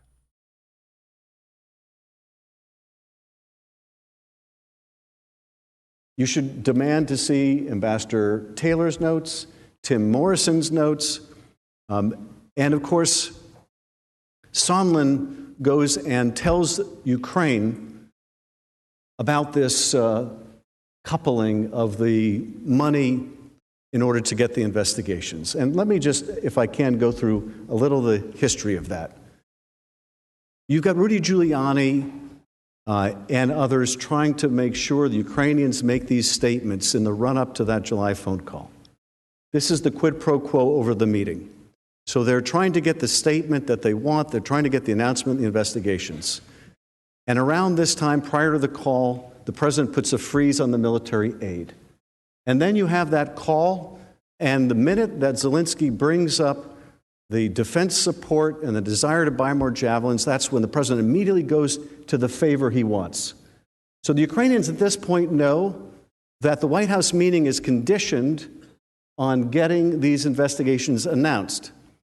But in that call, the minute military aid is brought up, the president pivots to the favor he wants of these investigations they already know about. Now, after that call, the Ukrainians quickly find out about the freeze in aid. According to the former deputy foreign minister, they found out within days. July 25th is the call. By the end of July, Ukraine finds out the aid is frozen. The deputy foreign minister is told by Andriy Yermak, keep this secret. We don't want this getting out. She had planned to come to Washington. They cancel her trip to Washington because they don't want this made public. And so in August, there's this effort to get the investigations announced. That's the only priority for the president and his men. So the Ukrainians know the aid is withheld. They know they can't get the meeting. They know what the president wants, these investigations. And the Ukrainians, like the Americans, can add up 2 + 2 = 4. But if they had any question about that, Sondland removes all doubt on September 1st in Warsaw, when Sondland goes over after the Pence-Zelensky meeting. He goes over to Yermak and he says that until you announce these investigations, you're not getting this aid. He makes explicit what they already knew, that not just the meeting, but the aid itself was tied.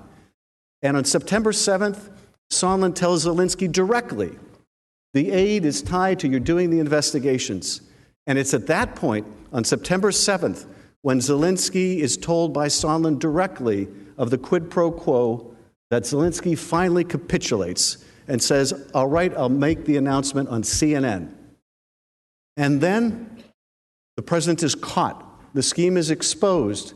The president is forced to release the aid. And what does Zelensky do? He cancels the CNN interview because the money was forced to be released when the president got caught. But that's the chronology here. Let's make no mistake. Ukrainians are sophisticated actors. As one of the witnesses said, they found out very shortly after the hold, the Ukrainians had good tradecraft. They understood very quickly about this hold. And what would you expect when you're fighting a war and your ally is withholding military aid without explanation, and the only thing they tell you that they want from you are the announcement of these investigations? And if it wasn't clear enough, they hammered them over the head with it. They told Yermak on September 1st, you're not getting the money without announcing these investigations. They tell Zelensky himself on September 7th, you're not getting the money without these investigations. And finally, the resistance of this anti-corruption reformer, Zelensky, is broken down. He desperately needs the aid. Finally, the resistance is broken down. All right, I'll do it. He's going to go on CNN. Manager. Mr. Chief Senator Justice. from Kansas. Thank you, Mr. Chief Justice. I have a message to be sent to the desk, a question, and it's on my behalf, on the behalf of Senator Rubio, Senator Crapo, and Senator Risch. Thank you.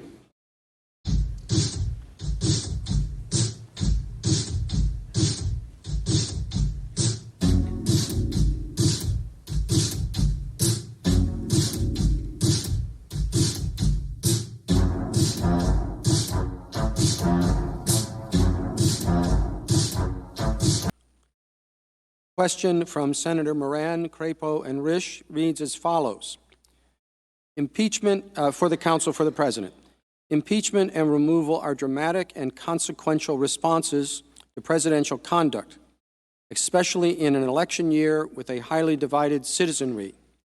Yet checks and balances is an important constitutional principle. Does the Congress have other means, such as appropriations, confirmations, and oversight hearings, less damaging to our nation?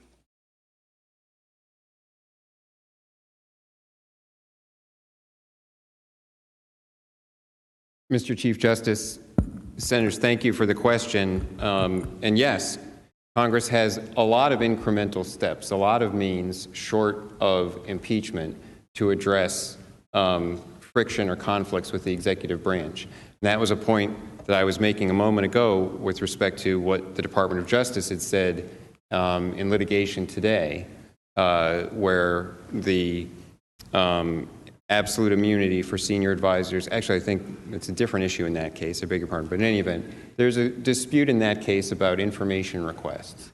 And the point that DOJ was making there is the Constitution requires incremental steps where there's friction between the branches. As I mentioned the other day, friction between the branches and between Congress and the executive on information requests in particular is part of the constitutional design. It's been with us since the first administration. George Washington denied requests from Congress for information about the negotiation of the Jay Treaty. And so from the very beginning, there has been this friction leading to jockeying for position and accommodations and confrontation and leading to ways of working things out when Congress demands information from the executive and the executive asserts to protect the institutional authorities of the executive branch, the sphere where the executive can be able to keep information confidential. But the first step in response to that should be the accommodations process. And the courts have described that as constitutionally mandated, as something that actually furthers the constitutional scheme to have the branches negotiate and try to come to an arrangement that addresses the legitimate needs of both branches of the government. Part of that accommodations process, as the confrontation continues, can involve Congress exercising the levers of authority that it has under Article 1 to try to put pressure on the executive. So, for example, appropriations, not funding the policy priorities of a particular administration, or cutting funding on some policy priorities, or legislation, not passing legislation that the president favors, or passing other legislation that the president doesn't favor. Or the Senate has the power not to approve nominees, and as I'm sure many of you well know, holding up nominees in committee can be effective in some points in putting pressure on an administration to get particular policies kicked loose, things accomplished in a particular department or agency. All of these elements of the interplay of the branches of government, that's part of the constitutional design. But impeachment is the very last resort for the very most serious conflict where there is no other way to resolve it. So there are all of these multiple intermediate steps, and they all should be used. They all should be exercised in an incremental fashion. And that's exactly what didn't happen in this case. There was no attempt at the accommodations. There was no attempt even to respond to the legal issues, the legal defects that the counsel for the president and the departments and agencies pointed out in each of the subpoenas that were issued by the House committees. And even the issue of agency counsel, there was no attempt to try to negotiate on that. And that's really something that in the past, even last April, with the House Committee on Oversight and Government Reform with Chairman Cummings, there was a dispute about that. And we wouldn't allow a witness to go without agency counsel. And then we had a meeting with Chairman Cummings, and it got worked out. And it was turned into a transcribed interview, I think, and but agency counsel was permitted to be there.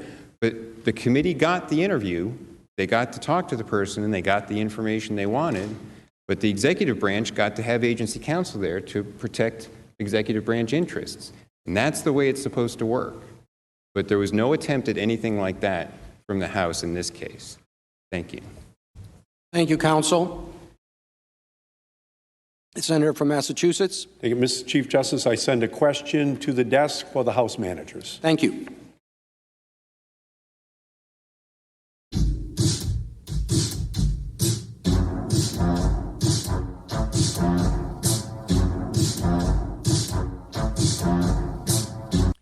Senator Markey's question for the House managers reads as follows. It has recently been reported that the Russians have hacked the Ukrainian natural gas company Burisma, presumably looking for information on Hunter Biden. Our intelligence community has warned us that the Russians will be interfering in the 2020 election. If Donald Trump is acquitted of these pending charges, but is later found to have invited Russian or other foreign interference in our 2020 election, what recourse will there be for Congress under the Dershowitz standard for impeachment, which requires a president to have committed a statutory crime?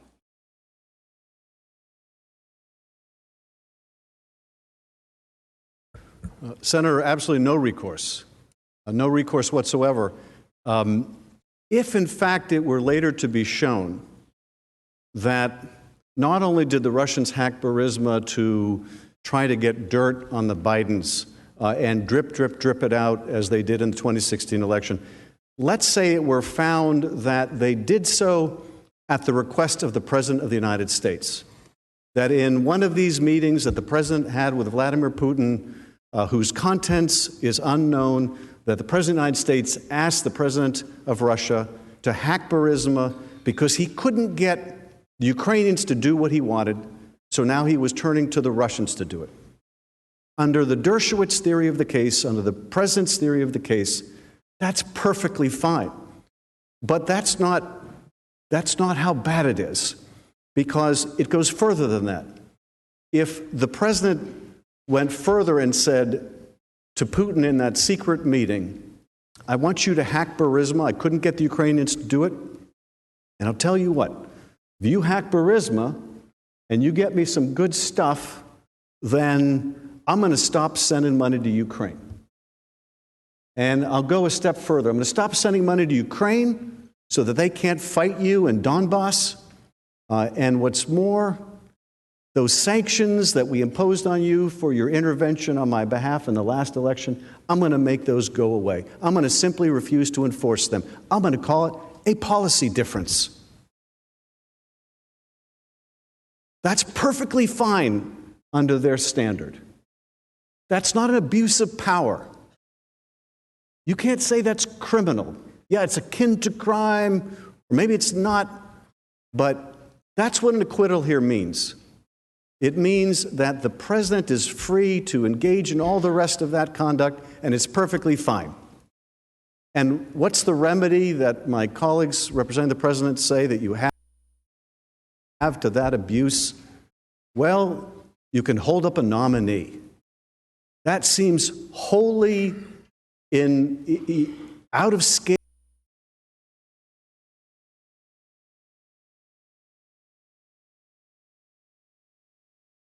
with the magnitude of the problem. That process of appropriations or nominations is not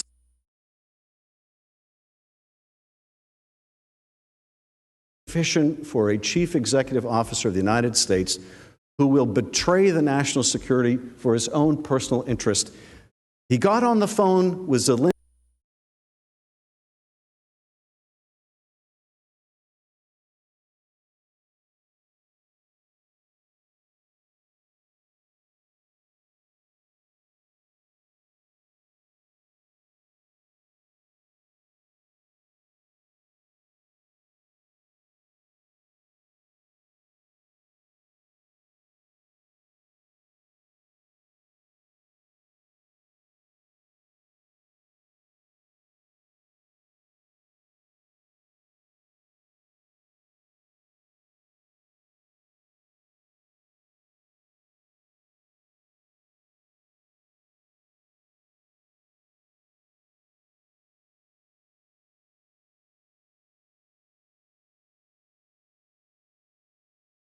of extraordinary powers to their new executive. They needed an extraordinary constraint. They needed a constraint commensurate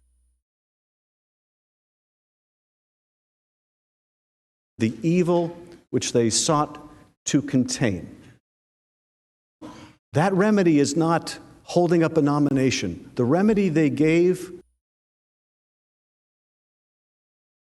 for an executive that would abuse their power and endanger the country, that would endanger the integrity of our elections, was the power of impeachment. As well.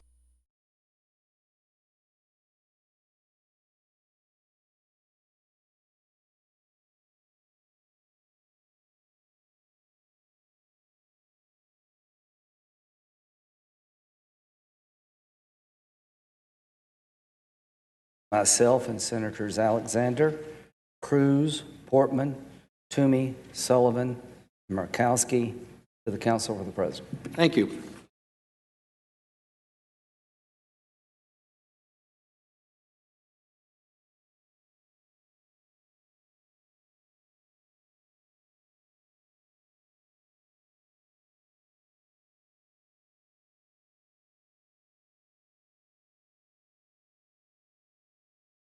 The question from Senator Graham and the other senators is for the Council for the President. Assuming for argument's sake that Bolton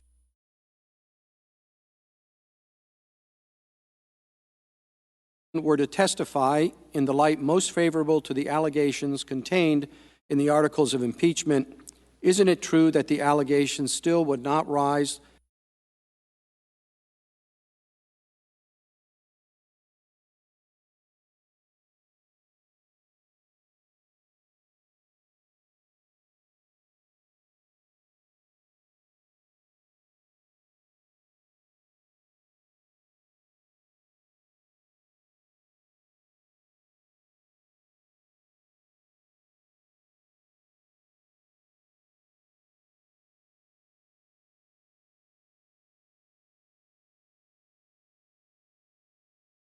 sake of argument that Ambassador Bolton would come and testify the way the New York Times article alleges, the way his book describes the conversation, then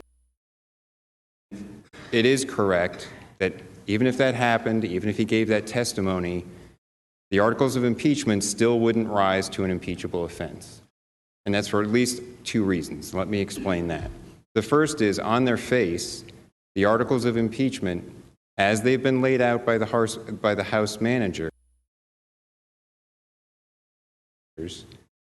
even if you take everything that's alleged in them, they don't, as a matter of law, rise to the level of an impeachable offense. Because even the House managers haven't characterized them as involving a crime. So that's one level of the answer, that an impeachable offense would require a crime. Even going beyond that to a second level, the theory of abuse of power that they've alleged, put aside whether or not it's a crime, the theory of abuse of power that they have asserted is not something that conforms with the constitutional standard of high crimes and misdemeanors. It depends entirely on subjective intent, and it is subjective intent alone. And as Professor Dershowitz explained, and as I've explained, and I don't mean in the more radical portion of his explanation of his theory, I mean just in terms of what is high crimes and misdemeanors. He explained that something that is based entirely on subjective intent is equivalent to maladministration. It's equivalent to exactly the standard that the framers rejected because it's completely malleable. It doesn't define any real standard for an offense. It allows you to take any conduct that on its face is perfectly permissible, and on the basis of your projection of a disagreement with that conduct, a disagreement with the reasons for it, to attribute a bad motive, to try to say there's a bad subjective motive for doing that and we'll make it impeachable. That doesn't conform to the constitutional standard.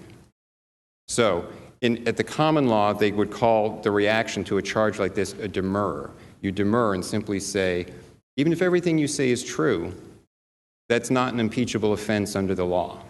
And that is an appropriate response here. Even if everything you allege is true, even if John Bolton would say it's true, that is not an impeachable offense under the constitutional standard, because the way you've tried to define the constitutional standard This theory of abuse of power is far too malleable.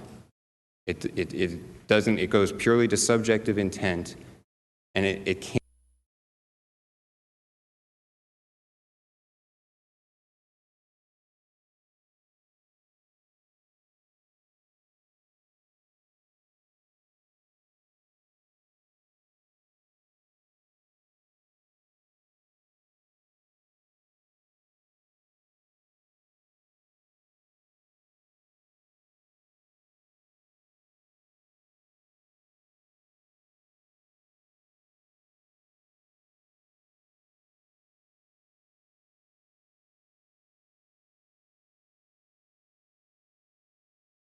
It's just the same as if there is an investigation going on, the president wants a foreign country to provide some assistance. It's a legitimate foreign.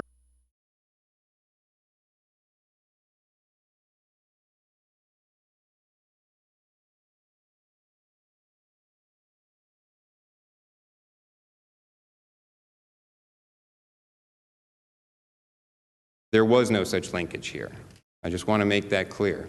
But taking for the sake of argument the question as phrased, even if Ambassador Bolton would testify to that, even if you assumed it would true, there is no impeachable offense stated in the articles of impeachment. Thank you. Thank you, counsel. Senator from Illinois.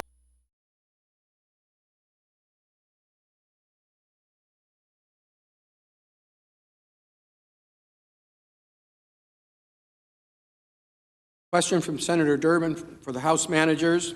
Would you please respond to the answer that was just given by the President's counsel?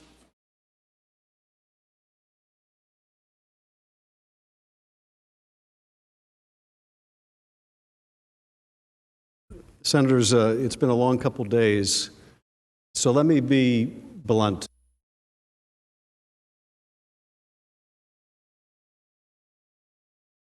About where I think we are. I think we all know what happened here. I think we all understand what the president did here. I don't think there's really much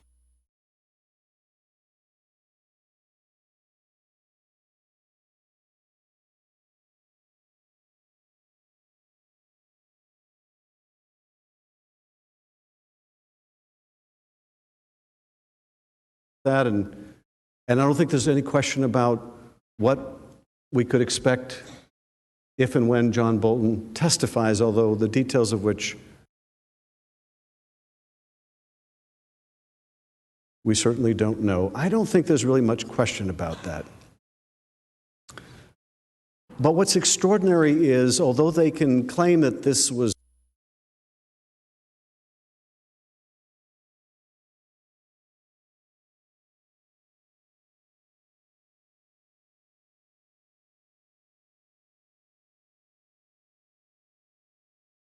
you, admittedly in outline of A, B, and C, what they just told you is accept everything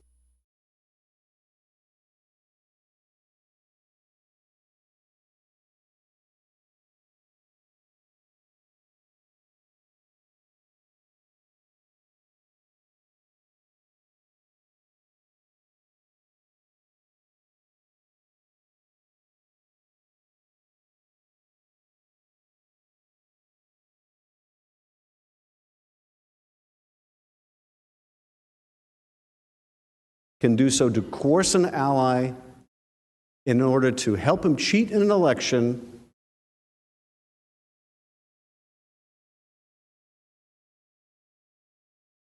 and you can't do anything about it except hold up a nomination.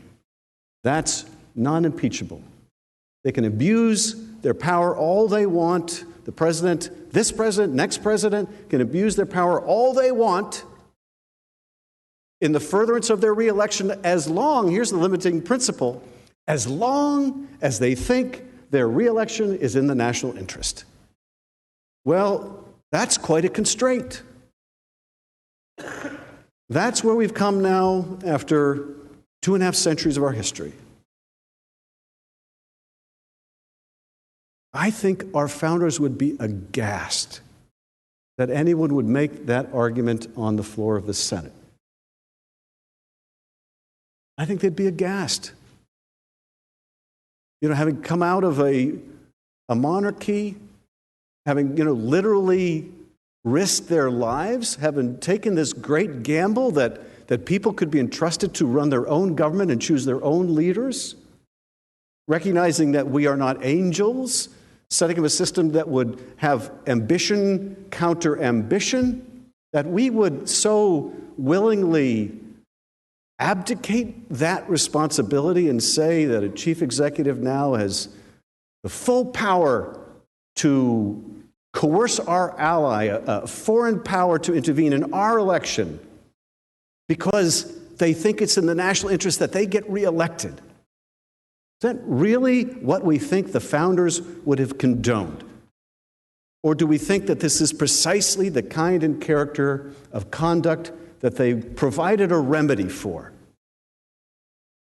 I think we know the answer to that. They wrote a beautiful constitution. They understood a lot about human nature. They understood, as we do, that absolute power corrupts absolutely. And they provided a constraint. But it will only be as good and as strong as the men and women of this institution's willingness to uphold it, to not look away from the truth. The truth is staring us in the eyes. We know why they don't want John Bolton to testify. It's not because we don't really know what happened here. They just don't want the American people to hear it in all of its ugly, graphic detail. They don't want the president's national security advisor on live TV or even a non-live deposition to say, I talked with the president and he told me in no uncertain terms, John. Thank you, Mr. Manager. To be continued.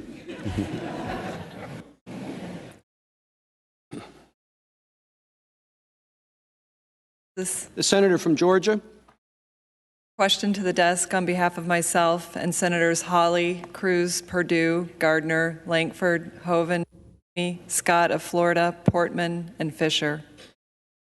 Thank you.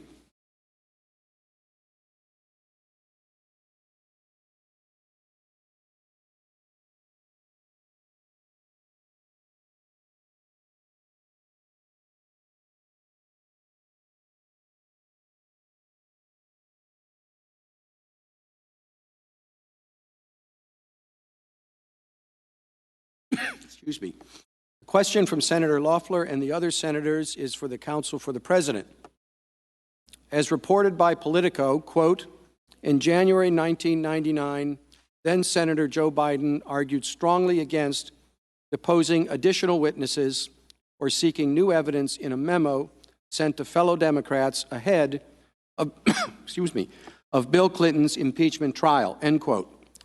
Politico reports that Senator Schumer agreed with Biden. Why should the Biden rule not apply here?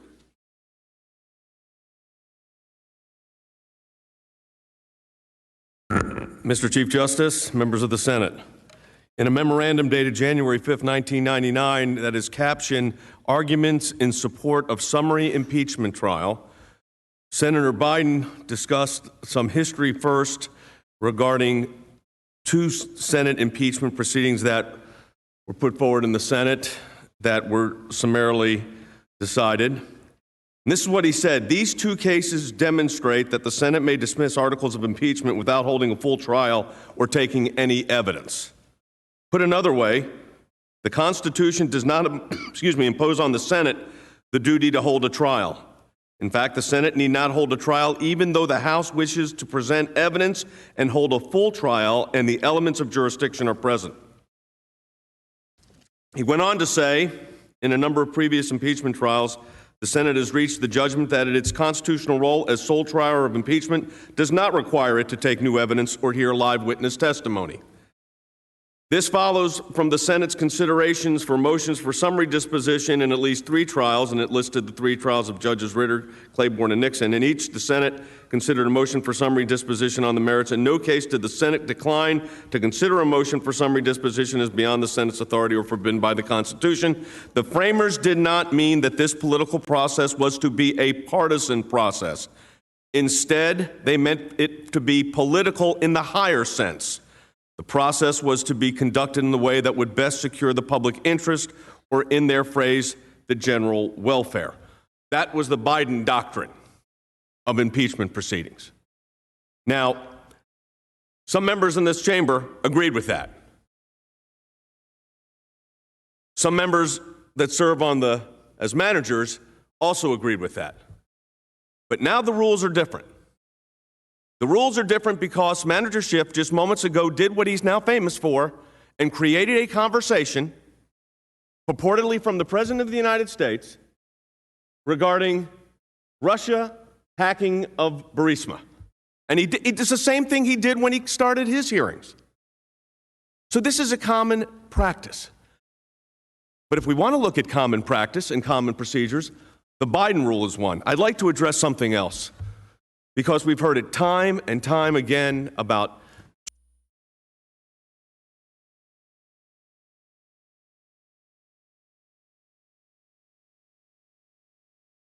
judges have decided this issue of executive privilege. I want to address 2 things very quickly.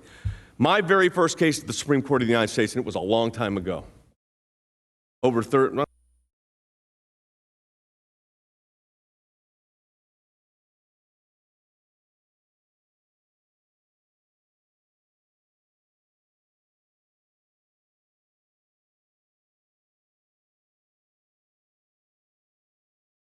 Petition for certiorari to the Supreme Court of the United States.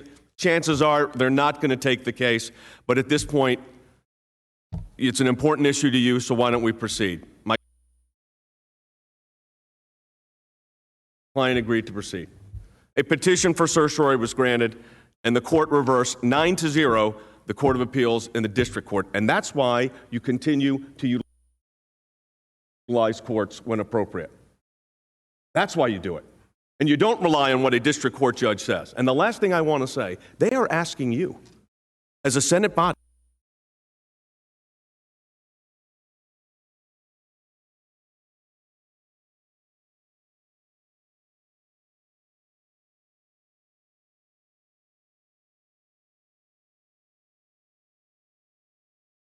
as presiding judge, vote to waive executive privilege as it relates to the President of the United States.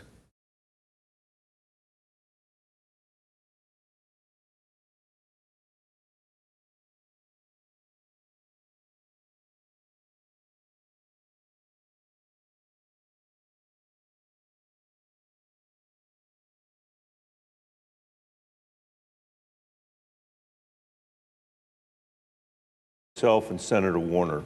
Thank you.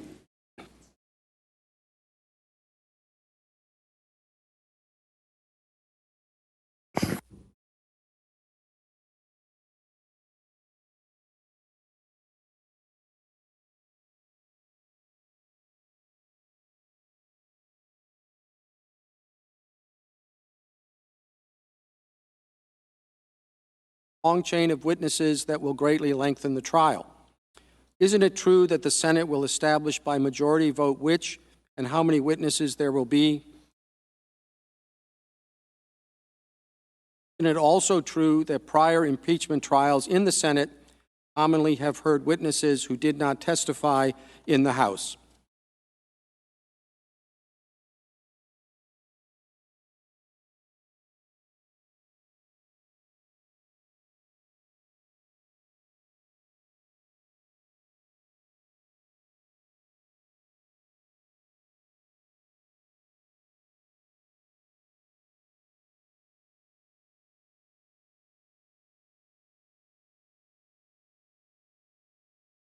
A full and fair trial, consistent with the Senate's responsibility. Article 1, Section 3 of this Constitution, the Senate shall have the sole power with respect to an impeachment trial.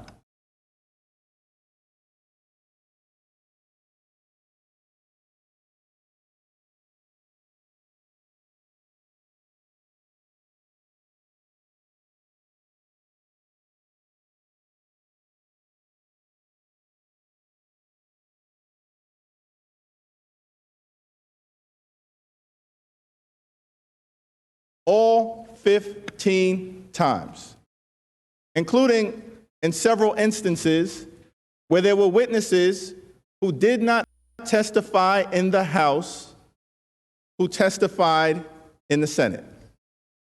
Now, the point was raised earlier about Benghazi.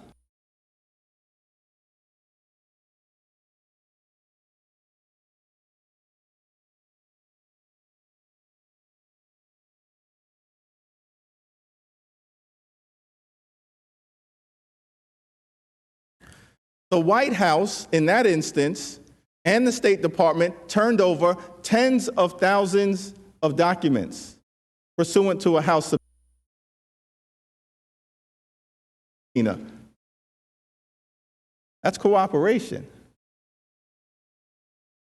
Several witnesses appeared voluntarily in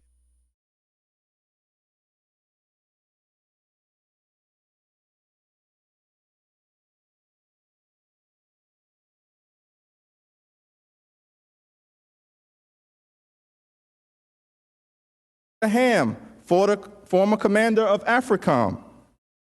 Defense Secretary Leon Panetta, he also showed up. General Michael Flynn, former DIA director. Who else showed up? The former Secretary of State, Hillary Clinton. She testified publicly under oath for 11 hours. That's cooperation. What happened in this particular instance in the House? No documents, no witnesses, no information, no cooperation, no negotiation, no reasonable accommodation.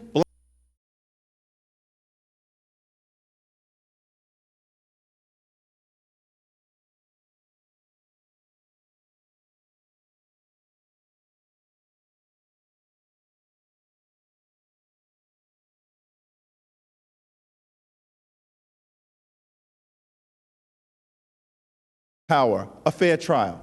Lastly, of the witnesses that did testify,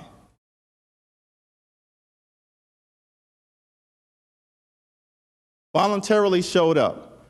What did they have to say? These were Trump administration witnesses. Ambassador Sondland, how did he?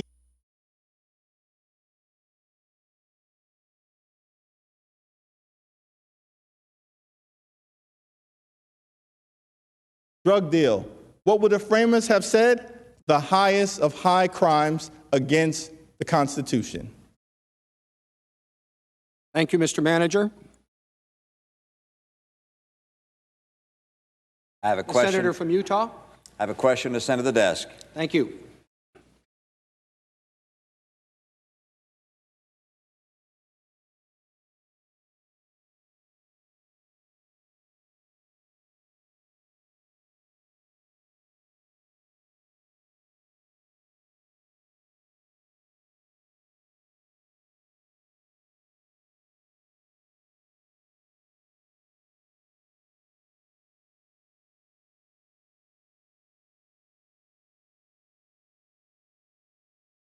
The question from Senator Romney is for both parties, and I believe the House Manager will go first.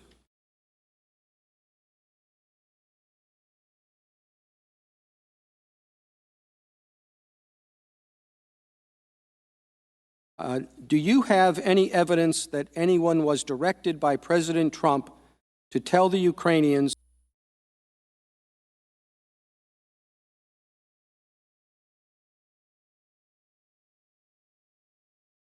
with the President about the conditioning of aid on the performance of the investigations? The first was Gordon Sondland, who on September 7th had a conversation with the president that thereafter he related to Tim Morrison as well as Ambassador Taylor. And in the conversation that Ambassador Sondland described at the time,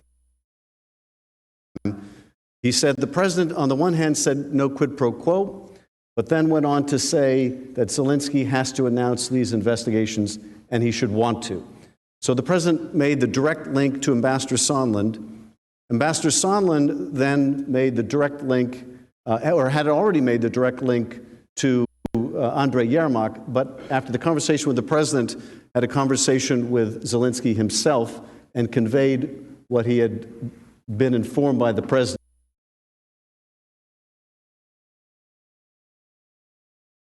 that Zelensky was going to have to conduct these investigations. And that's when Zelensky made the commitment to go on CNN. So Ambassador Sondland has acknowledged the tie between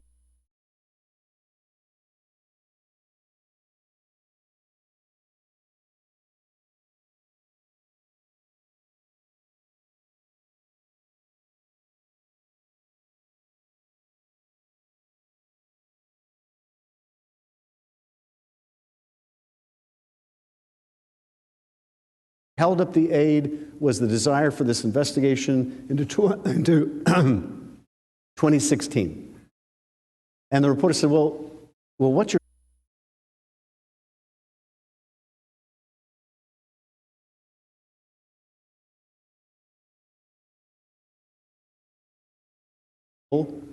and bear in mind, Ambassador Sondland, of course, not an ever-Trumper, $1 million donor to the Trump inaugural, someone the president deputized to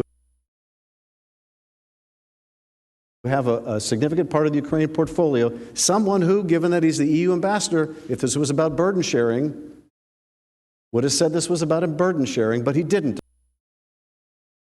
of course. He said it was about the investigations.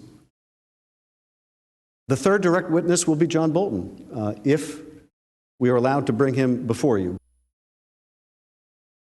But there already are witnesses and evidence in the record of people who spoke directly to the president about this, and to which the conditionality was made clear. After the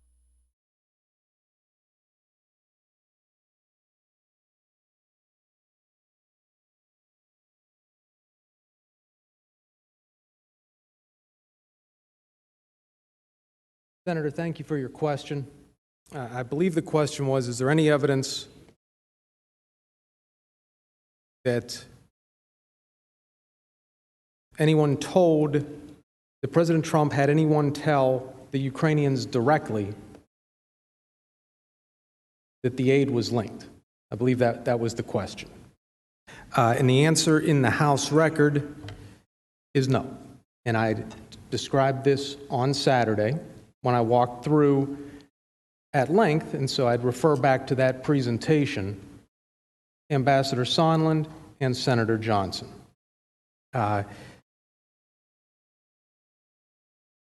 Ambassador Sondland indicated in approximately the September 9th timeframe, as we've all heard the statement, he asked the president, and the president said, I want nothing, I want nothing, I want no quid pro quo. And you've heard a lot from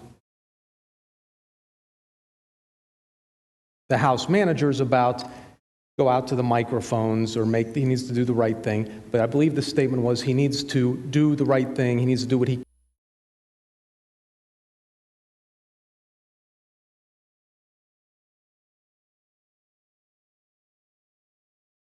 president directly.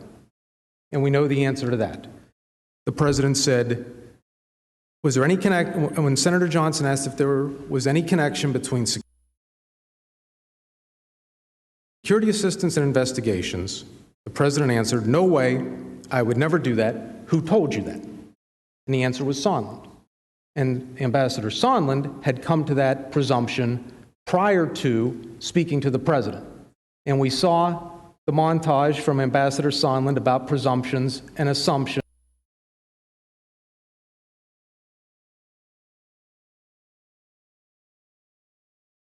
and guessing and speculating and belief.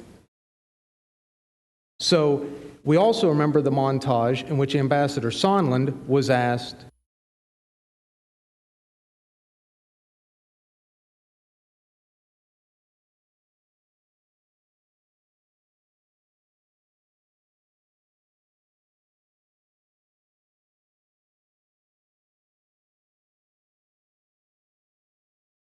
And in fact, the article from the Daily Beast yesterday, thank you, Mr. Chief Justice.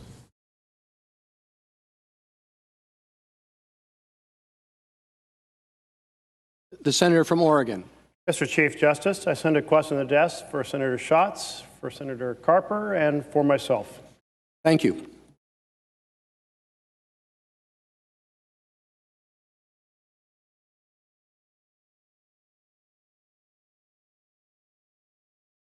Schatz and Carper. Yesterday, Alan Dershowitz stated that a president cannot be impeached for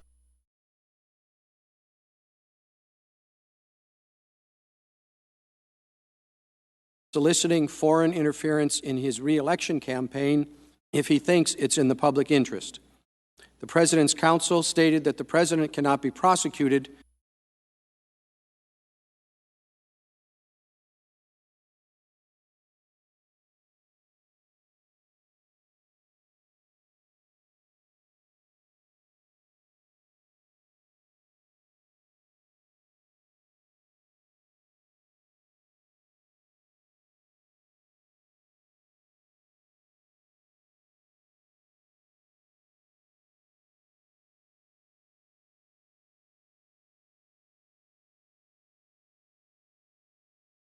Before I address it, I just want to complete my answer to the last question.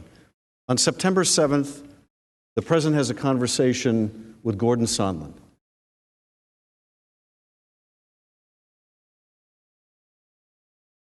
And the President says, no quid pro quo, but Zelensky has got to go to the mic, and he should want to do so. This is in the context of whether the aid is being withheld in order to secure the investigations.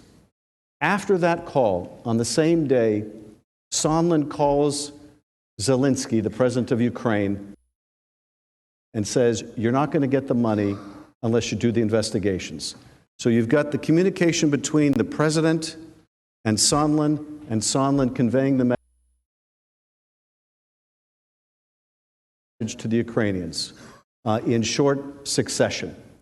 And so I think you see that the message,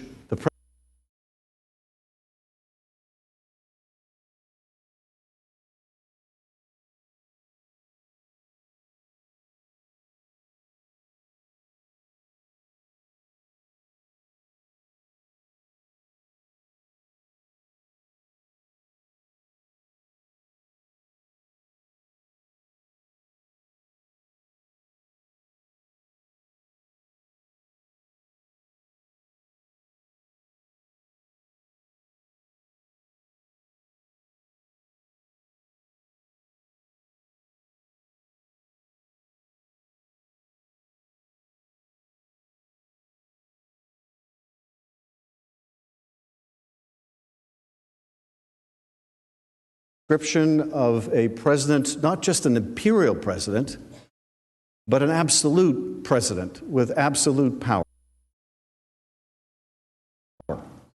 Because if a president can take this action and extort one country, he can extort any country. If he can make a deal with the president of Venezuela, or take an action antagonistic to what Congress has legislated with respect to that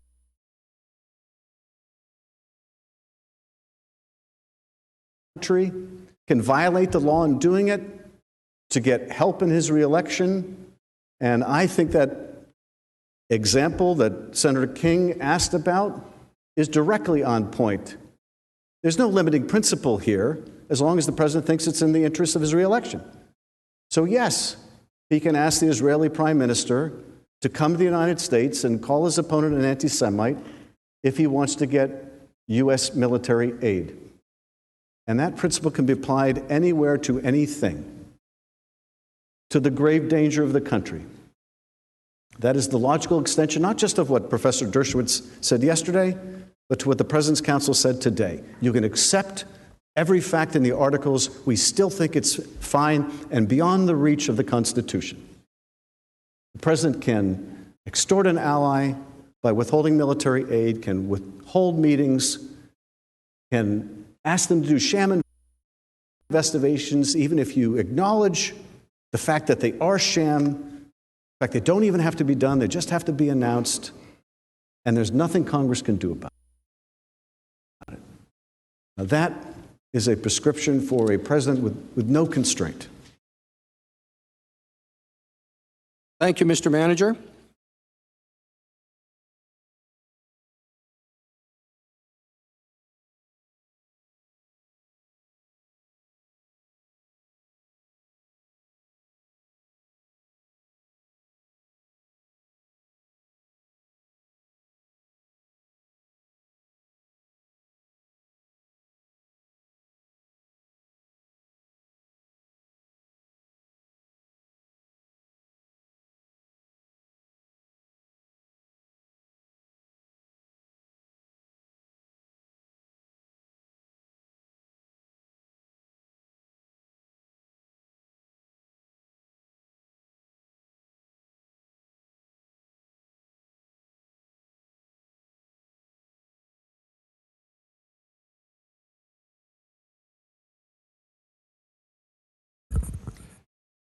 Mr. Chief Justice, Senators, thank you.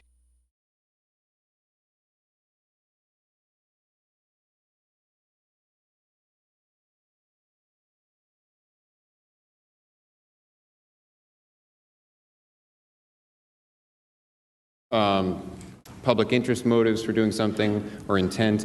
And then there was the third bucket of purely private pecuniary gain. And he said, that's the one if you're doing it for purely private pecuniary gain, that's a problem. And I think that would be the distinguishing factor in what is potentially present in the facts known about the Biden and Burisma incident, because the conflict of interest that would be apparent on the face of the facts that are known is that there would be a personal, family, financial interest in that situation. Vice President Biden is in charge of Ukraine policy.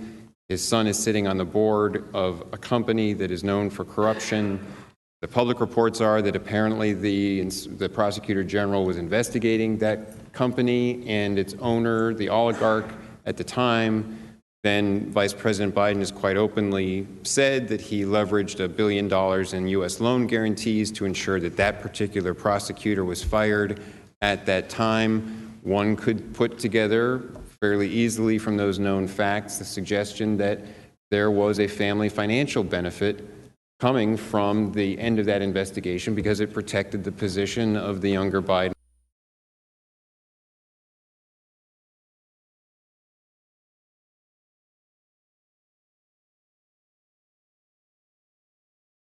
offense. So I think that would be the distinction there, that is one that if all of those facts lined up under Professor Dershowitz's categorization of things would be the problematic category. Thank you. Thank you, counsel. Mr. Chief Justice, on behalf of myself and Senator Cardin and Senator Van Hollen, I have a question for the House managers that I will submit to the desk.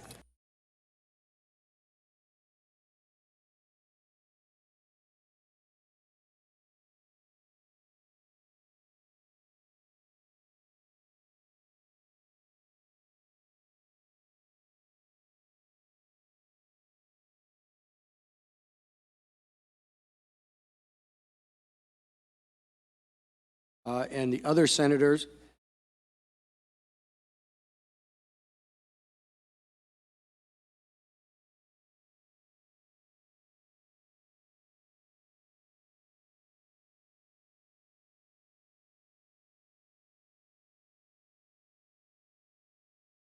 And it is directed to the House managers.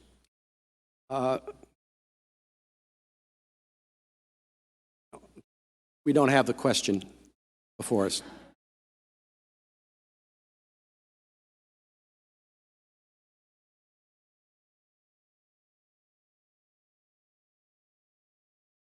from Senator Cardin.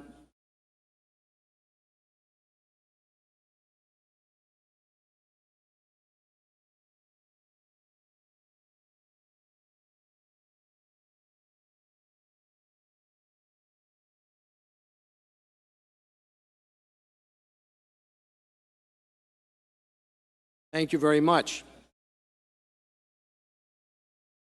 The question from Senator Klobuchar is to the House managers. Could you please respond to the answer just given by the President's counsel and provide any other comments the Senate would benefit from hearing before we adjourn for the evening?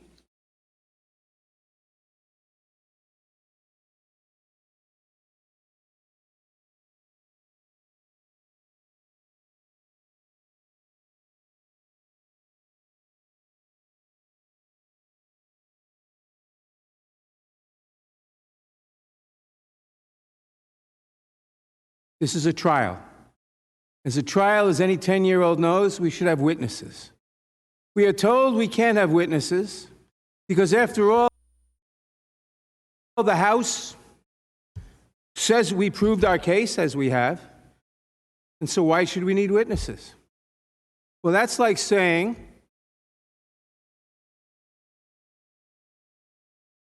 that in a bank robbery, the DA announces that he's proved his case. He's had all the witnesses. And then an eyewitness shows up and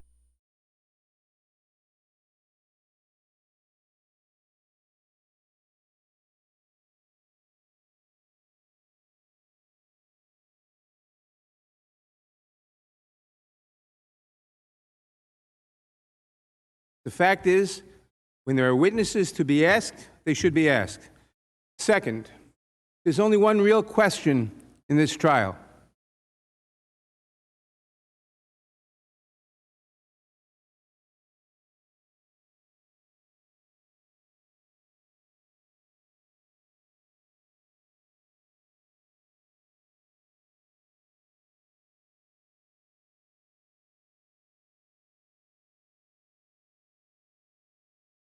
Irrelevant.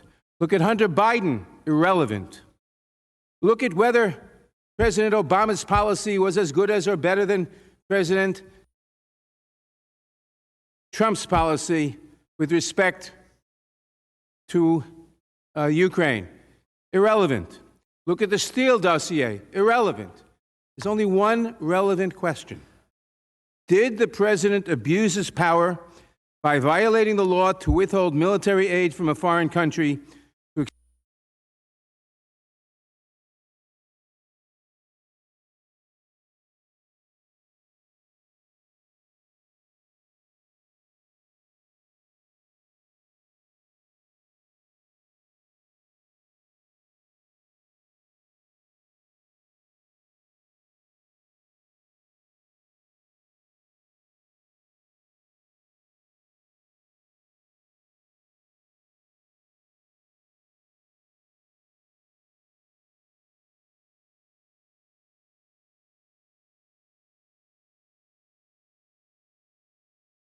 Well, if the House managers say the case is so strong, why do you need more witnesses?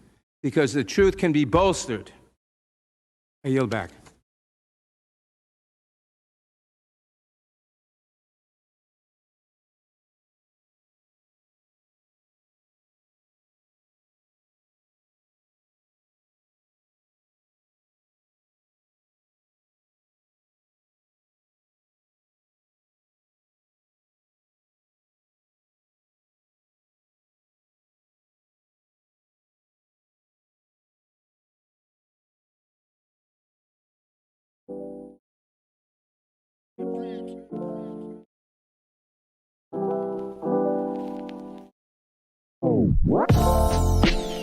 Well, how about it now?